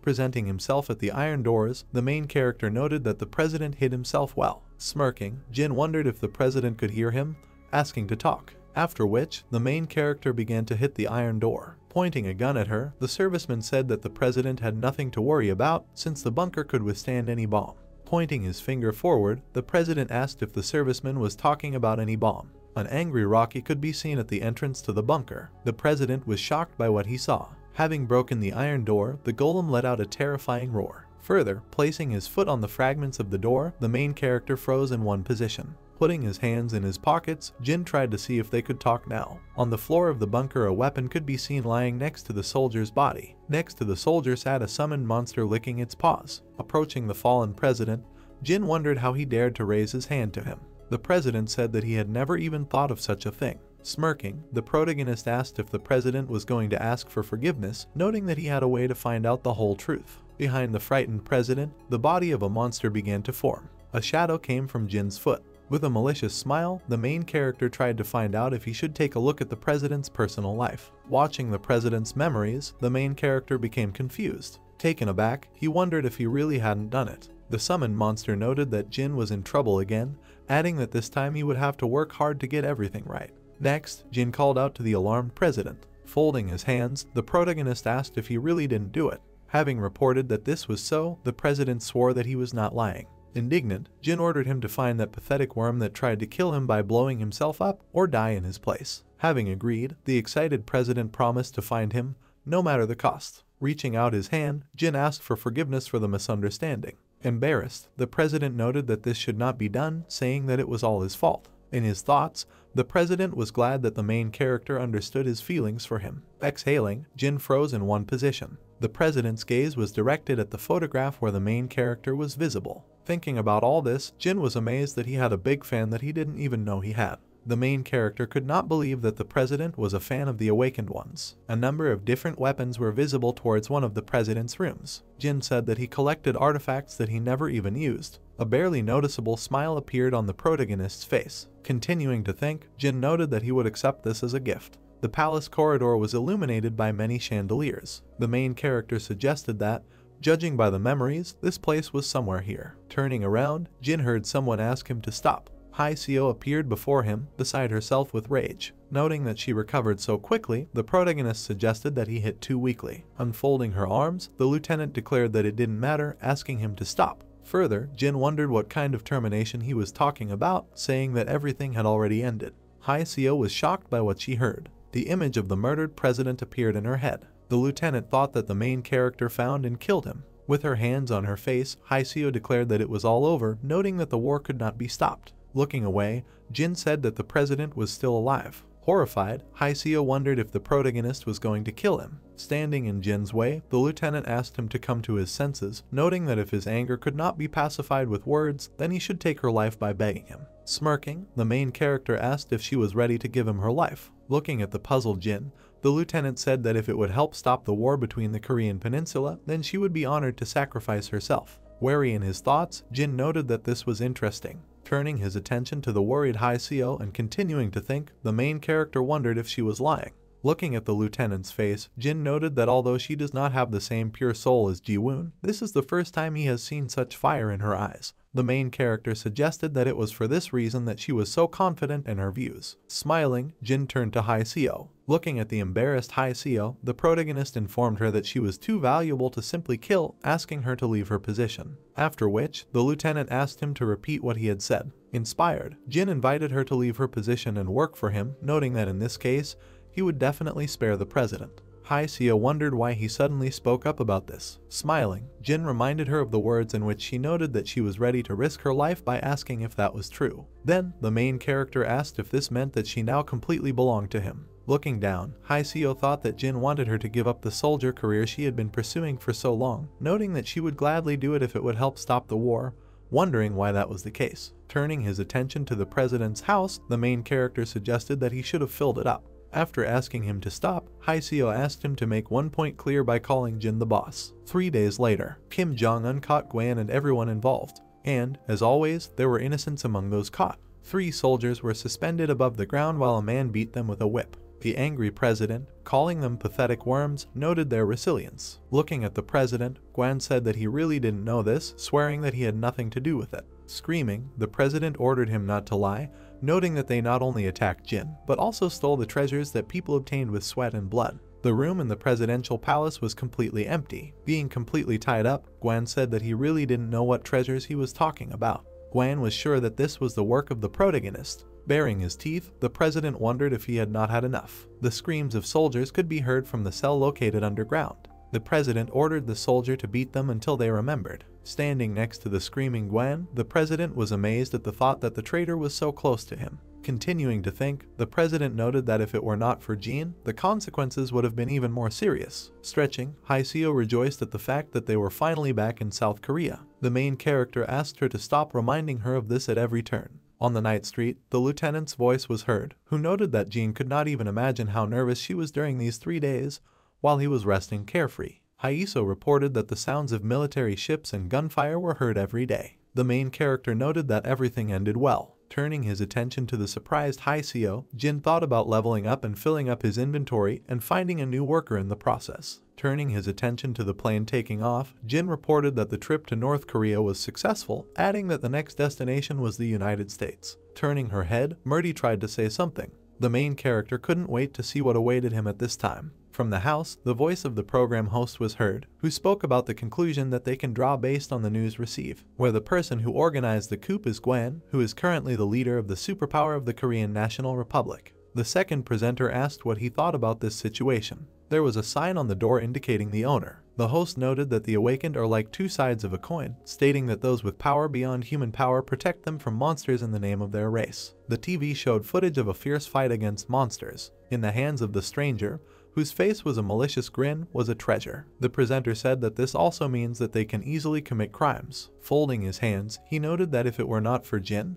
there is a high probability that because of this coup the current president would have been overthrown from power. Next, he asked if the second presenter thought that this could happen. At this time, the guys sitting on the sofa listened carefully. The second presenter said that the very fact that some individual with a radical ideology had control over North Korea is frightening, adding that Jin's contribution to the relationship between South and North Korea is amazing, and, in this regard, they plan to award him with the presidential order. Turning towards his comrades, Seung-hun said that he understood everything. Indignant, and then pointing at the TV, he said that all this was a lie, asking if the guys knew their boss. Seung-hun thought it was unrealistic for someone like Jin to do something without messing up. Putting his hand to his chin, he suggested that the main character was blackmailing the president. Seung-hun thought that Jin could offer to the president to let him do whatever he wanted in exchange for his life. Looking at the wary guys, he noted that they made it so that Gwan turned out to be the thief of all the artifacts, saying that in fact the main character stole them. Jamin believed that even if he was a saboteur, he could not just go and rob everything. Lowering his head, the young man froze in one position. Seung-hun didn't think that Jin was a saboteur, saying that he was someone who didn't think through his actions at all. Raising his head, the young man said that this was the first time he had met Jin.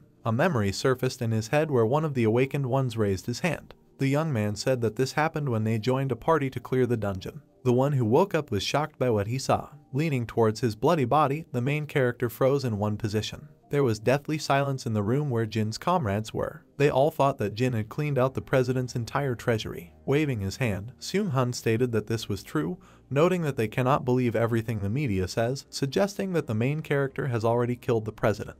Taken aback, Jamin asked the guys to forget about this and the theft, not believing that Jin could do such a thing. One of the guys, looking at the alarmed young man, asked him not to joke like that. Lowering his head, he said that the main character invited him to go with him and kill the president before the founding of the guild. Turning his attention to his hand, Seung-hun cried out that he had goosebumps. Turning his head towards the frightened Seung-hun, the young man stated that this happened when Jin received a summons to the army. Seung-hun was amazed that this was all the fault of the agenda, calling the main character crazy. Looking at the perplexed Jamin, he said that he was not hinting at anything, noting that if we go back to the moment when he was still selling phones. Once behind Seung-hun, with a smile on his face, Jin asked the guys how they were doing. Taken aback, the main character wondered why he was so alarmed. Looking at the flustered Seung-hun, Jin tried to find out what they were gossiping about behind his back. Seung-hun stated that this is not the case, wondering how they dare to do this. A bright light was visible from the restaurant windows. Clinking glasses, the guys thanked each other for the work done. With a smile on his face, the main character raised the glass to his mouth. Looking at the guys sitting at the table, Jin asked them to eat well, noting that they must eat in order to plow well. Pouring the main character a drink, Jamin thanked Jin for his work. With a worried expression on his face, Jin wondered if the protagonist was really not going to the Blue House. After informing him that this was the case, Jin asked him to stop asking him about it. Indignant, the main character asked if Jun thought that he would run to the president at his first word. Rising from his chair, Jin declared that it was time for him to leave. Jun said that this was not necessary. Taken aback, Jun said it was just polite to decline his request. Suddenly, he noticed the phone, where 27 missed calls were visible. Raising the glass to his mouth, in his thoughts, the main character wished good luck to the general director. With a worried expression on his face, Seung-hun asked if Jin knew who was currently more popular than him. Holding the phone in his hands, Seung-hun said that her name is Murdy and she is a saint of the Order of Area. He was unsure whether the video was fake or not, asking the main character to take a look. Drawing attention to the video that his comrade was showing, Jin said that it was all true.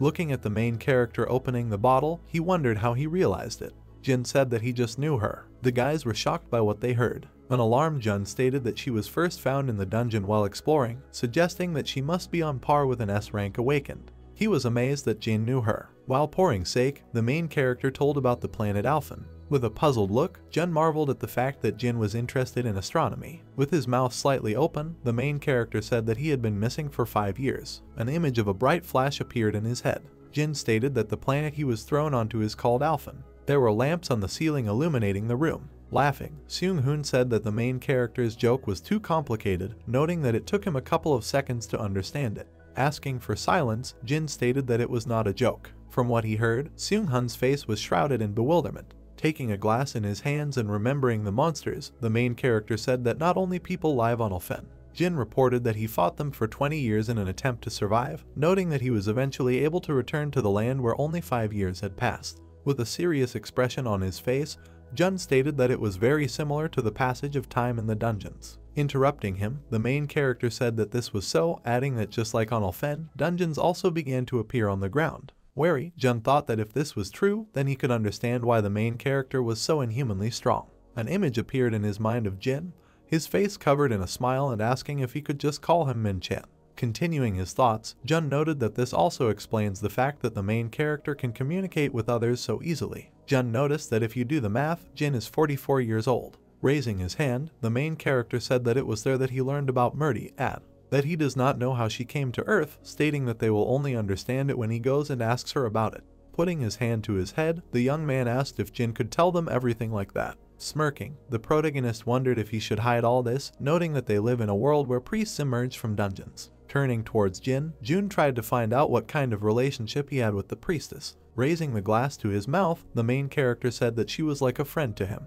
Clenching her fingers, in her thoughts, Murdy called Jin a ruthless immortal necromancer. While offering her prayers, she thought about the main character coming. The plot takes us 5 years ago to the planet Alphen. Night fell in the vast mountainous area. Holding the team in his hands, the man said that they arrived quite quickly. Sitting on her horse, Murdy directed her gaze forward. Turning her head towards the man, she asked if he was sure that everything would be okay. Looking around the lands covered with multiple layers of bones, Murdy stated that this place was the Valley of Death, asking if no one had ever returned from this place. Wary, the general said that this was so, adding that this was the only way to survive. Behind the general was his army of soldiers, whose bodies were wrapped in bandages. The general noted that if they stopped, they would be caught by Traneth and the Immortal. Standing on a stone hill and turning to the general, the guy said that someone was hovering right above them. The general assumed that Ardal had eventually caught up with them. Turning around, he informed the warriors that they would be confronted by Ardal, declaring that they needed to hold on and they would. Suddenly, with lightning speed, someone blew the general's head off his shoulders. Murdy was shocked by what she saw. The stranger noted that he could not believe it. His gaze fell on the stunned priestess, who put her hand to her heart. In her eyes she could see the silhouette of a guy who was saddling a horse. Hanging in the air, he wondered why the pathetic worms from the Alliance decided to show up here. Smirking, the main character tried to find out if they thought this was the best way to commit suicide. Turning to the goddess, Murdy asked why she was putting her before such tests. A bright light was visible from the restaurant windows. There were many empty bottles on the table. Lying on the table, Seung-hoon begged the president to stop beating him, noting that he just sold the phone at a small markup. Outraged, the protagonist wondered if he should at least kill him this time. In his thoughts, Jin couldn't figure out who was worse, the cheater or the pathetic worm who was beating him up. Turning his head towards the main character, the young man called out to him. Spreading his hands, he said that he was not calm because Jin was indifferent to the media and what was happening around him. Having asked why he needed these details, the main character asked him to gradually get used to it. With a worried expression on his face, Jun advised that Jin should pay attention to official affairs and consider social isolation internationally, asking if there was any good in making new enemies. Putting his hand to his chin, the main character was lost in his thoughts. An image appeared in his head of a man sitting on a throne, watched by many hunters. Jin noted that this used to bother him and he worried about the country, caring about how others looked at him because he cared about public opinion. Wary, the protagonist wondered how far he would go at this rate. From what he heard, Jun's face was shrouded in bewilderment. Looking at the perplexed Jun, the main character told him about the disaster. With a serious expression on his face, Jin said that the time would soon come when all the dungeons in the world would break through at once, a catastrophe that could not be compared with the shock of 5 years ago. After which, the main character asked whether laws and countries would exist after this. With a wave of his hand, Jun stated that even if the dungeons were to break through, the army would be able to suppress them. Jin assumed that they were able to suppress 6-star monsters, wondering what if they were stronger. Jun was shocked by what he heard. Near the house there was a booth with a dog standing near it. The main character asked his friend to imagine that the 6-star monster was a pet dog. Next, an image of a tiger preparing to attack appeared in his head. Jin asked Jun to imagine that there might be an influx of tigers, lions, and elephants, after which the main character formed the image of an angry dragon in his head. Jin noted that even dragons would be comparable. Raising his hands, he stated that modern firearms would be useless even against the ghosts that would fly around them, asking what Jun would do to stop them then. A huge cloud appeared in the air, which was formed as a result of the explosion. Having talked about nuclear weapons, the main character said that this is a direct path to suicide, noting that the world will collapse, and the borders that they call countries will be erased into dust and ashes. Jin said that morality will turn into myth and all that will remain is the desire to survive. Clenching his fist, the young man said that he was confident that people unite to defeat a common enemy. A blade was visible in the knight's hands, which he held with both hands. The main character noted that there would indeed be such people, talking about warriors, kings, saints, and knights, stating about knights from the United Kingdoms. Raising his hand, Jin said that it was useless, adding that everyone would try to grab their piece until everything collapses.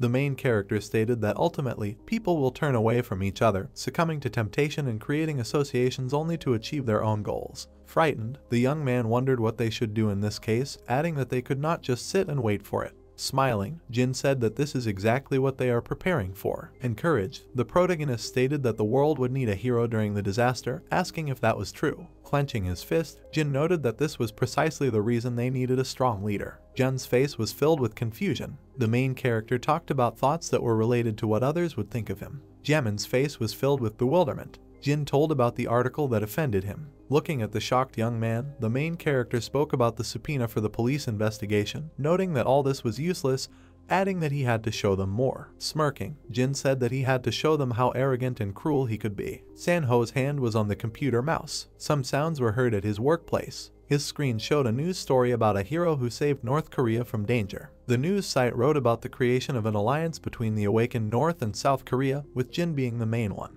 Next to the photo of the main character, it was written that he was a famous new awakened who could seal dungeons. Sanho's gaze fell on an article that talked about a special investigation and dungeon breaks that could be forgotten as long as they had Jin. Sangho's face was shrouded in genuine anger. Hitting the keyboard, he wondered how this was possible, not understanding how the main character managed to pull this off. Looking at the photo of the president and Jin, he couldn't understand how such a rebel could be praised so much, noting Korea's good decision. Picking up the phone, Sangho wondered what the president was doing, noting that he said he would cut off his tail but would survive. Turning his attention to the safe, Sangho stated that he had plans for all cases, after which, laying out the documents on the table, he photographed them. Looking at the photos sent, Sangho wondered if he would continue to ignore him after this. There was a malicious grin on his face. Next, Sangho saw a call coming to his phone. Putting the phone to his ear, the president asked if Sangho was really ready for this, suggesting that he was threatening him in order to die hand in hand. Sunho stated that he would get rid of these documents if he fulfilled one request.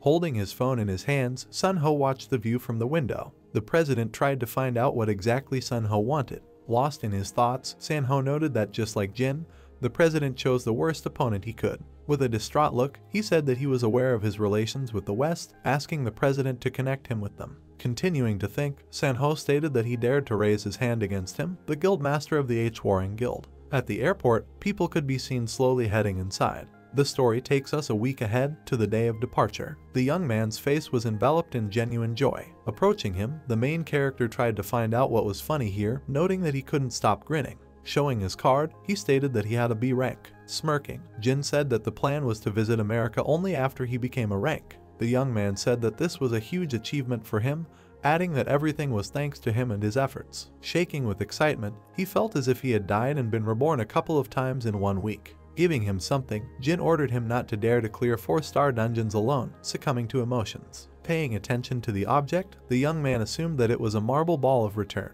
With a serious expression on his face, the main character said that he handed it over to prevent the death of the young man, asking him to run away as soon as he felt danger. With tears of happiness, the young man thanked him for this. In his thoughts, he noted that Jin simply has a way of communicating, adding that he is actually a person with a very kind heart. Looking at the smiling young man, the main character said that he had finally become a little needed, asking him not to die at the first opportunity, asking if he knew how much money he had wasted on him. Further, Jin noted that if he dies, he will simply summon a skeleton from his corpse. In his thoughts, the young man wondered if he was mistaken about his kind heart. Holding the phone in his hands, Jun said that he understood. From what he heard, his face was shrouded in bewilderment. Turning towards the guys, he said that he would do it right away, thanking them for the information provided. The main character tried to find out with whom Jun was talking. Looking at the stunned young man, he said that it was a call from the Ministry of Defense, noting that they had detected a terrorist group, saying that their target was Jin. Indignant, the main character tried to find out why they needed him. Jun stated that he was interested in it too. In his thoughts, Jun couldn't figure out if Jin was the one who made enemies at every turn. Looking at the landing airport, the main character asked if he could go to America. Jun said that until the Ministry of Defense solves the problem, he cannot board the plane, noting that such a situation is happening at the time of the consortium meeting tomorrow. Putting his hand to his chin, the main character wondered what they should do. Putting his hands on his side, the man said that this happens even to Jin, whose word is equal in power to the entire country. Looking at the perplexed protagonist, he assumed that they were heading to the same place, asking if they would deign to board his personal plane with him. Smiling, the man turned to Jin. Turning his head towards the shocked Jun, the main character tried to find out who the grandfather was. A huge building could be seen in the open space of the street. Jun reported that this was the head of the guild called by the largest in all of Korea, KH Group, and one of the 10 ranks of South Korea. Looking at the man next to whom the guards were, Jun stated that his name was Baek Jongdo. Turning to the guys, Kondo asked if they would go with him. Smiling, the main character said that he would gladly accept his offer if Jongdo was not afraid of terrorists. With a malicious smile, Jongdo wondered how some petty terrorists could scare him away. Raising his hand, he invited Jin to become friends. Confused, Jin turned to Jun, pointed his finger at Baek Jongdo and asked what the old man opposite him was raving about, and then the bearded man exclaimed in shock, "How could a necromancer not know this famous series?" The main character clarified what exactly he was talking about, and Jongdo said with a laugh that this is popular slang that is used in many modern TV series. Jin chuckled, saying that he thought the man wanted him for a duel, and he shouted that that would not do. While Baek Jongdo and the necromancer walked away, discussing that they would watch the series together, Jun and Sun awkwardly looked at them in the back, and one of them concluded that according to rumors the president was damn rich, but in life he behaved like an ordinary guy next door. Sitting on the plane, a tired Jun said that they somehow managed to find their way to America. After 20 hours of flight, the plane landed on its landing gear. After the flight arrived, people left the airport in a good mood. Jin and Kondo stood opposite each other in the hall with their subordinates behind them, and the necromancer thanked the head of the KH group because he got to America only thanks to him, and the man called his interlocutor brother, adding that he didn't have to say that. Baek Jongdo smiled broadly, asking the main character what he asked to call them. Jin looked ahead seriously and quickly figured out what to answer. Both guild heads now understood each other's hands with their thumbs up, unanimously saying with enthusiasm that they were friends, and friends always share with each other. Guild employee Ardal Jun turned away and covered his face, turning purple to his ears. Both subordinate heads stood with their backs to each other, blushing brightly and covering their faces in shame for their bosses, while James, seeing the strange men, asked his assistant what these Asians were doing, and she suggested that this was their national greeting. A few hours earlier, in the Jongdo media room, both guild heads sat in front of the screen that was playing the Squid Game, discussing the plot. 4 men who had flown in from Korea were now leaving the airport building. Jin was abruptly called out by the stranger on the way out, which made both him and his subordinate Jun puzzled. The man in the tuxedo in front of them cordially introduced himself as Richard, saying that he was a guide from the Titan Guild, and his goal was to deliver guests to their hotel safe and sound. Jongdo, hearing that Jin had to leave, looked at his friend with a sad look and invited him to go have a drink after a short rest, to which Jin readily agreed. The bearded man smiled widely and said goodbye to his brother with a slight chuckle, receiving a smile in return from the guy. The hand pulled the handle, closing the car door. Jin and Jun sat down in the car, and then the subordinate asked the necromancer how he liked the president, adding that the men got along well. After this question, the main character laughed, declaring that Jongdo is a significant person at almost the same age as him, and Jun thought about the fact that the president turns 42 this year. On the way to the hotel, the subordinate remembered that Jin had said earlier that he spent 20 years on Alphen, and he noted that those were hellish times. Looking out the car window, the protagonist smiled and suggested that the president's life as a third-generation keyball was not much different from his own. At the exit from the airport, when the Ardal Guild members had already left, Jongdo's subordinate asked how the man was doing with Jin. He, placing his hands on his sides, noted that the man was not an ordinary man, adding that his new acquaintance did not look excited or surprised even after the information about potential terrorists, as well as when talking with the president himself. Recalling Jin's smug look, the sunglasses-wearing subordinate clarified that perhaps the guy was simply confident in his abilities. Jongdo had a feeling that it was something more, and the man explained this by saying that such confidence and calmness could not be due only to youthful spirit.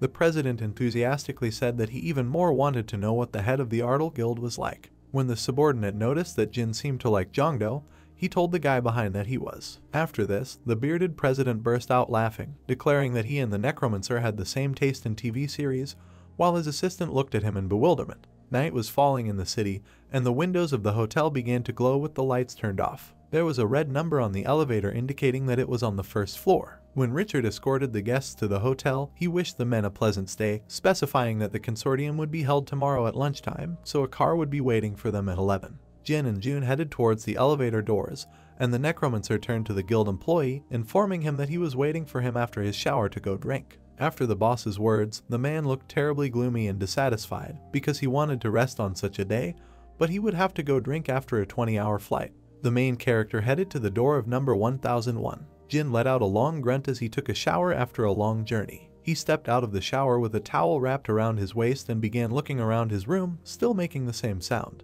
Jin began to pull on a white jacket, concluding that it was already possible to move forward to meet with Kondo. The guy reached for the switch with the intention of turning off the lights in his cozy room. The Necromancer decided it was time to change his mind about Saju in America, and when the lights turned off, he suddenly noticed a red beam next to him. Jin stood in bewilderment, watching the red laser extending from the tall building visible in the window of the room. Suddenly, a bright flash appeared in the night sky, fired from a helicopter. Now a rocket weapon was flying into Jin's room at high speed, leaving behind a bright flash of fire. The man, his dark eyebrows furrowed, looked with concern at the rapidly approaching bomb. The next moment, his sneakers abruptly left the ground, leaving dust behind them. Jin stood on the window frame, pushing off from it to fly straight towards the missile weapon flying towards him in the air. The main character looked furious at the moment when he prepared his fist to strike, grinning and frowning deeply. A strong explosion was heard above the hotel, creating a bright fiery flash that was observed by shocked people on the street. Something fell on the black car,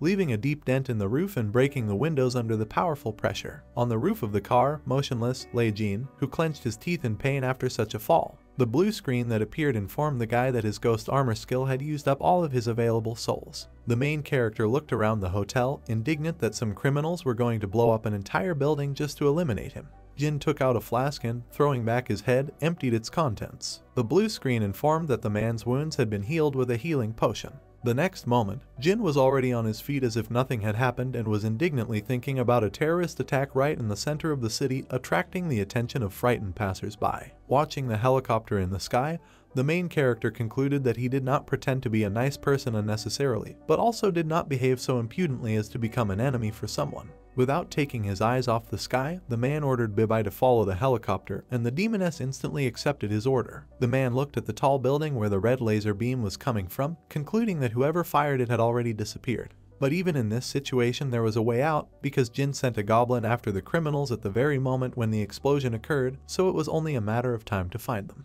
The main character, looking up at the sky with a grin, wondered whether he should look the attackers in the face. The sky brightened. While Saint Murdy looked out the window overlooking the shining lights of the city with a frown, she was called out, informing her that the guild president Ardal had just arrived. Turning to the woman who brought the news, the amazed girl excitedly asked if the immortal had really arrived. Beads of sweat appeared on Murdy's face with excitement as the saint anxiously asked if they had done anything to piss off Jean. The gray-haired lady answered the question in the negative, with a stunned look, reporting that the Titan Guild took the Necromancer straight to his hotel room. Murdy breathed out a sigh of relief while the speaker looked at the girl in bewilderment, trying to understand what kind of person this was that was making her so worried. The saint's lips trembled while her thoughts were occupied with the ruthless immortal Necromancer. Murdy imagined Jean in a dark robe riding a horse, realizing that she would see him tomorrow because there was no longer an opportunity to avoid the man.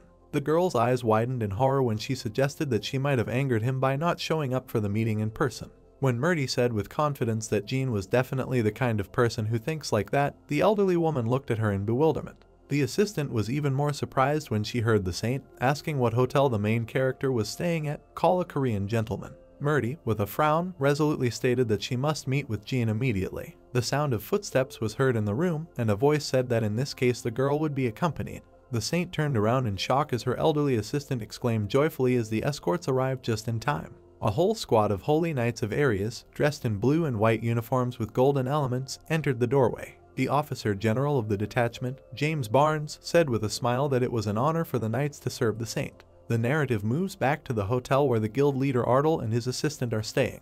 Biting his thumb out of nerves, June anxiously made the call and begged his boss to pick up the phone. The man stood in anxious anticipation, his phone pressed to his ear while the hotel worker in front of him tried to open the room door. 5 minutes earlier, June had been in the shower, relaxing under the running water after a long journey to America. His serene bathing was suddenly interrupted by a loud sound, which the guy worriedly mistook for a gas explosion. On each floor of the hotel, shocked people came out onto the balcony, watching in fear as the explosions occurred. Wrapped in a robe after a shower, June immediately decided that this had something to do with his boss, trying to immediately drive away such thoughts with dissatisfaction. Now, while the receptionist was fumbling with the room's door lock, the worried employee was trying to reach Jean, mentally asking why he was not answering his calls. The doorman gave in to the lock and took hold of the handle to open the door. June, sighing, anxiously looked around the boss's room. Cold sweat broke out on his face and his eyes widened in fear, and the man realized that everything was exactly as he had suspected. June and the receptionist stood in the doorway,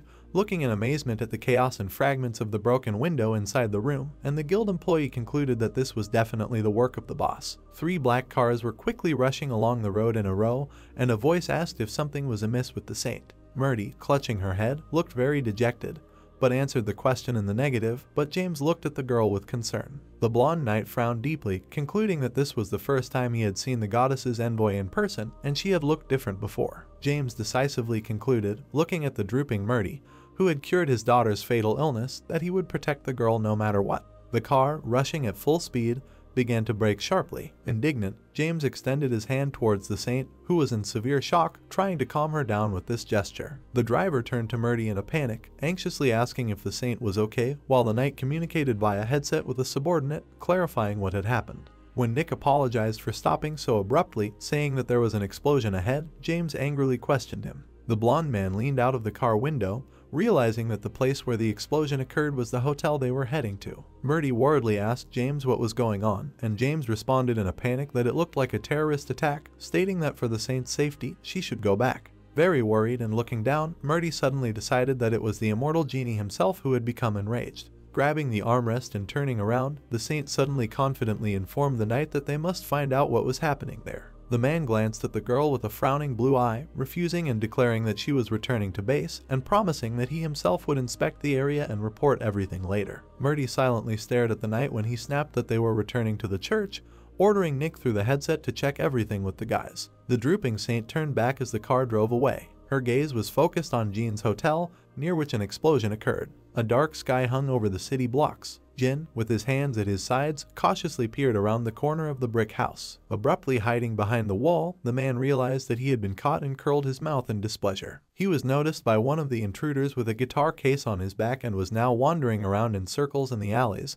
which made Jin conclude that the terrorists were not stupid enough to go straight to the base. He decided to catch this hooded guy, carefully following on his heels. The young man with the guitar suddenly froze, silently waiting. The next second, he rushed forward with all his might, leaving his pursuer behind. Jin watched in bewilderment as the guy quickly moved away from him. He immediately gave chase, shouting to the attacker where he was going to run. Jin ran very quickly, trying to catch up with one of the terrorists, who was faster than him, moving further and further away. The Necromancer, not wanting to give up, gloomily concluded that there was no way to catch up with the guy. Watching the attackers escape in shock, Jin concluded with displeasure that he was definitely not inferior to him in speed. After this thought, the man grinned maliciously, remembering HY's opponent, who also won in speed and was defeated. Sharply pushing off the ground with his sneaker, Jin activated the skill. With the help of a jerk, he immediately reached the shocked attacker, grabbing him with his outstretched hand. Jin's palm had almost reached the guitar case, and he decided that he was able to catch the guy. The attacker sharply dodged, and when the Necromancer closed his hand, the young man began to move away faster,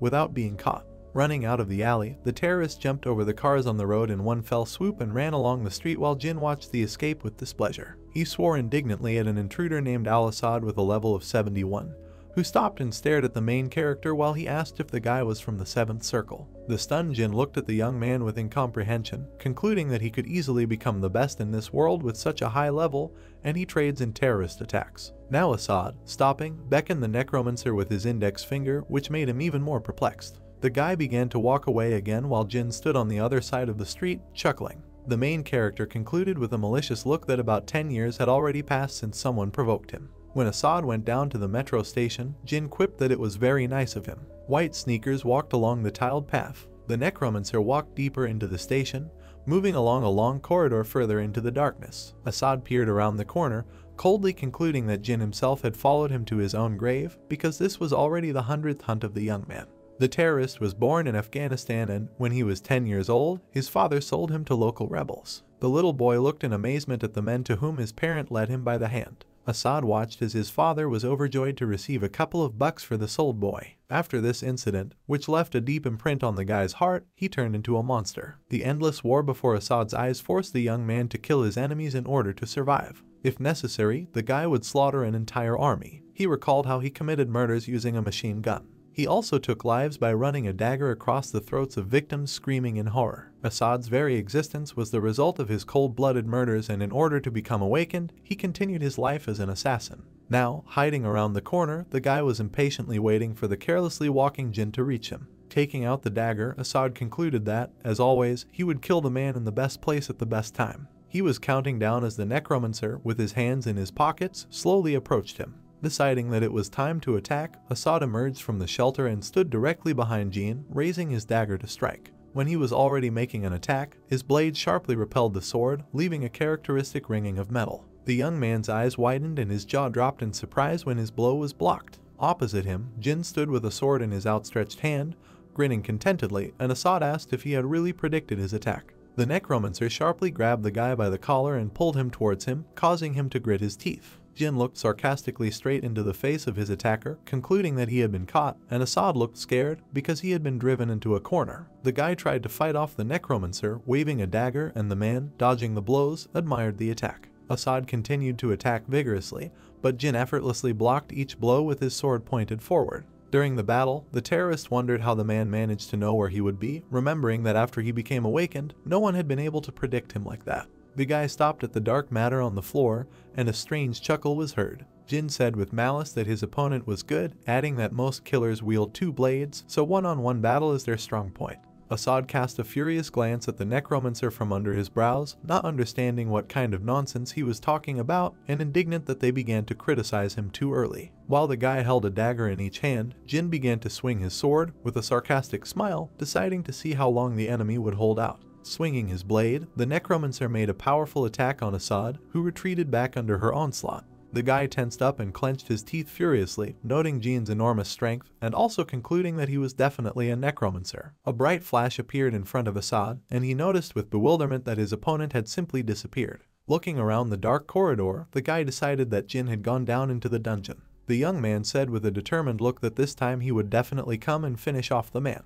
He passed the sign indicating a place where subway tickets were purchased. Walking along a dark corridor, Assad suddenly stepped into a pool of blood. Looking around, he found traces of blood everywhere, but he was surprised that there was not a single corpse there. Hearing a strange sound, Assad looked up with dissatisfaction. He stood in a bright room, stained with bloody footprints, while he was surrounded by a horde of skeleton soldiers with weapons at the ready, whom Jin had summoned. With a malicious smile, he suggested starting the second round of testing the terrorist. Assad cast a menacing glance at the enemy, realizing that it was a trap. He began to count the skeletons in front of him to assess the scale of the battle. Looking around at all the summoned armed dead, Assad concluded that their number did not matter. He exhaled, trying to collect his thoughts. At this moment, Jin threw a puzzled look at the guy, recognizing the technique. Assad, bathed in bright light, now screamed furiously as he activated his Divine Wrath skill, his eyes rolling back and his hair rising up from the powerful flow. As Jin watched the guy surrounded by yellow energy, he was surprised that he also had the Berserk skill, deciding that he had dual skills as an assassin warrior. Assad, baring his teeth angrily, only wanted to kill his enemy as quickly as possible. Shrouded in yellow energy, the guy took off, heading straight for the serene Necromancer, surrounded by skeleton warriors. The skeletons began to move their bony jaws, and their knocking sounded like laughter. The next moment, a horde of dead men rushed towards Assad, while Jin calmly stood behind, watching from the side. While the guy furiously waved away his opponents, the Necromancer happily concluded that his dead charges were of some use. Assad cast a predatory glance at Jin with his white eyes, from which swollen veins ran down his face, while in his head there was only a furious desire to deal with the man. When the young man confidently decided that he would kill the Necromancer, He calmly continued to stand with a smile on his face and crossed arms without moving from his place. The young man's black boot sharply pushed off the floor, making a jerk. Assad flew up, finding himself right behind Jean, and began to raise his weapon while he thought about how he would definitely survive. In the air, the sharp swing of the daggers left bright streaks, after which blood sprayed out. Assad watched Jean standing, with bloody ribbons rising around him. The guy grinned, joyfully concluding that the 100th hunt was a success, but his speech was suddenly interrupted. Jin stood in a fighting pose after swinging his labrys, cutting through his opponent's body. Assad's head, from which blood flowed in streams, flew into the air, and he could not believe how this was even possible. The severed head of the young man fell to the ground with a roar next to the Necromancer's white sneakers, leaving bloody footprints on the floor. Grinning, Jin looked at his trophy and sarcastically concluded that if you raise them correctly, they will definitely become useful. He looked at Assad's head, from which a purple glow emanated, concluding that the sin of the one who points the blade at him is the seal of the soul. Floating above Jin's hand was a soul-sealing stone that was being taken away by Assad's ghost. The resulting blue screen announced that the Necromancer could seal the soul of his dead enemy, adding that to summon a Death Knight, a 70th level was required, which was still 8. The action moves to the interview hall of the Titan Guild the next day. Leaning against the wall, Jun wearily tried to understand what the boss was up to this time, and Jongdo, standing next to him with his arms spread to the side, noted that the man looked worried. The president broke out into a wide smile, reassuring Officer Jin that he would be here soon and remarking that he was Korea's top awakener. Frowning, Jun concluded that Jin was the one who could deflect missiles with his bare hands, and therefore the subordinate was worried that America would think that he had attacked them. Chongdo grinned, looked at his wristwatch and declared that it was time for them to come in. Jun and Jongdo sat next to each other at the table, each near a sign with the name of their guild. The speaker behind the podium thanked everyone who came to today's consortium. The head of the guild, Warren Kun, sadly announced that it was beyond the power of one guild to resolve the issue, asking for help from the awakened ones gathered in the hall from all over the world and deciding to first discuss the available information about the dungeons. Known dungeons are dimensional gates connecting two planets, Alphen and Earth, and monsters that appear on Earth that are not native to it are actually inhabitants of Alphen. People from the audience asked the speaker again in bewilderment after hearing the information. Afterwards, the blonde Kun calmly continued, reporting that time in the dungeons flows 4 times slower due to the difference in the passage of time between Alphen and Earth. One of the awakened ones stood up, asking in bewilderment whether they really needed to close the dungeons if they were gates. Looking at the questioner, Kun with displeasure recognized him as a member of the Japanese Taken Guild, which makes money by selling bloodstones. The head of the Titan Guild calmly replied that this was not necessary, because such changes were too risky, suggesting the best solution, a preemptive strike. The speaker turned around sharply when Saint Murdy suddenly appeared in the hall. Looking at Kun with a glassy gaze, the girl prophetically announced that people from Earth should cross the bridge and be the first to hit the monsters. Murdy, accompanied by Knight James, walked to the podium as the crowd cheered, recognizing the girl as the much-rumored saint. The girl introduced herself with a smile, declaring that she had come from the planet Alphen to save the Earth. A member of the Japanese guild concluded with displeasure that Murdy was not like the priestess from Alphen, calling her an ordinary awakened one. Murdy gave the guy a dark look with his blue eyes. He waved his hand sharply, raising his palm upward. The entire hall was filled with a blue glow, and the crowd began to chatter in admiration, noting the saint's abilities. Murdy cast a soft glance at the Japanese guild member, asking if he was still hard to believe. The red-haired man, brimming with energy, looked at his hands in bewilderment, while Murdy gave a speech, promising to open the way to the planet Alphen together with the Order of Paladins and preaching that everyone needed to go to Alphen to save the Earth. James stood behind her with a frown. The saint said that if the awakened ones do not decide to go on a campaign, then only routine will remain on Earth, just like on Alphen. Murdy cast a piercing glance at those gathered, threateningly concluding that this was a war to save both planets. Intensified discussions then broke out, and many concluded that the saint's plan was ideal for them. One of the awakened ones smiled sarcastically, asking why Murdy came all the way to Earth if they were already open. Kun looked stunned at the person who uttered this phrase, and the saint opened her mouth in surprise. Her eyes paid off when the girl recognized the one who spoke so boldly. The legendary immortal Necromancer appeared in the hall, holding his hands in his pockets. The head of the Titan Guild and Murdy were shocked, they exclaimed because of this. Murdy looked at one point in the hall, not believing her eyes. Standing there was Jin, or an immortal in her understanding. With his hands in his pockets, he was standing in the gap between the rows. Jin began go down and approached the stage where Murdy, the head of the Titan and the head of the Holy Knight stood. Murdy was in horror. Outwardly the genie she knew had changed, but she knew for sure that it was him. The genie stopped near the stage. He told Murdy that he awkward because she was looking down on him, His words frightened Murdy. The head of the new department of the Holy Knights, seeing Jin's disrespect, became enraged and pointed his finger at him and began accusing him of bad manners. Murdy interrupted the Holy Knight, calling the title of Jin, the king ruling over the immortal army, a godlike warrior sweeping away everything in his path, the monarch of Ardala, reciting his titles. Murdy bowed and knelt in front of him. Seeing this scene, the head of the Titan Guild and the head of the Holy Knights fell into shock, opening their mouths. All the representatives of the different guilds did not could see in their eyes. Saint Murdy bowed to Jin. The head of the Holy Knights, who had just accused Jin, could not believe what was happening. Murdy bowed down, and her face and lips were next to Jin's shoes. She bowed to the immortal in front of everyone. Jin greeted her, talking about a long ago meeting. James's whole face was distorted into an ugly grimace. In the huge hall, the golden light from the chandeliers illuminated the entire room. Right now, Jin and Murdy were communicating in the Alphan language. James and the Guildmaster of the Titans stood next to Murdy. Remembering the last meeting, Murdy asked for forgiveness. If she had known that she had then stumbled upon the lands of Ardal, she would not have set foot there. Jin asked her why she came to Earth. Murdy answered by bowing her head that she was sent by the goddess and she was simply following her order as a humble servant. Jin interrupted her further words. He realized that Arya had sent her. Jin called out to the Guildmaster of the Titan. He wanted to talk to him. The Guildmaster, seeing how they being filmed on camera nearby, he suggested that Jin go to a secluded place to talk. Jin approached the videographer and asked if there was a live broadcast right now. The cameraman shook his head denying it. Jin asked to turn on the live broadcast. He wanted to make an address like on the eve of the new year. The operator looked at the boss standing behind him. In his thoughts, the man with purple hair, he understood that if it was about a hero who saved the hotel from an attack, then they had to show it to the whole world. He gave the command to start, and at that time Jin's head appeared live. But to the surprise of the videographer, Jin began to threaten those people who launched a rocket at him and the person who was his intermediary and everyone else involved. Jin's face was full of rage. He threatened to kill them all. All these words were said live air. The head of the filming team was a little nervous. Jin didn't want to declare war on terrorists, did he? Jun just arrived and immediately called out to Jin. Jun felt relieved for Jin's integrity and thanked him for saving him from the explosion. Jin looked after Murdy, James and the Guildmaster as they left, then told Jun to follow him to an important conversation. But before he went, Jun asked. He remembered Jin saying that Murdy and him were friends, but remembering how she bowed down, Jun could not believe it. She looked like a servant, not a friend. But Jin again replied that they were friends. This made Jun not understand the relationship between Murdy and Jin. The head of the KN Guild turned to Director Young. The Guildmaster was now truly interested in his younger brother Jin.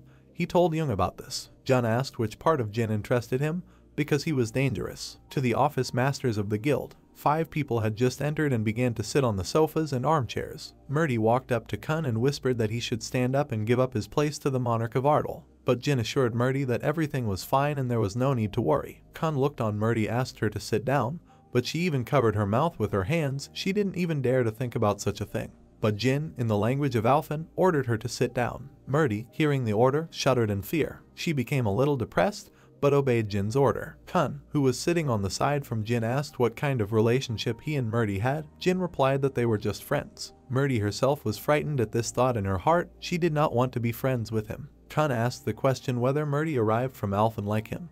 But Jin did not answer him, scolded him for the interrogation and told him to find out everything after their conversation with Murdy. But the most important thing was something else, so Jin called up the inventory and wanted to pull something out of it. He put the severed head on the table. Seeing it, Kun and his secretary were scared, and the secretary stepped back in fear. Jin told about the identity of this man. It was the guy who attacked him yesterday. He lured him into the dungeon and tried to kill him there. Jin told Kun it would be great if Kun found out all the information about him. Murdy, who heard this, was horrified. If someone decided to attack the monarch of Ardal, did they really want to destroy the entire earth? Kun, having heard Jin's request, decided to first refuse, but Jin interrupted his words. He explained that he did not suspect them and asked only to find out the identity of this person. There were too many AA rank killers in the world, so it wouldn't be difficult to find out his identity. Murdy shouted that she would find out the identity of this person herself. Kun decided to shield her and said that the US Department of Defense would deal with this themselves. Murdy began to emit energy that frightened Kun, and she said she thanked them for working with her, but did she now need to follow all their orders? She agreed to this. Murdy was ready to serve and return to Alphan to save many lives, but in return she now asked not to anger the immortal. Hearing Murdy's words, Jin put the killer's head into his inventory and asked her what she was talking about before. Jin asked another question. Did Murdy want to gather the kids and invade Alphan? Jin asked various questions, puzzling Murdy. What would happen to the earth if it took all the awakened ones and sent them to a terrible death? What if every dungeon on Earth opens? Who will stop it? Did you really want to die? The last question made Murdy horrified. Had she really declared war on him? Murdy bowed down and asked for forgiveness. She did not want to declare war on him. Jin ordered her to stop bowing and tell everything in more detail. Murdy began to talk about the possibility of stopping the dungeon breakout. After Jin turned his attention to Murdy, she became as serious as possible and began her story. First, they had to learn about the spatial dimension and a fragment of space. At the same time, in an unidentified underground base with many bloodstones and various equipment. The head of the security of this base approached Professor Leola, informing him of the immediate shift of the base since Assad had failed. Professor Leola objected.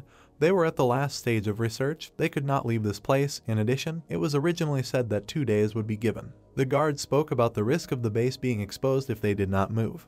But Professor Leola did not want to stop the research and asked give him 3 more hours. Bibai, in the guise of a cat, watched what was happening. This place she ended up in while pursuing the killer turned out to be a dubious research facility. A wooden box was brought to Professor Leola. The professor began to open it immediately. He took out a fragment of a dimension from the box. This surprised Bibai. She remembered how she and Jin, while going through a dungeon, found one such fragment of a dimension. The scientists placed the fragment of the dimension in special equipment, which made the fragment of the dimension float in the air. One of the scientists notified Professor Leola about the increase in the energy level of the bloodstones and the achievement critical point. It reached the level of 5 stars. Leola was happy. He was overcome by madness. He believed that this experiment would prove to the whole world that he, and not Toppler, was the greatest dungeon explorer. The scientist, clearly nervous, shouted about increasing the energy level. The level had already reached 6 stars. A fragment of the measurement began to glow from an excess of energy. Bibai, seeing fluctuations in energy, understood that nothing good would happen if the experiment continued. The scientist again announced an increase in the energy level and its rapid jump. He was completely scared because of this. The graph showed sharp jumps up. The level reached 7 stars, which is why even Professor Leola was scared. A fragment of the dimension cracked. Leola noticed this out of the corner of his eye. He was completely terrified. The fragment of the dimension began to glow brightly.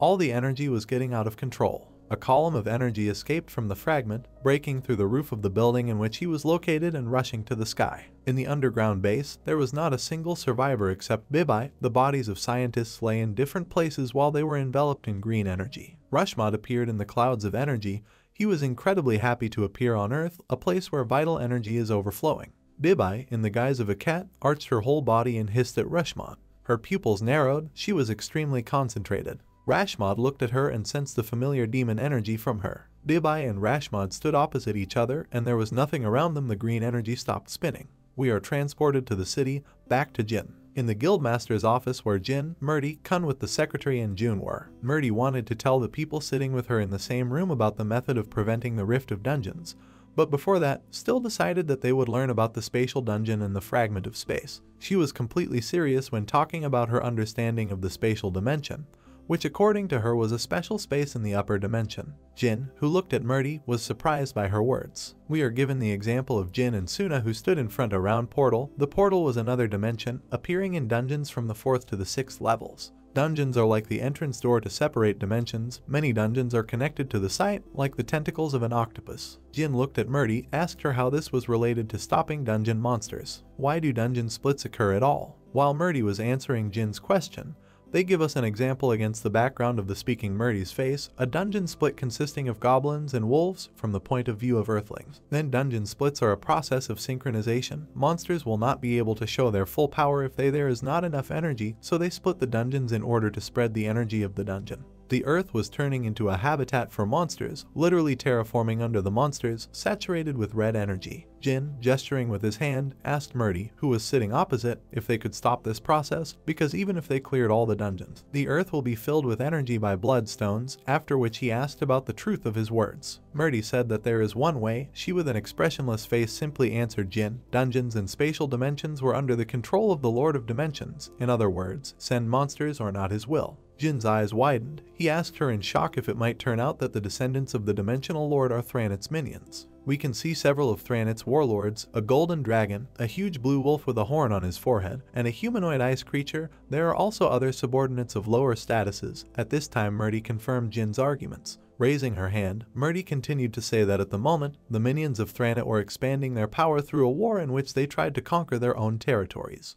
Jin and June were sitting in different poses listening to Murdy's story and her proposal to become Dimension Lords for equal opposition to Thranit. At the end, Murdy became a little depressed. All this was for the sake of restoring the dungeons on Earth and Elfen. Jin smiled. It all sounded very exciting to him. Jin actively gesticulated with his hands. He looked at Murdy, looked pleased. Her words meant that if they took away all the lands, they would remain on the street. Jin's face was distorted in rage and anticipation.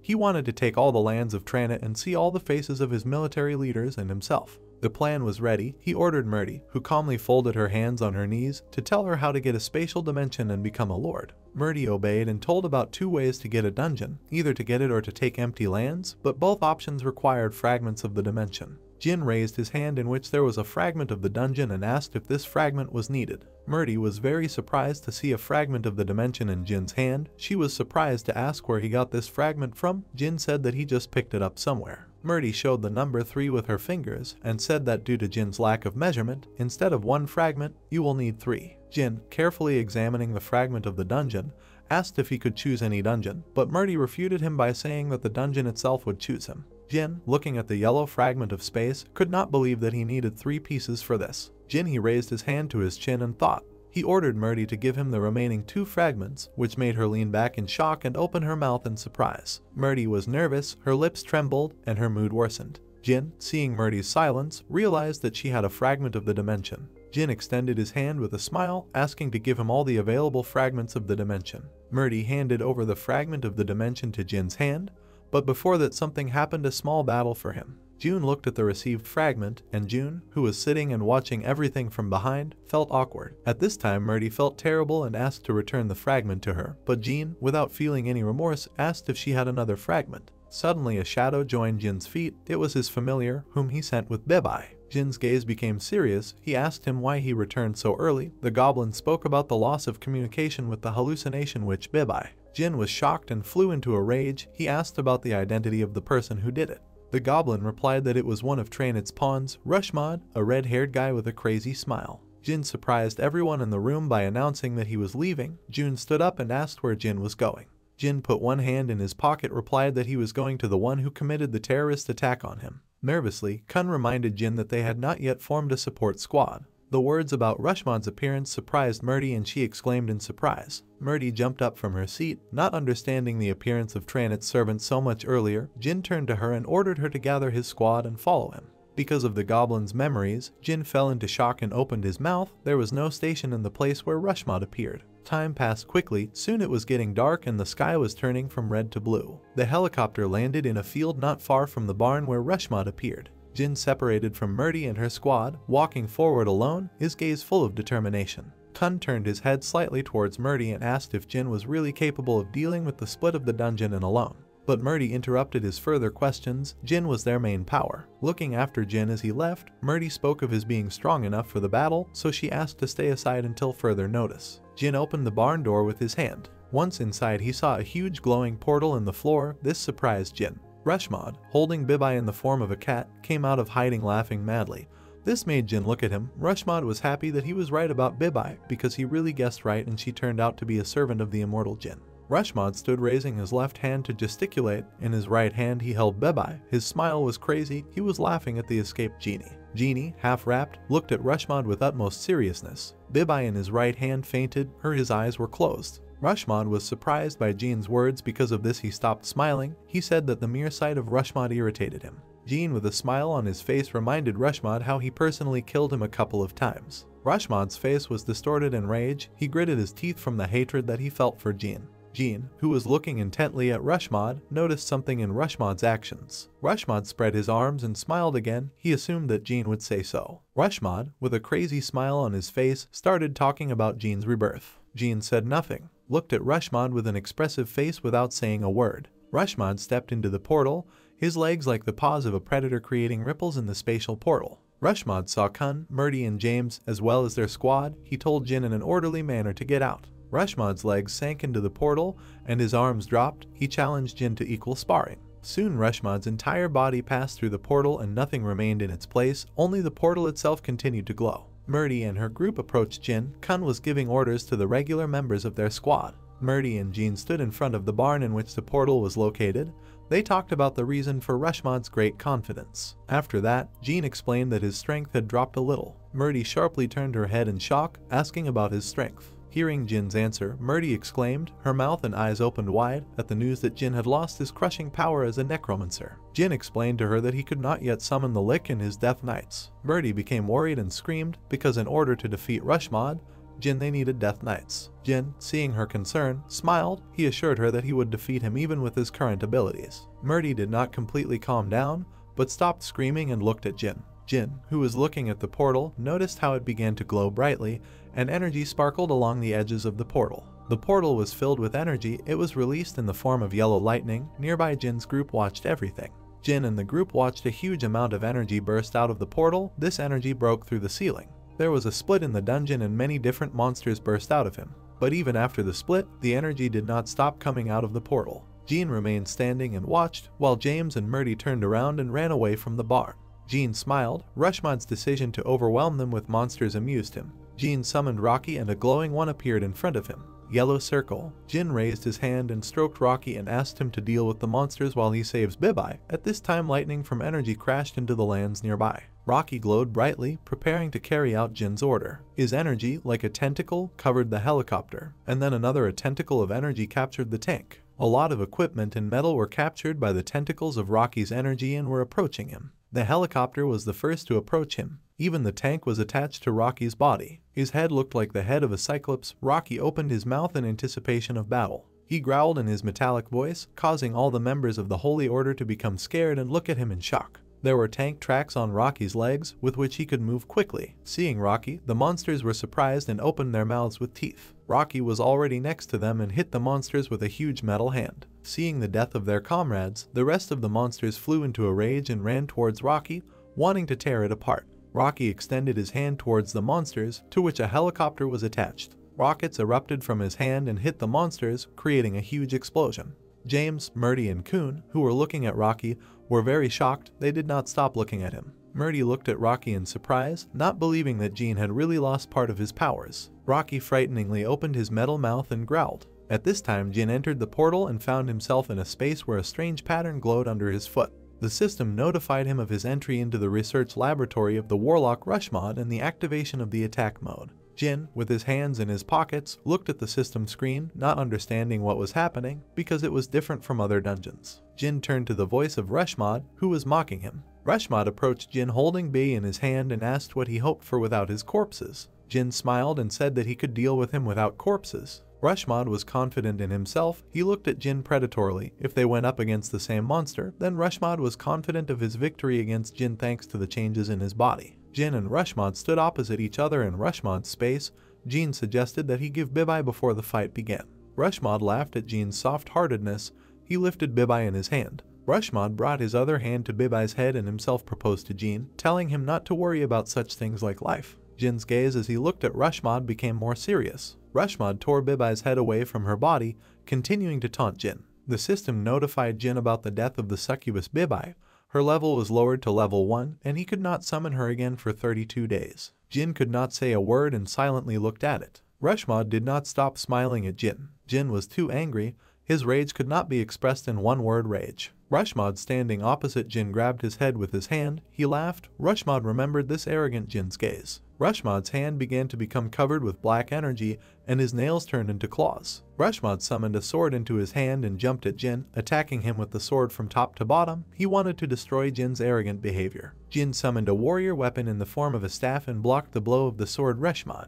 Rushmod, who did not stop crossing the blade with Jin's staff, was surprised at Jin's speed and asked if he had drunk a potion that increased his physical strength. Jin did not say anything. He changed the shape of the weapon from a staff to a sword and grabbed it with one hand. Rushmod saw the sword in Jin's hand, was shocked. Jin sent Rushmod flying with one swing of his sword. His body flew towards the lattice fence. Rushmod's face was full of rage and pain because of Jin. Rushmod began to slide, trying to stop. He looked at Jin and did not understand what kind of attack it was just now. From the force of Jin's blow, Rushmod's hand holding the sword trembled. He did not understand where the Necromancer got such strength. Rushmod shouted in disbelief about the impossibility of what was happening. Jin, who had become a warrior, stood clutching the sword with both hands. He held it in front of him, preparing for battle. Jin activated the warrior's fury skill, which gradually increased his strength until it reached the limit. All physical characteristics were increased by 10. Pushing off from the ground, the main character rushed into battle. His blade almost overtook Rushmod's body. Looking at Jin's weapon in his thoughts, he noted that it had changed from a sword to a spear. Suddenly, a hammer formed in the hands of the main character. Baring his teeth, Rushmod was shocked. From Jin's blow, he flew into the wall, in which a hole appeared.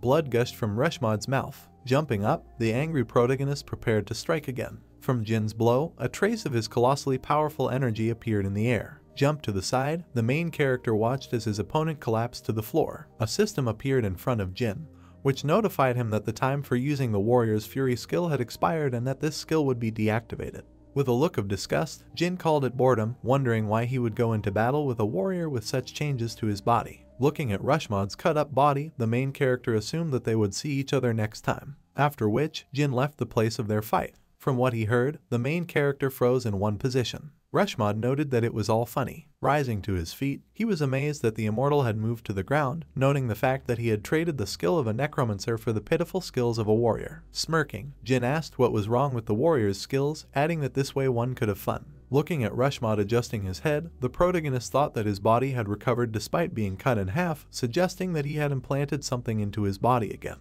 Raising his hand, which was shrouded in red energy, Rushmod began to laugh furiously. Summoning many warriors, he declared that he would make Jin regret this choice by calling him immortal. His face was wrapped in a malicious grin. Looking at the shocked protagonist, he ordered the monsters to kill him, after which, an army of angry monsters rushed towards Jin. The golem's eye was covered in a yellow glow. Swinging his arms, he demolished the monsters in his path. The head of the guild wondered what this terrifying power was. With a worried expression on his face, he noted that with such firepower, this golem could handle all of them alone. Closing her eyes, Murdy shook her head. Looking at the golem, which was surrounded by a crowd of monsters, the head of the guild noted that he had his own mana limit. The god's messenger had no idea where all these monsters were going, provided the golem stopped. She believed that what needed to be done was to keep everyone in their positions and ready to fight. With a serious expression on his face, the guild leader agreed with her. Murdy's face was shrouded in worry. Lost in her thoughts, the god's messenger noted that she was more worried about the immortal, wondering if it was the Titan of Destruction.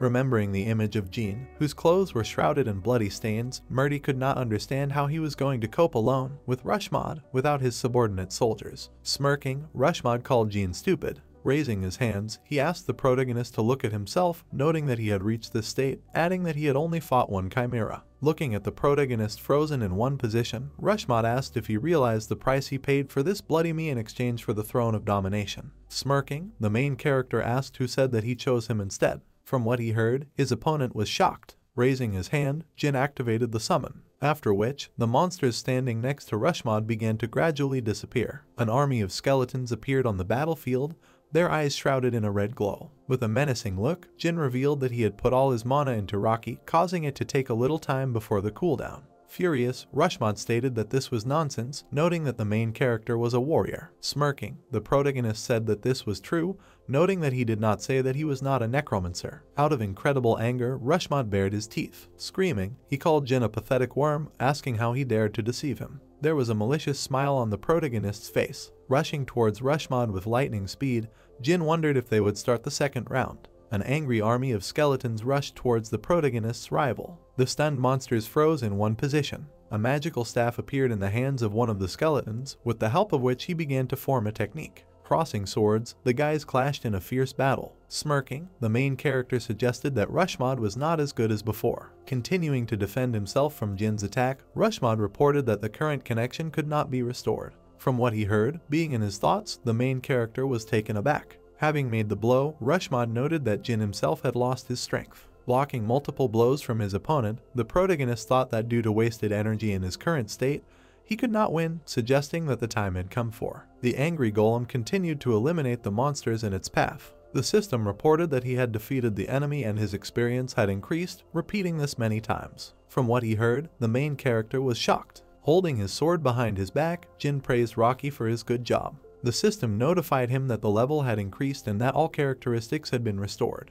Looking at the stunned Rushmod, the main character suggested that he was tired, asking if that was so. With colossal power swinging his weapon, Jin asked his opponent to rest a little. From a powerful blow to the head, Rushmod froze in one position. The remnants of the protagonist's energy were visible on his forehead. Squeezing the magical weapon in his hand, Jin wondered how he dared. After which, with lightning speed, he struck his opponent. Rushmod's head fell from his shoulders. Watching him, the main character heard barely audible chuckles. With a distraught look on his face, Rushmod told him to enjoy it while he could, repeating that the connection had already started. Looking at Jin's bloody leg, Rushmod declared that he had better run if he wanted to live. Smirking, the main character said that he was not going to run away, calling his opponent a pathetic worm. The golem was already smoking from the battles, and it began to make sounds of breakdown. "Good job," said the main character. Jin began to approach the golem, which was shaking very violently. The golem was all beaten up, its mouth was about to fall off, it began to make some incomprehensible sounds, responding to its summoner. The golem stood and looked at the main character,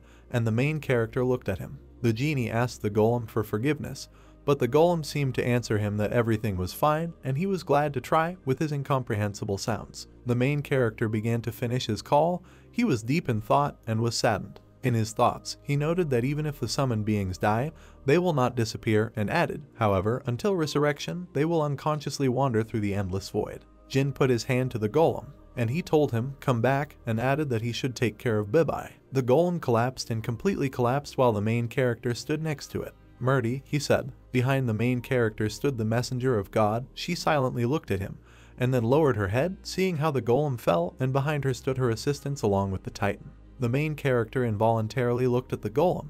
He noted that Rushmod appeared outside the metro station and asked her if she knew the reason for his appearance. Murdy looked at the main character warily, her face expressing dissatisfaction. The messenger of God noted that the earth is not yet fully synchronized and added that in fact, dungeons cannot appear anywhere. She continued to say that the same thing should have happened to him. The protagonist's eyes narrowed, his eyebrows frowned, and he looked askance at the messenger of God. Jin listened to what she said. Murdy also noted that this is an unusual dungeon.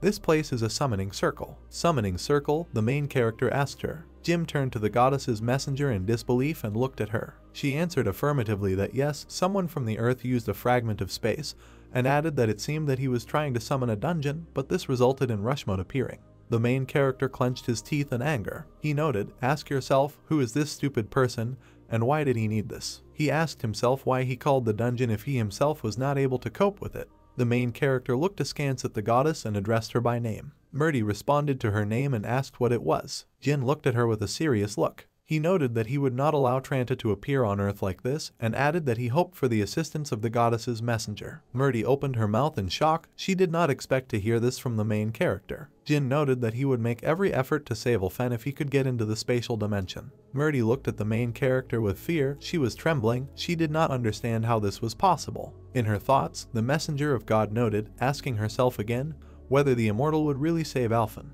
The main character looked at the beautiful sunset and his summoned friend Golem. The messenger of God said the name of the goddess in her thoughts. Marty noted that she knew that the person from the prediction was Jean's immortal. The messenger of the goddess bowed to the main character, while others looked at her and were surprised at this, and the main character at this time said goodbye to his golem.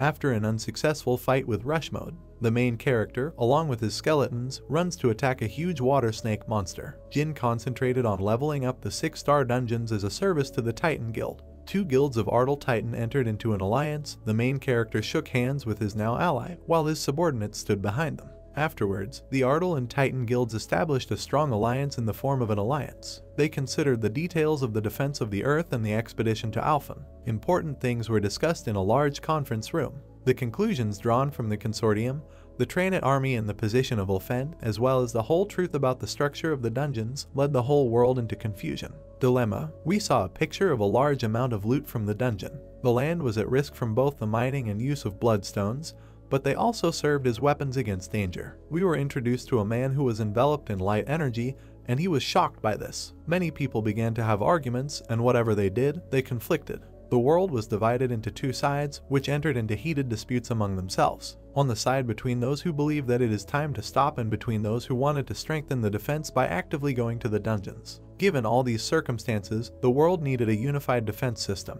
It was decided to create a team to lead the global organization of the Awakened. The organization's coat of arms looked like this. In the center there was a world, 8 arrows emanated from it, and all this was in a golden circle, and the organization was called the World of the Awakened. A month later, return, the plane arrived, and a ladder was already brought up to the cabin so that you could get out of the plane. This was the main character who came to his friends. Together with the Titan they shook hands. Next to the Titan, that is, the Guildmaster was the messenger of God, and his subordinate stood with the Jinn. The Titan greeted them. He noted that they had done a great job and thanked them. The main character asked him not to flatter, because thanks to the Guildmaster he was able to comfortably clear the dungeon. Suddenly the main character looked into Murdy's eyes. The proverbial god shuddered in horror. The main character noted that he thinks that now she will be much better because she no longer has to see Jinn. He looked at the messenger of God with a sly smile. It was clear that she was very embarrassed by this. Grinning, the main character noted that he was really right, since the messenger of God was silent in response to the words he said.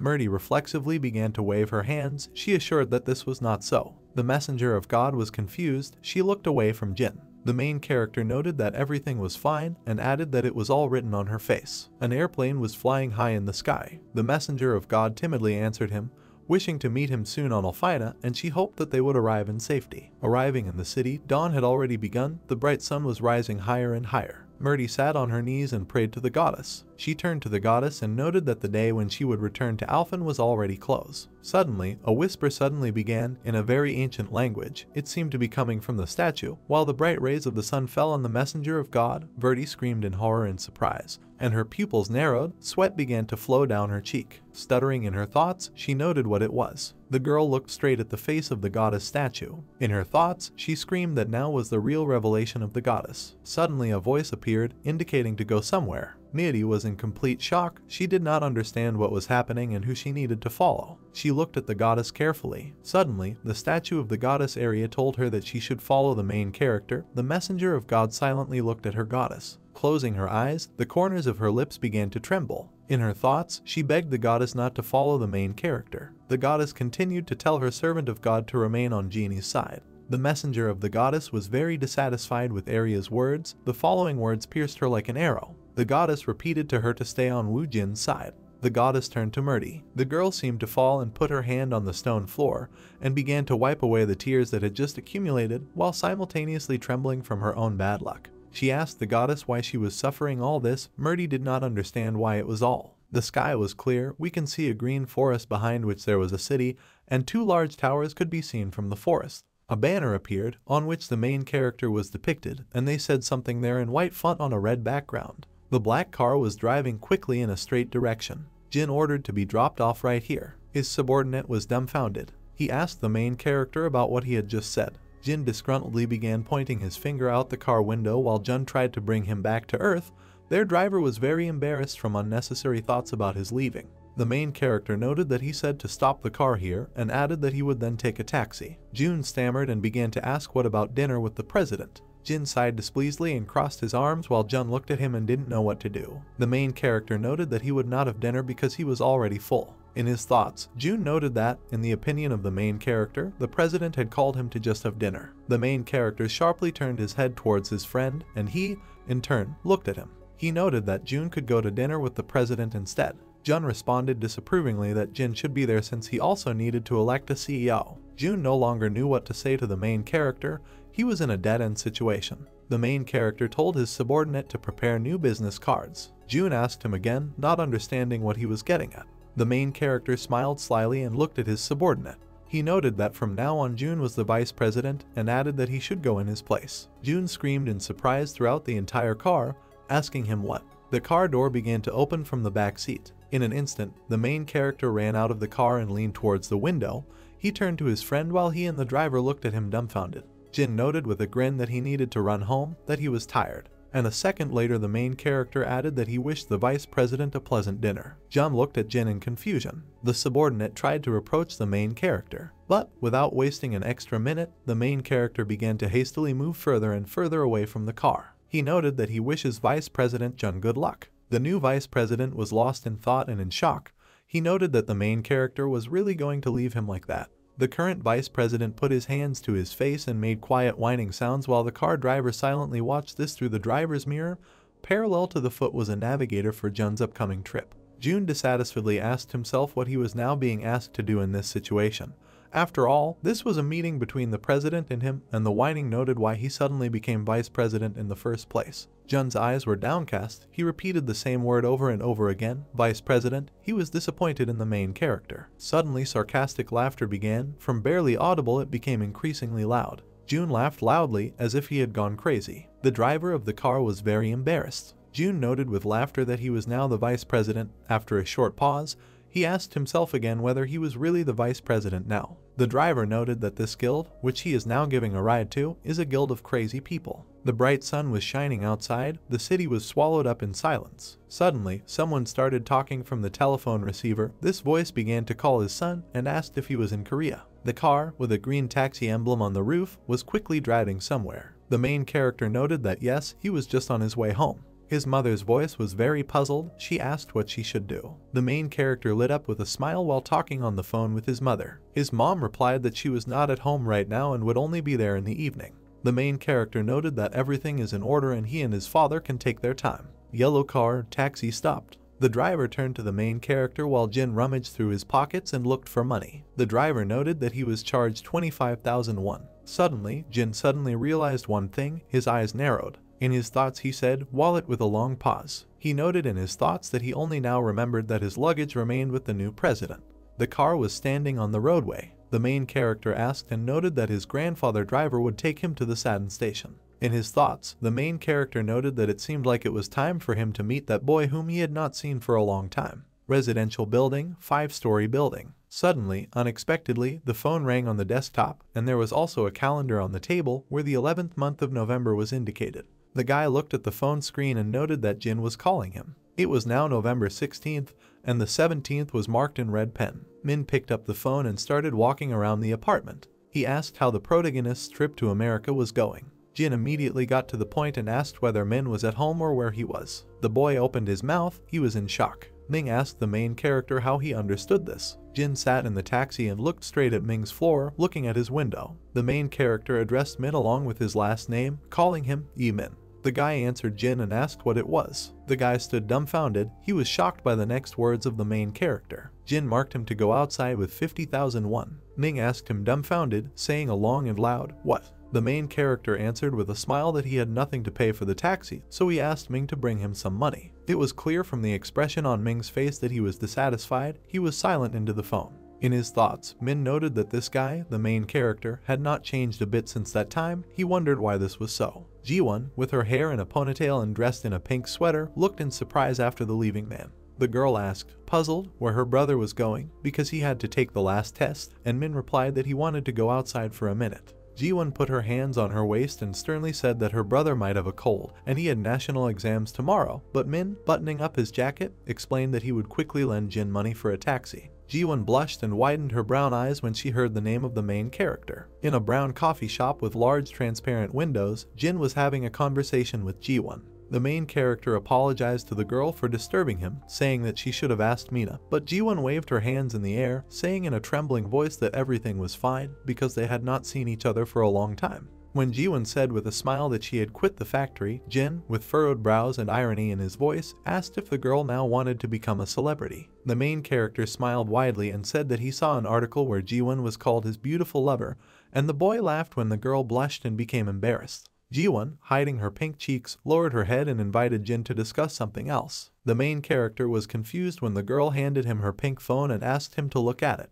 Ji-won told Jin that she recently started writing her web novel and that she had always dreamed of becoming a writer, but now she was serious, and Jin, looking at the screen, said that it was cool. Suddenly, a red glowing summoning circle appeared under the Korea high school student's feet. Through this circle, the main character found himself in another world and looked with horror at the terrible monsters living there. The main character went through all the difficulties and became an expert, and then finally found a way to return to Earth. However, when the main character returned there, the Earth was no longer the same because humanity was dominated by monsters. Jin, sweat breaking out on his face, hummed thoughtfully and asked if this story was about him. Ji-won, who was taken by surprise by this question, began to justify with an absurd smile that she was simply thinking about the main character while she was writing this work. Jin scrolled down to the comments from readers who were divided in their opinions regarding Ji-won's novel, and the girl became shy again. Ji-won, whose cheeks kept turning red, raised her hand to her mouth and cleared her throat, changing the subject again. The girl thanked the main character for the fact that thanks to him she can now walk among people and even do what she dreamed of. Jin smiled and ran his hand through his hair. The main character said that Ji-won herself was strong in spirit to go through all this and he only helped her a little.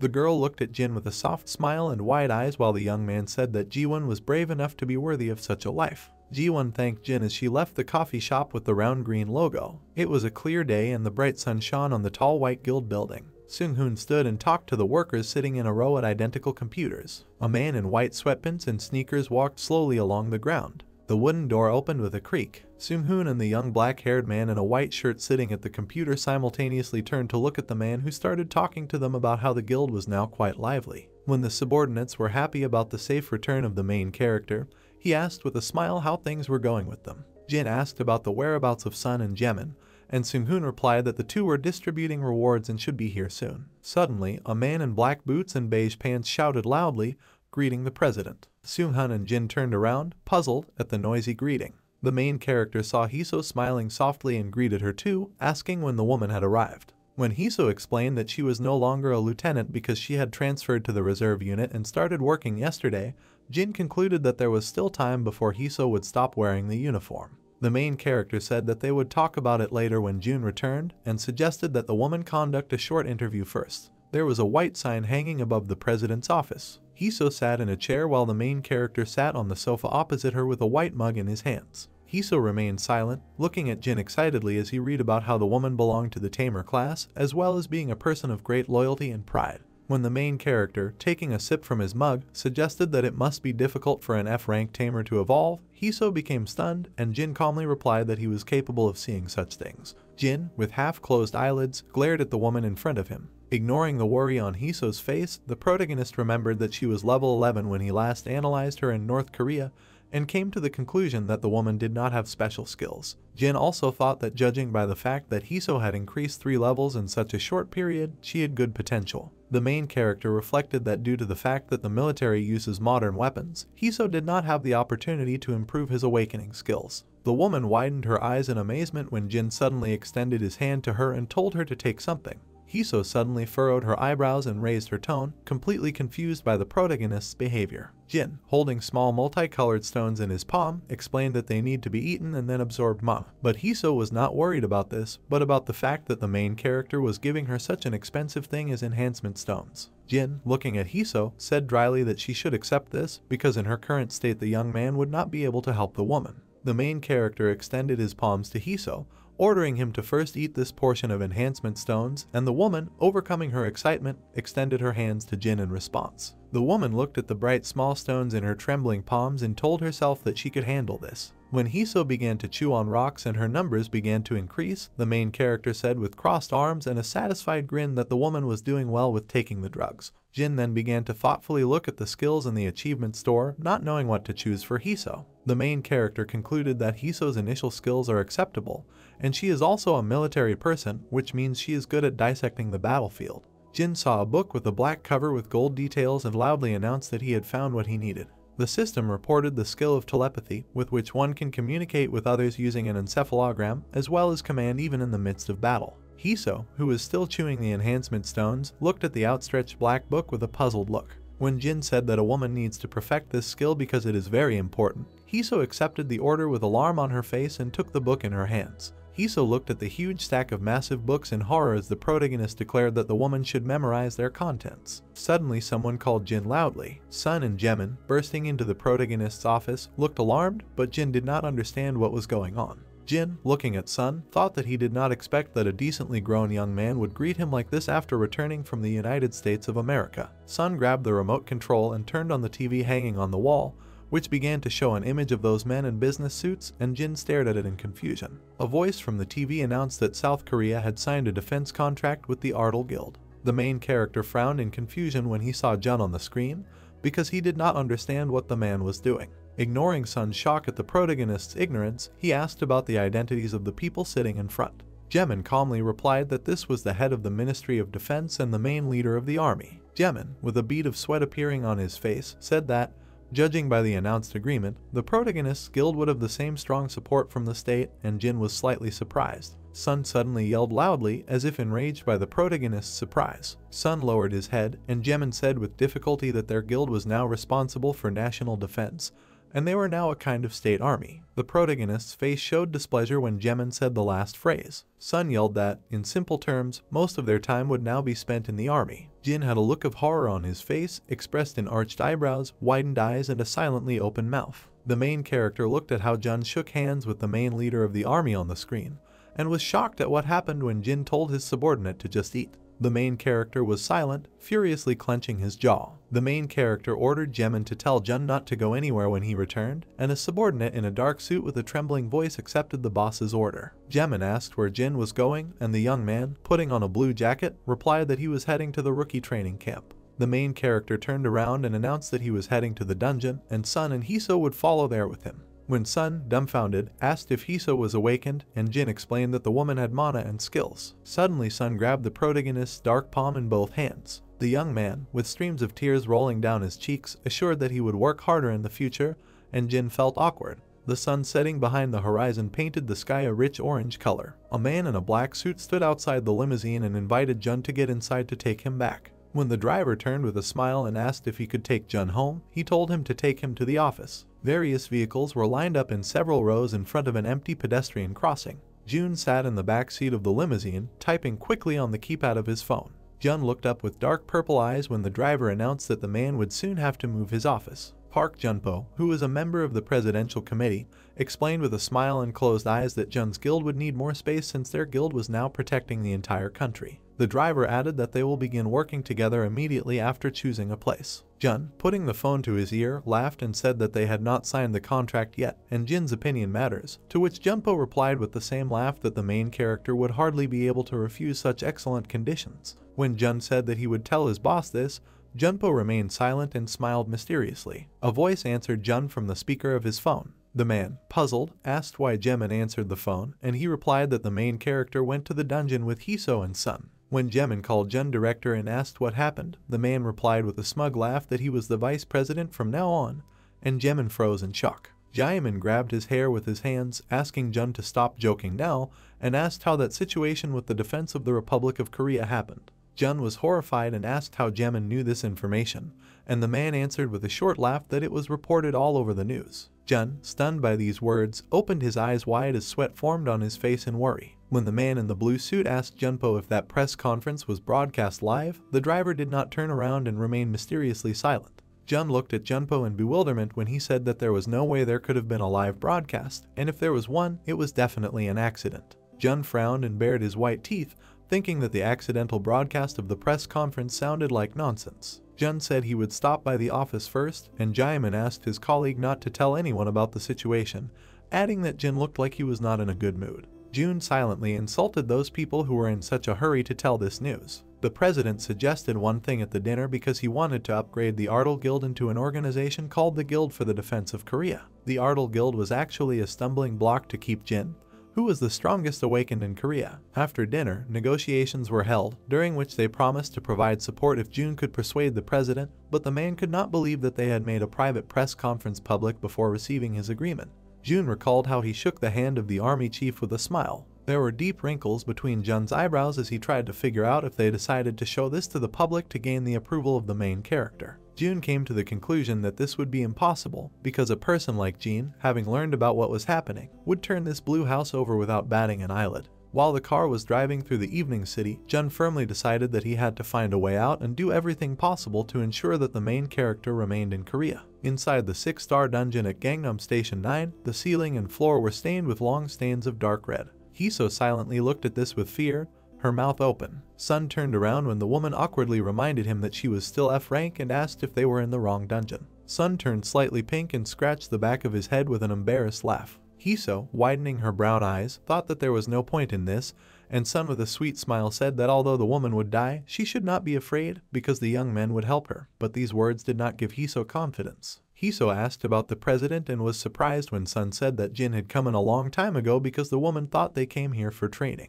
Sun said with a smile that the training had already begun, and handed some object into Hiso's hands. The woman looked at the dagger in its red and silver case in confusion. Sun, holding a sharp blade to his face, asked Hiso in a friendly manner if she had ever gutted raw fish. Hiso sat on her knees among dozens of dog corpses with a blade in her hands. The brown rope bag was filled with red small crystals. The woman was breathing heavily, and her face was dripping with sweat. Sticking a dagger into the animal's body, tired Hiso did not understand where she was and why. The woman raised her head and watched in admiration as Sun pierced the wolf carcasses with incredible speed and filled the bag with crimson crystals. The young man threw the bag over his shoulders, indicating that his work was already done. Sun smiled and told Hiso to work faster, otherwise at this rate they would meet the main character before they even got down. The woman thought that she had already begun to extract bloodstones faster, but still could not keep up with Sun and wondered how the president hunted them.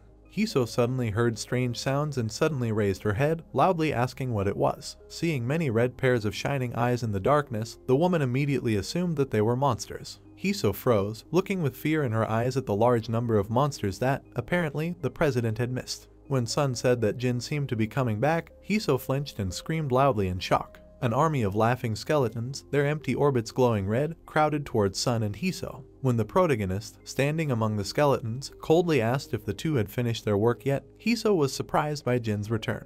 When Sun said that he would hurry up and collect the rest of the bloodstones, Jin held out his palm in front of him and said that it would not be necessary because they were heading into the portal. Hiso, realizing that the main character was not hunting alone, looked at him in shock, widening her eyes and arching her thick black eyebrows. Looking at the hundreds of skeleton warriors, Hiso realized that it was with their help that Jin cleared the dungeons so quickly. Heavy sighs were heard in the green forest filled with tall spruce trees. These were repeated one after another. While Hiso sat on the ground trembling slightly, Sun approached her and asked if she was okay. When a sweaty Hiso asked if it was always so hard to go through the portal, Sun replied with a smile that it depended on the person, but the woman would quickly get used to it. The young man, who was clearly in high spirits, suggested that Hiso move forward because Jin was already ahead. Hiso and Sun walked together along a path between stones and trees inside the forest. Hiso, whose clothes had changed, asked why Sun was in his old outfit, and the youth explained that his clothes were made from materials obtained from the dungeon, and the support department would then pay for them. Hiso and Sun stopped abruptly when they saw Jin standing with his hands on his waist, looking at the huge white bones that had grown out of the ground. Sun excitedly asked if the main character had gone first, and he turned around with a grin, glad that the two had arrived on time. Hiso froze in surprise when the main character ordered her to come over. The woman ran up to the president, and he, pointing to the bones with his hand, told Hiso to try to tame it. Hiso furrowed her eyebrows and opened her mouth in a silent scream. The woman looked in horror at the 57th level saber-toothed tiger, which growled and bared its sharp fangs while its eyes flashed aggressively. The system reported that Hiso belonged to the tamer classes and was at the 14th level.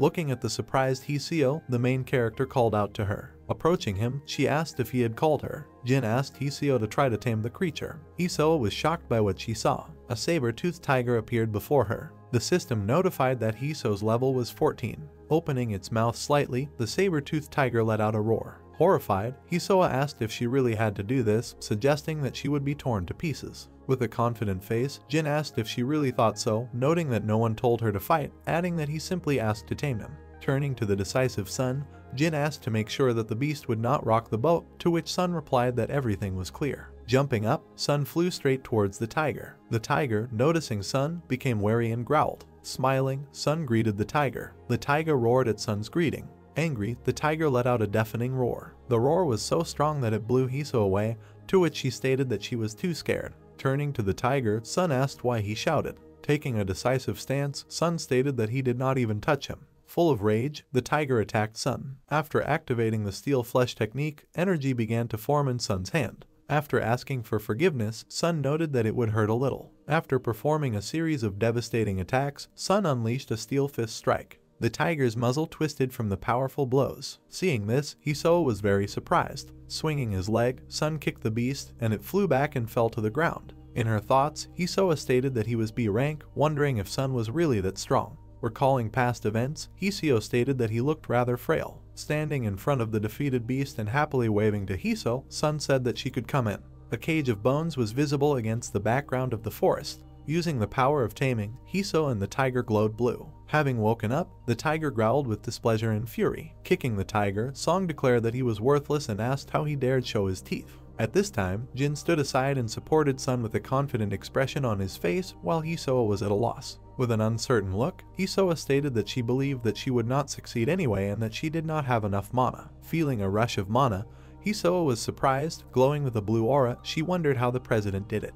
Jin said with a confident face that it was natural because they had a significant difference in levels, to which Hisoa wondered if this was necessary. Holding up 2 fingers, Jin stated that there were 2 methods of taming. Against the background of the beaten tiger, Jin stated that they need to be like friends or beat him and make him a subordinate. Hisoa, wondering, asked what she should do in this case, noting that the tiger had already been beaten. Answering Hisoa's question with a straight face, Jin stated that she was not the one who beat the tiger. Jin pointed his finger at Sun, who was still kicking the beast, declaring that he was the true villain. Also looking at the beaten tiger, who covered himself with his paws from the blows, Jin noticed that he was the one who was beaten. Jin told the surprised Hisoa that it was the one who was beaten that she should get closer to. Looking confidently at Hisoa, the main character asked what she would do. Standing in front of Hisoa, Sun chuckled. Grinning ominously and making a terrible grimace, Sun asked Hisoa if she thought she could stop him. Hisoa remembers the words of Jinai in the past, who says that she must protect the saber-toothed tiger from the villain,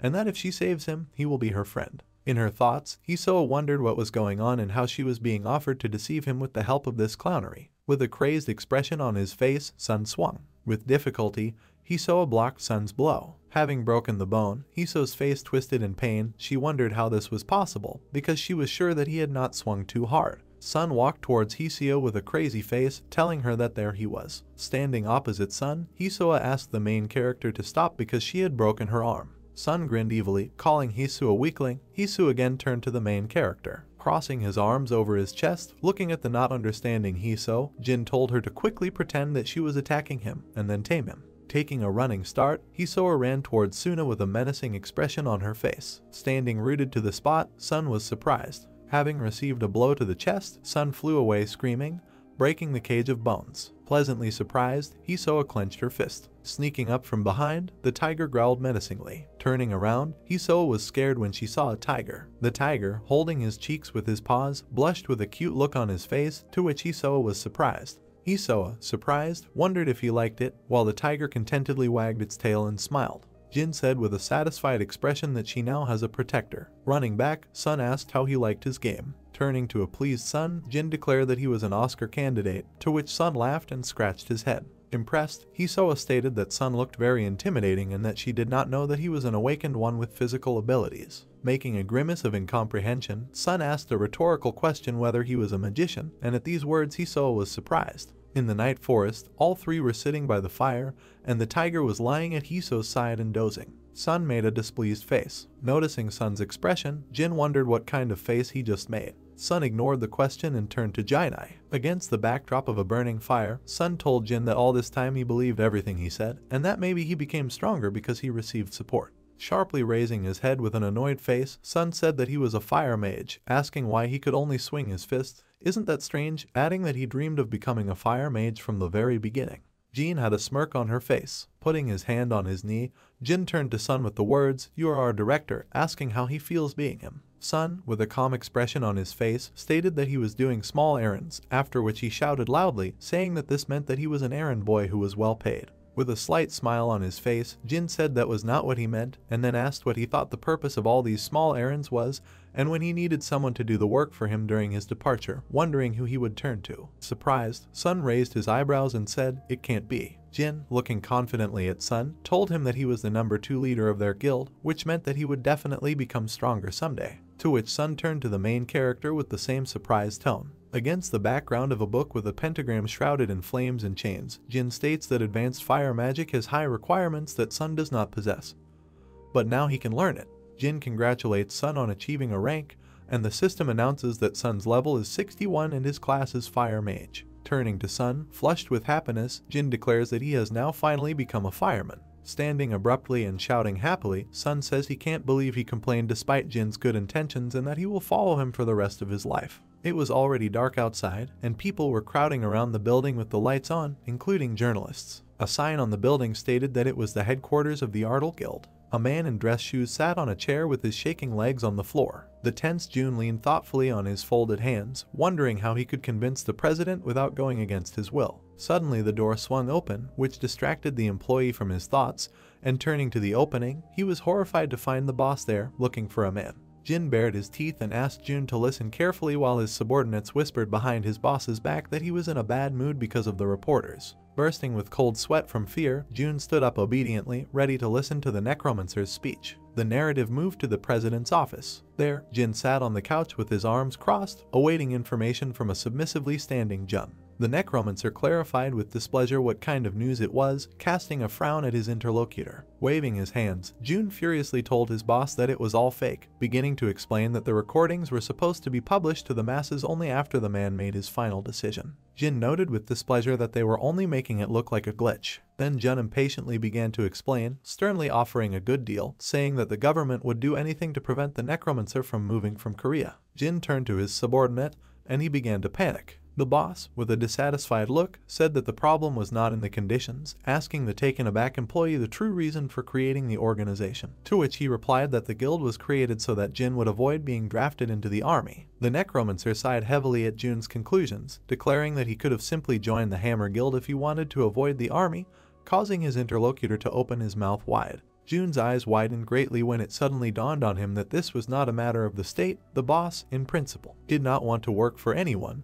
and then the man said that the Necromancer could simply fly to another island and declare his independence. Jin glanced sideways at his subordinate with a malicious smile, declaring that nothing could be done and the backlash would not be long in coming.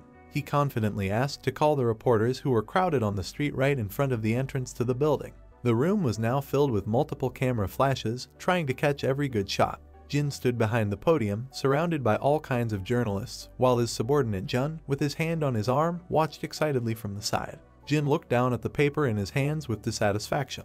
It was written there what to say to journalists and how to apologize for false information. Tearing a piece of paper in his hands, Jin said with a satisfied look that he would leave the written speech for later, and now he decided, as the president of the Ardal Guild, to tell about everything from the very beginning. Watching the boss's actions, Jun dissatisfiedly reached out his hand towards him and opened his mouth wide in indignation. The Necromancer approached the microphone on the podium and stated that the agreement that the state had shown on the news had not even been signed yet, adding that he was terribly unpleasant about this act on their part. The assembled reporters began to whisper, shocked that the Blue House had lied about everything, and concluded that this would be a news exclusive. Jin continued his speech, saying that there was no contract as such initially, asking the journalists to forget about everything previously said. They listened carefully to the man, taking photos. The Necromancer said with a malicious smile that if the government dared to contact him, he would immediately leave the country, asking the reporters to convey it that way, after which he ended the interview. When Jin began to confidently walk away, keeping his hands in his pockets, two journalists called him from behind, wanting to ask questions, but he didn't even turn around. Passing by his subordinate, the president coldly asked him to finish what he started, and Jun agreed, obediently lowering his head. The employee watched Jin as he pushed open the tall doors, intending to leave the room where the interview was taking place. Jun looked worried, thinking about the coming battle with public opinion, but decided that there was nothing to fear even if the opponent was the Korean government itself. The subordinate thought with relief how good it was that his boss did not decide to go to the Blue House, while behind him the screams of journalists could be heard wanting to ask questions. After the press conference of the Ardal Guild, the media and the entire internet went crazy, pissing Jun off. And yet, the agreement in question was not signed, but it was all published in advance by order of the state and was rejected by the Ardal Guild in just a few hours, causing a great stir among the public. At the same time, the organization was preparing for the approaching disaster, and in order to expand its scope, they recruited new awakened ones. In one of the departments of the guild, where the archive of documents was kept, it was very noisy, and different voices were heard. Several employees at computers, sitting opposite each other, simultaneously communicated by phone, reporting that the president's decision was final and there were no grounds for revision. Jun had just called the secretary of the Blue House, sighing heavily and declaring that calls haunt him when he is very busy. His friend Ji-min approached the employee, from whom he clarified how many applications for membership from the Awakened were received today, to which he replied that there were 1,200 of them today, but the problem was that many of them were F rank. Taking on a thoughtful look and placing his hand on his chin, Jun concluded that high-ranking awakened ones usually already belong to guilds, and if not, it is because they want freedom of action. Then the guy enthusiastically stated that even so they would be useful, considering that the president could help them, and remembering that some of the employees were originally F-ranked. Thinking about the countless number of awakened ones, Jun admired, adding that if they could grow enough, then the scale of their guild could compete with the three main ones. Ji-min happily reported that this motivated him, and his friend with a grin advised him to cheer up, and meanwhile it was a clear day outside. A blue sign appeared in front of the main character, informing him that the man had reached level 70. Standing on a stone dais among the corpses of monsters, Jin was incredibly happy about the level increase. He concluded that he would finally be able to use the skill that in the past had allowed him to control an army of thousands of skeletons. The Necromancer ordered the Death Knight summoning skill to be deactivated, and dark matter began to fly around. Now Jin felt the souls of all 52 Death Knights in the summoning room, breaking into a satisfied smile. When a green stone floated above his hand, the main character joyfully remembered that he still had a recruit. The man called Al-Assad, and a bright light began to emanate from the crystal. The screen reported that the young man's soul had been opened, and a blue light appeared in the darkness. The dead guy's memories of the last fight, where he furiously wanted to kill Jin, also began to flash through. Assad, then swinging his blade at the enemy, declared that he would take his life and he himself would survive. Now the summoned Assad, in a blue glow, ran furiously straight towards his current master. An enraged guy with a ghostly body raised his fist to strike, saying that his goal is elimination.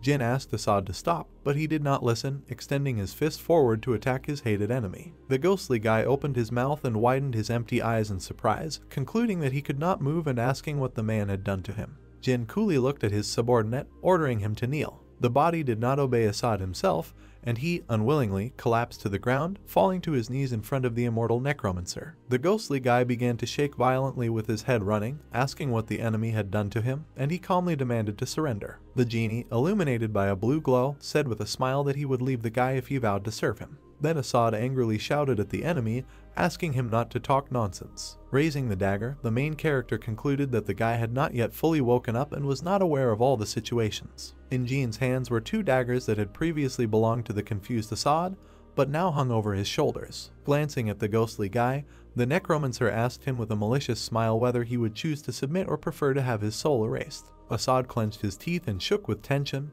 not answering anything, but noting in his thoughts that his dagger was in front of him. The guy was sure that it was he who killed the enemy, but pictures of the battle flashed through his memories, in which his head was blown off with a labrys, and he realized the whole situation. After his conclusions, Assad, with a dissatisfied grin, announced that he obeyed. Holding the dagger over his shoulder, Jin happily reported that this was the right choice. Dark matter began to crawl across the ground in strips. Assad, with glowing eyes in a new robe, now looked like a Middle Eastern assassin. The blue screen that popped up provided information that the guy was not the 53rd Knight of the Immortal King due to his rebellious nature. It would take a significant amount of control and level 312 for him to be repaired, and also listed his common and unique skills. Looking at the line with the required level, Jin was outraged that it was so high. He beckoned the newly made knight with his hand, but he just stood there silently. After several attempts to call Assad, he completely turned away from his master. Jin broke into a smile, but in fact he was not happy with the current situation. With his hands at his sides, Jin glanced at the assassin and declared that this was only for now. Next, the man with a malicious smile asked Kiba to accept the recruit without taking his eyes off the young man. A dark whirlwind began to appear near the confused Assad, which became increasingly denser. Suddenly, the ghostly guy was crushed to the ground by a huge dark hand dressed in armor. A giant pumped-up monster with glowing red eyes, fangs, and horns towered over the assassin, demanding to bow before the Lord. Jin looked contentedly at the materialized subordinate who respected him so much. Kiba himself bowed before the Lord, saying that it was an honor for him to see his immortal master again. When Jin expressed his joy at meeting the knight, he raised his helmeted head at him, looking at the ruler with glowing red eyes. The blue screen that popped up now indicated that level 266 was required to control Assad, and Jin noticed that it was falling. Reading the information, the Necromancer was pleased to conclude that the recruit seemed to be undergoing proper training. Being among other ghostly subordinates made Assad feel awkward, and Kiba raised him like a child. Jin smugly concluded that now that he could summon Death Knights, hunting would become much easier. Death Knights are creatures capable of commanding an army on their own, and skeletons can fight freely under their command even when the Immortal Master has moved away from them. Also, skeletons can move into the summoning room with Death Knights, and the main character doesn't even have to be there himself when he's in the dungeon, so his preparation of a one-man army is over. Jin looked around with a thoughtful look when he was informed that the summoning room was too noisy. Seeing Bibai appear, the Necromancer began to ask about her condition, to which the demoness indignantly clarified how he even dares to ask such a thing. Shaking her shaking fist,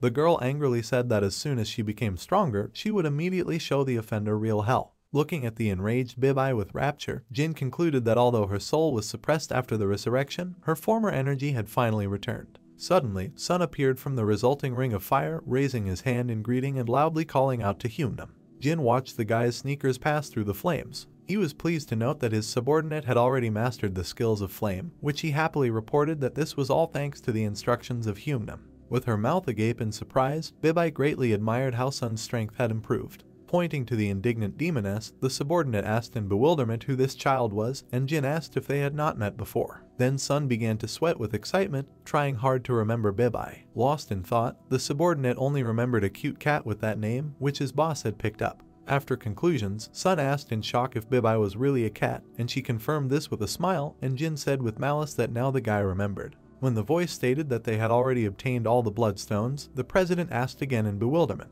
The voice clarified with a chuckle that it so happened that he had found a couple of assistants, while Sun and Bibai, meanwhile, looked questioningly at the communicating Jin. The subordinate looked around the cloudy sky, surprised that there were still monsters in the dungeon. Creating a fiery sphere in his hand, Sun asked to leave the creatures floating in the sky to him. Raising his surprised gaze to the sky, the boss asked his subordinate to wait, which made him perplexed. Jin, shocked, concluded that it looked like she was already capable of taming them on her own, and a blue window popped up stating that the creatures were sharp-beaked crows. Sun was surprised by this information as he continued to watch the birds. The silhouette of a girl appeared from behind the mountain, riding a saber-toothed animal. Hiso happily waved to the men she knew as she approached them on the beast. The blue screen that appeared showed that the girl was level 31 as well as her tamer class. Throwing a pleased glance at Hiso, Jin noted that she was growing quickly. A black car was driving along the evening highway, followed by a white truck. Jin and Sun were sitting in the salon, and the latter was enthusiastically discussing Hiso's abilities and her rapid rise to D rank after only 3 dungeons. The boss looked back at the girl with the saber-toothed tiger and the crows in the back, confirming Sun's words and stating that it would be ideal if she could tame even more animals, to which the subordinate noted that now the collection of bloodstones would go even faster. Glancing at the guy, Jin noted that such small achievements should not be allowed to blind him, because he and Hiso still have to grow and grow. The Necromancer thought about it, concluding that there was something else that he needed to solve, namely, get rid of the forces that ordered Assad to kill him.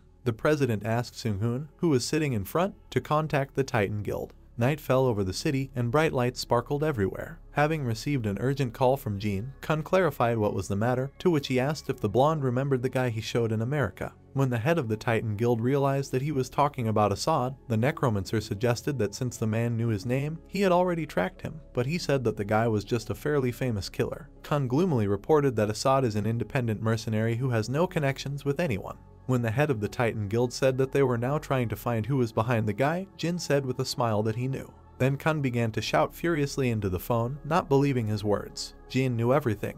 He had only to ask Assad himself, and he was able to track all of his organizations and all of his clients. Jin, with a malicious smile, clarified whether the Titan Guild really wants to catch those who are behind the terrorist attack against him. Continuing to hold the phone, the man with a malicious look concluded that it was time to take revenge. The TV showed a reporter from MBS Cyan, who was talking about the hunter Jin, who raised the ears of the whole world, as well as about his guild. Several men in formal suits from the screen were discussing that they needed a system for raising AA-ranked hunters, like the Necromancer himself. San-ho watched the news with his teeth clenched in dissatisfaction, angry that Jin was being called the best in the business. The contract killing of Jin, which cost San-ho tens of billions of dollars, was unsuccessful, and quite a long time has passed since his last contact with the terrorist group. In addition, the chairman of SJ Group cut off all ties with San-ho, and now the status of the H-Warring Guild, which lost HWI, began to rapidly decline. The red-haired man slumped heavily, holding his head and cursing Jin. Suddenly a voice was heard asking if Sang-ho wanted revenge, which made him very taken aback.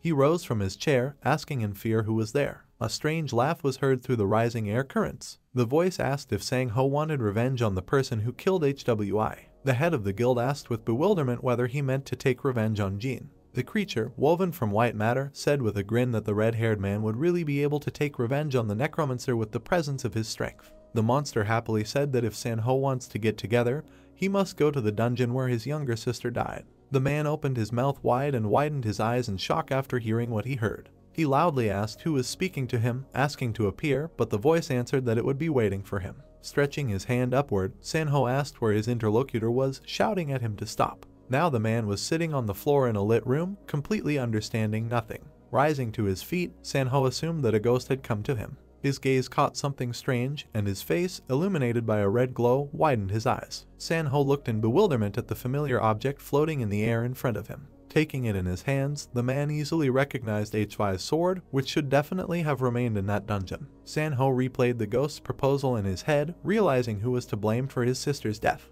The man coldly said the word revenge. Taking the glowing sword in his hands, he rejoiced at the power he received from the ghost. A beautiful night city was visible from the window. Kun, the head of the Titan Guild, looked out the panoramic window directly at the shining city at night. He noted that it was time to identify the terrorists and get rid of them. Kun's gaze was very serious. He noted in his mind that the Ardal Guild had only asked them for 2 things. Guildmaster recalled how Jin spoke on the phone with a smile. Kun continued to note in his thoughts that first the transportation would go to Central Asia, and added that it would also be necessary to stabilize the territory that would remain after the reprisal against the terrorists. He noted that the guild also provided transportation. A picture appeared before us of the military in their uniforms preparing for an attack, fighter jets hovering above them. Kun continued to note that the US military was already stationed in that territory and was conducting a special operation. The guildmaster noted that the key point is a joint operation with the Ardal Guild. Scientists appeared before us who were studying the mysterious stone. Kun explained in his mind that while they were investigating the opponents, the only thing they could do was follow Mr. Jin's instructions. He also noted that if they fail, he added that then they would be subject to public criticism, both from the state governments and from the Titan Guild. Kun looked carefully out the window as if he was piercing his gaze into his reflection in it. But if you look from the outside, he noted in his thoughts, then all this is absurd, namely that the Korean Guild is cracking down on terrorism in their homeland. The Guildmaster also noted that based on the current situation, should he accept their offer and take risks, he asked himself. Suddenly, a voice called Kuna came from the phone. The Guildmaster turned around at this sound. Someone's voice noted, calling to the president, that the saint had already come to meet him. On the table were 2 beautiful blue porcelain mugs with gold trim. What? Kun asked, almost stuttering. His whole face was sweating, he almost shuddered in surprise, and he also looked attentively at his guest. Kun noted, asking if they should really follow the master, and added that if they still had to leave the Titan Guild. The messenger of the goddess lowered her head. She could not look into the eyes of her friend. Murdy noted that this is exactly how it should be. The messenger of the goddess fiddled with her hands while the guildmaster looked at her. She was very embarrassed by the situation. She noted that based on the situation, she had no other choice, and added that this was a prophecy of the goddess. Kun grabbed his head. He was completely confused. He told the goddess's messenger that he was confused at the moment. He recalled the moment when Murdy helped a paralyzed man out of his wheelchair. In his thoughts, he noted that her skills of blessing and divination brought acute benefits to his guild, and it was very huge. He remembered the holy knights, the many holy knights who came straight to him. Kun noted that the goddess's messenger created and united with the holy knights for the sake of liberating Alfen. He added that that is why he is leaving them now. He remembered her calm smile then. The guildmaster noted that without her, the guild would suffer greatly, and added that it would be very difficult for them to prevent future disasters. Murdy looked at the guildmaster with a calm gaze, folding her hands together. She thanked him for his attention and the Titan Guild, and noted that she could not go against the prophecy. She added that she was ready to leave everything that she had received and would leave them. Kun sighed resignedly. He noted that he couldn't stop her. It was her decision, no matter how much he wanted it. He looked seriously at the messenger of the goddess. He began with a request. He asked to lead the holy knights, and noted that they were gathered under the order of the goddess area, and he also added that these knights would become a support if they were on the side of the goddess's messenger. Murdy lit up with joy. She did not expect to hear such words from Kun. She asked him if he was telling the truth now. The guildmaster looked straight at the goddess's envoy with a calm smile. He noted that the guild also owes a huge debt to the messenger and goddess area. Kun also stated that they will continue to support the order of area and help them. Murdy glowed with joy. She put her palms to her heart, which were folded, and looked at the guildmaster with a smile. Kun noted that their order will always be welcome in the Titan Guild. The goddess's envoy even blushed a little at such kind and gentle words from the guildmaster, and her smile was simply beautiful, and she carefully looked into the guildmaster's eyes. The goddess's messenger thanked him, addressing him as Mr. Kun. She noted that the goddess wishes them happiness. The guildmaster smiled slyly. Kun noted in his thoughts that this would be a better alternative. He also added that he must maintain contact with the saint, no matter what the cost. Night fell on the city. Sanho walked staggering along the night street. His thoughts and words were filled only with the fact that he longed for power and revenge. His gaze was downward. He noted that he needed strength to take revenge. Sanho walked slowly and staggered. He stopped and suddenly noticed a statue in front of him that was dedicated to the main character. On the memorial of the statue it was written that this statue was dedicated to the memory of the hero who prevented a disaster from the citizens of Daegu. Sanho himself read this entire text, and he noted that it was about the main character. Someone was walking along humming a song and at the same time shaking their keys. The man, climbing the excavator, noticed Sanho, who lit up with red energy next to the statue of the main character. A worker passing by could not understand what that man with red hair was doing.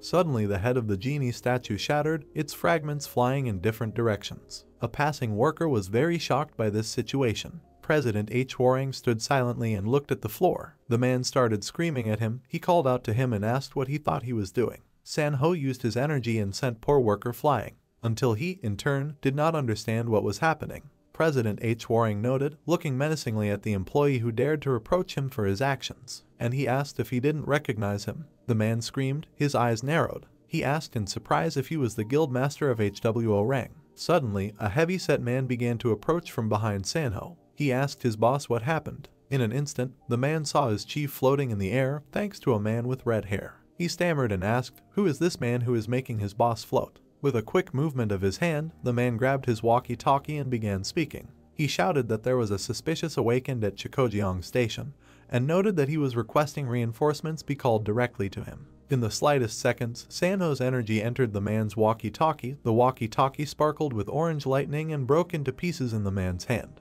The guard screamed in surprise. Sanho woke up, his eyes glowing red, his hair floating.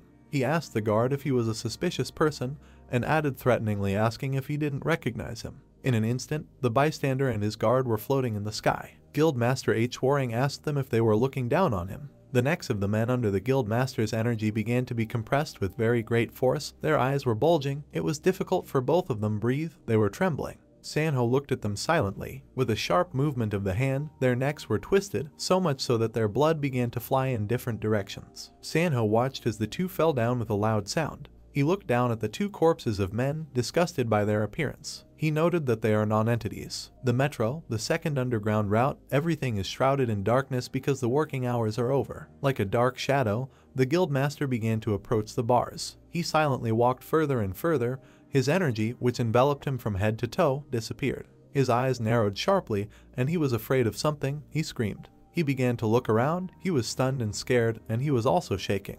He noted, with complete misunderstanding, what he was doing in the dungeon and how he ended up here. It suddenly dawned on him, his face covered with sweat. He recalled a recent episode with two men. He asked himself if he had really killed someone. Sanho grabbed his head. It was clear from his face that he was very dissatisfied and annoyed. In his thoughts, he noted that it was too late for him to look back, and added that he first needed to deal with the dungeon and then get out of here. Suddenly, the dungeon, which was in the form of a subway, began to be enveloped in a strong fog, and black energy appeared with ominous sounds from afar. Sanho mentally noted whether he would be able to fight alone, and whether he would be able to get out. Suddenly, someone's voice laughed, and then lit up with bright laughter. The voice noted that for him it would all be a trifle if he accepted his offer. Guildmaster was seriously frightened. Sweat began to flow from him in a fast stream. He shouted at this voice and fell silent. A portal to another dimension opened in front of Sanho. The entire dungeon lit up in a red color, and the Guildmaster stepped back. Someone's voice continued to laugh. He noted that Sanho should not be afraid and go through. He added that he would give him what he craves most. The Guildmaster was completely horrified and confused. In his thoughts, he asked himself what he longed for most. Snow, blizzard. The Guildmaster was walking somewhere at a leisurely pace. Sanho was heading to the Ice Palace. Everything was shrouded in snow blocks. The sound of a loud blizzard was heard. Ice Palace, he noted, is the owner of this voice really there? He walked further and further before his eyes. A bunch of different monsters met that looked like yetis and snow golems. Sanho was very puzzled by what was happening. In his thoughts, he noted that this was some kind of absurdity, and added that all the monsters he met along the way did not even try to attack him. He recalled how recently he walked with a calm step in the middle of a heap of monsters. In his thoughts, he noted that apparently the one who called him here is the owner. This one is in the dungeons. The Guildmaster began to slowly open the huge doors in front of him, which were white with gold trim. The doors creaked open. At a leisurely pace, he began to walk along the blue carpet, and at this time he was accompanied by floor candles that burned with a blue flame. He walked silently and looked around, and even swallowed nervously. In front of him sat a creature who was dressed as if in silver chainmail armor. He was very surprised by this, but in order to reach the owner of that voice, he had to go through several dozen steps. The voice of the mysterious owner suddenly noted that he did not expect that he would actually come to him. The monster, as if in ice chainmail, smiled slyly. Sanho noted that the one who needed him was apparently the king of this place. The Guildmaster bowed to the king and bowed his knee to him while he watched his actions. The ice monster noted that he quickly grasps on the fly, and he really likes it. The king of this place began to go down the steps towards Sanho. Sanho was trembling with fear, but he raised his gaze to the Ice King. He ordered him to raise his head. The guild master accepted the order of the Ice King. In front of him stood a king who was completely made of ice. This monster with an ominous smile and tremendous energy looked straight at the guildmaster. Sanho noted that a monstrous flow of energy emanated from him, and noted that if he said something wrong, then at that very moment he would die right here. The king looked at the guildmaster with a smile from ear to ear. He noted that he welcomes him into his spatial dimension. Sanho looked at the king in horror, his eyes narrowed even more. In front of us they show the airport and the building into which people are entering, and in the background there are 3 large planes. Day of departure to Afghanistan. The pilot escorts the main character into the cockpit of the plane and greets him along with 2 flight attendants while Jin waves to them. The pilot noted that he wished him a pleasant and safe flight to Baran. The main character thanked him, and noted that not a single technique in other guilds compares with theirs, the Titan Guild. Suddenly the main character noticed the messenger of God. He was very surprised by this. Murdy smiled at him awkwardly, sweat was visible dripping from her forehead. The main character asked her what she forgot here. The messenger of God Arya answered him with an awkward laugh that she was glad to meet him again, and called him my lord. The messenger of the goddess was sitting in business class, her head was lowered, she was very unhappy with the current situation. The goblin, who is the shadow of the main character, was very pleased with the messenger of the goddess. In his thoughts he growled to the main character with his displeasure. He noted that because of this wicked lady, the whole summoning room smelled of her, and he asked the main character, even saying please, for him to kill this woman. Jean felt very awkward sitting not far from Murdy. In his thoughts, he noted that the goblin and the Death Knights were in earnest because of Arya's follower. The main character was sitting directly on the other side of the plane from the goddess's messenger.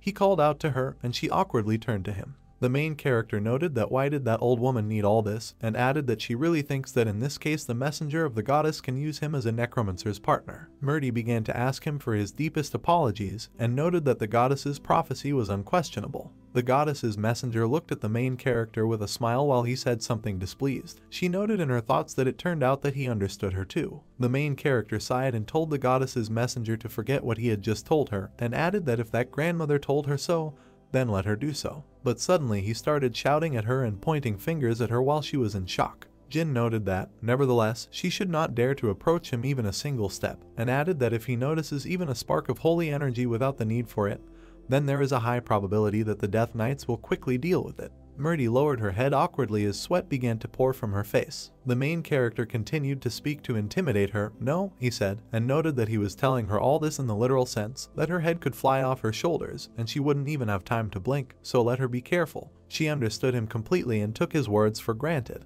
She agreed, calling him master. She looked doomedly out the window from the airplane cabin. She waved her hand. She was very sad. In her thoughts, Murdy turned to the goddess and asked her to take care of her, and noted that may the goddess wish her a smooth trip. Many military personnel walk around their base in full uniform. Afghanistan, Baram Military Base. 2 days after Jin's team arrived. On the agenda, the military discussed one person at their meeting. Operations Headquarters. Before us appeared a picture of a 40-year-old man with a very gloomy look and an unfriendly appearance. Narsur Salchai, the regiment commander noted, also added that based on Mr. Khan's testimony and other evidence, this man was indeed a businessman in the past. All the military men looked attentively at the presentation. The commander continued to say that both the rebels and the government were engaged in the sale of weapons, and noted that everyone should be on alert. He also added that in addition to this, there were a couple of illegal transactions. The man scrolled to the next slide, pressing the control panel. He looked menacingly at the military. He noted that they think that they have a major negotiating point in this area from which instructions are transmitted. The main character became interested and asked the next question to the commander, at which he turned around. Jean asked if it turns out that if they find out what these guys are doing, they will be able to understand who the contract killing came from. The main character crossed his arms and looked menacingly at the commander. He noted where they should go to be closer to them. One from the meeting room answered the main character's question, and Jin turned to him. The old man said that the protagonist should restrain his ardor, and noted that they would be in complete turmoil if their suspect rushed with the main evidence or completely got rid of it. It was David Morgan. He looked straight into the eyes of the main character. David noted that they would first share the details with them and only after they had discussed it all. Commander David Morgan stationed in Afghanistan. The main character thought and put his hand to his chin. Jin looked straight at Morgan as he flinched. The main character asked that if he told them that he could watch him without allowing them to notice them. Everyone in the hall was surprised at this presentation. The main character put his elbows on the table and slyly began to look around the room. He noted that if they can lure the object, at least into the zone of his visibility, then he will be able to find out everything about him, including his movements, habits, his activities, and his subordinates. He also added that he will find out everything, even what he had the latest deals, and noted that he promises to investigate everything quickly and efficiently. David was very surprised by his words. He opened his mouth and couldn't even say anything. "How do you like it?" the main character asked with a grin, looking at everyone. Morgan noted in his thoughts that the main character is able to find out about the confidential information of the object. He is very surprised and amazed at this. Everyone looked at the suspect. Someone from the audience replied that the protagonist's proposal sounded great, and added that then it was time for them to start discussing the mission. The ruins of Pakistan, not a single living soul. 2 days later, Pakistan, Peshawar. The main character is traveling with a girl who had a bomb. She was very worried. It was Rachel Park, a senior US intelligence officer. The girl noted that it was her first time here. The main character calmly put his elbow on the window of the yellow car. He looked at the surroundings while Rachel looked at him. He noted that the girl should relax and added that she should think that they were on a tourist vacation, and added that she should look outside and asked her if the view was not beautiful now. Rachel silently looked at the ruins and the homeless people. She noted that this was not wonderful at all. Park was very excited by the words of the main character. She looked at him and then out the window. Rachel noted that the area had recently been bombed. Jin noted that this seems to happen here often. The girl agreed with him and noted that often. Jin silently looked out the window while the girl looked at him. Rachel noted that although such things usually cause chaos, here in this place it is a common occurrence. The main character made a thoughtful sound. Jin looked at how people were wandering on the street and did not know where to go because everything was in ruins. In his thoughts, the main character noted that it was a strange feeling to return to the battlefield and added that it made him remember the past days on Ulfen. Jin smiled brightly while Park was puzzled by his behavior. In her thoughts, she noted that he was really so confident in his strength and added that she could not think that he would be able to find time to think about something else. In front of them stood a huge multi-story hotel in gray tones. Rachel noted that this was their destination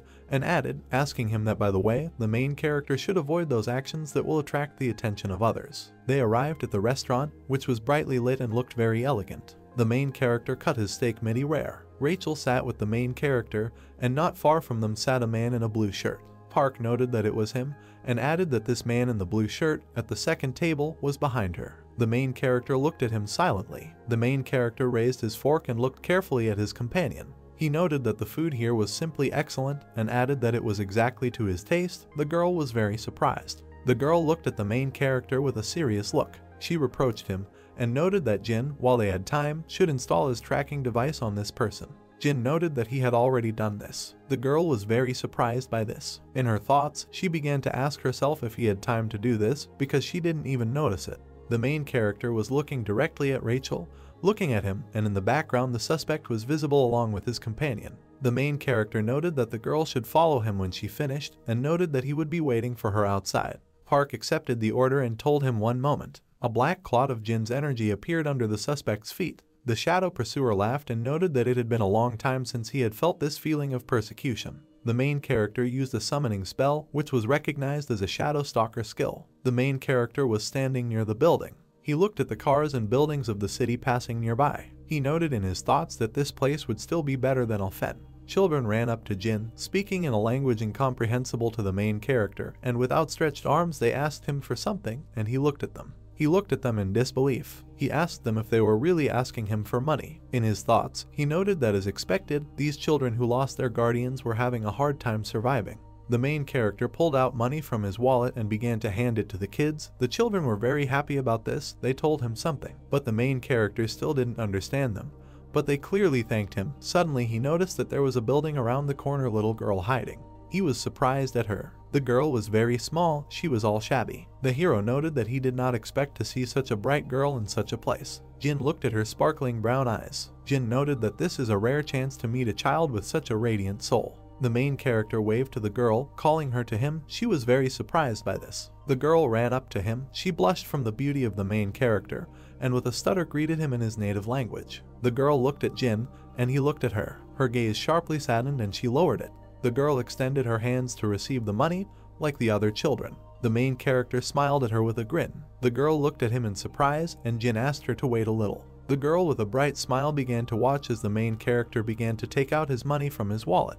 With a grin, he noted that at this rate, all the children in the area would gather around him. the main character heard a suspicious ticking sound. His eyes narrowed sharply as he took a closer look. The girl had a bomb hidden under her shabby dress that made a ticking sound. There was a strong explosion. People began to run away screaming in all directions. The building from which the main character recently left has collapsed. The system announced to Jin that his ghost armor had been activated. The main character stood silently with his head down. He remembered the image of that girl who had just exploded before his eyes. He noted in his thoughts that he had indeed already lost his former grip. He also noted that not much time had passed since he returned to Earth. The main character began to shake off the dust and stones. Rachel ran towards him screaming. Park called Jin's name and screamed asking if he was okay, and noted asking if he was hurt somewhere or not. The main character looked at Rachel angrily and menacingly while she was shocked by what happened. He asked her where those people went after he left the restaurant. Park negatively noted that 7 other explosions occurred simultaneously with this explosion. Jin's face was very angry. He answered, almost gritting his teeth, that 7 more children had died. And in his thoughts he noted that if we judge like this, then there is a high probability that there were actually even more victims than 7 innocent children. Park looked at the main character silently and with excitement. Looking devastated and angry at the time, he quickly walked forward, while the girl only had time to turn around and look at him. He noted sternly that the terrorists would not have to wait long for him. He remembered the face of that innocent girl and how her eyes were full of hope. In his thoughts, he noted that using such an ignorant child as a suicide bomber, he paused for a moment and noted that he had not felt so much rage in himself for a long time. He walked forward with a confident gait and did not pay attention to anything while Park ran after him. Everything around was on fire. The buildings in the area were all gathering dust. He noted in his thoughts, while simultaneously addressing the terrorists, that short-sighted terrorists should be confident that he would find each of them soon and finish each one off. 1 week after the terrorist attack, a massive black car drove quickly through the desert area, kicking up sand into the air. Inside sat a man in dark clothes with a machine gun in his hands, as well as hostages crying and shaking with fear with bags on their heads and their hands tied. The man with a black bag on his head and wearing a brown shirt remained silent when the man sitting opposite him with a red bag, trembling in horror, asked for salvation. When the guy started crying again, Jin frowned in irritation and thought about how much noise the other hostage was making. A week earlier, in the commander's office, David, with an angry expression on his face, loudly shouted that he would not allow a targeted attack on the enemy camp. The main character sat with his arms crossed and coldly replied that he alone was enough and David did not have to participate. Jin turned his gray eyes to the side when someone asked what the young man was going to do alone then. The main character and the commander saw a blond man in a military uniform in the doorway,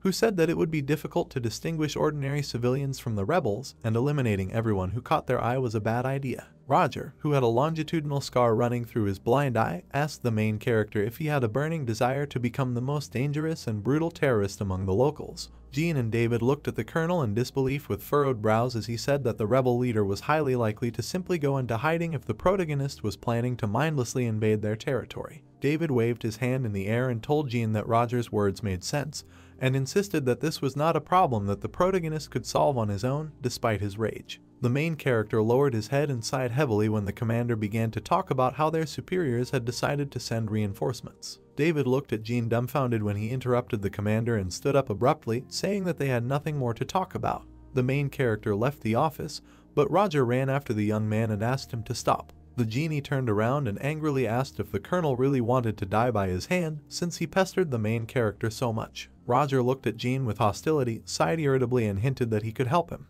The protagonist became interested when the colonel explained that he had a solution to resolve this mission, which was to start by killing the rebel commander. Jin grinned contentedly and replied that this was where he should have started.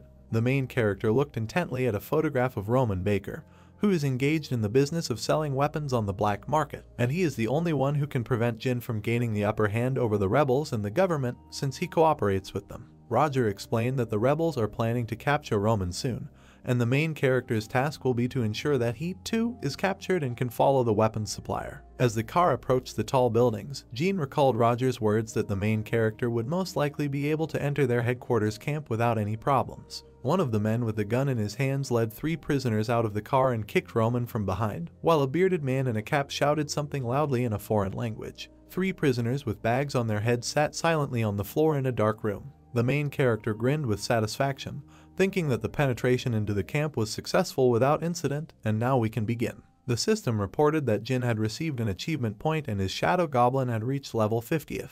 The blue table stated that the number of shadow goblins the protagonist could control had been raised to 6. The system also informed that Jin had acquired the skill of enhanced perception, thanks to which shadow goblins are able to disguise themselves as their surroundings, including people. In addition, the main character received the soul exchange skill, thanks to which he can transfer his soul to one of the 6 shadow goblins. The system notified that Jin now has access to the shadow movement skill, with the help of which someone who exchanges souls with a shadow goblin becomes a shadow and can move without restrictions. The skill called Corpse Enhancement increased in power by 50%. The main character mentally asked the goblin to exchange bodies, and the spirit said with a wide smile that it was an honor for him to be in the owner's body. When thick black smoke appeared under Jin's feet, the young man thought that switching bodies with a goblin was disgusting, but it seemed that he had no choice. Jin mentally ordered the shadow goblin to move, and the shadow under the protagonist's feet rushed forward at lightning speed. The man with a gun in his hands, who was guarding the door from the outside, did not notice how dark smoke seeped through the crack. Jin saw a bearded man in blue clothes and a man in purple clothes armed. Bright red crosses appeared on the bodies of these men when the protagonist decided that he would leave a mark on those who were not civilians. Dark smoke moved smoothly behind the bearded man. The guards with machine guns in their hands continued to stand opposite each other, not noticing anything. A man in light brown clothes knocked on the wooden door. The main character saw a man with bushy hair talking to a man in a green hat and a long beige shirt, and thought that he had finally found the rebel leader. A man in a dark purple hat with a thick black beard furrowed his eyebrows with hostility. When the shadow goblin asked if he could run away, the main character did not understand why. The genie remained silent when the goblin explained with a smile that an execution was planned inside, and that a bullet was about to be planted in the head of the main character. Jin quietly ordered to switch bodies back, and the goblin laughed. There was a whistling wind in the desert. A bearded man in light clothes raised his arms above himself and loudly shouted to the people in front of him that, according to God's covenants, each of them would receive the punishment prepared for them from above. The man added that those who do not bow to their God will receive a punishment hundreds of times worse. The main character looked down and was silent, and his face did not express any emotion. The number of rebel soldiers surrounding the 18 kneeling hostages was 25. In addition, Jin heard the cry of those countless souls who undeservedly died in this desert. The man in light clothing looked at the protagonist in shock when he raised his head and suggested that they loved their God very much. Jin said with a smile and a cheeky look that God carries out punishment on his own, and the rebels do not have the right to do so. The main character, whose hands were tied behind his back, easily tore the thin rope. Jin reached to his ankles and broke the rope binding his legs. The Afghans stared at Jin in astonishment, and the man in the keffiyeh immediately realized that the main character was an awakened one. When the main character stood up, the faces of the other prisoners were distorted with anger, and the Afghans prepared to shoot the young man. Jin didn't move as the 2 men pointed their guns at him. While bullets were flying at the main character, he said with hatred that trash like these people was not even worthy of God's punishment. Jin raised his hand. The Afghans looked around in puzzlement when a chain of loud explosions went through the desert behind them. The main character coldly explained what kind of souls it was that died here for no reason. The Afghans froze in horror when they turned around and saw in front of them an army of hundreds of armed skeletons. The men began to run away, shouting that Jin was a demon and a minion of Satan. A man in a keffiyeh loudly ordered the others to get rid of Jin, and a man in a yellow headdress sitting in a car fired a weapon, shouting wishes for death. The skeletons squealed maliciously when a dozen bullets flew at them, but did not cause a single damage to them. The man in the yellow headdress sweat dropped and frowned, cursing furiously. When one Afghan got behind the wheel, another screamed deafeningly for him to start the car faster. The driver of the car leaned out of the window and loudly ordered the man in the yellow hat to close the gate immediately. Between the closing gates, a man in armor with a huge hammer in his hands could be seen riding a rhinoceros. Level 8 Rumson, who was a great dwarf warrior in his previous life, shouted loudly for the soldiers to run after him. The gates closed, but Ramson did not stop riding the rhinoceros towards them. The knight raised his weapon high into the air with a loud cry. The next moment, a deafening purple explosion occurred near the gate, causing the stone to split. Jin watched from above as Ramson walked alongside the army of skeletons and shouted loudly for them to show themselves worthy in front of their immortal leader. The main character chuckled and said that even if God did not punish the rebels, it was unlikely that they would receive his blessing. Jin watched as the skeletons furiously and mercilessly cut the Afghans with sharp swords, and concluded that he would turn each of them into his own undead soldier. The main character relaxedly walked around the battlefield among his skeleton soldiers who attacked the rebels. Jin suddenly turned around, remembering the other remaining hostages. The main character froze when he saw how the bearded man fiercely ordered him not to move, pressing the barrel of his weapon against Roman's stomach. Jin looked at the frightened, sweaty face of the hostage and recognized him as the guy with the bulging eyes. The main character, realizing that this was the same arms dealer, looked at him with hatred, and Roman trembled with fear. Jean looked indifferently as the Afghan threatened to kill the hostage, and Roman screamed in panic that he would do anything to spare him. The main character closed his eyes and sighed tiredly. Roman looked at the Afghan in horror when he suddenly lit up with a blue flame and screamed piercingly in pain.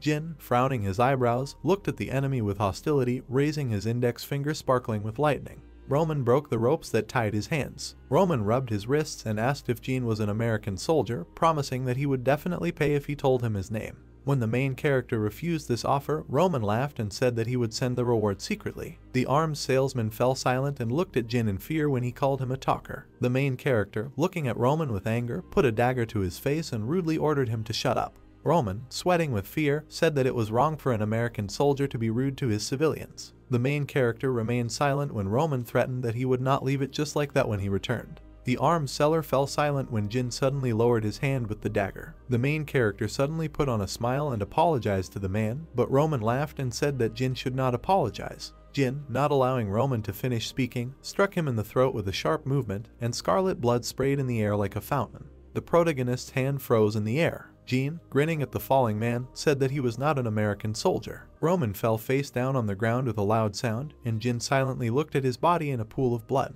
The protagonist said that Roman should instead think about the countless lives that were lost on the battlefield. A dark-haired man hiding was filming what was happening on a video camera. Jin noticed this and, frowning, turned his gaze in that direction. The young man with the camera screamed in fear when the main character ordered him to come out from behind the stone before Jin counted to 5, otherwise the stranger would be dead. Even though it was a clear day, it was dark in the dilapidated brick building. When Jean asked if Tom was a war correspondent, the young man scratched his head awkwardly and said that he came here because he heard about the hostages. The main character raised the corner of his mouth and concluded that Tom was not late. The reporter clutched the camera in his hands as Jin ordered him to follow him and record from now on. Tom picked up the camera and, confused, asked what he needed to record. The main character, standing in front of an army of armed skeletons, replied that Tom needed to capture the end of the Reign of Terror. At the command post at BBC Bagram, a short-haired man in military uniform handed David a tablet and asked him to look at something a little strange. The commander frowned in surprise as he looked at the screen.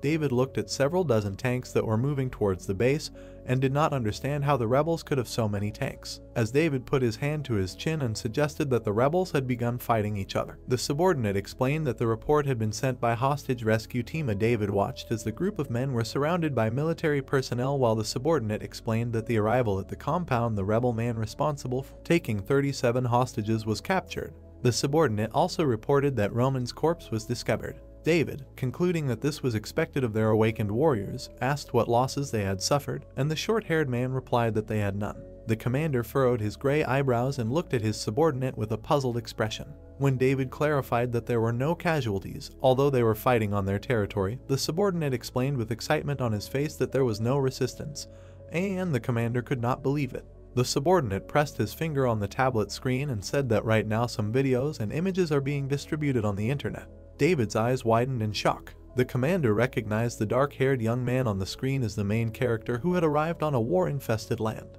In the background of the video of skeletons mercilessly killing Afghans, a voice was heard saying that the awakened one from Korea had declared war on the terrorists, and Jin's rage rampaged throughout the desert. When the panicked commander asked if the video was real and where the soldier got it, he replied that it was taken from the social network of a war reporter named Tom. David looked back at the tablet screen and lostly concluded that everything was adding up as a bead of sweat ran down his cheek. The commander came to the conclusion that all these enemy forces were supposedly heading towards the protagonist's undead army for the final battle. The sun's rays fell on a stone statue of a woman with wings. Murdy sat on the floor with her hands clasped in prayer. The woman opened her blue eyes, thinking that Alfen could have been saved if he had been protected instead of Ardal. Murdy mentally turned to the goddess, praying for the destruction of Tranit. The woman frowned, asking for a new order to be established after Tranit's demise. The rebel leader slammed his fists furiously onto the wooden table and cursed loudly as the two men in front of him stood in silence. The man was shaking with anger and yelling loudly, asking about the skeletons of the main character. The leader frowned and clenched his teeth furiously, thinking that all the major rebel bases had been destroyed, including the troops in the cities under their control. The leader thought that firearms were useless, and it was as if the skeletons understood this and only attacked the rebels. The man's eyes widened in horror when he realized that the skeletons had followed them and he had been discovered.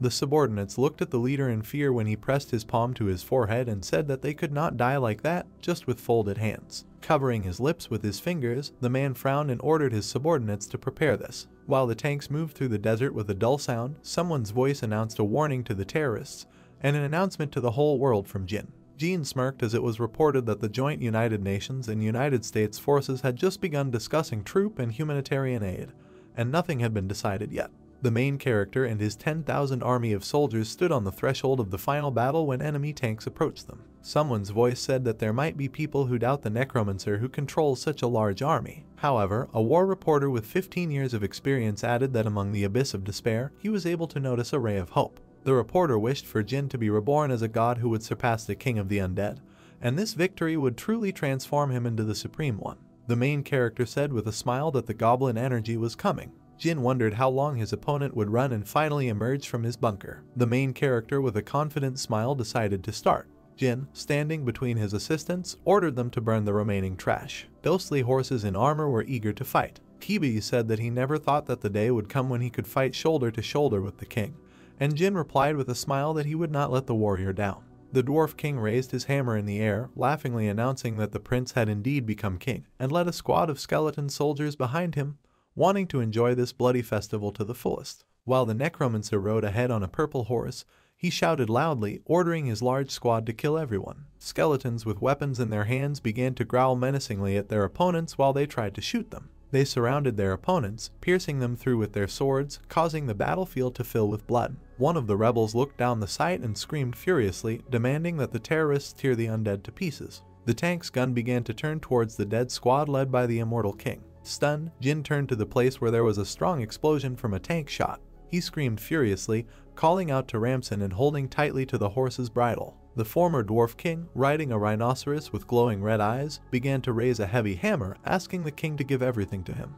The rebel with a black beard, who was again looking into the sight of the cannon, screamed furiously, wanting the leader of the undead to die as soon as possible. The tank fired again, which created a strong explosion, filling the space with fire. Ramson rode on a rhinoceros to meet the emitted cannonball, holding his hammer at the ready. He tightly grasped the hilt of the weapon, from which a purple glow emanated. The dwarf's red eyes focused intently on the flying cannonball, expecting a collision. He delivered a powerful blow with his weapon, absorbing the enemy's attack. The rebel watched with a dismayed look through the peephole as his attack was repelled. The furious knight Ramson now walked straight towards the tank, raising his hammer behind his back to make a counter-attack. Hitting the tank with all his might, the ghostly warrior released a huge amount of energy, which created a powerful explosion. Surrounded by flames, Jin shouted loudly, giving the order to the soldiers to attack so that the dead knights would capture the tanks first. A helicopter appeared in the dark orange sky, making loud sounds as it flew. The Necromancer was greatly shocked when he raised his head into the sky, and several helicopters were already flying above him in the dark sky, buzzing with their propellers. There was laughter as the helicopters were watched through binoculars. Lowering his binoculars, the rebel leader with a malicious look wished that the squad of evil spirits would go to hell.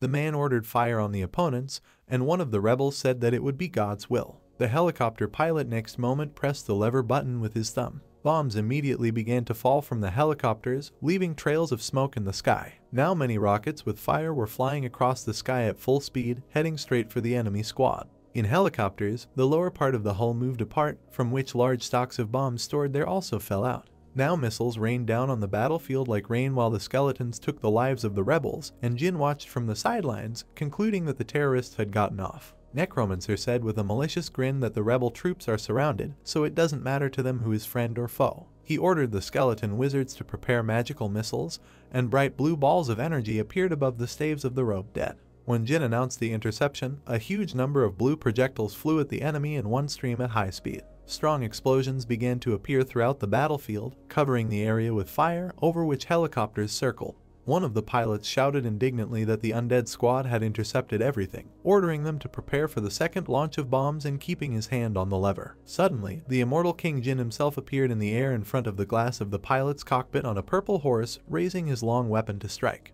The rebel piloting the helicopter screamed heart-rendingly when he was pierced through by the Necromancer's spear, and blood gushed from his wound. The helicopter with the broken glass began to sharply descend into the desert sands, because the pilot died after the attack. The equipment began to be covered with yellow energy, rays emanating towards a bright flash in the sky. The sounds of electrical discharges came from the glow. Yellow energy covered all the helicopters in the sky, and the levers could not give in to the pilots, which made them very nervous. Suddenly, the helicopters changed their flight path, moving chaotically in the air. The aircraft began to approach each other closely, standing end to end. Suddenly, all the assembled helicopters crashed to the ground, and the rebels, shielding their faces from the rising cloud of sand, wondered what was happening. In the pile of metal, a bright yellow circle could be discerned, which was the eye of the creature. Towering over the shocked rebels was a colossal metal golem, assembled from fallen helicopters, watching the Muslim men below with its yellow eye. The robot began to fire missiles, aiming them directly at the rebels. Men with dark beards and turbans looked up with a shocked look, horrified by what was happening. A powerful explosion was heard from each falling rocket, and the rebels turned back in fear at the rising fire. Sitting astride a purple horse, Jin sarcastically stated what a wonderful weapon they now had. Above the desert dunes, which were now cleared of terrorists, stood a huge column of dark smoke from the explosions, hiding the sky. The rebel leader with several armed subordinates watched in horror the massacre of his detachment from an eminence, not believing that his troops had been destroyed. Then the bearded man turned back in panic, covered in beads of sweat. He noticed the immortal King Jin himself blithely walking towards him behind him, indulging in even greater panic. Looking at the cold-blooded man, the rebel leader concluded in his head that the leader of the monsters was in front. His subordinates watched the Necromancer in horror, eyes wide and mouths wide open. The subordinates quickly ran away, leaving the frightened rebel leader alone with the serene Jin. The Necromancer cast a sidelong, contemptuous glance at his frightened subordinates who cowered and ran. He extended his hand, directing the blows directly at the back of the fleeing terrorists in fear. The enraged rebel leader began waving his arms, loudly shouting that the man was evil and God would never forgive him for what he had done. Jin stopped with a gloomy look, indulging in memories. A picture popped up in his head with a little girl peeking out from behind the wall in fear, and later with a pitiful look came up to him and exploded. After these memories, the man did not utter a word, only a slight smirk appeared on his face. Jin told the rebel leader that he was just taking out the trash, asking why, then God should be angry with him.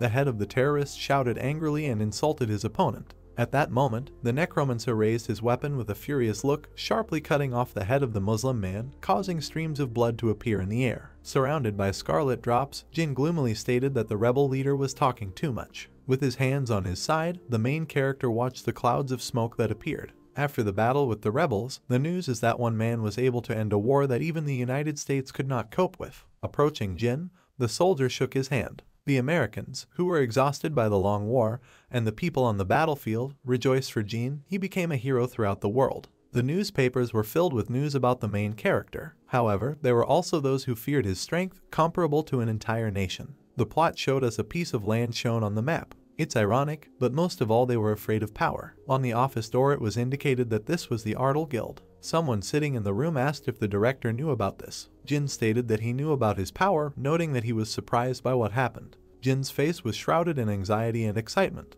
At this moment, he was thinking about commanding a 10 degrees Celsius ranked skeleton army. Raising his hand, Juna proposed to look into what had happened and discuss the plan, noting that the atmosphere in Congress was not very good. With a worried expression on his face, Juna stated that he didn't like that the main character refused to sign the agreement, adding that now that they knew about his power, there was even more trouble. After which Seung-hun wondered why they were presenting everything as if they were trying to stage a coup.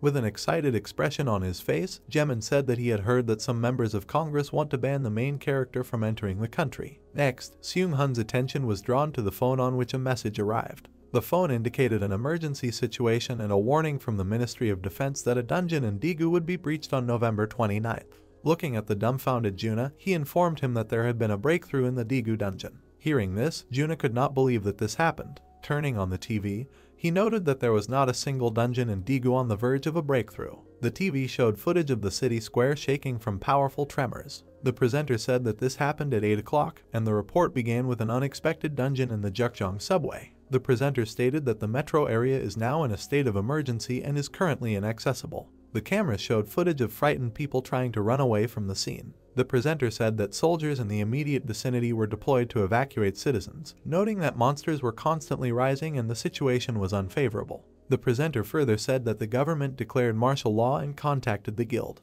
Juna was shocked by what he heard. Looking at the footage of the destroyed city, he couldn't believe that the stable dungeon had suddenly broken through. Horns could be seen in the center of the city, notifying people of an emergency. Hiding under the blanket, the girl tried to call her mother, adding that she was scared and asking them to pick her up quickly. The paw of a huge monster could be seen on the streets of the city. Opening its mouth slightly, the monster let out a terrifying roar. Looking around, the monster noted that there was a human smell here. Seeing the monster, the frightened girl froze in one position. Her face was shrouded in genuine horror, when suddenly the monster's gaze fell on her, after which, breaking the window, he pointed his hand in her direction. On the city street, the stomping of Jongdo could be heard. Pushing off from the ground, he rushed towards the monster. Clenching his fist, he used the body enhancement skill. After the blow was made, the monster fell to the ground with a colossal roar. Smirking, Jongdo wondered what monster with the crushed head, asking if it hurt, after which a group of awakened people ran up to him. With a serious expression on his face, he asked them to gather. Looking at the broken window,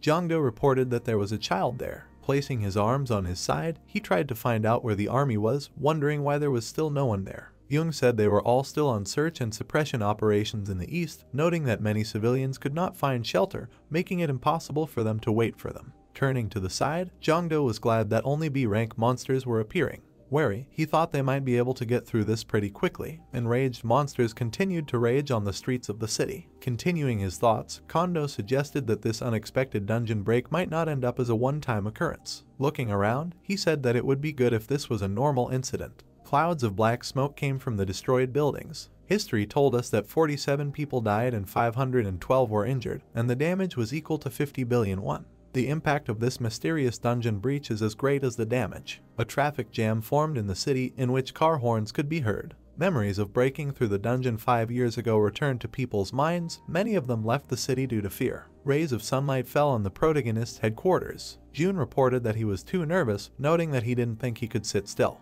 Turning in his direction, Sun asked if he had been able to contact Jin. Jun assumed that the main character was still busy with the operation, noting that he would soon get in touch. With a worried expression on his face, Sun stated that he could no longer chill here, saying that he would have to train in the nearby low-rank dungeons, stating that even if it's a little, he must become stronger. Raising his head, Jun said that in this case, the boss had better be in touch. Rays of sunlight fell on the advertising table. Turning his head, the dream said that they would return in about 3 hours. Hearing this, Seung-hun wished him good luck. Looking at the excited guys, he asked them to stop at the nearest cafe. Suddenly, a stranger appeared on their way, whose body was shrouded in a dark cloak. His shoulder brushed against Seung-hun. Looking at his back, in his thoughts, Seung-hun wondered what it was. A malicious grin was visible on the stranger's face. Continuing his thoughts, Seung-hun noted that it seemed to him that he was smiling when he looked at him. Looking after him, he assumed that he had imagined it after all, when suddenly his gaze fell on the phone, on which a call was visible. Putting the phone to his ear,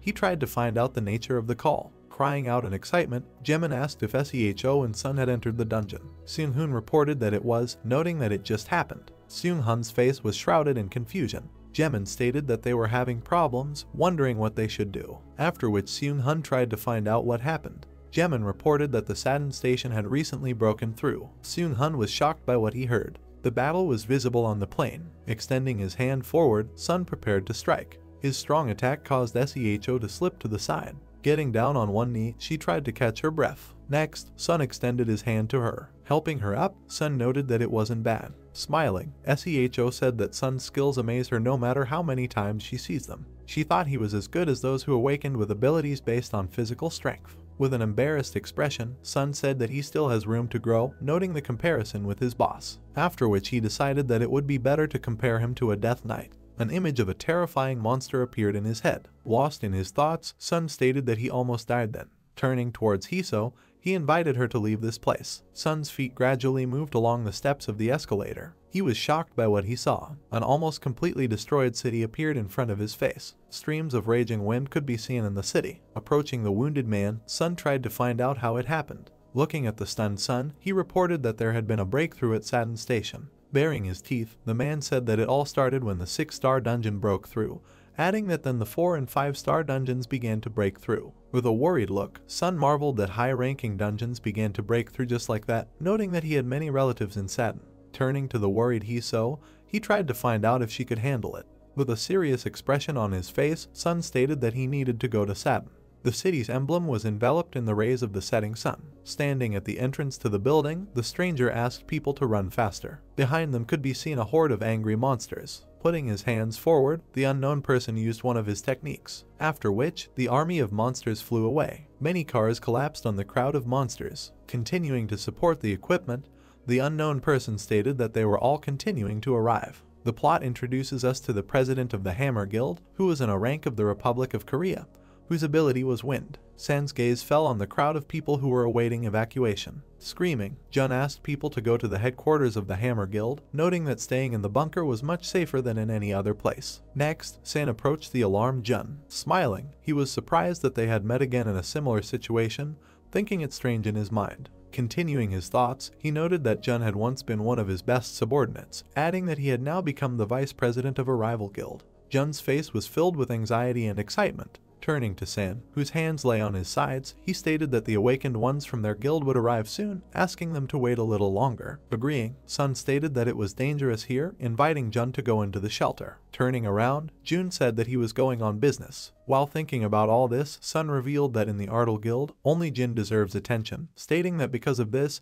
he doesn't expect anything special. Wary, he wondered where Mon was. Suddenly, a huge angry monster appeared on his way. People looking at him noted that he was huge, not understanding where the monster came from in the first place. Raising its head, the monster let out a piercing roar. From under the corner of the building, the rest of the monsters gradually began to emerge. The monster's eyes were shrouded in a mysterious red color. Suddenly, they noticed San standing behind them. In his thoughts, he assumed that the monster had summoned minions. With a worried expression on his face, Sun stated that they needed to be ready. Pushing off from the ground, one of the monsters rushed towards him. Wary, San prepared to defend himself. Suddenly, with lightning speed, forming tongues of flame around himself, Sun pierced the monster's body with his blow. The residents of the city were shocked by what they saw. Leaning on his hands, Jun froze in one position. Continuing to hold onto the ground, Jun formed a wall of fire. Raising his hand, he suggested that there could be many monsters, noting that despite this, they could deal with them one at a time, asking those who had awakened not to lose hope.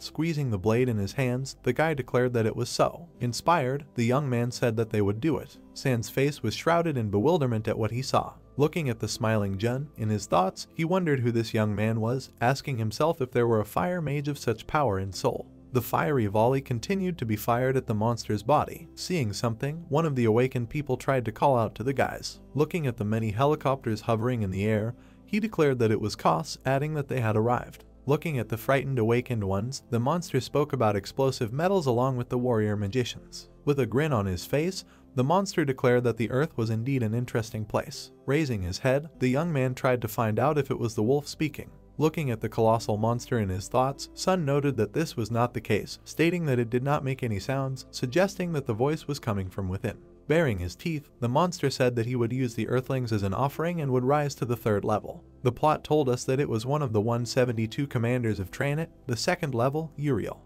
After which, streams of his energy began to form in the air. Those who woke up were shocked by what they saw. The energy emanating from the monster's mouth enveloped the bodies of the magicians. While under the influence of Uriel's technique, Sun let out a scream. The pupils of one of the awakened ones rolled back. The helicopter blades were covered in flames. With a grin on his face, the monster watched the powerful explosion that occurred on the roof of the building. Leaning on his legs, Sun stated that they needed to stop him somehow, adding that they couldn't lose so easily. With a malicious look, Uriel said that he was impressed by this, noting that it was also annoying. Suddenly, due to a powerful surge of energy, Sun let out a piercing scream. Pointing his head upward, he declared that he could not. Jumping from the roof of the building, Uriel dug his claws into the ground. Looking around the place of the fight, the monster noted that many tasty people had gathered here. Sun's gaze fell on a dark spot rising in the sky. Looking at the projectile, he assumed it was a missile, not believing that the government could abandon Seoul. While controlling the projectile, the serviceman stated that the missile defense system had been activated. A system was released into the air which was intended to destroy the projectile, after which a powerful explosion was heard in the air. Suddenly, a stream of powerful energy formed at the site of the explosion. An explosion was heard from the bowels of the earth which enveloped the expanses of the city. Seeing something, Uriel was shocked. Landing on the ground, the main character stated that this place was truly disgusting. Seeing Jin in front of him, the monster bared his teeth, saying his name. Smirking, the main character tried to find out if Uriel had caused all this mess. Approaching the wary Jin, Sun asked what was happening, asking if he had flown here riding a rocket. With a menacing look, the main character asked a rhetorical question whether he had arrived on Rudolph. Baring his teeth, the monster froze in one position. The image of Rushmod appeared in the naked genie, who, waving his head, closed his eyes. Uriel noted that he did not say until the end who he lost to. Looking at Jin standing next to him, the monster could not think that an immortal would appear on Earth. Raising his head, the main character asked how they broke through the dungeon. Smirking, Uriel wondered what kind of nonsense Jin was talking about. Paying attention to the angry protagonist, in his thoughts, the monster noted that if this is the wrong guy. Having formed streams of energy behind his back, Jin stated that in this case, there was nothing more to look at. A huge army of skeletons appeared behind the main character. The main character ordered his army to get rid of the hordes of monsters. Malignant grins appeared on the faces of his army. Clutching the sword in his hand, the skeleton ordered the others to carry out Jin's royal order. Swinging his blade, the subordinate cut the monster into two parts. Putting the sword behind his back, the main character prepared to strike. Due to Jin's attack, Uriel let out a high-pitched roar. Jin had a smirk on his face. Suddenly, the place of the duel was enveloped in bright streams of energy. From what he saw, the main character was shocked. Putting the sword to his face, Jin prepared to defend himself. Uriel's paws were visible on the roof of the building. Looking at the stunned protagonist, the monster ordered him to wait, noting that he had better be on his guard when he returned. With his tail wagging, Uriel left the battlefield. Looking at the roof of the building, Jin assumed that the monster just wanted to take off and run away. Having rushed after him, the main character declared that he could not let him go. Once in the vast desert, the system notified Jin that he had entered Uriel's area.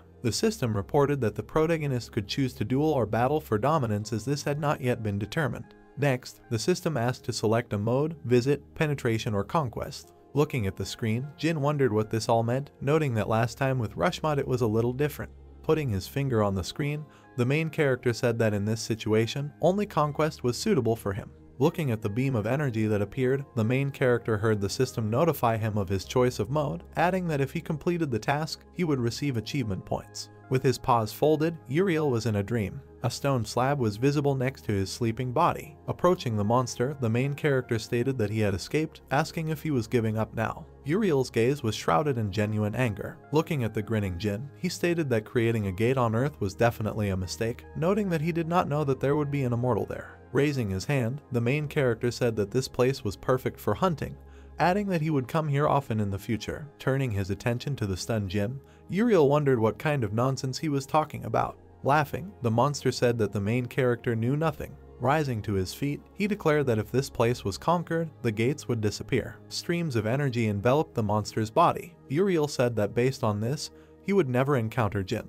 By spreading its paws, the monster activated a unique dominance effect called field protection. Baring his teeth, Uriel stated that he could also kill the main character here. The system reported that all physical characteristics are increased by 300% for 30 seconds when the unique dominance effect field protection is active. Grabbing his weapon, the protagonist asked if the reason why Uriel ran away so quickly was an ace up his sleeve, noting that he was just a crazy monster anyway. Beside himself with rage, Uriel stated that, as he thought, the best way to kill Jin was to tear him to pieces. With a grin on his face, the main character said that he would not be able to do this. Looking at Jin, who was preparing to attack, Uriel began to laugh, declaring that they would still be resurrected. Rushing into battle, the monster declared that the main character would not be able to do this. Pushing off the ground, Uriel tried to hit the main character. Screaming, Jin said that this needed to be done now. Putting his hand forward, the main character used the call. Uriel was shocked by what he saw. A summoning monster appeared on his way, hissing loudly. After hitting the monster, Uriel called Jin an arrogant worm. Looking at the main character's army, he said that if he didn't try, his life would end today. One of the subordinates reported that Uriel would not pass. Baring his teeth, Uriel froze in one position. Swinging his paw, he managed to impale Jin's subordinates. Rushing into the attack, he said that he would be at a disadvantage if he dealt with the protagonist's minions. Clenching his paw, Uriel thought he had more than enough time, noting that he would just get there and kill him. Holding the sword against his body, Jin prepared to parry. Suddenly, the main character's weapon flew to the side. At the scene of the fierce battle, the silhouette of Uriel was visible, who raised the protagonist's body above his head using the deactivation of the dominance effect. Blood gushed out of Jin. Looking at the main character's body, with a smirk on his face, Uriel declared that he killed him. Suddenly, a faint grin appeared on Jin's face. The monster reported that he did what high-ranking lords could not do. Hanging on the claws of the stunned Uriel, the main character began to laugh. Once behind the monster, Jin noted that no matter how smart he was just a dog. Horrified, Uriel wondered how the protagonist did this. Patting Bibai on the head, Jin said his little devil has several bad hobbies. Bibai stated that she was interested in watching the monster dance alone.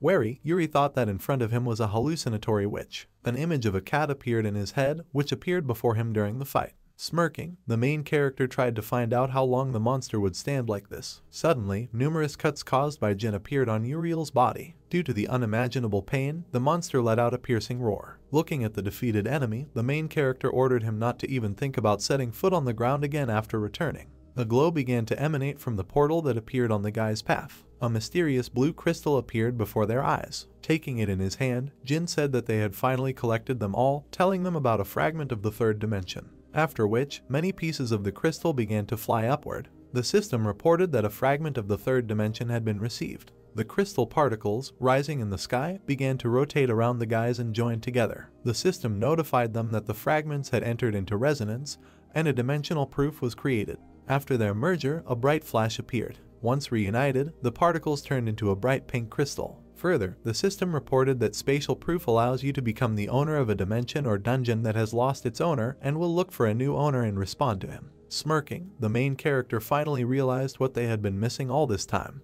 A bright red glow appeared in the vastness of the city. Jin emerged from the depths of the dungeon, and Sun drew his attention to him. Turning to the taken aback main character, he said that they had problems. Approaching Jin, he stated that in addition to Saturn Station, other dungeon breaks kept appearing.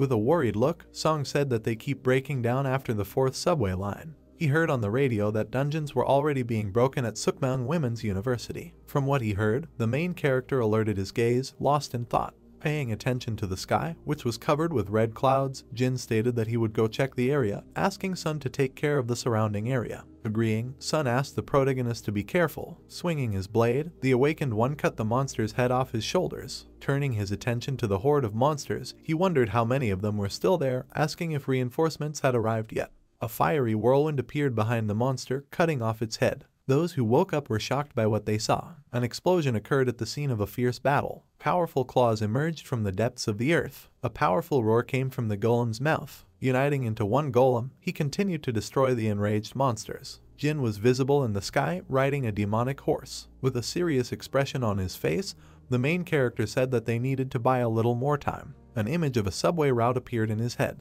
In his thoughts, he said that from Saturn to Sukmang Women's University, he placed his minions everywhere. Looking at the golems continuing to fight, Jin noted that if he participates, everything will soon be decided, adding that if the dungeons continue to break through, then there will be no end to it. Reflecting on all this, he stated that it needs to be stopped in its infancy to prevent the spread. Turning his head, Jin noted the strangeness of the fact that the dungeons were not being broken out anywhere, namely on the 4th line, adding that he was sure that someone was breaking them on purpose. Looking at Seoul Station, the protagonist guessed that this would be the next target. There was an advertising pole next to the station. Jin folded his hands and froze in one position. Looking around, the main character noted the strangeness of the fact that 30 minutes had already passed, and the breakthrough in the dungeon had still not occurred. Gradually, the sky of the city was shrouded in dark clouds. Lost in his thoughts, Jin wondered why this was the case, stating that the only difference was that he arrived at Seoul Station early. Wary, continuing to think, the main character noted that if he is right, then the dungeon is broken through by the one who knows him.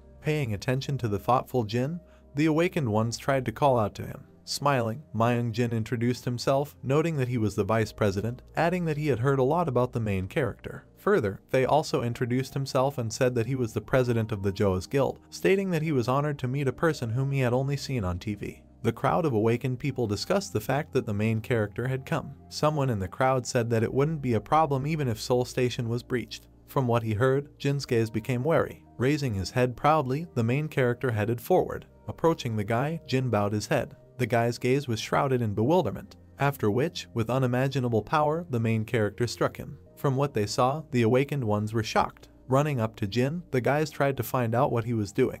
Rising from the ground, the guy said that he had only dressed up a little, noting that the main character hit him for no reason. With a malicious grin on his face, Sanho said that people should know that Jin has such a disgusting character. Smiling maliciously, the main character repeated his phrase that he had dressed up a little, calling it funny. With lightning speed, Jin struck him again. Clutching his stomach, Sanho wondered what he was doing. The main character stated that for such crimes he should be punished accordingly, asking if this is not so. From what he heard, Sanho's gaze became wary. In his thoughts, he couldn't believe that Jin understood this. Stretching out his hand, the Lord handed something to Sanho. Next, he told about the Great Lord of the 25th Stage, Yellow. Sangho reported that at Jukjin Station in Daegu, he became one of his vassals and received enormous power. Horrified, Sanho froze in one position. He stated that he received enlightenment when he received the power. A malicious grin was visible on the Lord's face. Sanho stated that this being was a god, noting that the earth must kneel before its power. Sanho revealed that he caused the dungeon breakout by following his orders, after which Sanho wondered what crime the main character was talking about.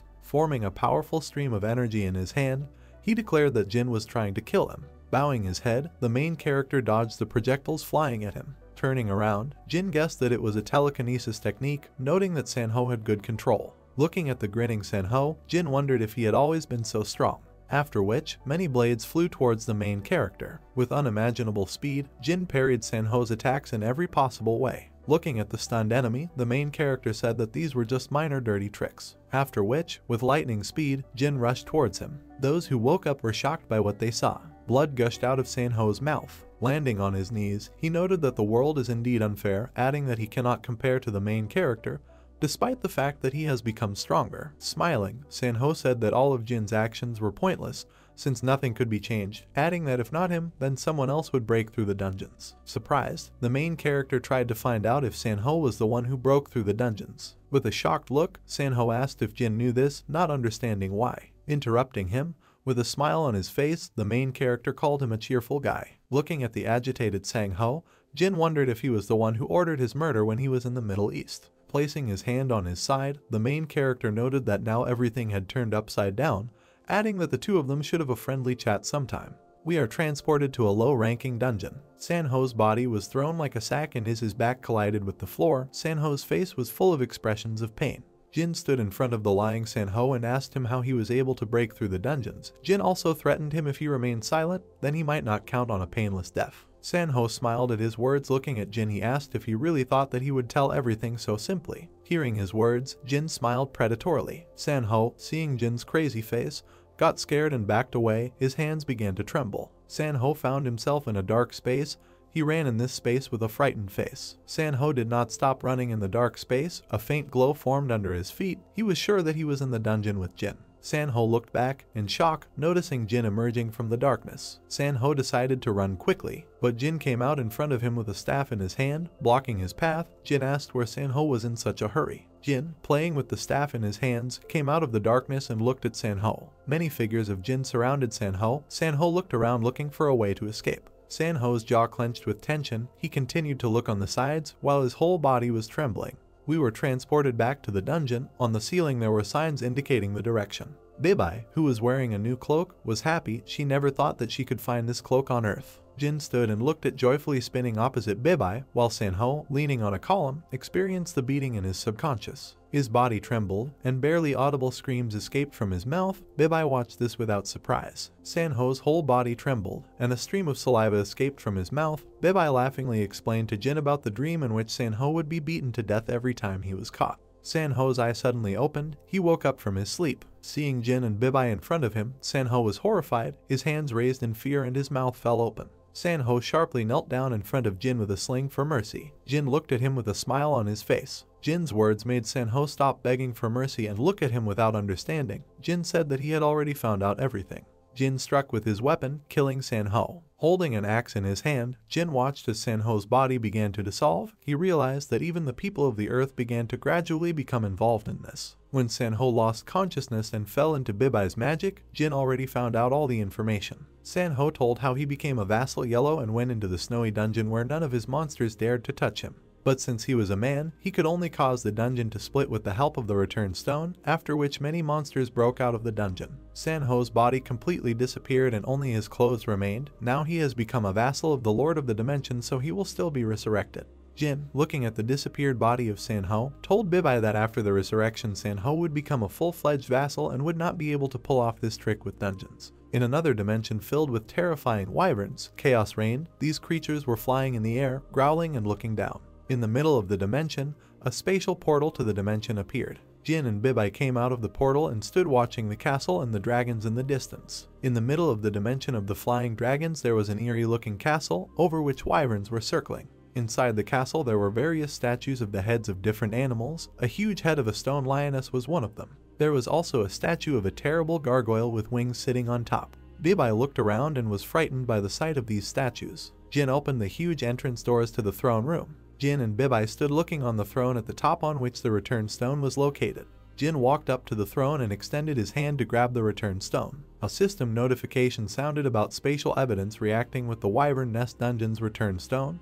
The synchronization level was 72%. The system asked whether to declare the Wyvern Nest as its territory. If he proclaims this place as his territory, he will have the amount of territory specified in the synchronization level. Jin remembered Murty's words that the dungeon itself chose a suitable owner, and if 3 fragments of the dimension were collected, then the dungeon could react. Jin had nothing to worry about and he extended his hand in order to agree to the proposal. The system notification sounded one after another. The first one was about declaring the Wyvern Nest as his territory. In the second notification, the system asked him if he wanted to rename the Wyvern Nest. Jin opened his mouth and decided to rename the Wyvern Nest to Ardle. More 2 system messages sounded in Jin's head.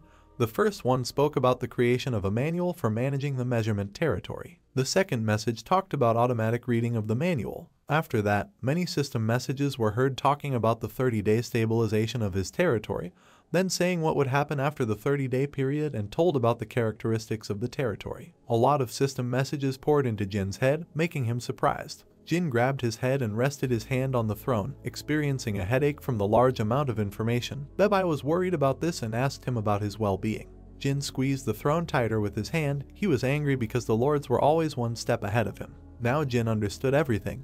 It was all a game from the Lord of Spatial Territories and his 72 generals to gain more power. Jin was furious. His teeth clenched. He was going to take revenge on all the Lord's dimensions. Jin checked his status, which displayed his 75th level, name, Necromancer and warrior class, Lord rank, achievements, mana and stamina. In the midst of everything, Jin paid attention to the Lord rank. At this time, people throughout Seoul were notified about destroying all the monsters that broke through. We are transported to the Ardle Guild building, which was badly damaged and cracks appeared along its walls. Jin, Sun and Jun entered the guild, inside which all the things and equipment were scattered on the floor or broken. Jin looked at the warehouse and noticed that even he had been completely cleaned out. Turning his head to Jun, Jin ordered to follow him. Jun was surprised, but still obeyed. Jin completely turned his face to Jun and ordered him a new building for the guild in the vicinity of Seoul Station. They had to look for the building which can be used as a fortress, like the one that the Hammer Guild uses. Jin, Sun and Jun stood in the middle of a destroyed office and scattered things. The sound of a notification came on the phone. Sun took out his phone and said about the return of the internet. Jun immediately decided to return them staff to work. Jin's phone received a call. He raised his phone in his left hand to see who it was. Jiwon's number turned out to be on the phone. She called him. In the clinic, Jiwon was crying, clutching her head with one hand and holding the phone with the other. She barely uttered words of help, asking Jin to help her. Jin, who listened to Jiwon crying and repeating Mina's name, fell into a stupor. He asked Jiwon, who was in the clinic in which the doctors were holding Min in the room, about her whereabouts. His mouth opened, in which several vampire fangs appeared. His pupil elongated and his eye turned red. Min, who was lying chained to a bed, screamed in pain and bloodlust. The events are transferred to the Seoul Medical Center in South Korea. Sitting inside the clinic, Jiwon cried, clutching her head with both hands. A voice called out to Jiwon and she raised her head. Jin approached her. Jiwon jumped up and hugged the shocked Jin. She was in despair and only Jin could save her. Jiwon, still crying, asked Jin what would happen to Min. Jin looked at the twitching Min through the glass. Jiwon would not be able to survive Min's death. Jin put his hand on Jiwon's head and began to stroke her, thereby calming her down. Jin grabbed one of Jiwon's hands with the other hand, without ceasing to stroke her head, and with a smile assured that Min will not die. With a smile on his face, he asked her not to worry because he would sort everything out. Jiwon's eyes were full of moisture. She looked at him with hope and gratitude. Jin opened the door of the room where Min was chained and walked into it. Min's face was dried up, he lacked moisture, and his eyes never changed, continuing to be red and with an elongated pupil. When Jin approached the bed, Min tremblingly turned his head and looked at him. Jin asked if he had been bitten. Min confirmed Jin's words. He was bitten on the left shoulder. His body was trembling, but he still asked Jin about his future. Jin, looking seriously at Min, asked him if he knew about vampires. Jin briefly explained to the lying Min that he would soon become one of the vampires. Min was surprised and asked him if he would live the rest of his life without the opportunity to look at the sun. But Dean, who was standing next to him, said, turning to the surprised Min, that he would be able to look at the sun, but he would die tomorrow, leaving his body, which would turn into a vampire. Jin continued to explain, and they give us an example of what Min will turn into tomorrow.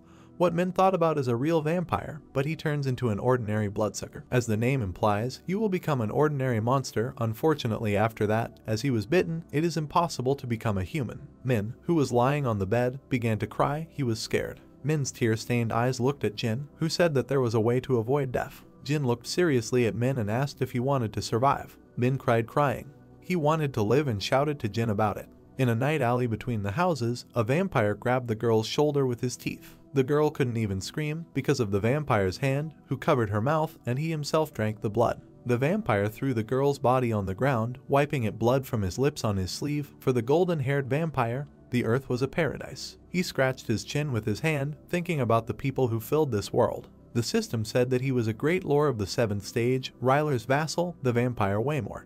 Waymort looked at the approaching dawn and decided to stop hunting for today. Waymort turned around at Jin's voice, who said that he had barely found him. Looking at Jin and Ming hiding behind him, Waymort remembered Ming, who was bitten yesterday, but he could not remember Jin. He did not want to expose himself danger because dawn was soon. He decided to immediately run and jumped up, running away from Jin and Ming onto the roof of the buildings. But before he could even land, his leg was grabbed by Jin's hand in flight. Surprise and shock appeared in Waymort's eyes and face. Jin fell down Waymort and slammed his body into the ground with one hand. Waymort was in damn pain.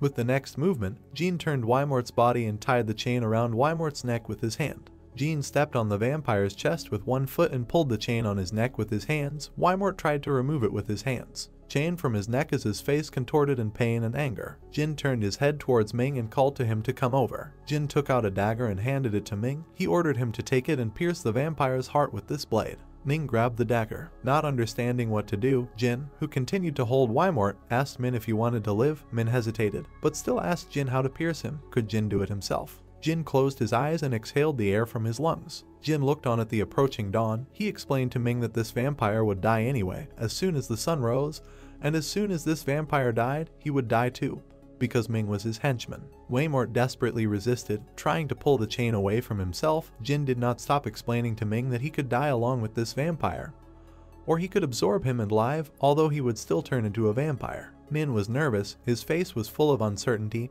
He just stood watching Waymort. But still Min wanted to live and pursed his lips, making up his mind kill Waymort. He remembered his sister, who was still sitting and crying while they were talking. Min's eyes were filled with determination. He wanted to live. He, screaming, raised the dagger given to him by Jin and rushed at the bound vampire. The dagger entered Waymort's chest, forcing him to scream from the pain he experienced. Blood splashed in all directions, decorating the entire area. Waymort's blood began to collect in the air. Min and Jin watched this. Min was surprised by what was happening. All of Waymort's blood collected in one place in the air. Min couldn't believe that it was all blood. A stream of blood flew writhing towards Ming. It approached Ming, who was standing in a stupor with his arms outstretched. Blood began to pour into him through his mouth. A huge amount of blood at high speed made Ming wheeze in pain. Jin watched, smiled at everyone from the side. Ming's head was thrown back and the bloody ritual was completed. Ming's hair changed its color and a huge amount of energy came out of his body. Black claws grew on his hands instead of nails. His status was changed. Now he was a vampire level 15. He wiped the blood from his lips with his hand. Now Min will live. At the same time, in the territory of the Ardala dimension, one of the Death Knights on his wolf peered into the fog. The Death Knight was an ogre with a horned helmet on his head, green skin and huge fangs. He noticed the amazing silence of the fog. He peered into the fog, trying to understand whether beyond the boundaries of this uninhabited territory there was at least something that existed beyond its borders. Suddenly the Death Knight noticed many silhouettes of figures in the fog. This surprised him. He growled, and the eyes glowed brightly with red light, thereby warning the creatures in the mist. The Death Knight raised an axe in his hand and pointed it at the humanoid tigers, asking them why they came to the land of Ardal. An orange tiger with black stripes standing in front spoke respectfully to the Death Knight. He raised his hand, asking for an audience with the lord of these lands. A man with horns sat astride a large white wolf and pointed his labries at the anthropomorphic wild animals in front of him, and asked who they were and what they had forgotten in Ardal. The tiger quietly addressed the deceased warrior. The tiger, with a smile and a friendly gesture, asked the interlocutor to allow them to meet the owner of the land. The rule that states that breakthroughs only occur in dungeons that have not been fully protected within 30 days has been broken. People ran away from the furious black wolves with frantic fear on their faces, and news of a series of breakthroughs that began in Digu and reached Seoul plunged the world into horror. All the townspeople were busy evacuating on their own, and because of this, traffic jams formed on one side of the road. To prevent chaos among the population, the government issued statements day after day, assuring that they were able to control the dungeons. But almost no one believed them, and the Korean population staged rallies, shouting aggressively and raising placards. They also insisted on a national defense contract with Ardal, continuing to put pressure on the guild. June was talking loudly to someone on the phone, and from his facial expressions, sweat running down his face and sweeping gestures, one could understand that he was stressed. There were few people at the entrance to the Korean National Airport, and there were 4 white planes parked behind the building. Someone's admiration could be heard inside the airport. The 4 men blushed in embarrassment as they looked at the girl in front of them and admired her aura. Looking after the long-haired Murdy, the men came to the conclusion that she was much more beautiful in life, and this does not even compare with the video on YouTube.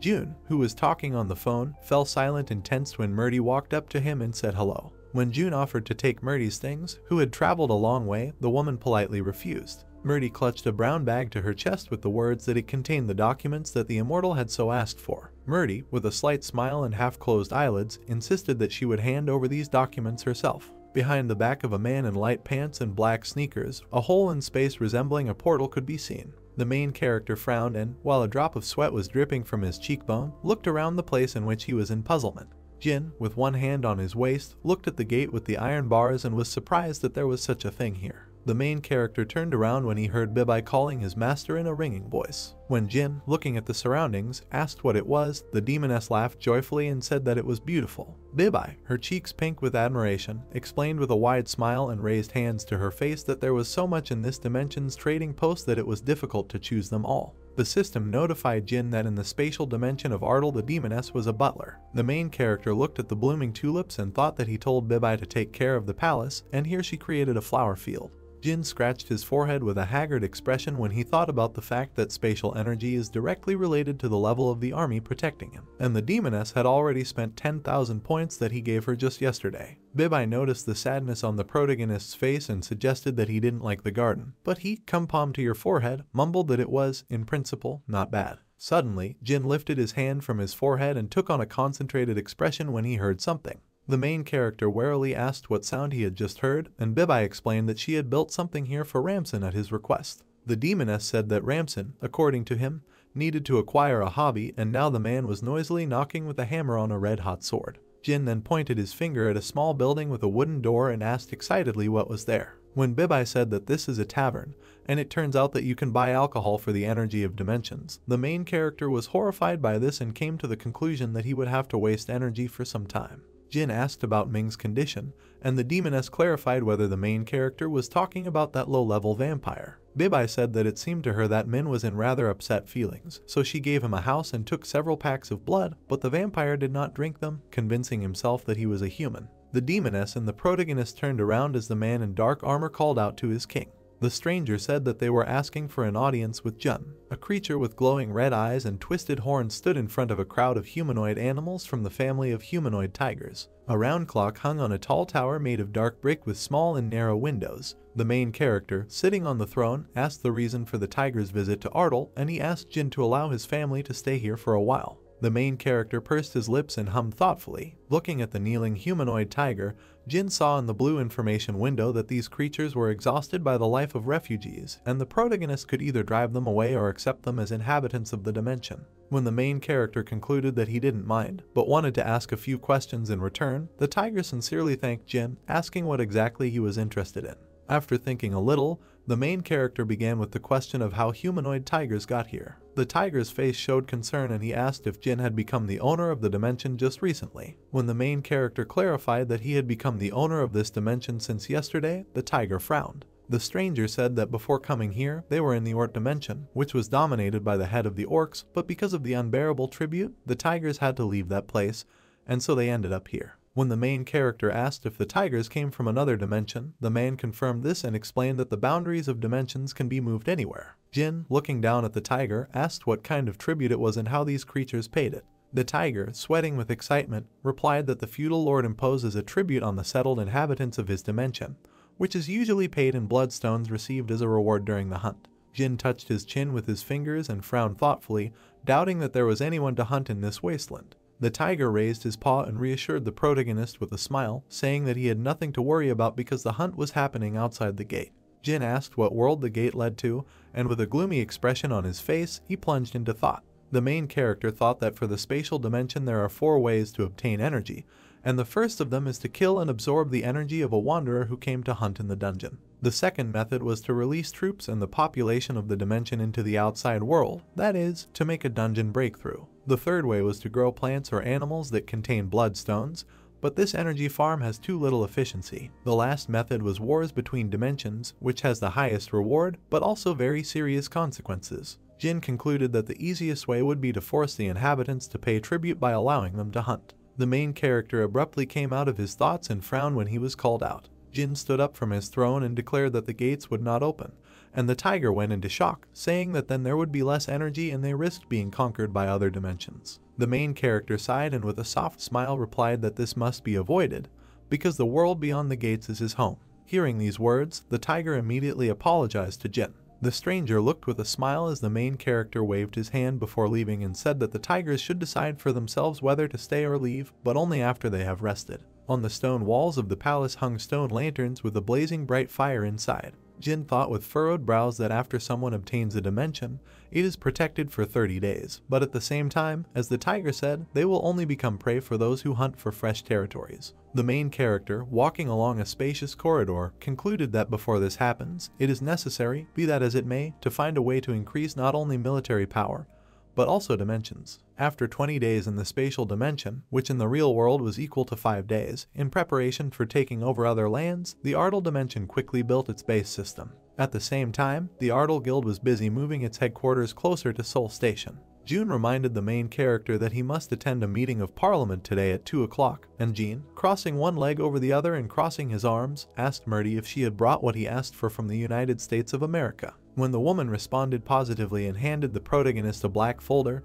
Jin reached for the documents and praised Murdy's good work. When June excitedly asked what kind of documents these were, the main character, leafing through the papers, replied that this was a list of individuals to be eliminated. Jun put on a wide smile, calming his anxiety. Suddenly Jun screamed loudly in shock. When Jun cautiously asked if he could look at the documents, Jin handed him a black folder. With trembling hands, Jun looked at the list of personalities and hesitantly asked if this was why the main character agreed to go to the parliament meeting. June, trembling with anxiety, mumbled something unintelligible when Jin explained with a grin that it would be more convenient to get rid of them at once when they were in one place. The main character thought about how many people there were who were behind the attempt on his life. Jin remembered Sanho's painfully contorted face. Then the main character remembered how Sanho was sitting at the dinner table with an older black-haired man in a white shirt and red tie, and came to the conclusion that he would cut off everyone's heads. Jin grinned contentedly and ordered Jun to contact the parliament and tell him that he was on his way. The South Korean Parliament building was built of white material and the round large roof was light green in color. The men in suits shook hands with smiles, and one of them greeted the other by name, to which he replied that there was no need to speak so formally and invited the other to sit down.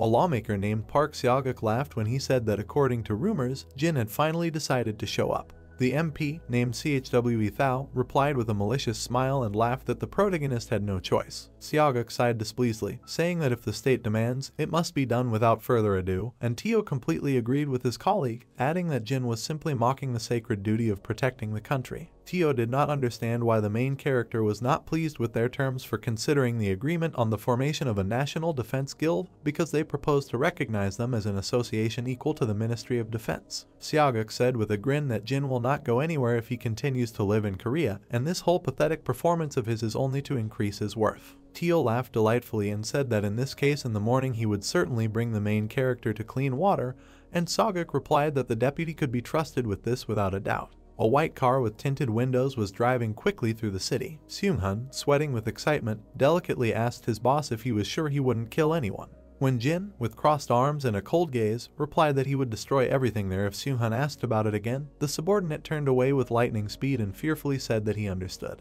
Seung-hun thought that Jun was trying to reason with the main character as best he could, and hoped that thanks to this, the worst scenario could be avoided. Jin suddenly called Seung-hun, and the subordinate sitting behind the wheel immediately turned around. Seung-hun's face showed confusion when the main character said that they had to go to another place. In front of a high mountain stood a long building with a blue roof, in front of which the South Korean flag fluttered in the wind. When a wrinkled-faced man asked if the demonstrations were still going on, a young man in a black suit said people were still angry. South Korean President Kim Ben-man touched his forehead with a lost expression and said an incompetent government could not protect its citizens. Benman thought that the only good news was that Jin was positively considering the possibility of entering into an agreement, so the hearing should also pass without incident.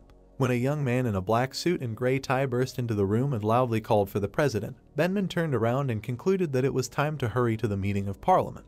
The man who entered, sweating profusely, shouted excitedly that this was not the case. Benman widened his black eyes in shock and opened his mouth when a subordinate reported that the main character had arrived at the Blue House, and the president did not understand why Jin was here and not at the meeting. An hour after the meeting of the protagonist with the president, deputies at the parliament meeting with dissatisfied faces were whispering about the incredible impudence of Jin, who was late. When Seoguk, with his fingers intertwined, asked if Jin could have escaped, Teo replied with a furrowed brow that it was quite possible, because government requests had always been an empty phrase for the protagonist. Theo bared his teeth angrily, thinking that Jin considered himself above the parliament because he received worldwide recognition. Remembering the flying rocket, Theo concluded that Jin should have been killed back then, in the Middle East, before things took such a turn. The main character, behind whom stood two subordinates, with his hands in his pockets and a relaxed grin, noticed that all the deputies were in place. The red tie MP yelled angrily, asking Jin if Parliament was some kind of joke to him.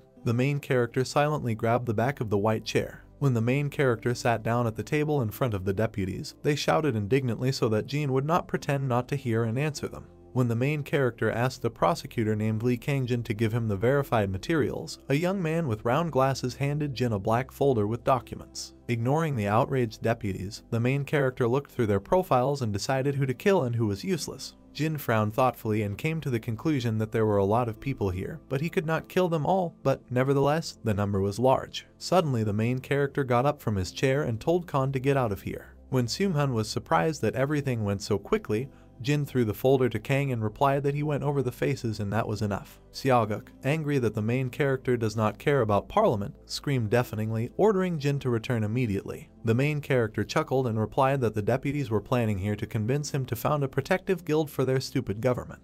Jin took the black microphone in his palm. Raising the microphone to his lips, the main character with a defiant expression on his face said that he was not going to do this, so he did not care about this meeting, but before leaving he would warn the deputies about one thing. The faces of Seoguk and Teo were distorted with concern as Jin addressed those who were trying to set up his murders by staging a terrorist attack. The deputies looked at the main character in fear when he also turned to those who specifically caused the dungeon to break out, just so as not to lose their profit. Finally, turning to those who would be useless in the coming war, Jin promised that very soon they would pay for everything they had done. The main character smiled and said that he had already sent out information related to this to the press. With a sinister grin, Jin said that the deputies would learn from the news the reason why they should die. Theo jumped up from his seat and yelled that the main character was talking nonsense that crossed all boundaries. Jin ignored this and turned around, beckoning his subordinates to follow him. Teo pushed Seung-hun and Kang aside and ran to the main character, loudly shouting, ordering him to sit down. Jin looked at the deputy angrily and said the words to use shadow capture. Theo suddenly froze and screamed piercingly, his eyes widening in fear as black shadows enveloped his body. Kang and Seung-hun watched with their mouths open in horror as Theo, engulfed in shadows, trembled and screamed deafeningly. The MP in the light orange tie rose from his seat and raised his trembling hand with fear, loudly expressing his indignation at what Jin allowed himself to do in the sacred building of Parliament. The main character answered with a cheeky grin that it would be better if the deputies spent this time on prayers, asking God to avoid the same fate. When Jin, along with Kang and Seung-hun, left the premises, the enraged deputies shouted after them that the defense of the country could not be entrusted to such a monster and that Jin should be immediately expelled from Korea. When the trio went outside, Seung-hun said that Jin held back well, but Kun remained silent. The prosecutor thought with disappointment that the main character would do something bigger, recalling his telephone conversation with Benman. Kun thought that, on the orders of a superior, they even gave Jin information about the dungeon breaks organized with the complicity of the Diet members, and the prosecutor could not believe that the main character retreated so easily. Kun thought that because Jin declared war on the deputies, they would immediately get rid of the evidence, and in the end everything would repeat itself as if in a reprise. The main character grinned ominously, offering to begin. Kang and Seung-hun looked around in fear when many warriors with glowing eyes appeared next to Jin. The main character ordered the creatures to kill all those whose faces he had just remembered as soon as they came out. Jin looked at Seung-hun with irritation when he shouted in fear that the main character promised that he would not shed blood in the Parliament building. When Jin indifferently replied that he had left the Parliament building, Seung-hun, covered in sweat, opened his mouth in horror and thought that Jin hardly meant it. The main character turned to the Parliament building and suggested speeding up the process a little because he was bored waiting for everyone to leave there. When Jean said fire, the fire alarm in the building beeped loudly. Frightened deputies ran as fast as they could from the burning building while water poured down on them from above. Seoguk and Teo were breathing heavily and running next to each other. Some deputies suddenly stopped right at the exit of the building and stood silently. The deputy in the gray suit screamed loudly as Theo roughly pushed him aside to run further. While Theo shouted joyfully that they managed to escape, fear was reflected on the faces of the two deputies behind him. Theo saw a huge humanoid creature in dark armor, behind whose back the bodies of several deputies lay motionless. The warrior's eyes flashed crimson, and he announced the discovery of his target. With a fearful expression on his face, Theo wondered what was behind him. Rushing towards the elevator, he asked people to let him pass, adding that he was a deputy. Suddenly, a mechanical golem grabbed Theo by the neck.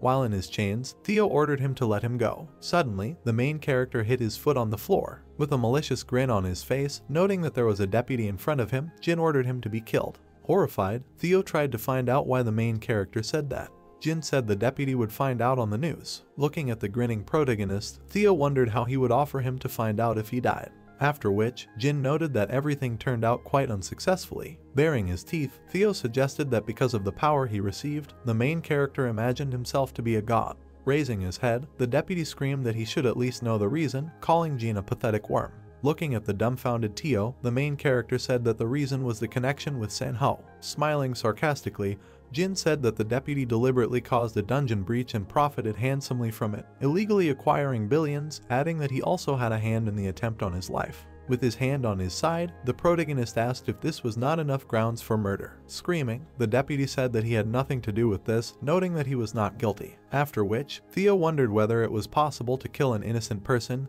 even without any evidence. Looking at the angry Jin, Theo said he wanted to resolve everything according to the law, demanding a trial. The main character noted that the law is good. Smirking, Jin declared that this is the law now. Turning his head towards the main character, the deputy called him crazy, saying that they were in South Korea, a republic, asking if he thought he could get away with it. Suddenly, Jin's subordinate squeezed Theo's neck, causing splashes of blood to fly across the room. The civil servants were shocked by what they saw. Continuing to squeeze the deputy's neck, Jin's subordinate ordered him not to dare to be rude. Putting his hand on his side, turning his attention to the others, the main character waited for the next thing. Looking at the dumbfounded civil servants, the main character said that if they don't want to burn alive there, then they better hurry up and get out. What he saw made Seung-hun sick. With a face full of fear, Khan thought that Jin imagined himself as a revolutionary to get rid of the rotten regime, noting that at this rate he would be more likely to be remembered as the most brutal killer in history. One of the buildings had a Korean-style roof. With his hands folded, Benman spoke both warning and suggestion. A memory surfaced in his head where he, approaching the main character, asked why he was here and not in Parliament. After which, Jin threw a folder with documents on the table. Raising his hand, he stated that before he took revenge on them, he decided to warn Benman and at the same time offer something. Looking at the guy with the red tie, Benman tried to find out what he thought about it. Drawing attention to the news report, he said that this was an attempt at a coup. Turning away from the TV, Benman said that he expected proposals from him. The guy noted that this is not something that someone like him can judge. Suddenly, Benman turned his attention to the phone, where he received a call from the Minister of Defense. Standing behind a massive barricade, the soldier prepared to shoot at Jin. The Minister of Defense said that the protagonist will attack if they do not end the siege within 5 minutes. The minister asked to allow Benman to join them in battle, noting that they must strike ahead of the curve. Benman's face was filled with anxiety. Watching the multiple army, the main character froze in one position. Benman noted that even if this was the case, they would barely be able to reach Jin, the one who suppressed the firepower of the Middle East terrorists. With a serious expression on his face, he tried to find out about the number of victims. One of the helicopters circled over the government building, inspecting the scene. The Minister of Defense said that 57 people were injured, including a deputy. In his thoughts, Benman noted that the main character kept his word. Sitting at his desk, he ordered the Minister of Defense to end the siege. In turn, he stated that this was impossible, adding that Jin's actions were a rebellion against the rules. Indignant, Benman again repeated that this must be stopped, noting that this was an order. Rays of sunlight fell on the roof of the building. Turning to the secretary, Benman asked him to immediately prepare an official press conference. From the headquarters of the main character, the shouts of Jemin were heard, who could not believe that he really decided to do this. Looking at the alarmed Jun, Jemin tried to find out what would happen to them. Jun noted that this was not just another one of Jin's pranks. Television continued to broadcast news about the actions of the main character. Clutching his head, lost in his thoughts, Jun said that an uprising against the government and the massacre of members of parliament was impossible in the entire history of the country. Leaning over, an excited Jun sighed. Scratching his head, Sun suggested that they were bad people, noting that they had the support of a significant portion of the citizens, asking if they would be okay. Continuing his thoughts, Jun was sure that they would not be okay. Smirking, Murdy noted that Jin was already a king, adding that he was not the type to submit to the greedy rulers of such a small country. In his thoughts, Jun begged the saint to realize their situation. Extending his hand to Jun, Jemin asked him to take another pill for his heart. Having put the pill in his mouth, Jun began to wash it down with water when suddenly an urgent message was announced from the news. Hearing this, Jun spat out all the water he had managed to put in his mouth. The presenter stated that at an organized press conference, the president announced the approval of the sovereignty of the Ardal Guild and the recognition of the organization as a separate country. The children's attention was focused on the TV, where the news continued to be broadcast. The presenter stated that at the same time, the president expressed his gratitude to the leader of the guild group, Jin, adding that after the reorganization of parliament, a popular vote will be held, the main agenda of which will be the recognition of the Ardal Guild as an independent state. Paying attention to the perplexed guys, the main character tried to find out what was wrong with their faces. A stunned Seung-hun trudged behind Jin. Waving his hands in outrage, Jun noted that he had asked the main character, asking how he could have caused a massacre of such a magnitude. Jin said that he did not kill anyone in the parliament building itself. With an angry look, Jun thought that in this case, the main character could kill someone there too. Continuing his thoughts, he noted that the seizure of parliament was being shown live, not understanding how in such a situation he could not clutch his heart. Looking at the surprised Jun wondered how it was that they gained independence. Raising his finger, the main character stated that recently the government continued to bother him, noting that he was going to create a separate country, adding that in this case, he would not be disturbed and Jun would be more comfortable working, asking if this. From the windows of Jin's headquarters, he could be heard asking where else they would find such a caring boss. The puzzled Jun, in his thoughts, noted that, in his opinion, they would only have more work. Turning his head towards the smiling protagonist, Jun wondered what he had said to the president. Interrupting him, Jin said that he simply made him one offer. Raising his hand, the main character declared that he was going to get rid of all the rotten types and found his own country, asking what the president thought about interacting with him. Folding his hands, the president tried to tell him his opinion. Further, the main character told about his words, which were that if they do not interfere, then from all sides they will, so be it, enter into an alliance with the government, assuming that it was okay with this. Placing her hand on her chest, Murdy said that she admired the mercy of the protagonist. Spreading his hands in different directions, the alarmed Jun noted that in the end everything was resolved well, adding that this time the situation was really dangerous. He understood Jin's desire for revenge by asking him to do so in the future. Interrupting the alarmed Jun, the main character stated that it was not just a matter of an attempt on his life. Wary, Jin said that for the sake of the benefit of just a few bipods from the top, countless people had suffered, adding that they had gotten off lightly, since the murder of 57 politicians was hardly a worthy payment for the repose of the souls of the victims. Looking at the stunned Jun, the main character asked if he understood this. In his thoughts, Jun could not think that there was such a deep meaning behind Jin's impulsive decision.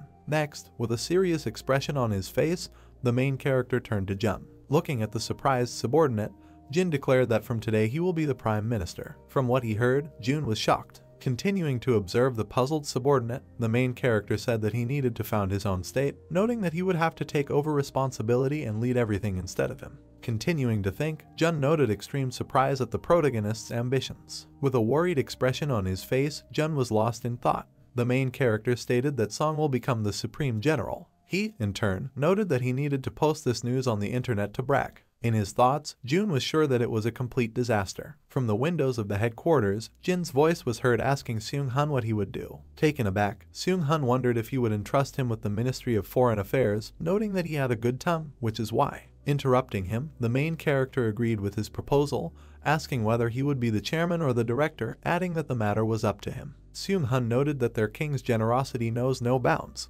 Jun thought that this company was doomed, thinking also about the whole country. Some sounds were heard in the flowing river. The plot takes us to the spatial dimension of the swamps of Kormod, whose rank was 3213. The unknown man's gaze was directed at the screen where the spatial dimension itself was visible. Opening his mouth, he assumed that the main character was the first owner of the dimension to arrive from Earth, noting that the newcomer could not be greener. Next, the screen indicated the countdown of the remaining time of the protective period. Looking up, the monster thought that in 5 hours their protective period would expire, declaring that he would not allow others to deprive him of such a chance. Licking his hands, the monster said that he would enjoy them to his heart's content.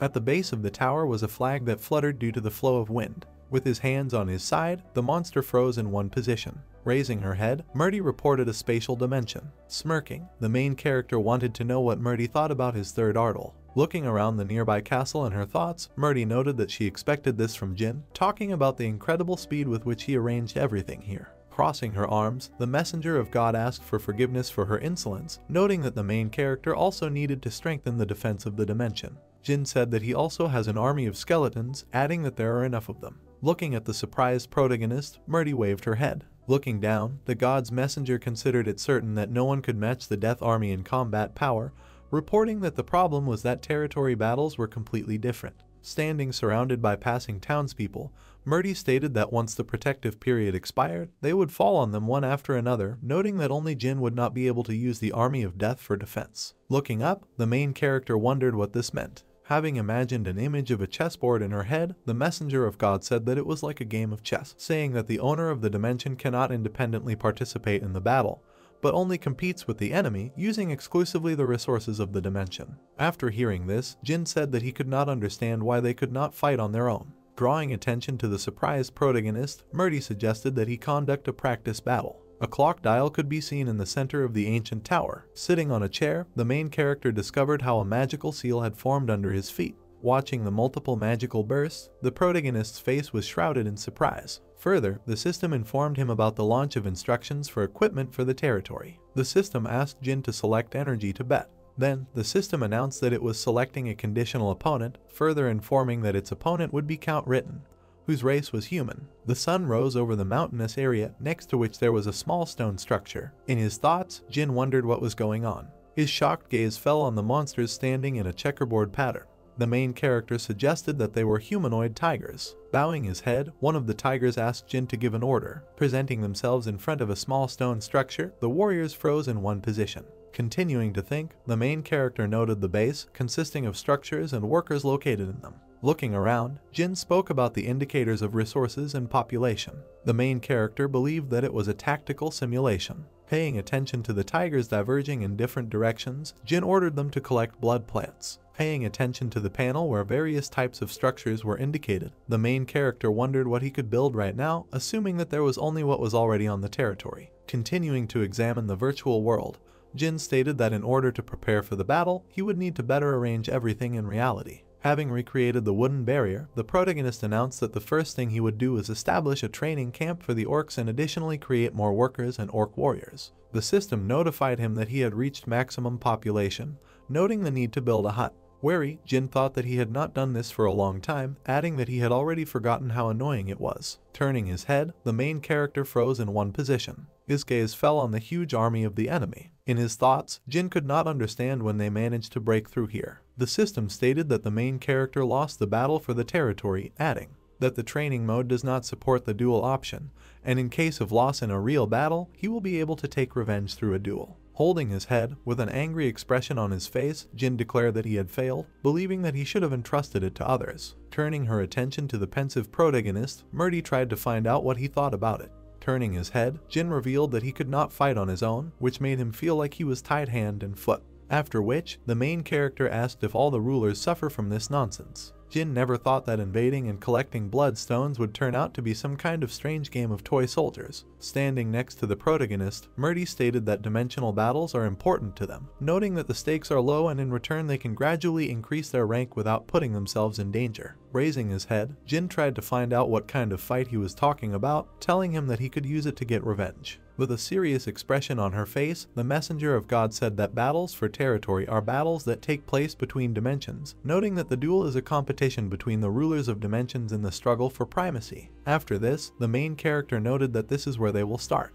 Turning her attention to the seated Jin, Murdy stated that a duel can only take place if his opponent gives his consent, with the exception of situations where the duel is demanded by the losing side in the battle for territory, adding that in such a case, he may be carried out forcibly. Smiling, the main character said that he liked it, noting that even if they lose the battle for the territory, it will be enough to win it back, considering that it is not so difficult. In the center of the city, many passers-by could be seen going about their business. Having put food in her mouth, Bebai froze in one position. Seeing Jin, Bebai ran towards him. With a worried expression on her face, she tried to find out if Murdy had left. The main character said that this is so. Bebai noted that the two of them appeared so suddenly, which made her scared. Handing her the book, Jin suggested that she would have to use it right away, asking her to quickly familiarize herself. Looking at the surprised Jin, Bebai noted that Yemen was already feeling better, saying that he hunted monsters today and even ate. Sitting down next to him, the main character asked how he was feeling, wondering if he was getting used to it little by little. Yemen reported that it was. With a serious expression on his face, Jin tried to find out how about meeting Yemen's sister. Tilting his head, Yemen wondered if she would really be able to come,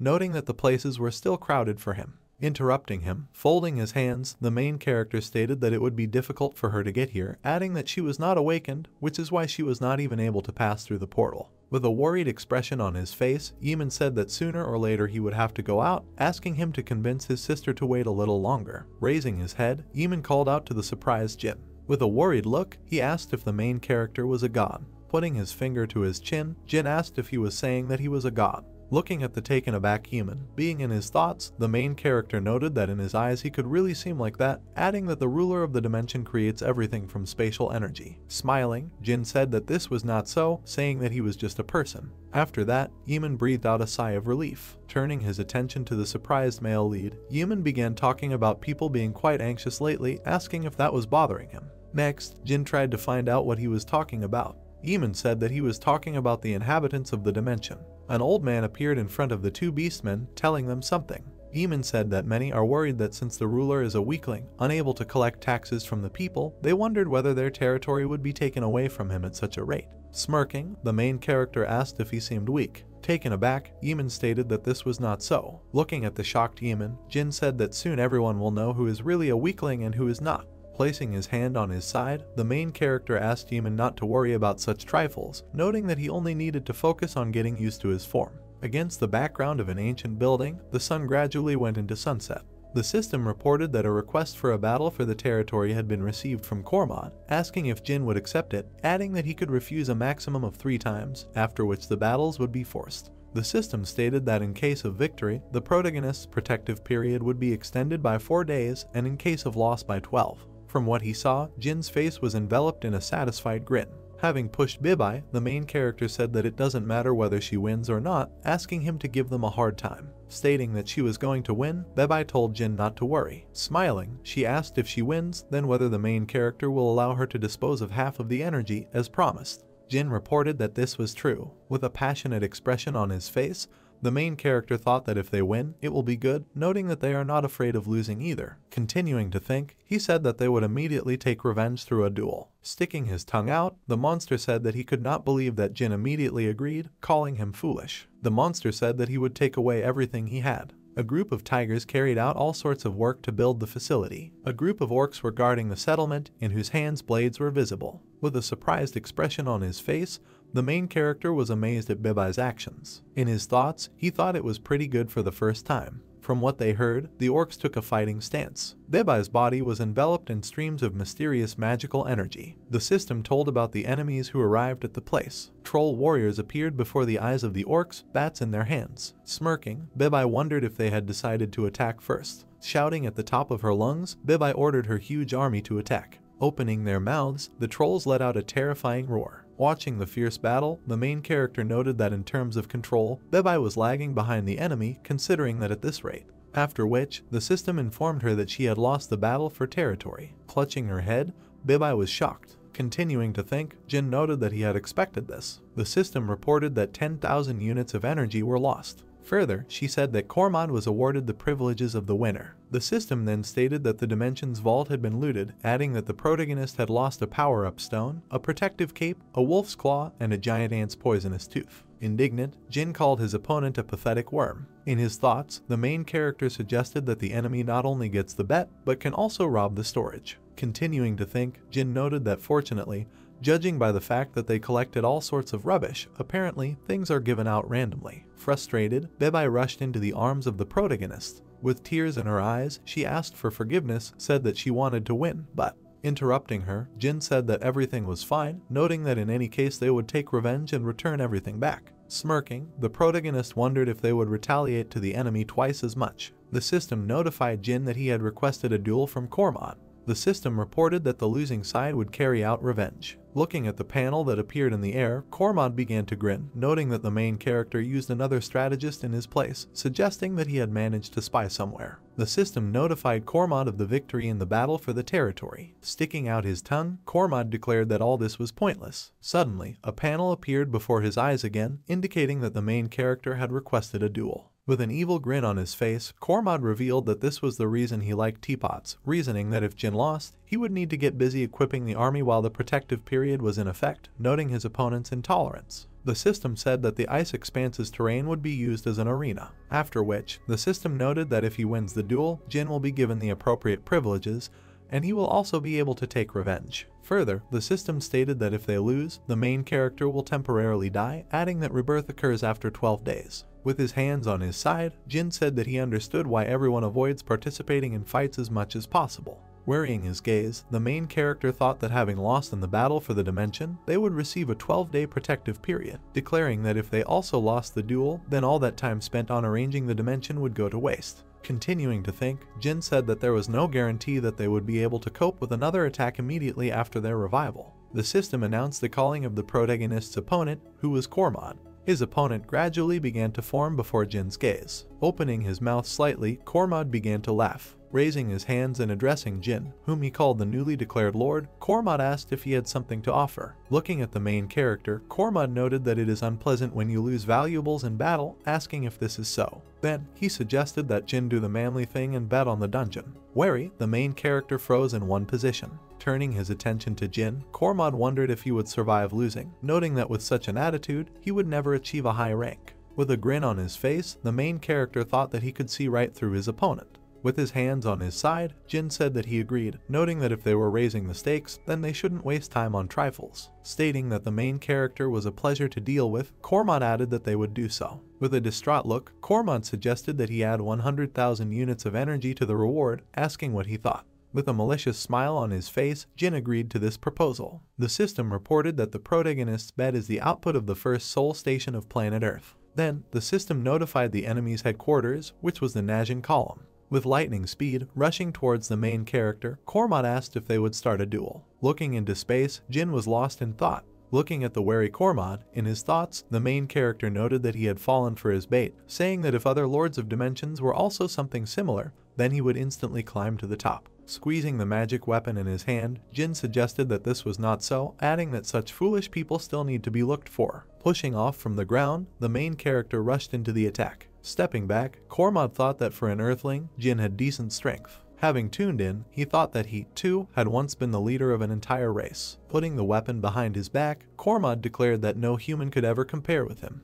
After which, with colossal power, he struck the ground. Having dodged a powerful attack, the main character ended up behind him. Jin's attack was aimed at Cormod's leg. Due to the blow of the protagonist, his opponent fell to his knees. Beside himself with rage, Cormod tried to strike with his club. Concentrating, the main character activated a bone wall, which pierced Cormod's weapon right through. Jin's eyes turned bright red the moment he used the skill. In the reflection of Cormod's eyes, the main character was visible, whose blade was pointed in his direction. After cutting his opponent in two, Jin used an air split. The system reported that the main character won the rematch, adding that he would be given privileges. The system stated that Jin received the Najin Pillar dungeon as a reward. A grin appeared on the protagonist's face. A statue was visible at the top of the stone hill. The story takes us to the planet Jakku in the Nanshin column. An army of skeletons was walking around the depths of the dungeon. Lowering his weapon, the monster assumed that the restarted dungeon had become a lair of skeletons. Pointing to one of the skeletons, he noted that it would not be difficult to get rid of them, saying that you just need to break through the skull. Standing at the head of his army, the monster thought that if they succeeded in this campaign, their race could survive. With a smile on his face, he thought that they must win at any cost to save their planet and species. The plot introduces us to the leader of the Rurik army race. Coming out of the magical portal, Rurik said that they only had a heavenly dungeon left. Turning his head, the leader of the race noted that they did not know who could attack and from where, which is why he asked the soldiers not to let their guard down. Raising his head up, Rurik was shocked. His gaze fell on the wyverns that covered almost the entire sky. Then the leader of the race turned to Raksha, in whose hands a magical staff was visible. Pointing his magical staff towards the wyverns, he used a lightning spear. A barrier appeared in the face of the wyvern, which contributed to protection. Stunned, Rurik could not believe that Rakshi's magic was reflected, assuming that their rider was also a magician. Smirking, the main character said the name of the planet Jakku out loud. Wary, Rurik froze in one position. Sitting on a wyvern, Jin welcomed the monsters to Ardal. Looking at him, the leader of the race asked who he was and where he came from. Having stepped on the ground, the main character froze in one position. Raising his hand, Jin announced that he was the boss here. Grinning, the hero noted that they looked quite strong, adding that he was becoming more and more interested in what the planet Jakku was like. Wary, Rurik wondered if Jin thought they would tell him about this so easily. Suddenly, dark energy began to form behind the main character. Jin asked if he suggested making conversation. From what they saw, the army of monsters was shocked. Shouting out, the leader of the race declared that the main character was a necromancer, ordering the army to retreat. After what was said, Rurik's comrades tried to escape. Standing surrounded by his subordinates, Jin ordered that one of the monsters be brought to him. The protagonist's army stated that they listen and obey. Turning around, the leader of the race tried to catch his breath. His gaze fell on his subordinates, who were being destroyed by the ghosts of Jin. In his thoughts, Rurik considered this crazy. Baring his teeth as he continued to think, he noted that in such numbers they had no chance against dozens of Death Knights, declaring that they needed to try to save at least their remaining comrades. Rushing towards the Death Knights, the leader of the race said that he would delay them, asking his comrades to use the Stone of Return to escape. Putting his weapon behind his back, Rurik shouted that his opponents would not pass. Raising his axe, shrouded in powerful streams of energy, the leader of the race prepared to attack. Having formed a magical barrier around himself, Rurik activated imprisonment. The faces of the Death Knights were struck by rays of bright light. A cloud of dust rose at the sight of the fierce fight. Trying to catch his breath, the leader of the race froze in one position, thinking that he had put all his mana into this blow. Looking at the place where the Death Knights were, he thought that with this he could delay them for a while. Turning his attention to the stunned Rurik, the main character noted that he had exceeded his expectations. Presenting himself before the leader of the race, Jin declared that they were taking. After hearing this, Rurik tried to find out what the main character was talking about. Suddenly, his face was shrouded in genuine surprise. The blade of one of the Death Knights was visible in his chest. Rurik could not believe that they were able to move even after being attacked by his imprisonment. A malicious grin was visible on the protagonist's face. Looking at the leader of the race screaming in pain, Jin congratulated him, informing him that he would become the 54th Death Knight. The system reported that Jin imprisoned Rurik in a sealing stone. Turning his head, the main character assumed that the others had escaped through the portal, adding that they had created quite a bit of fear here, which is why no one would think of coming here. The system notified Jin with the news that the ruler of the Dread Dimension had come to him. Taken aback, the main character said that he had completely forgotten about him. The story takes us 2 days ago. Opposite the stone column were many lords of various dimensions. After Jin acquired the Najin column dimension, guests began to frequent Ardal for some time. Lords of other lands of the planet Jakku. Since the process of restarting the local dungeons was almost completed, the lords of the dimensions who owned the nearby dungeons had the opportunity to visit Ardal in order to establish friendly relations. The shadow of the setting sun fell on the castle. Approaching Jin, who was sitting on the throne, the monster tried to say something. Grinning, the monster asked the main character why neighbors often visit each other, noting that this happens in order to become closer. The plot introduces us to the ruler of the Dread Dimension, adding that this was already the 3rd visit to Ardal. Indignant, the main character said that if the monster came at him again,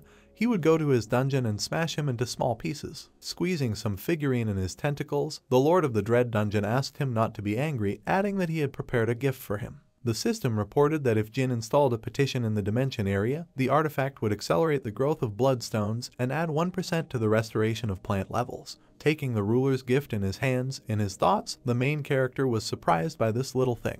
Looking at Jin, who summoned the panel, the Lord noted that every time he was the only one who gave something, asking if it seemed like the time had come for him to repay him somehow. After that, Jin invited him to eat together. Drawing attention to the embarrassed protagonist, the ruler declared that he was in favor. Taking food in his tentacles, he began to eat. The face of Bibai standing next to Jin was shrouded in disgust. With a smile on his face, the bishop noted that he was embarrassed. The main character said that if he was full, then they should move on to the real reason for the visit. Wiping his mouth, the bishop said that first he wanted to ask something. Leaning on his tentacle, the Lord asked if Jin knew what forces existed on the planet Jakku. Jin said he was aware of this. An image of magical artifacts appeared in his head. The main character spoke about the indigenous people, the ratty race, talking about associations consisting of the Lords of Dimensions, the Black Hat Alliance, as well as the Red Hammer Alliance and the Yellow Lizard Alliance. Surprised, the Lord tried to find out how Jin knew all this. Smirking, the main character said that he had found himself a very useful informant, thinking about the Ration, whom he turned into a Death Knight. An image of Rurik screaming in pain arose in his thoughts. Wary, the ruler suggested that some other alliance had managed to pay Jin a visit before him, saying that in this case, he would speak directly. Imagining the image of a powerful dragon in his head, the Lord said that he served Rajakuya, the head of the Yellow Lizard Alliance, the strongest of all associations. Next, he asked if the main character would like to join them. Smirking, Jin tried to find out why he needed this, saying that he was able to protect the dungeon alone. Drawing attention to the surprised protagonist, the ruler noted that he was not an experienced ruler. The Lord stated that while there was only one dungeon, they could cope on their own, asking what if there were several of them. An image of a soul station appeared in the main character's head, and then a stone hill. The Lord wondered how Jin would protect his dimension during a simultaneous attack from two fronts. Wary in his thoughts, the protagonist said that he had not thought about it. Looking at the grinning Lord, Jin asked what was happening in this case. After his words, the ruler suggested that the main character really does not know anything. An image of the protagonist's dungeon, which was divided into two parts, appeared in his head.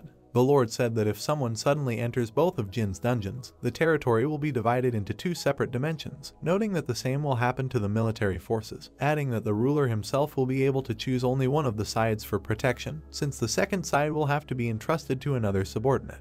After leaving Jin's chambers, the ruler said that with the increase in the number of dungeons belonging to him, it would become increasingly difficult to protect the dimension, asking him to think carefully about this. Looking forward, turning to Bibai, the protagonist stated that if any of the rulers wanted to visit their dimension, she should refuse everyone indiscriminately. With an angry expression on his face, Jin thought that there were approximately 30 days left before the Nijin Column dungeon on the planet Jakku was restarted. The rays of the setting sun fell on the stone hill on top of which the statue sat. Continuing to think, the main character noted that if the invaders decide to advance along an individual route, then the column will immediately become their target as soon as the barrier opens. Jin was confident that he needed to hurry up and level up. The glare of bright sunlight reflected onto the protagonist's headquarters. Immediately after meeting Dread, Jin returned to Earth. The system reported that his level was 75. The main character thought that the primary goal was to raise the level. Fire magic was visible in the hand of the skeleton, whose body was shrouded in a cloak. Continuing to think, Jin said that he would also need to gain the ability to summon more powerful spirits. To achieve this, the guild decided to start providing assistance to other countries. Outside the airport window I could see a landing plane. In clearing dungeons of the highest difficulty, seeing the main character, Jongdo's face was enveloped in a sincere smile. Raising his hand, Jin also greeted him. Spreading his arms, Jongdo said that he was glad to see him. The main character stated that he would be obliged to him for the help provided. Kondo noted that renting a private jet is a small thing for him, which can hardly be called a help. Next to Jin was a joyful sun. Jongdo wondered if it was the fiery sun next to the main character. Jin's subordinate was surprised that Jongdo knew him. Indignant, the main character asked what this childish nickname was. Surprised, Jongdo tried to find out if Jin was aware. Showing the main character's son's page on a social network, Jongdo noted that he is now a very popular blogger. Placing a hand on a confused Sunwoo's shoulder, Jongdo asked where their first stop would be. Showing a tablet with a map, Seung-hun said that they would start from the nearest dungeon out of the 12 for which they requested help. Help points were located in Tokyo and Osaka. Seung-hun stated that it was in Japan. A white plane was flying across a clear sky. The plane would arrive at Kansai Airport, Osaka, Japan. People crowded the airport, speaking a different language that was incomprehensible to the visiting Koreans. Jin, along with his subordinates and Jongdo, stood in the middle of the airport after getting off an international flight and asked Seung-hun to contact those who were supposed to meet them. But he sadly reported that he did not speak Japanese very well. The Necromancer looked at the blonde with dissatisfaction, clarifying why he decided to become the Minister of Foreign Affairs. When Jin asked his subordinate to open his mouth, Seung-hun looked at him in bewilderment, not understanding why this was necessary. The boss offered bottles of potion to the shocked blonde, saying that this item could not be transferred and that this would be the only way to do it. After drinking some of the liquid from the flask, the blonde grimaced and began to cough violently, and spray flew out of his mouth. Suddenly, Seung-hun was taken aback when he heard and understood the questioning phrase about what his boss was doing in Japan. Japanese passers-by in front were animatedly discussing Jin's arrival in connection with the problems in the underground of Namba Station. The blonde, listening to the speech in an unfamiliar language and understanding everything, widened his eyes and opened his mouth, because he could not believe in this miracle. Jin cast a satisfied glance at his subordinate and said with a grin that if the effect of the potion had worked, then the guy urgently needed to contact those who were supposed to meet them. The narrative shifts to Osaka's Namba station, bathed in sunlight. In the building next to the station, a voice was heard thanking that the Korean detachment had come such a long way. The vice president of the Japanese guild, Sensei Takuchi, standing behind the podium, said that before entering the dungeon he would like to briefly introduce the situation. Looking at him boredly, Jin replied that they didn't have much time, so it was better to do without a briefing. At the table in front of the vice president were Chongdo, Sun and Jin himself, and the Necromancer suggested not to bother, but simply send them to the dungeon together with a subordinate in order to quickly move on to the next one. Takuchi looked arrogantly at the head of the Ardal Guild and concluded that he was very confident in himself, but no matter how high the man's skills were, they alone would not be enough to carry out the capture. The Japanese concluded that for this they usually assemble a diverse team, without understanding what the Necromancer was up to. Jin continued to press, asking the dissatisfied Takuchi not to worry and to wait for their return, because they would do everything in the best possible way. The vice president with blue hair asked if he could accompany the hunters, because he needed to document the cleanup strategy for further extraction of bloodstones, and in his thoughts the man clearly decided that he had to see everything with his own eyes. Jin, looking at his interlocutor with distrust, grunted displeasantly, because he thought that if they took an extra person, he would only get in the way, while Sun, meanwhile, was watching the boss in anticipation. The next moment, the Necromancer concluded that the more bloodstones Sensei's guild gets, the better it will be for them, because the distribution of bloodstones and artifacts obtained in subsequent sweeps is carried out in a ratio of 7-3. After thinking it over, Jin agreed to take Takuchi with him, but warned him that he would defend himself, and also stood up and called Jongdo to join them, which made the man laugh. Kondo, flushed with such unexpected joy, breathed through his nostrils, realizing that he had a unique chance to clear the dungeon together with the Necromancer. The further narrative moves to the vicinity of Namba Station. 4 hunters gathered in front of the entrance were now supposed to penetrate the dungeon through the station, among whom were Jin, his subordinate Sun, President Kondo, and the Japanese awakened Takuchi. After the Necromancer's command, the 3 men immediately went down the steps, and the Japanese remained standing, not believing that the guys were going to capture the dungeon with such a composition, because even the best team in Japan could not cope with this. Takuchi also worriedly thought that if there was a failure this time, it would be very bad, because now even the homecoming stone cannot be used. The man hesitantly walked through the blue barrier to enter the dungeon. Takuchi, who had already been to this dungeon, worriedly asked the guys to be careful, deciding to tell which monsters would attack them first, but his speech was interrupted. Having examined the space, the Japanese noticed dead wolves scattered on the floor of the station, from which flames were emanating. The man, without taking his eyes off the terrible picture that had opened, turned to Jongdo in bewilderment, asking where Jin and Sun had gone, and he gave him a blade. Takuchi now held the dagger in his bandaged hand, looking at it questioningly. Exhaling, the Mussulman said with a smile that they had been assigned to collect stones, and the vice president listened to him in silence. Takuchi looked at his concentrated partner, concluding that he didn't even have time to blink an eye. As soon as they entered the dungeon, 2 members of the Ardal Guild thoroughly dealt with the humanoid wolves that attacked them. Takuchi expected nothing less from Jin, but it was a revelation to him that Sun also possessed abilities that clearly surpassed a rank. Now the Japanese man and the muscle man were squatting near the corpses of the monsters, collecting bloodstones. Takuchi carried out the assigned work with a dumbfounded look, surprised that he was assigned to collect stones. At this moment, Jin and Sun were walking back with a serious look in the company of skeleton soldiers, and Jongdo enthusiastically asked if they had finished yet. The shocked Japanese looked up at the guys, not believing that they had dealt with the main monsters in just 5 minutes. A round portal opened up in the room, from which a fiery glow emanated. Standing right in front of the gate, Jin said with a grin that it was time to move on to the next stage. A picture of seething lava opened before the guys. Hot lava flows flowed around the stones. Standing on a stone ledge with the team, the Necromancer concluded that this time they were in a volcano, and everything around was filled with lava and lava flows. Sun cast a curious glance at the homecoming stone located on an island nearby, asking Hyungnam if they would travel through the air to cross the magma flow. Throwing a dissatisfied look at the Necromancer, Takuchi said that this could not be done, and he asked in bewilderment why. The Japanese said that if you go beyond the island, explosions will immediately follow, adding that there is another way, to which Jin clarified with displeasure which one. Then Takuchi said that first it is necessary to deal with the magma fish that live here, and then the islands will move, connecting with the next one. The Necromancer looked forward thoughtfully, grunting and calling the golem Rocky. A colossal golem rose from the magma, towering ferociously over the 4 men.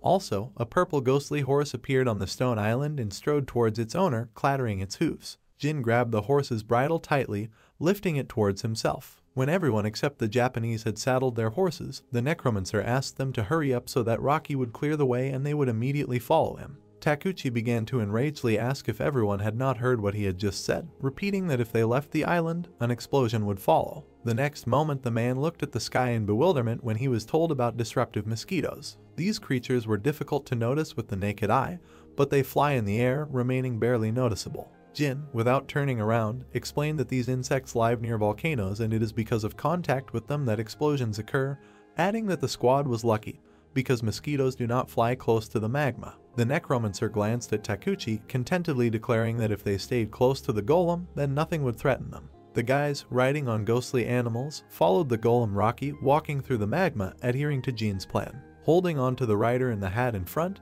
the Japanese asked with bewilderment where Jin got such knowledge. Turning around, the Necromancer with a malicious look said that he studied with a master, adding that no matter how capable he was, it was impossible to know all the monsters, and Kondo was surprised that even his brother had a mentor. Sun, sitting behind Jin, asked with interest whether the boss was talking about the time he spent on Ulfen, to which the brunette explained with a smile that he mastered magic on his own, and learned much more important things from the master. When the subordinate asked Jin again, he only smiled softly, indulging in memories. The man said that his mentor taught him madness, ruthlessness, and submission through suppression by fear. When the three ghostly animals argued in the sky, Jin asked the logical question whether his master remained on Ulfen, to which he answered in the negative, stating that he had died, and the taken aback Sun began to apologize for his tactlessness. When Jin began to calm him down, telling him that his mentor was originally dead, Sun gave him a puzzled look. The Necromancer turned around, with a malicious smile, announcing that they would soon meet with him, clarifying that the man was also a fire magician, so his subordinate could also learn a lot, which he was incredibly happy about.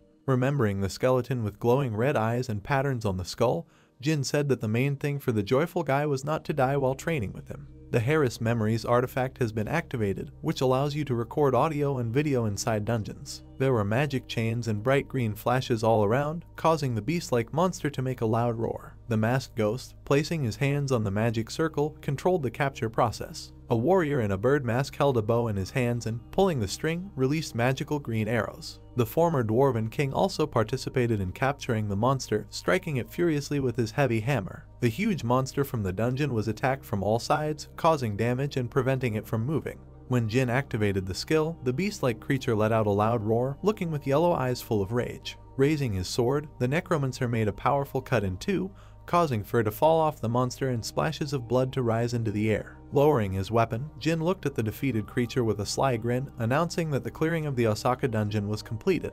Thanks to the artifact Harris's Memories, the entire battle with the monster was broadcast on the screen, and the person watching such a spectacle, his bald top shining, said displeasedly that this was absurd. Guildmaster Gato-sensei sat at the table with his hands folded, frowning as he asked how a hunter from Korea had so easily conquered a dungeon that their best team had failed 3 times. Takuchi responded with displeasure that the boss had just seen the footage from the scene. In addition to the head of the guild, other people gathered at the tables in front of the vice president, and the bald man continued to stand his ground, saying that he did not believe, even after seeing it with his own eyes, because no team could repeat their conquest. Gato then turned to the subordinate sitting next to him, asking where Jin was, to which the man calmly replied that the Necromancer had dealt with the Tokyo dungeon, which was close to a breakthrough, and was now moving towards China. Hearing about Jin's speed, the head of the Sensei Guild panicked greatly. He grabbed his bald head, laughing nervously and saying that for the first time he was jealous of Korea because of such a talented awakened. Then Takuchi, standing awkwardly in front of the tables, asked if Jin had ceased to be a Korean citizen. To these words, Gato said that the government had not yet officially recognized the existence of the Ardal Guild.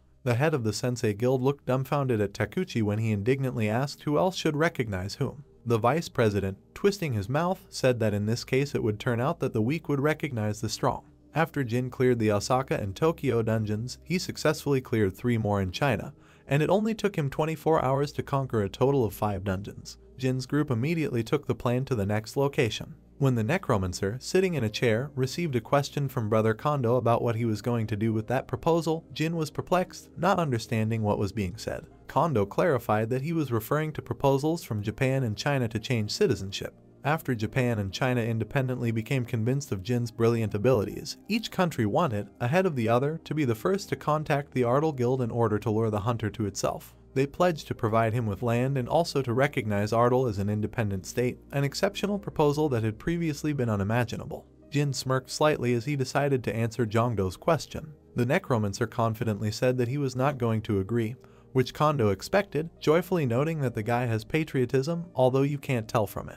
Jin said that this had nothing to do with it, explaining that he had no need to migrate because the Seoul station was located in Korea, and the head of the KH Group Guild asked with bewilderment whether this was really the reason, not understanding what was so special about the first exit. Jin put his fingers to his chin, taking on a thoughtful look, and began to wonder where he should start. When he said that it was all about the spatial dimension, Jongdo, Sun and Seunghoon looked at him in surprise, their mouths agape. The plane continued to fly across the clear sky, making characteristic sounds. Shocked, Kondo looked at his interlocutor, admitting that he could not even think about such secrets of the dungeon. Folding his hands, Jin revealed that there was a possibility that there was a dimension lord in one of the high-class dungeons close to the breakthrough, and added that they needed from him before a connection was established between his dungeon and the earth. Sun turned to him from the back seat, asking in bewilderment whether in this case there was a way to make all the dungeons in the world disappear at once, because in this case there would be no need to worry about the connection, and Jin frowned slightly, glancing at the guy. As the plane hovered in the sky, illuminated by sunlight, the Necromancer explained that the dungeons were under a powerful protective barrier, so this was not an option, adding that if they one day learned the whole truth about the dungeons, then perhaps this could be done.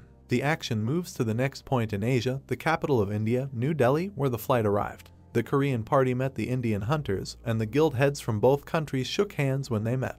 Hunters from Korea arrived at a station whose name was written in Hindi. A blue screen appeared, informing them that the guys had entered the Dread Coast. Seeing this information, Jin, illuminated by the blue light, looked very pleased. He, along with Jongdo, Sun and the Indian hunter, stood inside the station, reporting that the dungeon was connected to the spatial dimension. After these words, the image of a creepy creature, Dread, similar to an octopus, immediately appeared in Jin's head. Putting his hand to his chest, the Indian, in a slight glow, announced that he specialized in support and intended to bless the trio. It was an awakened Ranka buffer, Blanca from the Vishnu Guild. Scratching his head, Sun stated that the blessing would only reduce his strength, and asked him to wait for Blanc in this place, and indeed for the Necromancer, the blessing had the opposite effect, weakening him. Then the Indian began to shout angrily, reminding him that he was also in a rank awakened, and defending his right to be on the battlefield. Jongdo put his hand to his head and exhaled tiredly, asking him to just stay where he was, as he was told. Sounds were heard from the dark corners of the station. Now Blanca and Jongdo were left alone, sitting on the tiled floor, and the Indian was indignant that Jin and Sun had refused his help, and also wondering why they had left the head of the KH Group Guild. Then Kondo calmly explained that they did not need to go, because it was unlikely that they would provide any significant help, and Blanca frowned at his interlocutor. A moment later, a fiery portal opened up in front of them, and the Indian could not believe that the members of the Ardal Guild managed it so quickly. As he stood up, Jongdo said that even after the history of Japan and China, the reaction remains the same. Jin and Sun walked towards the abandoned hunters with the company of skeleton soldiers, talking about something, and Jongdo told Blanca to get ready and also start recording as soon as they passed through the portal. The round gate continued to sparkle with fiery light. Looking around the space around him, against the background of the blue sky, Sun noted with enthusiasm how good it was here. Leaving the trio on the sandy beach behind, the guy serenely rushed forward to the crystal clear water with joyful exclamations. Blanca, observing this, shouted angrily, warning of danger. When Sun turned around in bewilderment, the Indian asked to turn his attention downwards. A huge claw suddenly emerged from the sand, and the guy screamed in surprise. The next moment, he was already holding the giant crab, swearing at it with displeasure for scaring people. Sun waved his hand with the crab at him, asking him to pay attention to the size of the king crab and offering to cook it. At that moment, Blanca, clasping his hands near his mouth to increase the volume, began shouting that these crabs move in schools, asking the guy to get out of there as soon as possible. Now Sun was surrounded by a flock of huge crabs, which began to crawl towards him from all sides. While Blanca watched in panic, Jin was absolutely calm, smilingly announcing that there would be a good catch. The young man was not at all taken aback, using his skills in using flames and frying the emerging crustaceans, after which the satisfied Necromancer declared that the fried crabs were also okay, offering to eat before leaving. Broken pieces of fried crabs now lay on the wooden surface. Blanca was greatly perplexed as he observed the careless behavior of the Korean hunters. The trio set up a table in the middle of the beach with a catch of crabs on it, and Jongdo asked to add beer to it all, inviting the gloomy foreigner to sit down and enjoy the meal together. Blanca said with caution that the meat in the dungeon could be poisonous, but he was interrupted by the joyful exclamation of Sun, who really liked everything, and Jin praised Ilfen beer. The Indian, watching what was happening, became covered in sweat and stood at a loss as to how the guys could be so careless in the dungeon. He reminded that it was actually 6-star, and under the water the terrible monster Dread awoke, baring his teeth. As the Koreans happily ate crabs, Blanca loudly shouted that now was not the time for such feasts, reminding them to make a plan. He angrily reported that even though the hunters had dealt with the crabs, to achieve the final goal it would be necessary to plunge into the water, and there the fire magic would no longer work. Blanca said that to reach the Stone of Return it will be necessary to break through thousands of jellyfish, for whose paralyzing poison there is no antidote. While the Indian frowned at Jin, he, rising from the table, said with a smile that if there were thousands of them, then it would be just right. Approaching closer to the clearest water, the Necromancer decided to start fishing, which stunned all three men. Jin went into the water in his clothes, plunging already to his waist. Having stopped at such a depth, the man said that this would be quite enough. He cast a piercing glance forward, reacting to the sound of splashes. In front of him, water rose sharply in different places, flying to the sides in splashes. Creepy giant monsters with sharp teeth and gills flew straight towards the Necromancer, ready to devour the hunter. Only a slight grin appeared on the face of Jin, who was standing motionless. The next moment, he summoned skeleton mages standing waist-deep in water and emitting green light with their staffs when activating the Ring of Poison skill. Powerful streams of water rose sharply, illuminated by a bright green glow. The monsters that emerged from the water column melted before our eyes from the magic of the dead. Stretching his hand forward, Jin, surrounded by skeletons, decided to make an additional summon of skeleton mages. They all formed a continuous ring of poison, from which a powerful explosion with a green flash occurred above the water. Now various sea creatures of various colors and sizes floated on the surface of the reservoir, killed by a powerful attack. Some of them were washed up by the waves on the sandy beach along which Jin was calmly walking, and Jongdo, raising his hands, exclaimed that he now understood what was meant by fishing, adding that hunting does not bring any difficulties to his brother. The Necromancer corrected the jock with a smug look, clarifying that only if this concerns any small monsters. Jinni said that he ordered the skeleton to continue spreading the poison, so that he would soon become unbearable and have to go to land, and Chongdo was wondering who he was talking about. Suddenly, a strong splash occurred in the reservoir, throwing small monsters aside with a shock wave. The creepy octopus Dread himself emerged from the depths of the sea, angrily asking what Jin was even allowing himself to do. Crawling onto land on his slimy tentacles, Dread, with a grin and glowing yellow eyes, clarified whether he could regard these actions as a declaration of war. With his hands at his sides, Jin calmly stated that the monster started first, because no one asked him to connect his dungeon with the earth. The indignant sea monster called the hunter insolent, noting that he behaves as if all the dungeons of the earth are his property. Examining the smug Jin, Dread could not believe that he had come to conquer the dungeon as a traveler. The octopus grinned sarcastically, realizing that the situation was developing in his favor. The monster straightened its tentacles and, flashing its yellow eyes, menacingly declared that the hunter would pay for invading his dungeon. After that, Jin sarcastically clarified whether Dread had finished with his last words, which stunned the powerful monster. The Necromancer activated an explosion of corpses, on which the tentacles of a giant sea reptile were located. Dread looked down in horror where the bright glow was now coming from, opening his mouth wide and screaming in fear. The entire body of water, after powerful explosions created by the corpses of sea creatures, was covered in flames. The Indian's outstretched arms activated a barrier that protected everyone from the fire that rose in the air. Gritting his teeth from the tension, Blanca increased his defense level. Near the untouched heroes, under the water column, a huge crater was visible, created by a series of explosions. The resulting blue screen reported an increase in level to 76. Jin looked around the pond with a malicious grin, assessing the damage done. He expressed regret that there was nothing left of the octopus except pieces floating on the surface of the water, because it could be used to make a delicious dish. And Sun, seduced by Hyunam's words about food, suggested that they go out to eat together upon returning to Korea. The trio of Korean hunters looked in bewilderment at Blanc, who was bent over and coughing up blood. Wiping drops of crimson liquid from his mouth, the Indian indignantly asked why no one had informed him of the plans in advance, because this way he had to suddenly attract a large amount of mana, the return of which was serious. Towering over the Indian hunter, Jin calmly stated that he might as well not have climbed, because everyone was protected by ghostly armor, and the man responded indignantly by saying that this should be warned in advance. Blanca put his hand to his chest, using magic to remove the damage done earlier. Afterwards, the man exhaled with relief, closing his eyes. He turned to Jin, declaring that he was cured on his own and now feels normal,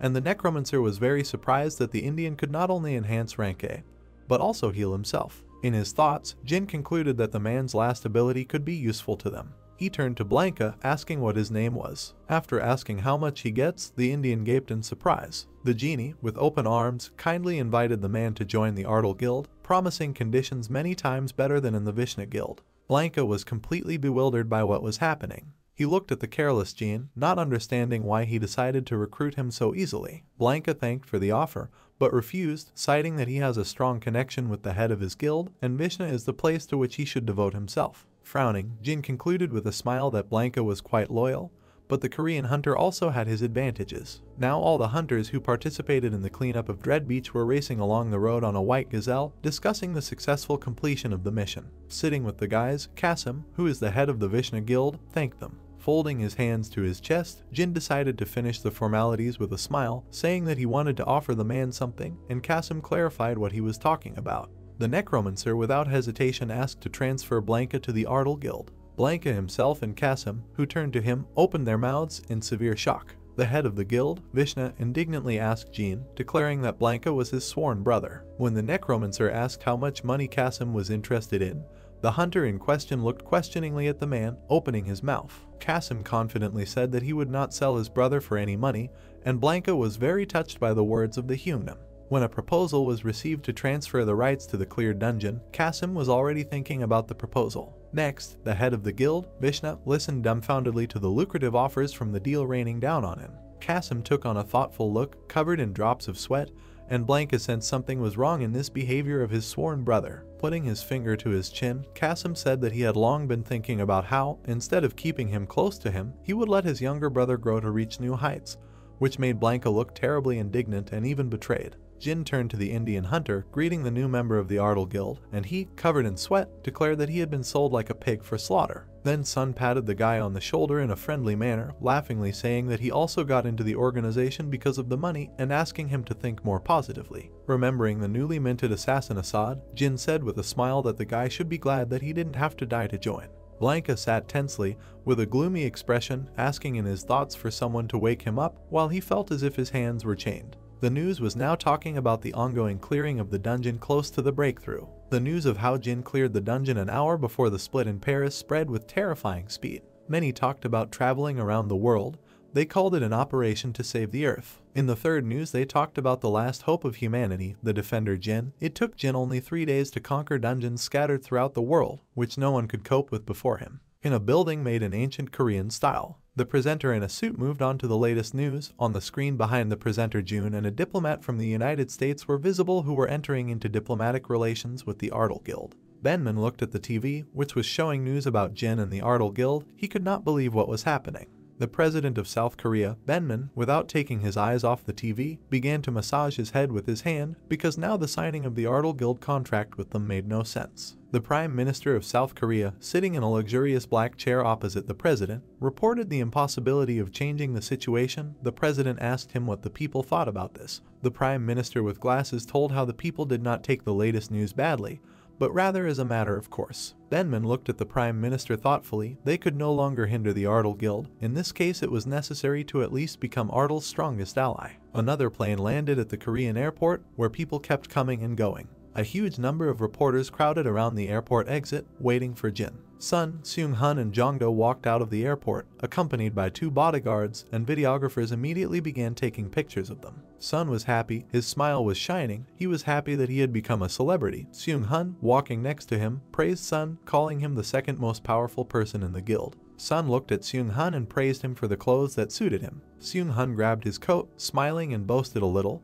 because now he was the head of the Ministry of Foreign Affairs. Seung-hun smiled and said that these are all rewards for their hard work. He remembered how he ran, hoping to please Jean, after spending 8 years as a phone salesman and finally succeeding. Lee Shin from Yeon Media brought the microphone to Seung-hun, asking him to answer a couple of questions. She asked about the reason for Jin's absence from among the arrivals. Seung-hun's face became serious. He scolded Lee Shin for addressing Jin incorrectly.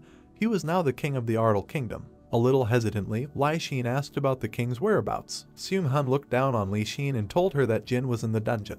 Lee Shin lowered the microphone and clarified whether Jin was in the US dungeon, but Seung-hun, with his hands on his hips, denied this. While listening to another question from the reporter, Seung-hun lowered his head and said that he didn't know Jin's exact location.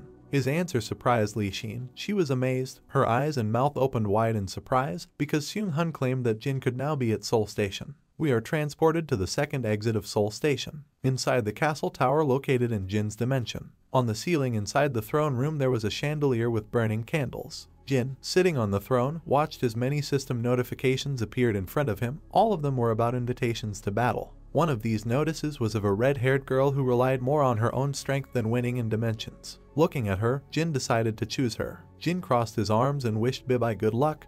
Bibai, who was standing in front, turned her head and said that this time she would definitely try and not let him down. The system launched a battle for the dimension with Leah. Soon a notification sounded congratulating him on his victory in the battle. Jin, who was looking at the notification above, was surprised and opened his mouth. Bibai turned to Jin and joyfully raised her hands while jumping. She reminded Jin of his promise to give 10,000 units of energy. Bibai covered her joyful smile with her small hands. Jin asked if someone had gotten it. Bibai said it was a secret. But Jin's next words frightened Bibai.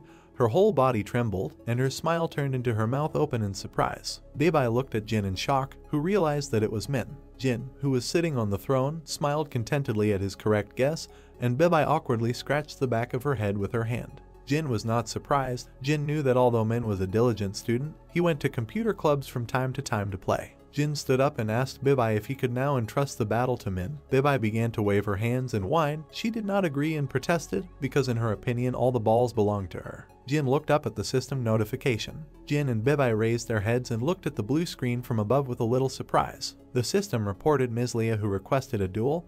Due to the privileges of the losing side, the duel will be forced. The area changed to a wasteland. The area was desert with rare plants and small rocky hills. Jin appeared in this dimension. A green formation glowed under his foot. Jin looked around the surroundings, studying them. In front of Jin, smoking a cigarette, stood a woman with red hair and cowboy clothes. With one hand she rested on the gun, as if it were a cane. She could not believe that she had lost to a new ruler, especially a man. Lee lowered the cigar in her hand and asked about planet Earth, because this place is very popular these days. Jin carefully watched Lee's every move, not answering her question. Lee, standing opposite Jin, raised her right hand, in which she had a cigar, and told Jin that if they would have to see him every day, it would be nice to become friends. But Jin's answer struck Lee. She looked at him in confusion. Jin did not understand the meaning. They were fighting to the death. What was the point in becoming friends? Lee laughed. Her shoulders shook with laughter. She understood. Jin was still a beginner and did not understand anything. Jin looked at her and said nothing and just looked at her. Lee smiled predatorily in anticipation of the battle. Jin didn't take his eyes off her, watching her every move. Lee suddenly raised the weapon and grabbed it with both hands. She got into a shooting stance, thanking Jin for the time he gave her to reload. Lee pulled the trigger. In her opinion, the winner of the battle was a foregone conclusion. A huge amount of black fog moved towards the motionless Jin. The fog covered Jin's entire body, but Jin did not express any emotions while standing calmly in the fog. In the darkness, Jin raised his trembling hand and realized that the weapon in Lee's hands was an artifact with a special skill embedded in it, so she was stalling for time before the battle. Lee's voice was heard from the fog, mocking Jin's inexperience. Jin, looking into the fog, grinned. He couldn't give up. It was nonsense. Standing in the middle of the fog, Jin listened as Lee talked about the cloud of death, the skill that surrounded him. Not even a ray of light could slip into this cloud. Complete darkness reigned here. The cloud also contained poison that kept opponents from escaping.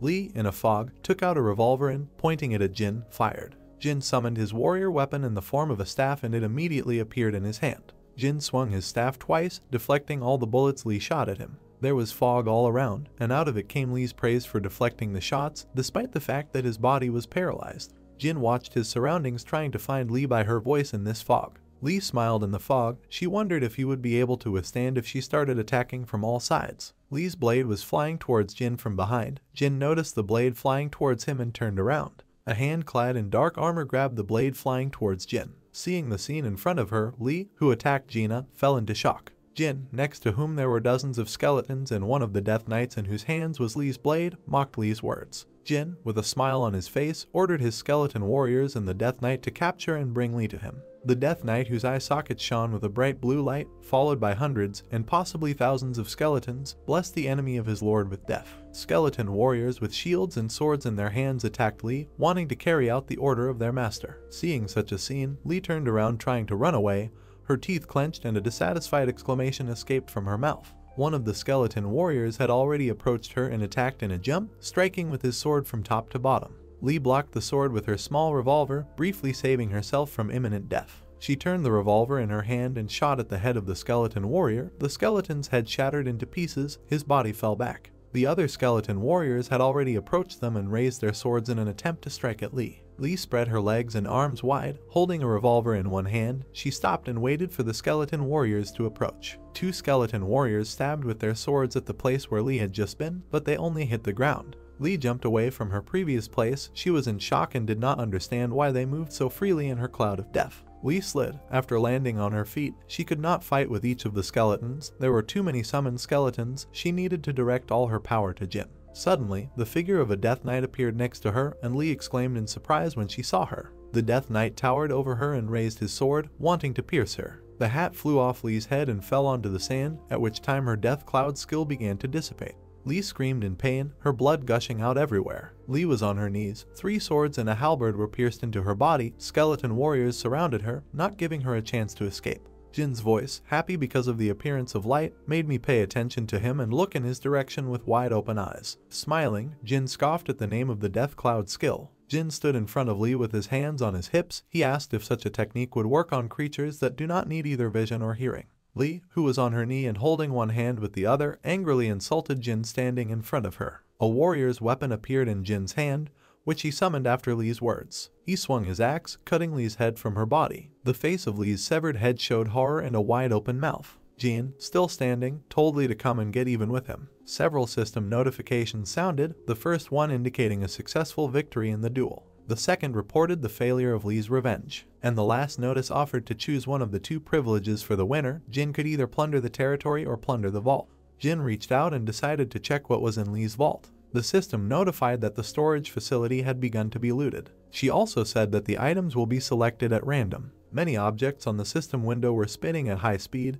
Jin, looking at it, was shocked. At the end, one of the windows of the system stopped. There was an item of Skia sandals on it. These were sandals that belonged to Skia, one of the gods of the planet Alphen, the patron saint of travelers. The effect of the application was good. It increased speed by 2% and defense capability by 40 units. Jin looked at the system window, rejoicing that perhaps he could put together a procession of trash set before heading to Alphen. We are given an analogy with stars and a set of 5 trash items. The first was a dark helmet similar to a crown. The name of this helmet was Glory. The knight's armor is completely black with the name Protector. A metal belt whose name sounded like Greatness. Black armlets in the area of the wrist, the armor of which looked like scales. The proud name of Retribution was worn by this part of the armor. And the boots made in the same style were the most powerful uniforms in existence, which is what Jin used on Alphen.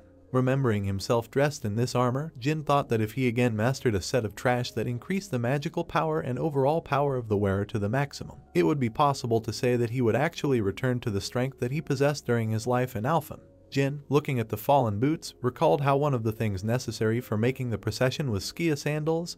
They were impossible to get on Earth. So Jin had already given into this light, but they themselves came to him, all thanks to winning the battle for the dimension. Jin brought his hand to his chin, scratching it and thinking everything could go well if only he continued to win battles. Jin came to this conclusion. After some time in the castle, in the throne room, Min and Bibai participated in the battle for the territory. Min, pointing his finger, showed where to go and what to do. Bibai, a little nervously, followed all his instructions. At this time, Lee's body, which was in the void, began to be engulfed by black tentacles. The system notified her of her loss in the duel, and now her resurrection will occur in 12 days. Lee's face expressed fear and reluctance while her face was engulfed by strange black tentacles. She had experienced death hundreds of times, but she still got goosebumps. Remembering Jin, she couldn't believe he was from Earth. While her body hung engulfed in tentacles, Lee decided to take revenge on Jin. Events are transferred to the kingdom of Ardal, where the tiger people were harvesting from the beds. Various types of ogres were training on the site with swords in their hands. Jin stood in the middle of a huge street, noticing the huge changes in his kingdom. Now there was something to see. Jin suddenly noticed something to the side and looked in that direction.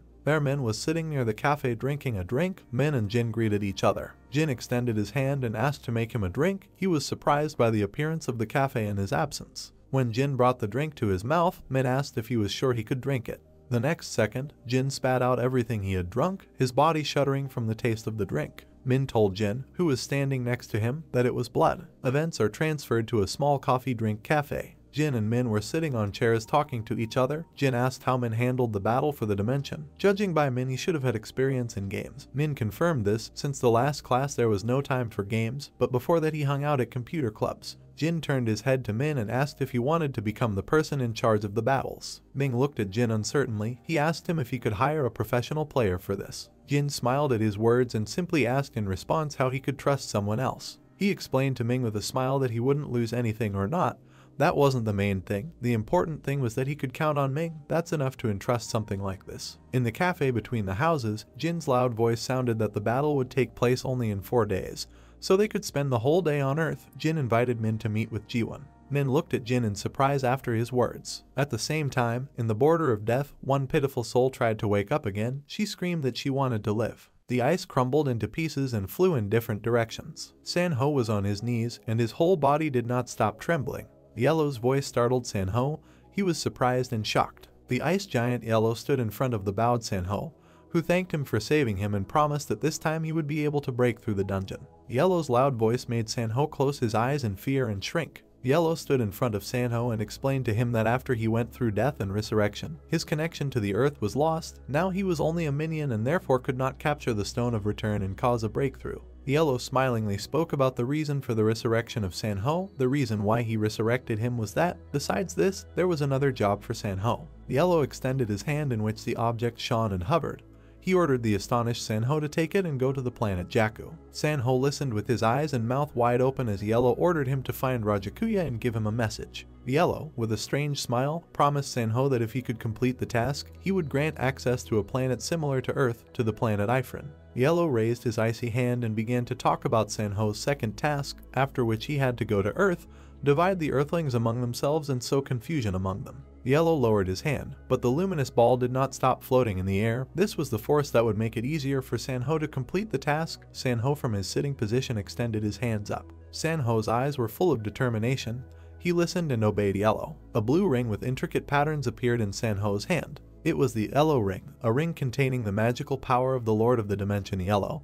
His mark was engraved on the ring. This ring allowed you to freely change your appearance using polymorph magic. It also increased the overall volume of magical strength by 200%. The speed of mana recovery also increased by 200%.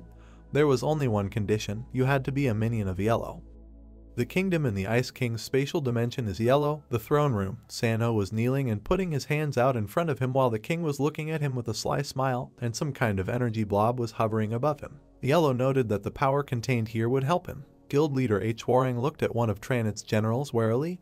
His eyes narrowed and he was scared. Sangho replied that he was listening and obeying him. A mysterious ring engraved with the mark of Yellow slowly descended onto the guild master's palm. The system introduces us to the Yellow ring, a ring that contains the magical power of the Lord of the Dimension Yellow, and the ring is engraved with his mark. White multi-story building. Ardal territory, where employees and their families live. Jiwon was talking to someone on the phone and looking at the clock.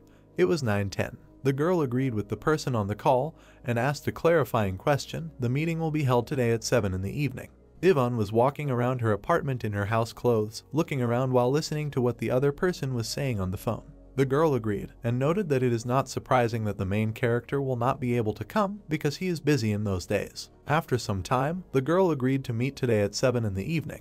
Jiwon pressed the light switch with her fingers and turned on the bathroom light. Jiwon turned on the faucet and turned on the water. Completely undressed, the girl stood under a hot shower and enjoyed taking a bath. Jiwon silently opened her eyes and looked down. In her thoughts, the girl noted that it had already been 5 years since the last meeting of graduates with the main character. She added that it would be cool if the genie also passed. Before that, she corresponded with the main character, where he noted that he would not be able to meet the girl, and then proposed. Jiwon noted in her mind that there was nothing she could do at that moment, since he was probably busier than anyone else. The girl wrapped herself in a yellow towel. As she stepped out of the tub, someone called out to her, and Na looked up to see her brother Min standing in front of her. Ning gave her an awkward wave and smiled. The guy noted that they had not seen their sister for a long time. Without wasting a moment, Jiwon jumped on Min and hugged him tightly. While shouting his name, the boy was confused and cried out in surprise. The girl put her arms around her brother's neck and burst into tears. Na pointed out that everything is fine now and everything is fine,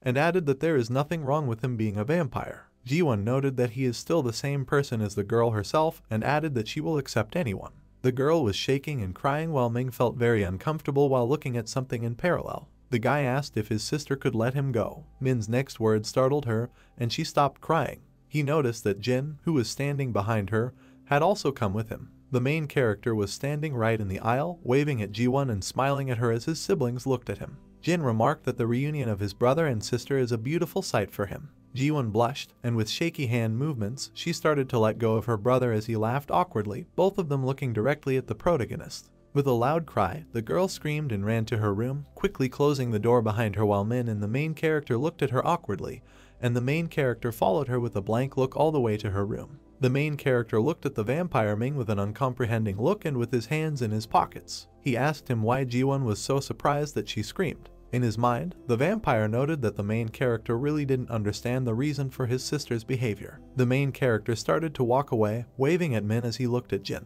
The main character noted that the vampire, along with his sister, has something to discuss among themselves, and he will not interfere with them. Min asked Jin if he was leaving so fast already. The main character noted that he really thinks that he has time to cool off, and noted that he needs to return to the dungeon in order to continue leveling up his level. The vampire stared after the main character in silence as he looked directly at Min.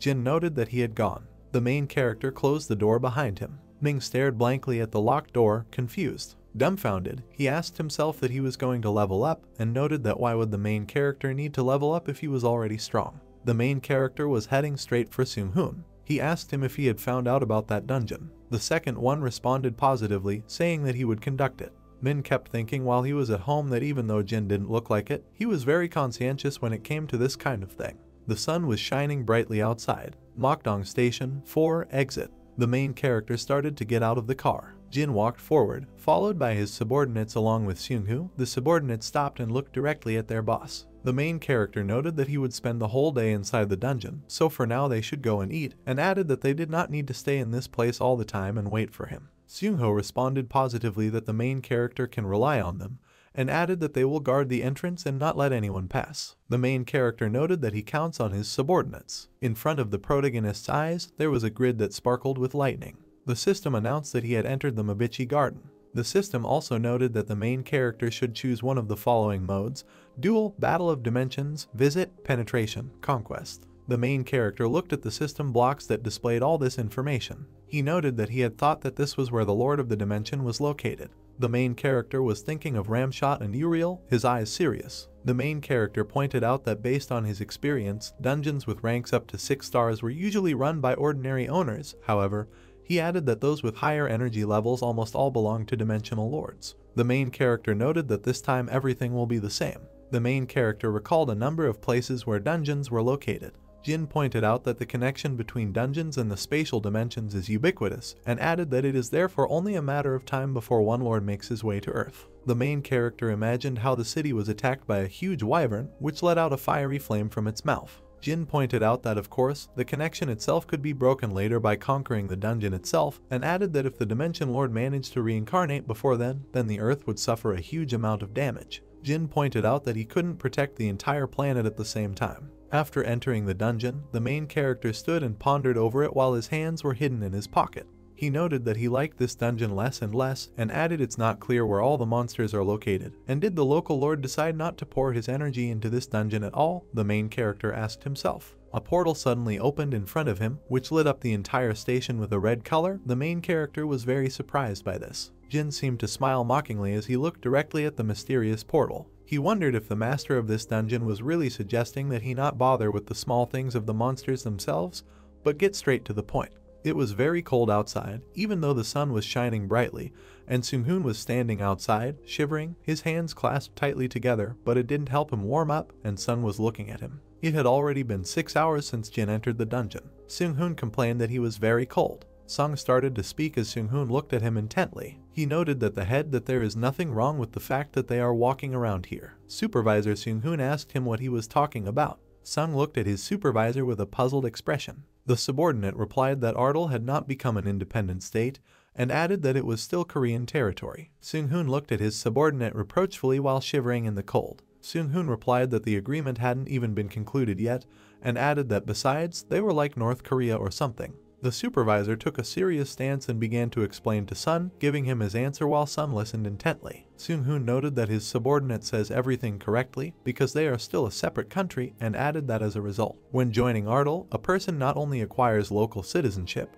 but also retains their Korean citizenship in addition. Sung seemed to be beginning to understand his supervisor's words. The two guys were looking carefully at the dungeon Jin had entered. The supervisor anxiously asked his subordinate why he thought their boss, the main character, was still in the dungeon and didn't come out. Sung replied that his supervisor was really saying interesting things, especially considering that the time required to clear a normal dungeon is much shorter than it is now, and noted that the main character is clearly delayed today. Sun looked at his watch carefully. The guy noted that since 6 hours had already passed, it was likely that a whole day had already passed inside the dungeon. Seung-hoon thought about it. In an instant, a notification came to the phone. The manager and subordinate were both interested in it. Song picked up his phone and began to look at it. He noted that there was some urgent news regarding the dungeons. Suddenly, his face changed, and sweat began to run down his face, which was clearly something he hadn't expected to see. Sun started to stutter out what it was. Seung-hoon interrupted. He asked what was going on there and asked his subordinate to turn up the news. I brought my phone directly to my supervisor and showed my screen of what was happening at the moment. The man in the news said that many dungeon upgrades took place at the same time, and according to the new calculations, only 20 points for clearing appeared. On the screen, 2 dungeon travelers could also be seen standing next to armed men. The announcer went on to say that Lee currently has a total of 11 dungeons in Korea, only 2 in Daegu and 7 in Busan, and he added that based on the energy measurement results, it is estimated that 8 of these dungeons have a rank of 6 stars or higher. Seung-hoon was completely shocked, his eyes narrowed. He couldn't believe his ears. He asked again what the sudden zeroing of the dungeon was and what was the reason for this action. The supervisor was looking directly at the phone screen. A world map was shown there. The picture was described in such a way that the current position of the dungeon at the moment looks similar on the world map. Sun was surprised that this happened not only in Korea, but all over the world, and he also noted that 3 new dungeons were added in Seoul. The two guys were very worried about the current situation. Faint sweat was running down their faces, and their eyes were terrified and narrowed. The supervisor was silent. He also noted if the Sung people thought something serious might have happened to the dungeons. Seung-ho cautiously turned his gaze towards the dungeon. The manager and his subordinate were looking at the excavator that led directly into the dungeon where the main character had entered. An image of the city appeared before us. A stranger was running through the crowd with shortness of breath. He was running faster and faster, his face was scrawny, and he was gasping for air. An illusion of one of Tranit's 72 generals appeared before the man, telling him something. He wondered if he was real, if that was the illusion. The man stared at Tony in fear, his mouth hanging open. He noted in his mind that it didn't matter to him what or who it was, whether it was divine providence or the devil's temptation. The man recalled his daughter, who was lying in a coma in a hospital bed with an artificial respiration machine. He noted that he is willing to do anything so that his daughter Hyo-in can recover. The man ran up to Hongdae Station. He noted that he had no other choice to save his daughter. The man hid behind the edge of the building and stared at the guards and the 2 hunters, fear visible in his eyes. But he told himself that he had to do it. One of the guards looked at the man as he noticed him. The guard spoke to him as he walked straight to the dungeon, hiding his face under the hood of his jacket while peaceful people passed behind. One guard remarked that it was dangerous and added that it was dangerous to walk here. Abruptly jumping up from his seat, he abruptly ran. The man ran faster and faster, not letting the guards grab him as they shouted something after him, but he didn't listen to them. One of them was shouting who the man was, and the second shouted to be quickly seized. The man ran with all his might, his face filled with fear and confidence in his actions. The darkness and the mountains were shown to us, and not far from them someone was laughing contentedly. The tarantula girl noted that the binder was indeed already there. Sang-ho was very happy with the situation and didn't even hide it. The tarantula girl noticed that everything was going exactly according to plan, just as the guildmaster had said. She was standing on a huge rock with her arms outstretched, and huge spiders were gathered around her, their eyes glowing. She said to the spiders, "Oh, my beautiful babies." The tarantula girl smiled menacingly, spider legs protruding from her mouth instead of teeth, her eyes shining. She was satisfied. She noted that today they will have plenty to eat. The system introduced us to the ruler of the dimension Charlotte. She is from the planet Jakku, belongs to the Yellow Lizard Alliance. She is also the left hand, a loyal servant of the Golden Dragon Rajakui. In the multi-story building, the windows of those who were awake at such a late hour were lit up, and dusk was already falling on the city. There was a sign on the wall that announced the 13th MIDO High School reunion. "Wow," someone said from the crowd, admiring, and added just to look at the one who just came to them. Many graduates met in a huge hall. All of them communicated with each other and talked about how their lives and their lives in general had changed during all this time. The girl burst out laughing, noting that she was glad to see Jiwon after such a long time apart, and added along the way, asking her how long it had been since they last saw each other after high school. Jiwon was chatting with her former classmates, and it was obvious from her face that she was very uncomfortable in this group of girls. One of the girls turned to Jiwon, who asked her if the main character would be coming to the homecoming today. She also awkwardly responded positively to her former classmate, and said that most likely he would not be there. Jiwon kept her eyes closed and stared awkwardly at her companions as the others chatted furiously in the background. The dark-haired girl said sadly that it was a pity that Jin wasn't coming to them, and added that they had specifically called more people so that he would come after all. Jiwon replied that it would really be nice if the main character actually came to their party today. The girl looked down, but it was empty. In her mind's eye, she noted that if Jin had met some old friends here, they would have all remembered the past together, and added that it would probably make them all happy and they would have fun together. Suddenly, everyone present in the hall heard an incomprehensible loud sound outside the front door and turned around. Jiwon stared blankly at the door, surprised by the strange sounds. She asked her companions and the other graduates around her what could have happened and why it was so noisy outside. In an instant, the door was smashed open by someone's shoulder with a very big crash and noise. It was one of their high school graduates. He burst in and stood right in the aisle. He was standing under the door frame and started shouting very loudly. He was very scared, but he came running to tell about the situation on the street. He shouted for everyone to quickly leave here at a fast pace because there are monsters outside. Suddenly, with a quick movement of their paws, a bunch of spiders began to run into the hall, and all the graduates who were in this building began to scream in fear along the way. The guy who decided to warn everyone about the danger was attacked by a bunch of spiders, who did not waste a single minute began to eat him, tearing off his meat. His blood splattered in different directions, and the graduate himself screamed in pain. Charlotte began to walk slowly into the homecoming hall, laughing, while her henchmen ate the unfortunate boy, who no longer made the slightest sound. Many fell silent, and others began to scream heart-rendingly in fear. Charlotte wondered if these people were throwing a party in her honor. Ji-won and her companions stood silently and trembled in fear. They tried to scream, but they forced themselves to be silent. Charlotte was shrouded from head to toe in a sinister red energy, and she began to extend her hand directly towards the people present. She noted that it looked like she had a great meal today, and she was very happy. On the street nearby, everything was peaceful and peaceful. Ning looked around the buildings and their signs with a smile on his face as the rest of the people went about their business. The vampire looked at his shadow in the door of one shop. He stared at himself. He was completely reflected in the glass of the dark door. He noted in his mind that he thought he was already used to living in the spatial dimension, and added that apparently he still likes being around people. He also noted in his mind that it was a pity that he could only go out to people at night. Suddenly, he heard a very loud, suspicious sound. He looked sideways and saw a tank approaching. He was staring intently at a few tanks that were heading somewhere and was surprised by this. He wondered if something had happened, that the tanks had driven straight into the street in peacetime. He looked around and saw people moving quietly in the street, whispering among themselves. The vampire picked up his phone. He was terrified of this strange situation and opened the news. He noted what it was, asking himself, and after a brief silence, he noted why they had startled them so much. Suddenly, he saw a breaking news flashed over his screen. It said that there was a reset of the dungeons that are located in the city of Seoul. At the stations, Gangnam, Isu, Hongd, Guro, Daram, Exam, Kwinek, Keikechai, Wangsimri, Seongrin, Mokdong, Jeonro Triga, Dongdaemun, Yandex. Money. They asked peaceful citizens to evacuate as soon as possible to the nearest shelters or to some other safe places. Nin started to stutter. He pointed out that this couldn't be happening. In his mind, he wondered if 14 dungeons had broken through in Seoul alone. Suddenly it dawned on him, and his eyes narrowed. He stopped himself in his thoughts and turned his attention to the Honda station, and added that didn't his sister mention that the homecoming would be held somewhere exactly near that station. Charlotte loomed over Ji-won and the other graduates, purple energy radiating from her. Everyone was shaking, many were screaming in fear, and Ji-won was looking straight into the eyes of the tarantula girl. Bats quickly began to fill the streets, and they screamed. Residents of the city began to run away. They were so scared that they shouted at the top of their voices. Heavy shots with fire bullets were fired from submachine guns. They hit the bats directly, and they lit up with a fiery flame. The bats screamed in pain. One of the soldiers was telling ordinary residents where to run to find a safe shelter, and a bunch of tanks were standing behind him. The military noted that civilians should rather run there. Bats filled the entire city. The electricity began to go out. All the people, even the military, were terrified. One of the soldiers said that this is happening, and how could this happen at all? The soldier was terrified. He looked at the flock of bats with fear in his eyes. In his mind, he noted that the evacuation of civilians wasn't over yet.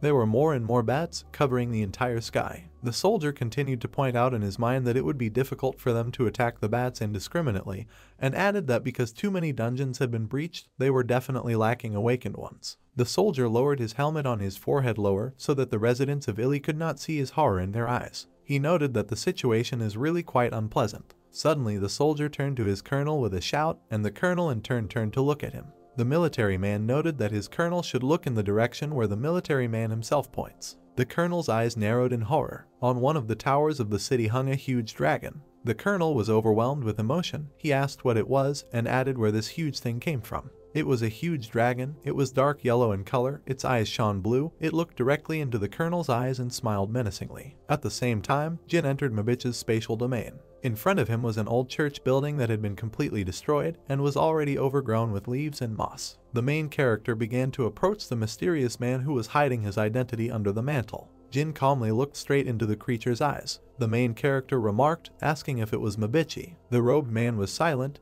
but he smiled softly. The boy pulled off his robes and revealed his face. He noted that he did not think that they would meet the main character so soon. He flashed the main character a bright smile. The guy remarked that they hadn't seen each other for a long time, calling Jin immortal. The system introduced us to the strongest knight of the planet Alpha Mabichi. Jin looked at Mabichi with a dumbfounded expression, as if he hadn't expected such a meeting. The main character noted that it was nice to see familiar faces, and asked the guy what the Alphan warrior was doing here. Jin also asked if he had followed the saint. Hearing the name of the saint, Mabichi was surprised and looked straight into the eyes of the main character. He asked Jin if he was talking about Saint Murdy and wondered if she was still alive. The protagonist's eyes narrowed as he fell into shock. He asked himself in his mind, still alive. Jin was standing in front of the guy, and they were looking at each other. The main character noted that yes, the saint is still alive and helps him. Mabichi laughed brightly as he asked the main character if the saint was really helping him, and added that it was probably her unfortunate fate to help him.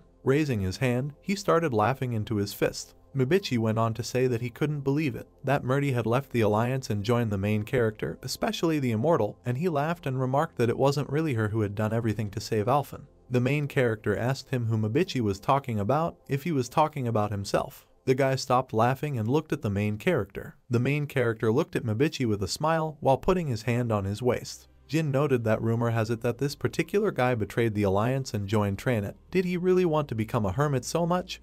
The main character asked him. Jin also added that if he is not in league with the saint, then this is the only possible reason for his actions. Mabichi was silent. Suddenly, he called out to the main character while the latter was looking at him blankly. The guy asked Jin again, betrayal, and noted that they didn't seem to understand something. He pointed with his hand at the vast universe, which was lit up with bright stars. Mabichi pointed out that Tranet is someone who makes no sense to resist. He is the New World Order, an absolute law that even God himself cannot prevent. The boy's smile lit up again, so warm and cold at the same time. He noted that in the end, betrayal is not quite the right word for him. The main character smiled at the guy's words. Jin noticed that Mabichi's head had clearly gone haywire long ago. Tranet, the main character, asked him. Jin looked straight into the eyes of his opponent with a serious expression and a smile descending from his face. With a grin, he began to ask again whether it was really legal.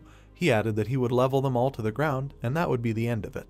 The knight looked at Jin calmly. The guy noted that apparently, the main character still does not realize the current situation. Mabichi looked at Jin with a calm smile. The guy noted that they also exist under the laws of Tranet, and added that by their actions they will incur death and eternal oblivion. The main character exhaled and smiled, his eyes dark. Death say, you asked his main character again, and added that it would be good if he was afraid of such a small thing. Abruptly jumping up from his seat, the main character quickly jumped in the direction of Mabichi. He noted that he would not have entered the battlefield from the very beginning if he was afraid of it. Jin and Mabichi's blades collided with each other, making a piercing sound. Mabichi was already smiling wickedly and mocking the protagonist's words and actions. He noted when he managed to learn the skills of the ball. The main character also chuckled after him, liking his praise. Jin noted that it was as if such an easy task would take a long time. The guy got angry and threw a strong punch, which Jin jumped back, unable to stop him. From the main character's face, it was clear that the matter was bad. Abruptly bouncing off the ground, Mabichi rushed straight at the main character,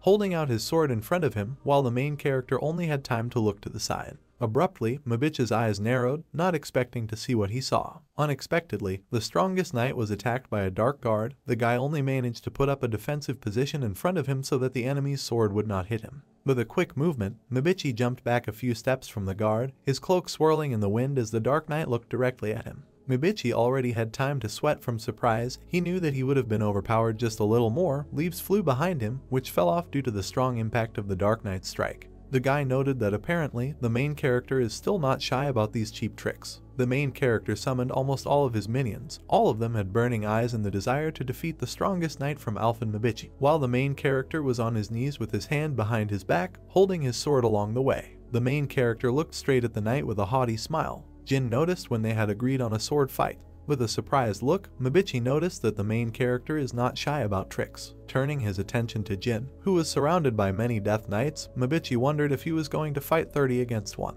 Grinning, the protagonist asked if they had agreed to fight with swords. Turning his attention to the sky, Song was thrown into shock. With an excited expression, he guessed that this was another breakthrough. Sun turned around and asked about the situation in the vicinity of Ardal. The guy reported that the manager of HESO is busy with protection, noting that the forces are critically lacking. Surprised, Sun stated that there were a lot of rank monsters under her leadership, asking if it was really that bad. With a serious expression on his face, the guy said that the appearance of the dragon had thrown the city into chaos, saying that all the monsters that appeared in Seoul were heading in that direction. Horrified, Sun thought Namsen was right behind Ardal. Looking around the burning city, Sun tried to find out what was wrong with the main character. The guy reported that Jin hadn't returned from the dungeon yet. Sun's face was shrouded in worry and excitement as he wondered in his mind why this was happening when the main character wasn't around. There was a black car parked near the bus stop. The host suggested that the monsters act under a certain force, a powerful boss, noting that due to the organization of their movement, the implementation of countermeasures is difficult.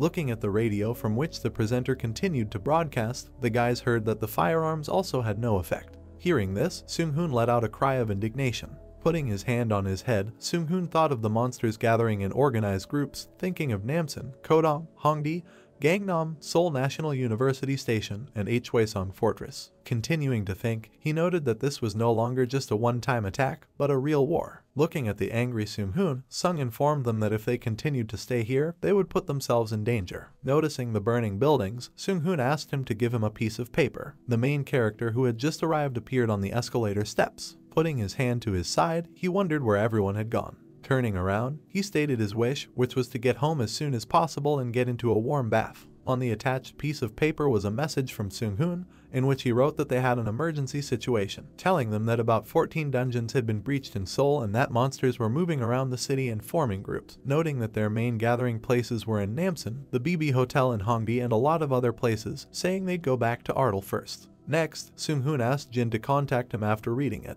After reading this, the main character noted that he could not even think about rest since there was work for 10 people here. With a puzzled expression on his face, Jin wondered how he would contact Seung-hoon if Seung-hoon didn't even leave him his phone number. Min kicked off from the ground and hung in the air. His gaze was filled with anger and determination. Then, surprised, Min heard Jin's voice asking him where he was. Ming's face was shrouded in bewilderment, after which he asked how the main character does it. Putting a hand to his head, Jin informed him that he could communicate with him telepathically, because he had assigned him as one of the servants of their spatial dimension, asking how things were going. Looking around, Min stated that riots were visible all over Seoul, noting that the worst was near Namsen and their base. Min reported that he had heard that Sun and Hiso had gone there and were currently fighting. Still holding his finger to his head, Jin asked about Min and Jiwoon, wondering if she went to the homecoming today. With a worried expression on his face, Min informed her that he was on his way there, noting that there was no way he could contact her. After hearing this, Jin tried to find out exactly what place his friend was talking about. Min stated that he was heading to the BB Hotel near Hongdae Station. From what he heard, the main character was thrown into shock. A message from Seung-hoon popped up in his head, indicating the exact hotel. In the depths of the dungeon, there were many victims who were bound by cobwebs. Inside the cocoon, Jiwon thought about how she couldn't breathe. Charlotte's face was bursting with malicious laughter. With a distraught look, Charlotte stated that if all Earthlings are such weaklings, then it wouldn't be difficult for her and Rajikui to take over the entire planet. Wary of her gaze, she froze in one position. In her mind, she wished Yellow hadn't set his eyes on Earth first. Looking at the many cocoons formed, Charlotte suggested that she should start colonizing. With the help of her claw, she cut open the cocoon where the guy was. Many sharp fangs could be seen from its mouth. Due to the fact that Charlotte approached the guy, he began to scream violently in fear. Screams continued to be heard in the depths of the dungeon. Ji-won froze in her shackles, terrified. There were a lot of boulders near the hotel entrance. As Seung-hoon entered the hotel, he noticed that the entire building had turned into a spider's nest as he addressed the main character. Saying that this was the case, Jin said that their opponents didn't waste any time, adding that they managed to settle in comfortably. Drawing attention to the spiders forming cocoons, the main character reported that monsters of this type multiply rapidly, noting that due to the large number, it will be very tedious to fight them. Jin turned around and addressed Ririk. Looking at the leader of the race standing at the head of the squad, the main character ordered him to start roasting spiders. Wary of his gaze, Jin turned to the goblin and asked him to find Ji-won. Being near the feet of the main character, the goblin said that he would carry out this order. Drawing attention to the cocoon that was fixed on the web, Charlotte noted that it had been a long time since she had met such a pure soul. Grinning, she said that thanks to her, a special one could be born. Leaning her claw against the cocoon, she ordered Ji-won to become a vessel for her children.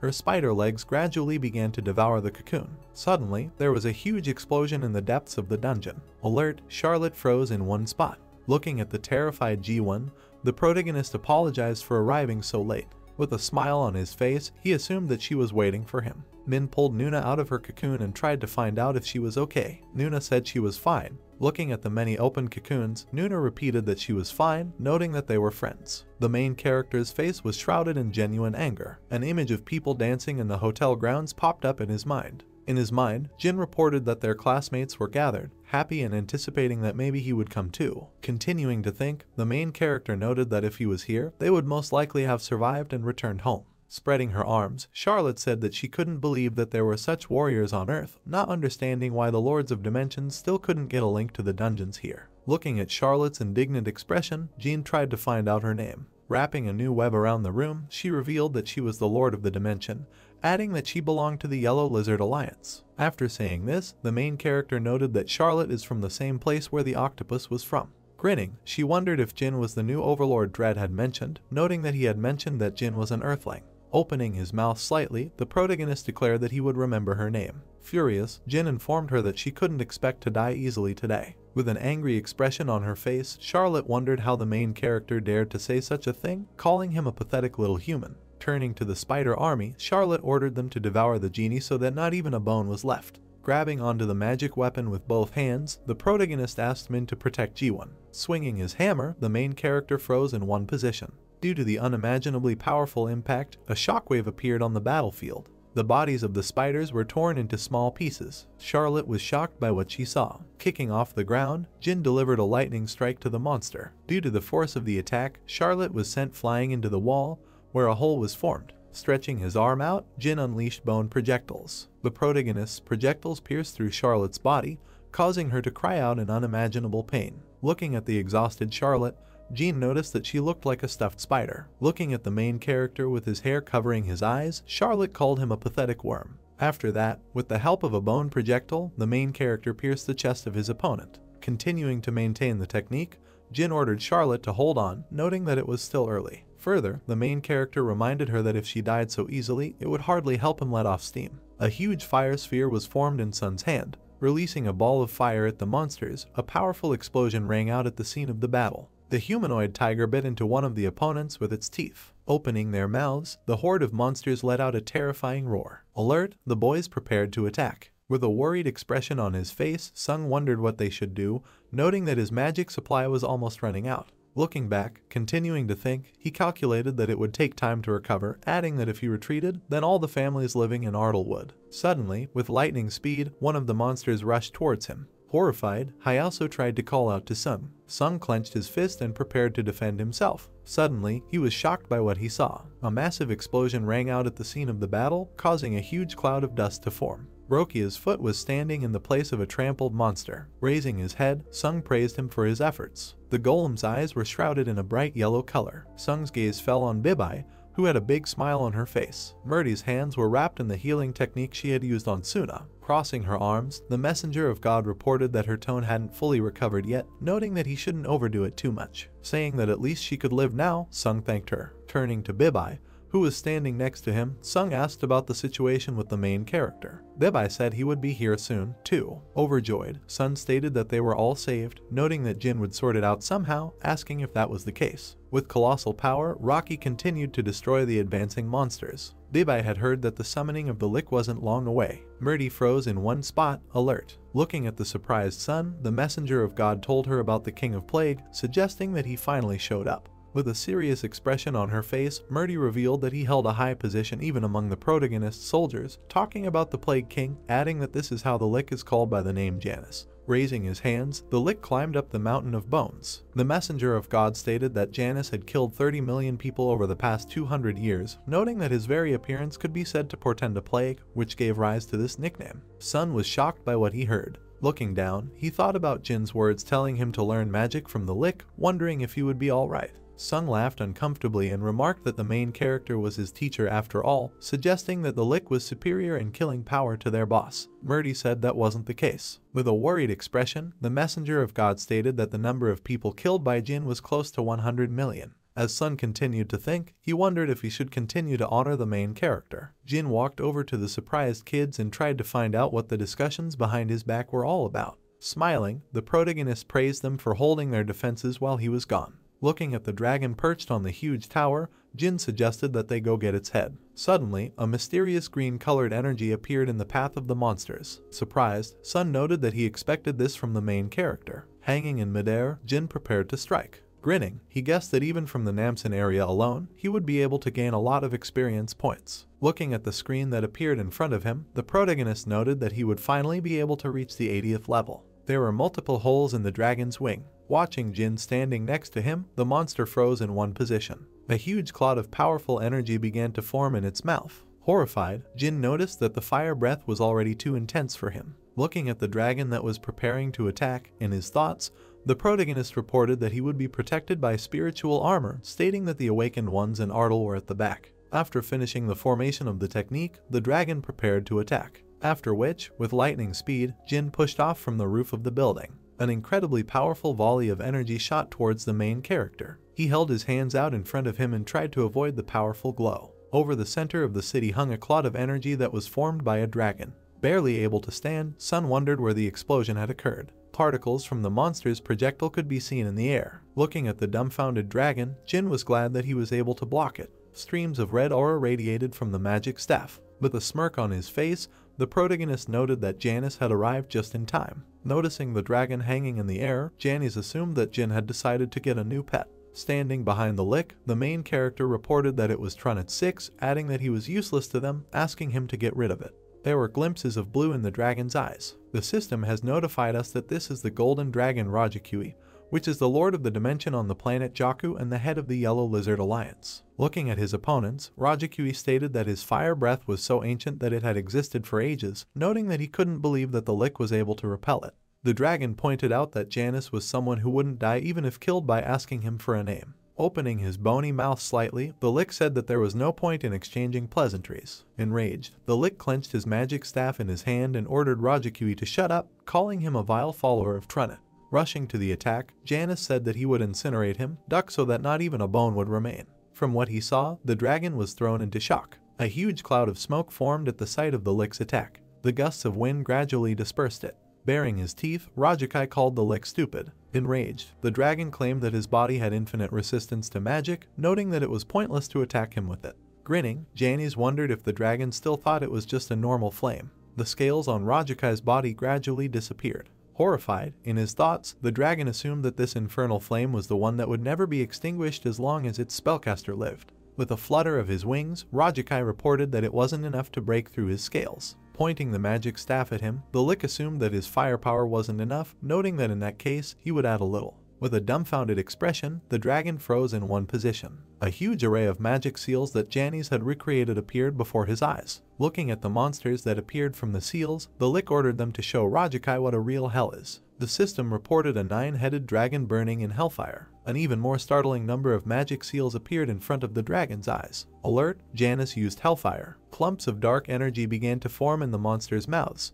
Rajikui's face was shrouded in intense fright. His eyes fell on a huge piece of equipment that was moving in his direction. After a precise hit, a bright stream of light enveloped Rajikai's body. A streak of magical dust formed in the sky above the city. Putting his hands on his side, the protagonist noted that Janice was not losing ground. Grinning, Jin wondered what it would be like for Tom to be released from the seal. Gripping the magic staff in his hand, the Lick stated that he wasn't interested in talking about days gone by, asking if the main character had found the fulfillment of trash. Jin closed his eyes and wondered if Janice was asking him again, claiming that his search was unsuccessful. Execution of trash. We were shown a black chest, the edges of which were shrouded in streams of energy. An item from the trash set that serves as a weapon. Janice always insisted on finding execution. Next to the store's logo, there was an old tattered piece of paper with something written on it. But it is not available in any of the trade shops, and even the recipe for making it is impossible to find. In his thoughts, the main character noted that he begins to doubt whether it really exists in reality. Walking to the edge of the roof, Jin informed him that they would talk about the rest later, asking the Lick to team up with the Knights, adding that they needed to clear the battlefield first. Then, turning into a black shadow, the Lick disappeared. Inspired, the main character said that since he left the elimination of monsters to the guys, then he should clean up the mess that the lizard left behind. Looking at the ruined city, Jin thought it would be hard if the pathetic worm expanded its domain at the expense of Seoul. Wary of his gaze, the main character froze in one position. Lifting his head up, Jin wondered where this energy was coming from. His face was shrouded in excitement and anxiety. The system alerted the main character that he had used sensory enhancement. Far away in the sky, an unlit red object glimmered. Looking at the magma-shrouded ball, Jin assumed it was a meteor. Horrified, the main character thought that this was happening in the very center of Seoul, adding that only Janice could have arranged this. Putting his hand on his head, Jin stated that it wasn't Namsen he needed to worry about, saying that the entire city might disappear from the face of the earth at the moment. The camera was shooting a tank, from which a powerful salvo was fired. Also, her lens caught footage of a burning city. Looking at the guy with the camera in his hands, the man said that he was glad that the army had almost suppressed the attack. Turning his head to address the producer, he asked if they could come closer. After that, the producer wondered if the guy wants to get hit by a stray bullet, noting that they need to wait and move when the shooting ends. Suddenly, the horse Jin was riding appeared behind him. The producer's eyes were drawn to the newly arrived main character. Holding on to the team, Jin froze in one position. Looking at the dumbfounded guys, the main character tried to find out if what they were shooting there was going live. After the picture appeared on the TV screen, the presenter reported on urgent news. Showing the main character hanging in the air, the host again repeated that this is urgent news. Filming the main character's back, the host reported that he discovered a meteorite called to Earth by a dragon. Leaning on the table, the host said that according to the news report, the meteorite is aimed at Namsen and is rapidly moving in its direction, noting that the collision will occur in about 15 minutes. On the ground, many tanks could be seen moving forward. The host reported that on the orders of the main character, the soldiers who fought with monsters were urgently evacuated from the battle site. The bone shackles squeezed the crowd of monsters into a pile. The host revealed that Jin completely took control of all the monsters near Namsen, and he stayed on the battlefield to stop the meteorite. The main character's face was covered in a grin. Sitting in front of the TV, the citizens of the city continued to follow the news bulletin. The host asked the citizens to prepare for the shockwave that will follow the collision, suggesting that they pray that Jin, whom he called their hero, will return alive. The protagonist's gaze fell on the sky, which was shrouded in clouds. Wary, he wondered if this was too brazen of him. With a worried look, he thought about how he couldn't tell that it was his summoning card. Jin turned to Janice and asked him why Janice was finding trouble with him. Clearing his throat, the Lick said that it was the first time he had been on Earth in a long time, noting that he should also knock, adding that they would be able to get rid of all the monsters at once. Indignant, the main character said that if Janice will so observe manners, then nothing will remain of the planet.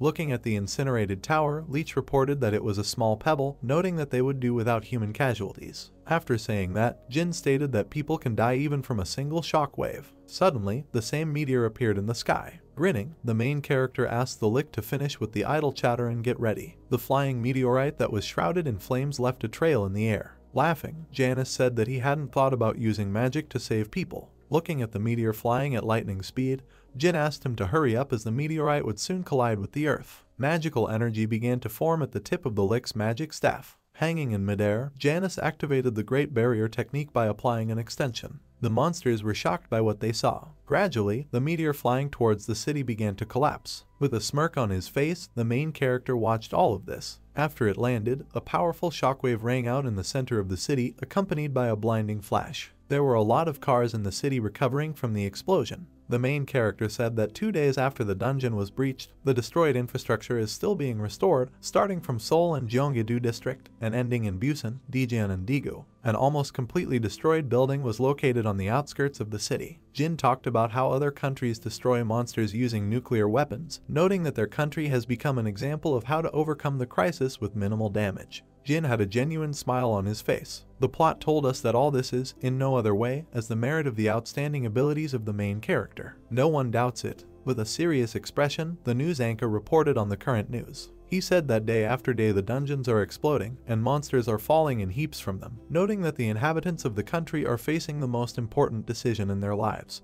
From the window of Jin's headquarters, you could hear the TV announcing the recognition of Ardle's independence and its defense, or watch them leave the country. After that, the man turned off the TV. Sitting surrounded by the main character's subordinates, he suggested that the situation has taken a positive turn, noting that they still need to prepare for the fact that tomorrow's elections will have a majority of votes against. Turning his head, Kanjin said that he agreed with this, adding that if the constitutional amendment is not passed, they will immediately leave Korea. Folding his hands, Jun stated that Ardle would not leave, noting that private property would become public. Kanjin wondered if he would leave Korea if their independence was encroached upon. Raising his hand, Jemin said that it would have been better if it had been so, adding that the chairman would not leave anywhere since Ardle had become an anti-state organization. With a worried expression on his face, Kanjin asked if they were saying that they would rebel against the country, noting that if they did, there would be an armed conflict. Spreading out his hands, Jun stated that this is why they planned to prevent this from happening. Kanjin wondered if they could just convince the chairman.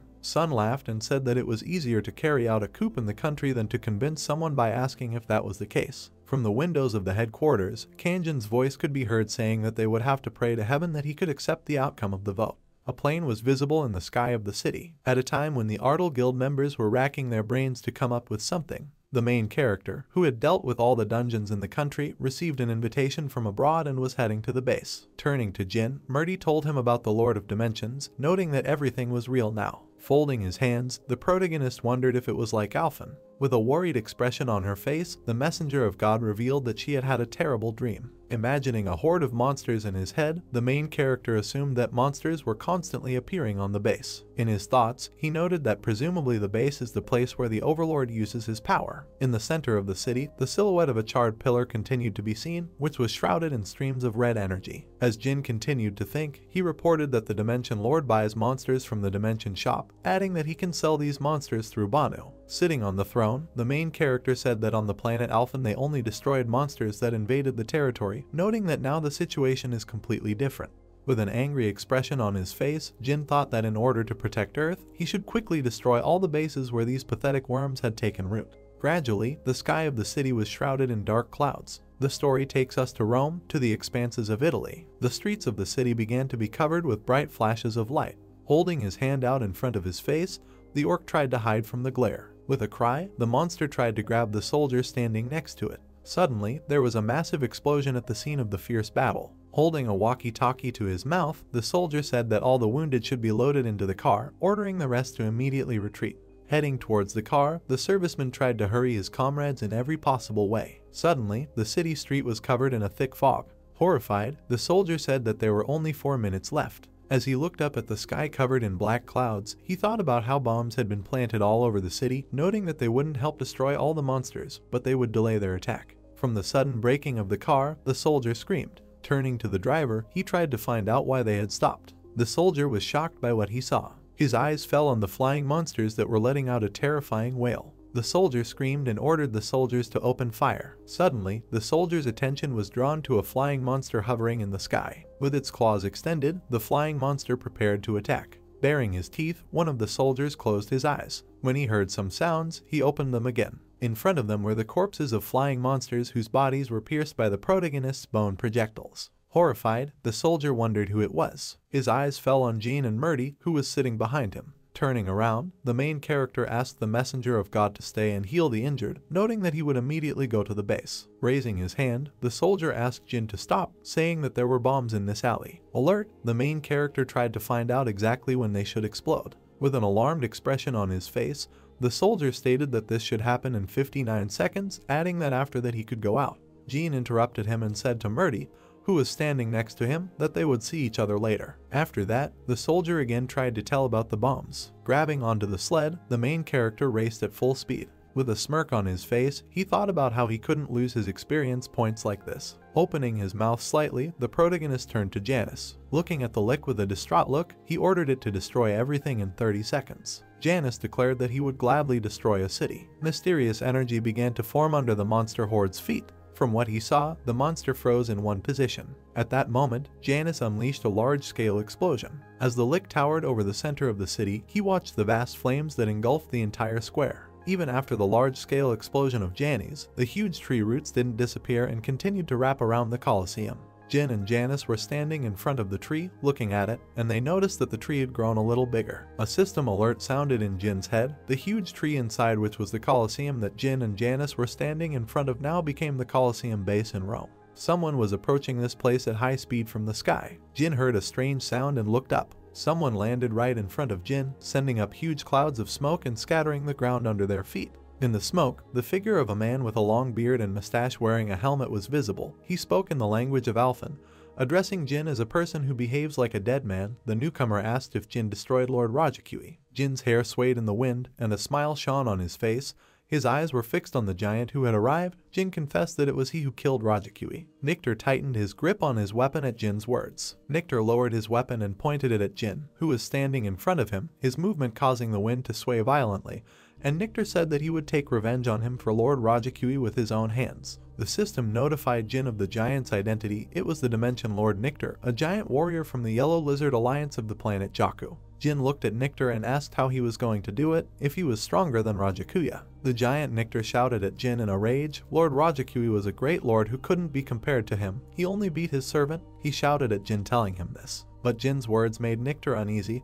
Jin reminded him that he had killed Rajakuya, so he was stronger than him, and he was going to kill him. Nick scratched the back of his head when he couldn't find an answer, and Jin and Janice looked at him like he was stupid. But in the next second, Nictor found the reason and attacked Jin with his huge warhammer raised. His hammer moved down. He was about to crush Jin with this huge hammer. His punch landed on the spot where Jin had just been standing, and the entire ground in that meta shattered, turning into shards of clay. Jin already standing behind Nictor, dust rose around them from Nictor's punch. Jin was disappointed with the giant. Jin crossed his arms and looked at Nictor, thinking that if the giant had a brain, it would be much more interesting. Jin summoned 3 Death Knights and ordered them to attack Nictor, and the giant saw the Death Knights and exclaimed in shock. Nictor's jaw clenched and the veins in his neck stood out. He was angry that he was being attacked by the servants and not by his opponent. It humiliated him. The Raksha, approaching, struck the giant with his spear. Raksha was grinning like a predator, his eyes glowing, looking forward to something. Many blows from the Raksha spear struck the giant Nictor, causing him to lose consciousness. Jin, who was watching from the side with Janice, was pleased with the result. The giant's body fell on the ground and he finally died. Jin thought from the very beginning that it was just a huge enemy. His arguments were confirmed. Uma was too bored. Looking at the Colosseum shrouded in trees in front of him, Jin ordered Janice to burn it down. Within a couple of minutes, Janice had burned down the Colosseum, leaving only the stones unburned as the rest slowly burned down. Jin and Janice stood together, looking at the floating fragment of dimension opposite them. It was a dimension fragment connected to the Tranit, and it glowed brightly as it emitted a golden light. Jin, still looking at the dimension fragment, informed Janice that it was the key to break into Tranit's game. Jin was drawing conclusions at that time. We were shown 3 fragments against the background of places where Jin got fragments of dimensions. In Korea, among the 9 dimensions, only in 3 he found a fragment. With those that he got in the Dread Dungeon, he now had 5 pieces. Jin stretched out his hand and grabbed the dimension fragment hanging in the air. Jin and Janice were standing at the place where the Colosseum used to be, and now the remains of it were burning around. Turning his head to Janice, he asked him if he found it strange that all the bases are either crowded places or historical monuments. Janice answered saying that he did not know the reason for this. Jin exhaled, looking at the surroundings seriously. It was even good for him, the appearance of bases where a lot of people would immediately report it and he wouldn't have to look for them. If the Dimensional Lords were secretly conducting their business, it would be more difficult. Events moved to a mountainous area where workers unload a supply van. At the ticket office of the entrance to the Mandishgul cave on Changju, a worker was sitting who noticed the strangeness of what was happening. He approached the manager asking what was going on. The man in the black suit turned around and replied that the repair work was postponed to an earlier date. Gesturing with his hands, the worker was worried. He was worried about the tourists who were still inside. The manager suggested that they no longer sell tickets and gradually withdraw the tourists who were inside. After the manager's words, the cashier calmed down, but continued to look at him. The manager asked the cashier standing in front of him to inform all the tourists. The cashier and manager turned to the workers unloading the van, and the cashier asked what kind of boxes they were and why they weren't the same workers who had repaired the railing last time. The manager turned around with a smile, explaining that the developer had changed and could not disclose all the details, and asked to cooperate with them while the repair work was underway. After a while, we find ourselves in a cave with many ledges. The manager and the workers who were unloading the van gathered here. The manager approached them. He walked past the bodyguard, ordering no one to enter the cave, and the bodyguard lowered his head in response. The leader of the group stopped walking near the red glow. The workers were standing on the formed monster summoning formation. There were bloodstones all over the cave, and in the formation itself, the leader of the group stopped right in front of the formation. This manager turned out to be Sanho, who raised his hand with the yellow ring shining brightly on his ring finger and ordered everyone to move away from the formation. Sanho had regained his form and was smiling wildly as he started the ritual of summoning his master Yellow. Meanwhile, after completing business in Rome and receiving an invitation from England, Jin heads to London by plane. In a suburban two-story house in London, located in England. Inside the house, the old man was standing by a table with a stack of books on it and listening to the latest news on TV, which said that it was now known that Jean of Ardle would take part in the military operation in London. Amia, tired of the long war, was cheered up by the news of his joining. The old man was pouring tea from the teapot into a cup as he continued to listen to the news. On the TV, the blonde was talking about the immortal soldiers and Gina who were on the scene waiting for the upcoming battle, and she offered to watch them. Jin immediately appeared on the screen, smiling, with his army of skeleton warriors. Dr. Toppler turned his head and looked at the television, thinking that the second candidate for the role of the one who would save their world had arrived in London. At this time, in the center of London, where many buildings and high-rises towered, Jin and Murdy were standing in the middle of the ruined lands, and a fragment of space was floating in front of them. This was the sixth fragment. A man approached Murdy and Jin from behind, which made them turn to look at him. A grown man in his 50s with slicked back hair approached them.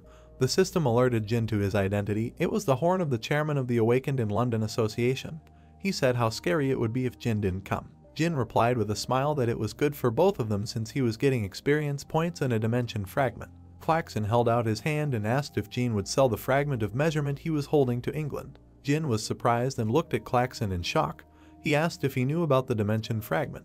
Jin and Murdy were standing next to each other, listening to the horn on the other side, and he said that while the information about the dimension fragments hadn't been reported around the world, the higher-ups already knew about them. He went on to explain, the treasure dimension fragment that appears when a structure created by the Monster Lord is destroyed. The dimension fragment is the core of the dimension. Although they haven't been officially reported yet, Toppler, an English dungeon researcher, has long anticipated their appearance. America, Japan, China, and Germany had already received these and were currently researching a measurement fragment by their scientists, so Klaxon asked for a measurement fragment to be sent to them. Jin was surprised. He couldn't understand how Toppler had anticipated the appearance of the fragments. Jin remembered watching Toppler on TV, holding up his finger and telling his theory about the return stone next to him. He said that the bloodstones they took from the corpses of monsters were just bait. Folding his hands, Toppler assumed that the monsters were foreign creatures. Eye of the genie, he opened his eyes wide at the memory. He remembered watching the old man on the news while wearing only a robe at home. This old man was the closest thing to the secret of the dungeons. Toppler in the news kept talking with his hands folded, suggesting that monster dungeons are a road from an alien world to Earth. The black horn car stopped. Klaxon had given Jean and Murdy a lift and was now standing across from them as he said goodbye, thanking them for saving London. And Jean reminded Klaxon to think carefully about his suggestion for the dimension fragment. Klaxon smiled awkwardly, but still said that he would pass on his proposal to Parliament. The car horn went off, and Jin watched the car go. Murdy, who was standing next to Jin, turned her head to him and asked how important Dr. Toppler was since Jin had personally asked for a favor. Jin looked at her and replied by saying that this doctor was the closest to the secret of the dungeons. Jean and Murdy were standing in front of the entrance to Dr. Toppler's white mansion. Inside the house, sunlight entered the room through the window and was the only source of light. A lot of furniture, clocks, and jewelry were made in the Old English style and stood harmoniously decorating the room. Jin picked up the cup and drank the tea while staring at the person sitting across from him, who asked in Korean if Jin liked the tea. Jin was surprised that the person could speak English. Jin and Toppler were sitting on white sofas opposite each other. Murdy was standing next to Jin, and 2 mugs of tea were neatly placed on the table. The third mug was in Jin's hand. Jin asked how Toppler knew Korean so well. Toppler replied saying that at his age they would also have learned everything they could. You can. Toppler raised a hand at Murdy and invited her to sit down. Murdy was shocked because Toppler had just invited her to sit down in Alphen's language. Jin's face also showed shock and incomprehension, his eyes wide with shock. Jin abruptly appeared behind Toppler with a dagger in his hand and held it to Toppler's throat, asking him about his identity and how he knew Alphen's language. Toppler was not afraid, continuing to sit quietly, and said that he had studied this language. Jin stared at Toppler, and Toppler suggested that they continue the conversation in Korean. Jin looking at Toppler, who wasn't afraid of death and the dagger pointed at him, Jin noticed something strange about him. Without removing the dagger from Toppler's throat, he asked why Toppler didn't have a soul. Necromancers had one feature: they could see the souls of people, all animals, monsters, and even insects, and so far there wasn't a single creature that didn't have a soul, but Toppler Jin couldn't sense a soul. Dr. Toppler laughed, which surprised Jin, who was standing behind him. Toppler urged Jin not to worry because they both had the same goal, but Jin interrupted him and demanded to reveal his identity. Toppler looked ahead and said he was from another dimension. Jin continued to ask him, because even if he was from another dimension, he should have had a soul, but Toppler said that he couldn't tell them anything else. Toppler looked at Jin with his blue eyes and said that Jin might even kill him, but hadn't they come to ask him a few questions? Jin stared at Toppler in silence, his eyes serious. Jin still sat down across from Toppler and agreed to talk to him. Jin and Murdy sat across from Toppler, asking him not to hide anything. Toppler looked at them and began to convince Jin and Murdy that their goal was the same: saving all the planets. Jin crossed his arms and asked what the name of his planet was, but Toppler said he would tell you about it later. Jin continued to talk. He didn't care what planet he was from as long as he knew a way to save Earth. He asked him if he knew a way to save her, but Toppler was silent and looked down without saying anything. Toppler asked if they knew about Tranit's matter. Murdy was a little surprised, and Jin said he was vaguely aware of it. Toppler began to talk about her. There was no point in saying how she was educated, the whole point is in her value. We are given an analogy of the connection of many planets. The core was formed from the matter of planets. This is a supernatural connection with each planet. Jin asked if Toppler had said anything about dimensional movement, and Toppler confirmed his argument. Remembering how Jin had moved 5 years ago, Toppler deduced that there must have been sentient beings who had moved between dimensions due to an unstable connection, just as he had moved to Alphen 5 years ago. Jin asked how long Toppler had been following him, but Toppler said he had heard about the incident on TV. From the very beginning, Toppler wasn't waiting for Jin, he was just waiting for someone who could help the planet. Jin, not happy with the length of the conversation, asked him to quickly tell them about a way to save the planet. Toppler began the story. If Trana is a supernatural connection, then dimensional territories are links between planets, and dimensional territories appeared in the background as Toppler's story progressed. He looked to the side, saying that if you cut off this connection, you could increase the protection. Murdy was surprised by his words. She looked at Toppler with a serious look and said that God should be the barrier. Toppler confirmed her conclusion that the god of the planet is a creature that looks like a barrier blocking this connection. Toppler reported on the imminent appearance of the Earth god and asked for his protection. Murdy remembered that Alphen also had a god on him, but the result was sad. Toppler said that no matter how outstanding the barrier is, it will not be able to protect against all viruses. Toppler went on to say that someone had to be the most powerful vaccine to finally wipe out all the viruses that had penetrated the barrier. Jin listened as Toppler called him the perfect candidate for a vaccine. Jin remembered at this moment the weapon that Janice was hunting for, which is capable of destroying all opponents. Toppler finally asked about the absence of his soul, and Jin was surprised by his question. Toppler looked down and said that it was because of this that he believed Jin. Jin didn't understand what the doctor was talking about. Toppler finally raised his eyes and looked at Jin, saying that he had eyes that saw the truth. Jin listened to the doctor's words in silence, not understanding what was happening. Toppler stood up and said that was all he could tell them. Jin jumped up and nervously asked where the doctor was going. Jin reached out to grab Toppler because he hadn't said everything yet, but his hand went right through the doctor's body as he stood up, and Jin was surprised at his lack of touch. His mouth dropped open in confusion and shock, and the doctor's body began to glow brightly. Bright particles began to appear around his hand as it passed through the Toppler, radiating from the doctor's body. Toppler's entire body began to dissolve, turning into white particles of light. Before his complete disappearance, the doctor wished them to find the truth at the end of their long journey.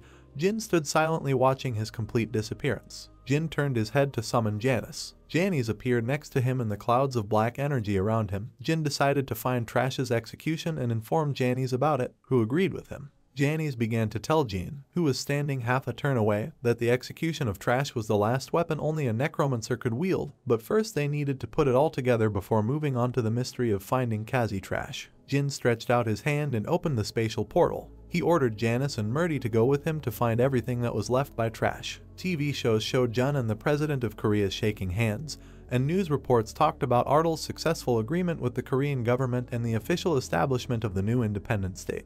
While driving in the black car, Jun asked if he should call Seung-hoon minister now. Jun laughingly asked when he managed to learn foreign languages. Seung-hoon said with a satisfied smile that he didn't do anything surprising, it was Prime Minister Jun who did all the hard work. Seung-hoon and Jun talked about Jin's return from England and decided to report on today's achievement as soon as possible. Jun was trembling with happiness.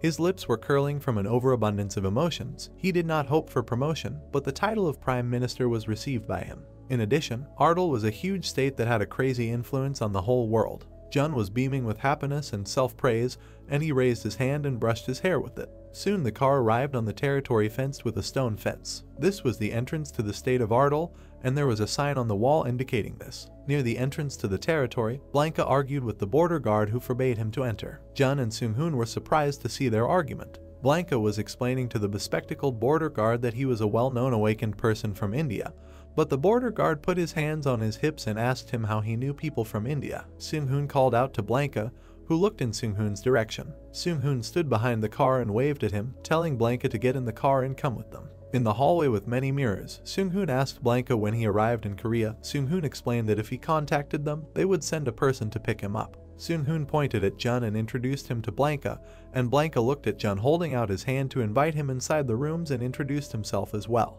Jun pulled the door open. Jin's question about the identity of the newcomer surprised everyone who entered the room. In the room, Jin was sitting on a chair with his arms and legs crossed, and he asked Blanca why he was so slow. Blanca awkwardly replied that he had business to attend to and that was why he had arrived so late. When Jin told her that he wasn't coming from India, Blanca was shocked and frightened. Jin stopped Blanca's excuses with a smile and greeted him in Ardala. Jin noticed something strange about Jun and Seung-hoon. Jun and Seung-hoon were smiling strangely, radiating happiness. Jun held out the Treaty of Independence for the new state of Ardle. Jin pushed the agreement aside with his hand and asked him to just tell them what had happened. Jun agreed and stood next to Jin and started talking about how Korea recognized the state sovereignty of Ardle and brought an amendment to the constitution, thereby allowing dual citizenship, no longer had to give up Korean citizenship, becoming a resident of Ardle. Jun smiled and asked if he could call Jin ruler, but Jin's words and his order to call him king shocked Jin, his face frozen in one position. Jin asked a dejected Jun if everything was alright, and Jun said that nothing had happened. Jin was smiling. It was a joke. Becoming an independent state should make things easier, so Jun could call Jin whatever he wanted. Jin looked to the side and ordered everyone to be called together.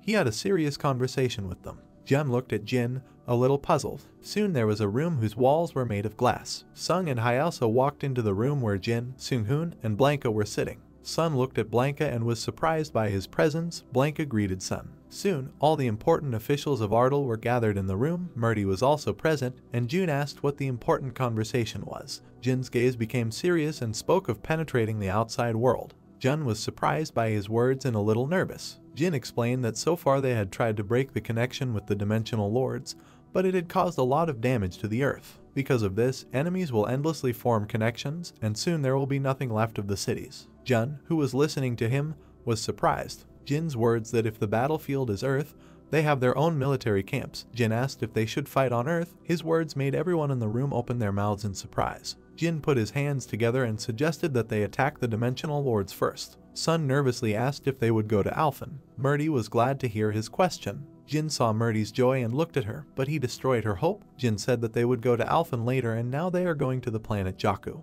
Jin talked about the planet Jakku, this planet that is connected to Earth, which has a union of yellow lizards, which is led by Rajakuya. Jin raised his hand and suggested attacking them to increase their strength. Events are being moved to Seoul Station. Jin, Sung, Hyaso, Blanca, Murdy, and Seung-hoon gathered together outside the station, waiting for another person. Jin turned to Seung-hoon and asked if he had called Jondo, and Seung-hoon said yes. Soon Jondo came and called Jin. Jin turned around and greeted Jondo. Jondo threw his arms out to the side with a smile on his face and said that they were on the same team now, infiltrating an alien world. Only Jin could think of that. Jin turned to Jondo, who didn't understand why he was with them, and explained that it was because they had a tanker. He introduced everyone, starting with Heso, a binder who was good at cornering monsters, Blank, like a tanker with the ability to self-heal, and Murdy Healer, who won't let them die. Now that the four of them had gathered, they had a full lineup. Sung asked what about him, but Jin assured him that he would have another assignment, which surprised Sung. Sung thought of Janice, who he thought was Jin's crazy teacher. Goosebumps rose all over Sung's body.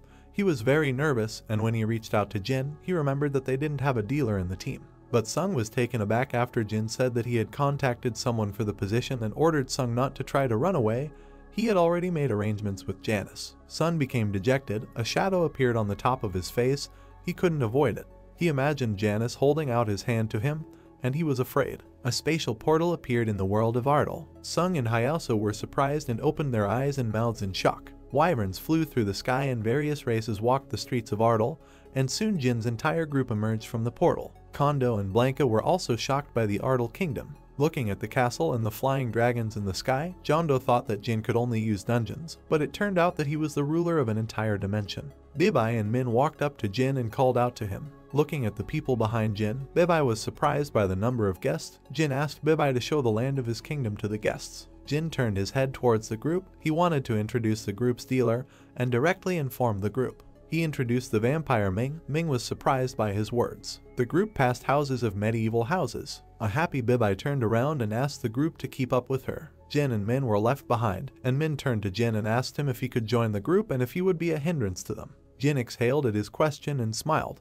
As he watched the group leave, Bibai actively recommended that they try Ardala's special beer. Jin turned his head and looked at Min. He asked if he had learned all the skill books he had given him. Min said that he had learned everything. Jin explained to Min that training was different from real battles. Jin turned his head back to the direction of the departing group, but kept looking at Min. This would be a good experience for Min. Nin exclaimed at Jin's question. Jin asked Min if he didn't have to be strong to protect his sister. Events are transferred to the tower where the throne room of the castle was located. Jin stretched out his hand and opened the spatial portal. He turned to the group, asking if they were ready. Everyone except Jondo shouted at the same time that they were ready. Sung listened to Jin nervously as he said, "When they go through the dungeon, Sung will train with Janice." Jin, standing next to the portal, continued to say the plan of action. Everyone else had to conquer the dungeons of the planet Jakku. He would go separately, so if something unusual happened, they had to contact him through Min. On the planet Jakku in the Nisha Column dungeon, Jin's group came out of it. Jin touched the barrier that shrouded the dungeon with his hand. In the next instant, the barrier disintegrated into particles. Jin turned to the group and ordered Sung to go with him. He said goodbye to the others. But the growl made Jin turn his head and look in the direction of the sound. Huge monitor lizards with a Jesherman at their head, hiding behind rocks, came out and stood in front of Jin's group. The lizardman started walking towards Jin's group while wagging its tail. On his head was a crown. The lizardman and the monitor lizard stopped some distance away from Jin and his group, and the lizardman welcomed them to the planet Jakku and called them warriors. Jin looked at him and asked who he was. The lizardman with the crown on his head introduced himself. He was Nigel, the Dimension Lord who served Lord Chen, the head of the Black Hat Alliance. Jin asked him if he was waiting for him. Lizardman stuck out his tongue and raised his hand to confirm his words. He heard how he destroyed Rajakui. His master Chen was very happy about it, so he wanted to meet him. Listening to the words about the high position, Jin smiled. He was behind the lizard in an instant, chopping off its head with the axe it had summoned. The lizard's head fell and rolled on the ground. After killing the lizard, Jin stood up, holding the axe in his hand. The lizard's head was cut off, but it was still alive and asked him about the meaning of his actions. Jin looked at the lizard's head and said that this means the beginning of the takeover of their territories. Jin soon killed all the monitor lizards, leaving their bodies lying on the ground, black energy streaming from their bodies. Jondo watched Jin walk away, surprised by the increase in his power since their last meeting. Sung and Ding rode on the horse. Jondo wondered as he watched them go. An ordinary dimension head had managed all by himself, just how much Jin could still become.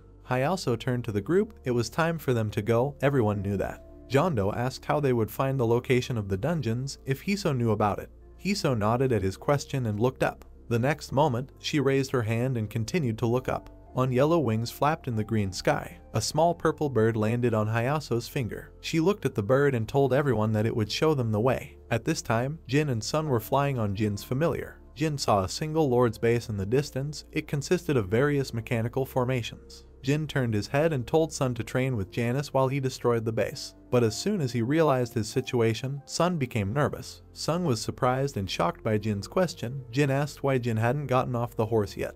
After a moment, Jin kicked Sung and sent him flying. Sung looked down, his eyes wide with fright. Sun was falling down and screaming in fear. Jin watched Sung fall, laughing as he said that for Sung, every free minute is a time to train. Sung's teeth were clenched and his hair was pulled back by the wind. Sung was scared and angry at the situation. He could already see the ground in front of him. Sung didn't know what to do to survive. There was a sound of laughter next to him, and Song flying down looked in the direction of laughter. Next to him, Janice was flying with a staff in his hand, and he was surprised at Sung's audacity in asking to be his mentor. Janice's eye sockets glowed bright red.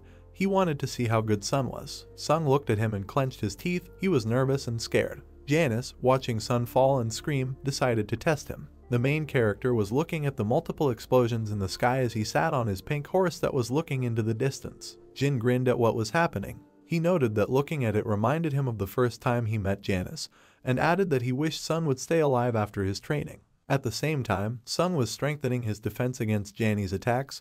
He was very alarmed by such attacks, but he was still very determined to defeat his opponent.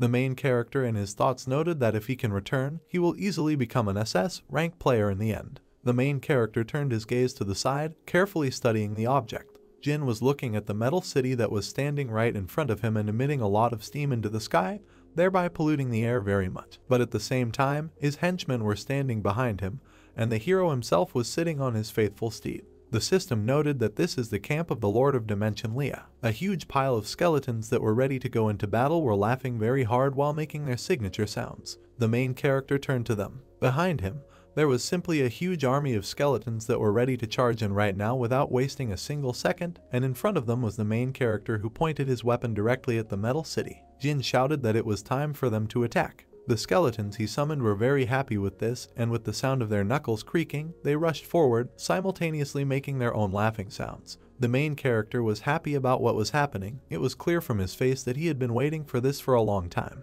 Unexpectedly, a huge explosion appeared in front of the skeletons that managed to get ahead of the main character and went far straight, which knocked several skeletons off their feet. The main character did not expect this.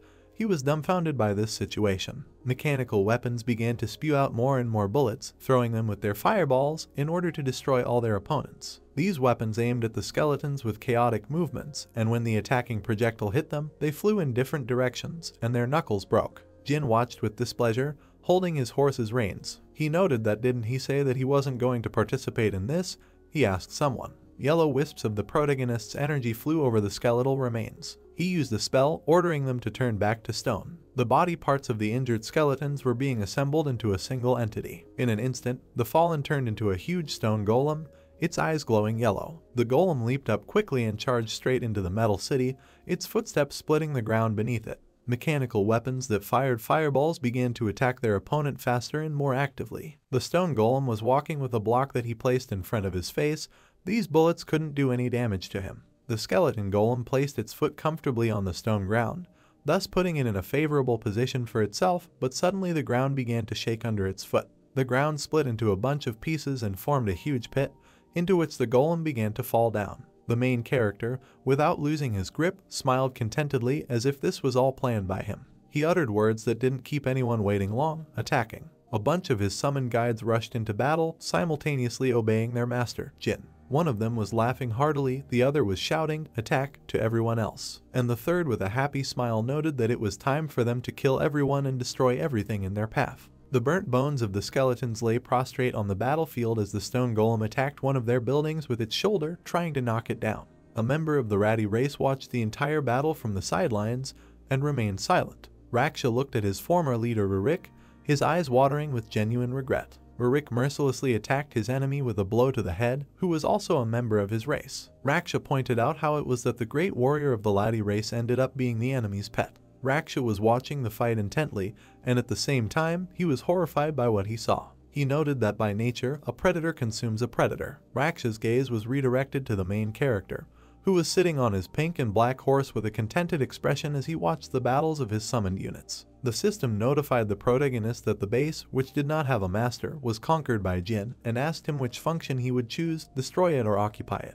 Jin looked at the selection thoughtfully, putting his hand to his chin. He spoke his thoughts aloud and said, "Occupy." The main character remembered the red-haired girl Lee, who was badly injured from his attacks. He noted that he had heard Lee's name somewhere, and added that it was like the girl he had injured earlier, and noted that she probably still hadn't recovered from his attacks. Demoness Bibai appeared in front of Jin, holding out her hands to him, and stared intently into his eyes while the protagonist was a little confused by her unexpected appearance. The demoness turned to her master and asked him to give her the space for possession. The main character smiled haughtily. He noted that he has no interest in capturing other planets. Bibai burst into tears. Jin chose the button to destroy this base. As the protagonist stood triumphantly with his hands in his pockets, Bibai looked sadly at the destruction of the base in front of them. The protagonist was content looking at the ruins while the demoness looked at him with interest. He noted that it will be interesting to see the face of the owner of the base after it is restored, and added that in the end she will see how her base is completely destroyed. The weather was beautiful above the forest, and the bright sun was gradually sinking below the horizon. The main character noted, asking himself, "I wonder how the vampire is doing now." A loud rumble shook the leaves of the tree. The monster that had just been slain was lying on the ground, and Jondo was looking at it with a sigh. He noted that so far there is nothing special and interesting, and added asking if there is anything worthwhile on this planet at all. Hiso was encouraged by Mina as she placed her hand on his back. She pointed out that she wanted Mr. Vampire to go drink blood quickly, and prodding him, she added, "Come on." Min was very uncomfortable with the whole situation, but he agreed with Hiso's words. The vampire bent down and bit through the goblin's thick skin with its fangs. Min started to drink the goblin's blood, swallowing it loudly. The vampire began to give birth from the overwhelming power. An orange aura enveloped him from head to toe, and he made strange noises. Ming's eyes were filled with bloodlust, his nose was wrinkled, and he looked straight and trembled along the way. Suddenly, the effect of the blood stopped, and the vampire was very surprised by it.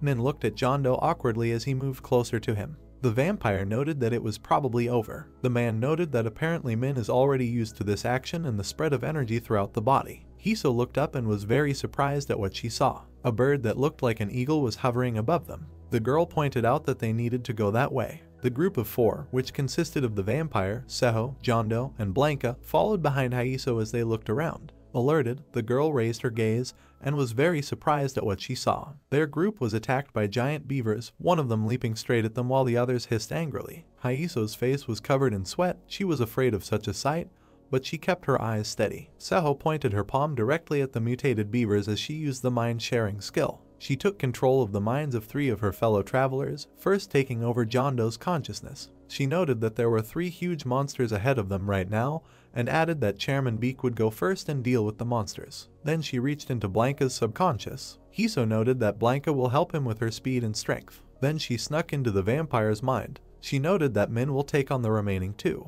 Everyone did everything according to Hiso's orders, and at first Jondo attacked the beaver with his punch, with his battle cry. After that, Blanca used her support to help Beck, while Ming attacked the remaining 2 giant beavers. Abruptly, the vampire grabbed the beaver's paw in a tight grip. Without wasting a moment, he pierced the beaver's body with his fangs and began to drink its blood, his claws digging into the beast's body. His gaze was menacing, and he had a new thirst for blood. The monster's paw slid down lifelessly. After enjoying the blood, Ming stood and breathed in the air, blood dripping from his mouth. The vampire stood by the 2 corpses of the giant beavers while Min looked at him warily. The wolves that were gathered in a pack began to approach them. Seho screamed in horror. She didn't expect to see them here. The vampire stood completely drained, and the blood on the corners of his lips began to dry. She snuck back into her subconscious, noting that there was a pack of monster wolves ahead of them. Seho told Jin personally that it was time for them to retreat. The vampire stood silently in front of the pack of wolves and didn't even move as they stared at him. Min was wrapped in a red aura from head to toe, and Seho tried to call out to him again, but she was beginning to lose hope that he would hear her. The vampire bared its fangs in glee and let out something like a chuckle. Without a moment to waste, the vampire charged straight for the pack of monsters, his mind filled with thirst, and he screamed with pleasure while Hiso just managed to reach out her hand in his direction to pick it up. The girl didn't know what to do. Her face paled and sweat began to trickle down from fear, her hand still hanging in the air. In her mind's eye, she shouted after Min Long, "No." The vampire was running fast towards his target and didn't pay attention to anything. She wondered with horror if he had lost control of himself again. The wolves began to roar in pain from the vampire's lightning-fast attacks, and in a split second, it inflicted severe wounds on them. Ming was completely unconscious. His eyes were white and his bloodlust was great. His mouth was bared with fangs out. One by one, Ming cut the monsters in half as they whined in pain while the others watched him. Hiso stood with Blanco, their faces contorted in horror as they watched the vampire, not knowing what to do. The girl noted that things are going badly now, and added that until Min comes to his senses, they have no choice but to watch his back. Suddenly, behind the children and the messenger of the goddess, the branches of trees began to move, and they all turned around in fright. Forest monsters, with glowing yellow eyes and a bunch of teeth, approached them and hissed at them. Hiso was at a loss, and her eyes were narrowed. She noted sarcastically that these were the only monsters they needed. Suddenly, Murdy saw something up above, and she was as startled by it as the tree monsters that were coming at them from the forest. She screamed and called out to everyone to turn in their direction. Looking up in horror, she noticed flying bird monsters along with Hiso. The messenger of the goddess noted, calling the goddess area, that air monsters were coming at them. Flying maroon birds with menacing grins began to approach the group. Preparing their sharp claws, they were ready to attack. At the same time, they let out heart-rending screams. Hiso turned to the others in horror. She called out that they needed to get out of here and turned to head back. With a quick flick of his hand, Jondo grabbed the distraught Min while the wolf monsters around him were dumbfounded by this. The vampire kicked and screamed in protest as long as the head of Beak was satisfied. Min dug his fangs sharply and menacingly into Jondo's skin, but he couldn't bite through it. He looked at Head Beak in shock and puzzlement as he flexed his muscles. Jondo noted with a grin that his skin wasn't as weak as the others, and the vampire wouldn't be able to bite through it. The entire group of 5 started to run away in a hurry. Hiso shouted, "Let's get out of here quickly." Another attack, and another explosion, was directed towards Sun. The guy jumped out of the way. He had almost used up his strength, but he didn't give up. Another blast passed close to his arm, and Song screamed as he tried to avoid it. Janice was hovering over the boy, looking at him intently, but when Sung only looked in his direction, the lick started to speak. Janice laughed at Sung, who noted how long the guy was going to run away from his attacks, and added, "Is he really ready to die without knowing how to do anything?" Sung was angry, glaring at his opponent in the battle. In his mind, he asked himself what he could teach him at this rate, and with attacks that were repeated over and over again without stopping. Sung looked at the Lick Mage, who was watching him with disdain and a sneer. The guy noted that he was told that they would make a better fire mage out of him, and added that maybe he was just playing with him without the opportunity to kill Sun. The guy grabbed a stick that was lying on the ground. He took a deep breath into his lungs. Sun said, "Magic fire." Janice was surprised by his actions and began to watch him with interest and apprehension. The stick in Sung's hand was covered in a bright blaze of fire as he stared at his opponent seriously. His legs also spread out at his sides. Janice started to laugh and wondered if the guy really wanted to try using fire magic now. Janice aimed a lot of fireballs at the guy. He pointed out that he would let Sun show him his full abilities. The guy started to get into a comfortable position for jumping. He leaned on his leg. He leaped up, straight for the fireballs. He raised his weapon to the side of him. Sun was ready to attack. He shouted as the fireballs flew towards him. The boy waved his stick in different directions, thereby attacking the fireballs that flew directly at him. They exploded and the flames covered the space. Sung reached Janice in an instant, knocking his weapon over his back and shouting as the Lick watched. Janice tightened her grip on her staff, which suddenly appeared in his hand, and Sun was very surprised by this. The guy stared at his opponent in confusion until the latter touched the guy's stick, and with a single squeeze motion, he began to absorb the energy of Sun's fire. Sung was wary and looked at him with incomprehension. He made a mental note to see if he was absorbing his fire into himself. Janice looked at Sung with a menacing grin, and in one move, he quickly broke the stick that was the guy's tool. The guy was dumbfounded. The Lick noted that fire doesn't pick out enemies. Janice pointed his hand to the side and started creating another fireball. The boy looked at him carefully and cautiously. There was a huge explosion, and Sun was sent flying down in the blink of an eye. The guy started to get up, leaning on the ground in parallel. Sun looked at the Lick with a smirk, his brows furrowed. Janice asked him with a laugh if the kid wasn't giving up on him right now. The Lick had created a fireball of enormous size above itself, and it was still absorbing the fireball's energy as Sung watched in shock. The guy shouted out that Janice was crazy. Janice pointed his staff at Sung, aiming his fireball at him. Leech pointed out that let the guy try to repel this attack. Sung stared in horror at the ball of fire energy flying at him. The fireball reflected in his eyes as it came closer and closer. Sun stood there, not knowing what to do in this situation. He noted that he wouldn't be able to dodge this attack, and added that his body was currently at its limit, and there was no way he could strengthen it. In his mind, he also noted that if he couldn't block or avoid this attack, then Sun suddenly remembered how Janice had recently started absorbing his fire energy, and his eyes narrowed as he found a way out of this situation. The Lick looked at the boy with interest. The guy left one of his legs behind to lean on it. He put his hands out in front of him and tensed up very much as he watched the huge fireball approaching. Sung made a mental note to use only this trick to survive. The cloud of fire was getting closer and closer to him, and the intense heat from the ball was already catching up with him. Sung made a serious note to himself that if he didn't make it, he would die right here. The fireball was already closing in, pressing down on Sung with its aura. Sun held the fireball with his hands. He was very tense. The power of the fireball was dragging him back, but he tried his best to stay on his feet. Janice chuckled at the boy's action. The Lick watched as the boy slowly but surely began to consume his fire, which began to envelop his hands. Sung screamed in pain and effort. Fireball was completely absorbed by Sun. The guy started gulping air. He clenched his fists and took a winning stance. Song shouted that he had succeeded and added that he was able to absorb it. The guy was shrouded from head to toe in the energy of the flame. He was satisfied. Sung noticed that he was overwhelmed with power right now and added, realizing, so this is what Janice's power really is. The Lick landed right in front of the guy and looked at him intently as he looked at Janice in surprise. The Lick laughed and noted that he looked like the guy had already learned the basics of fire mastery. Sung called out to Mr. Janice. With a smile, he noted that he was grateful for such an invaluable lesson, and noted that it seemed to him that the latter specifically showed Sun how to absorb fire by example. He continued to speak with a smile as Janice's fireball flew by an inch away from him. He noted with a laugh that if something went wrong, Sung would have died on the spot. With fear and surprise, the guy turned back because Pod felt the heat from the fireballs. He was in a misunderstanding of what was happening at the moment of the event. Janice glared at the boy and slid his staff behind his back. Lick noted with a laugh that someone had told the guy that this was the end, and added that Sung would only thank him when their training session was over. Sung squealed in fear, sweat starting to run down his face. The guy screamed as another of Janice's fireballs hit him. He was shouting along, well, no. Rasarati village in the forest, evening, bright lanterns are lit on the streets. Raksha was running at a very fast pace to his village, gasping for air with his mouth. Raksha reached the wooden gate and saw a familiar face that looked at him in surprise. Rabido, the Raksha called loudly as he stood at his post and guarded the entrance. The young representative of the race was glad to see an old acquaintance. While the Raksha gesticulated and tried to explain something, he was very out of breath. Rabido asked a friend of his how everything went and if he was doing well. Raksha chattered quickly and asked what was wrong with the shaman and where she was. Rabido looked at him questioningly and asked what could have happened that Raksha was in such a hurry to visit the shaman.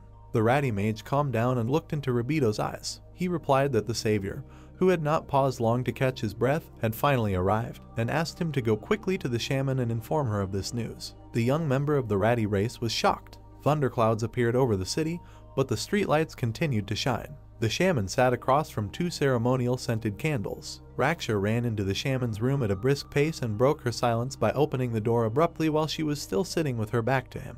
Raksha shouted to her, the shaman Tsutsasha. Tsutsasha turned to Raksha in displeasure and looked directly at him. She told him to calm down and asked him what he had seemed to be so scared. Raksha froze in surprise, and his mouth remained open, not knowing how to properly tell her. Quickly sitting down on his knees, he began to gesticulate, and with his story, he surprised the shaman very much. He noted that the Ria fortress was destroyed, and added that this was not the handiwork of any union. All this happened because of a new predator who smashed Ririk to smithereens. Tsutsasha asked him again in surprise, and asked if the Nija pillar really had a new owner. The shamaness put her hand to her chin thoughtfully. She pointed out that Ria was a member of the Blackhead Alliance, which meant that then that predator must be a member of the Yellow Lizard or Red Hammer Alliance. Raksha spread his hands and began to explain to the shaman, but his expression showed that he was surprised himself. He noted that according to the spies, he is also against those two unions. The shaman was surprised. The shaman sighed at this. She noted that then the result is obvious, and added that this predator will soon be forgotten since it opposes three unions at once. The Raksha raised his head and looked directly into the shaman's eyes. He noted that she said this because she had not seen him,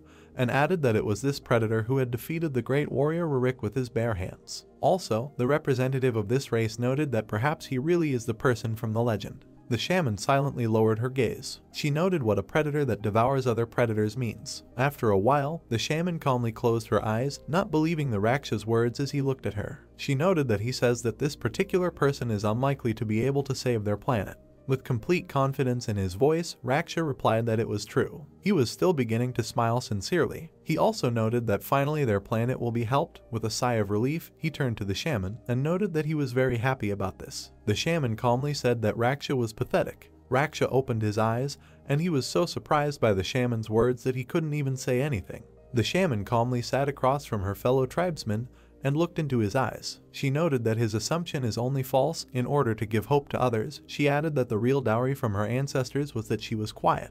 She glared at Raksha. She pointed out in a serious voice that the day a predator appeared to devour other predators, their planet would end, and in a calm voice, she added, this is what their ancestors actually passed down. Raksha was trembling all over. Sutsusha noted that all they can do is pray that they are not the person Raksha is referring to. Raksha noted with dismay that this could not be the case. Suddenly there was a great commotion in the street, and the shaman and Raksha were very much afraid. He asked the shaman what that sound was like outside. In his mind's eye, he noted that it must have been a warning about the invasion of their village. Not far from the village, a forest was burning, and the fire was gradually getting closer and closer to them. Sutsusha and Raksha quickly went outside and addressed the guard. The shamaness asked him what was going on with a serious expression. Ribito was glad to see the shaman, but also frightened at the same time. He called out to her. Ribito looked at the shaman seriously, holding his spear in his hand while another guard stood at the gate behind him. Ribito said that they were being attacked by a large group behind the forest, and added that they should get out of here as soon as possible. The shaman was in shock.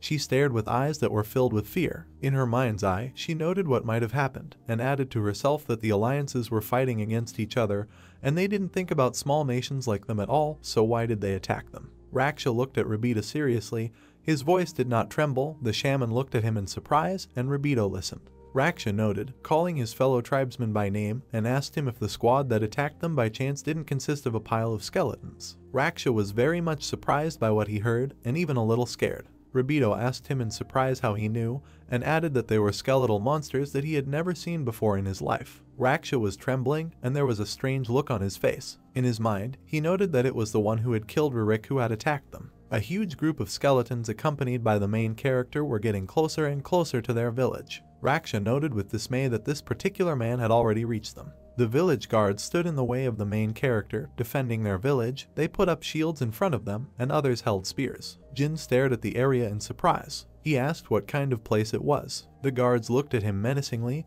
They were afraid, but they were also full of confidence not to back down from the upcoming fight with this man. The main character noted that these monsters look very weak, and he will not get much experience from them.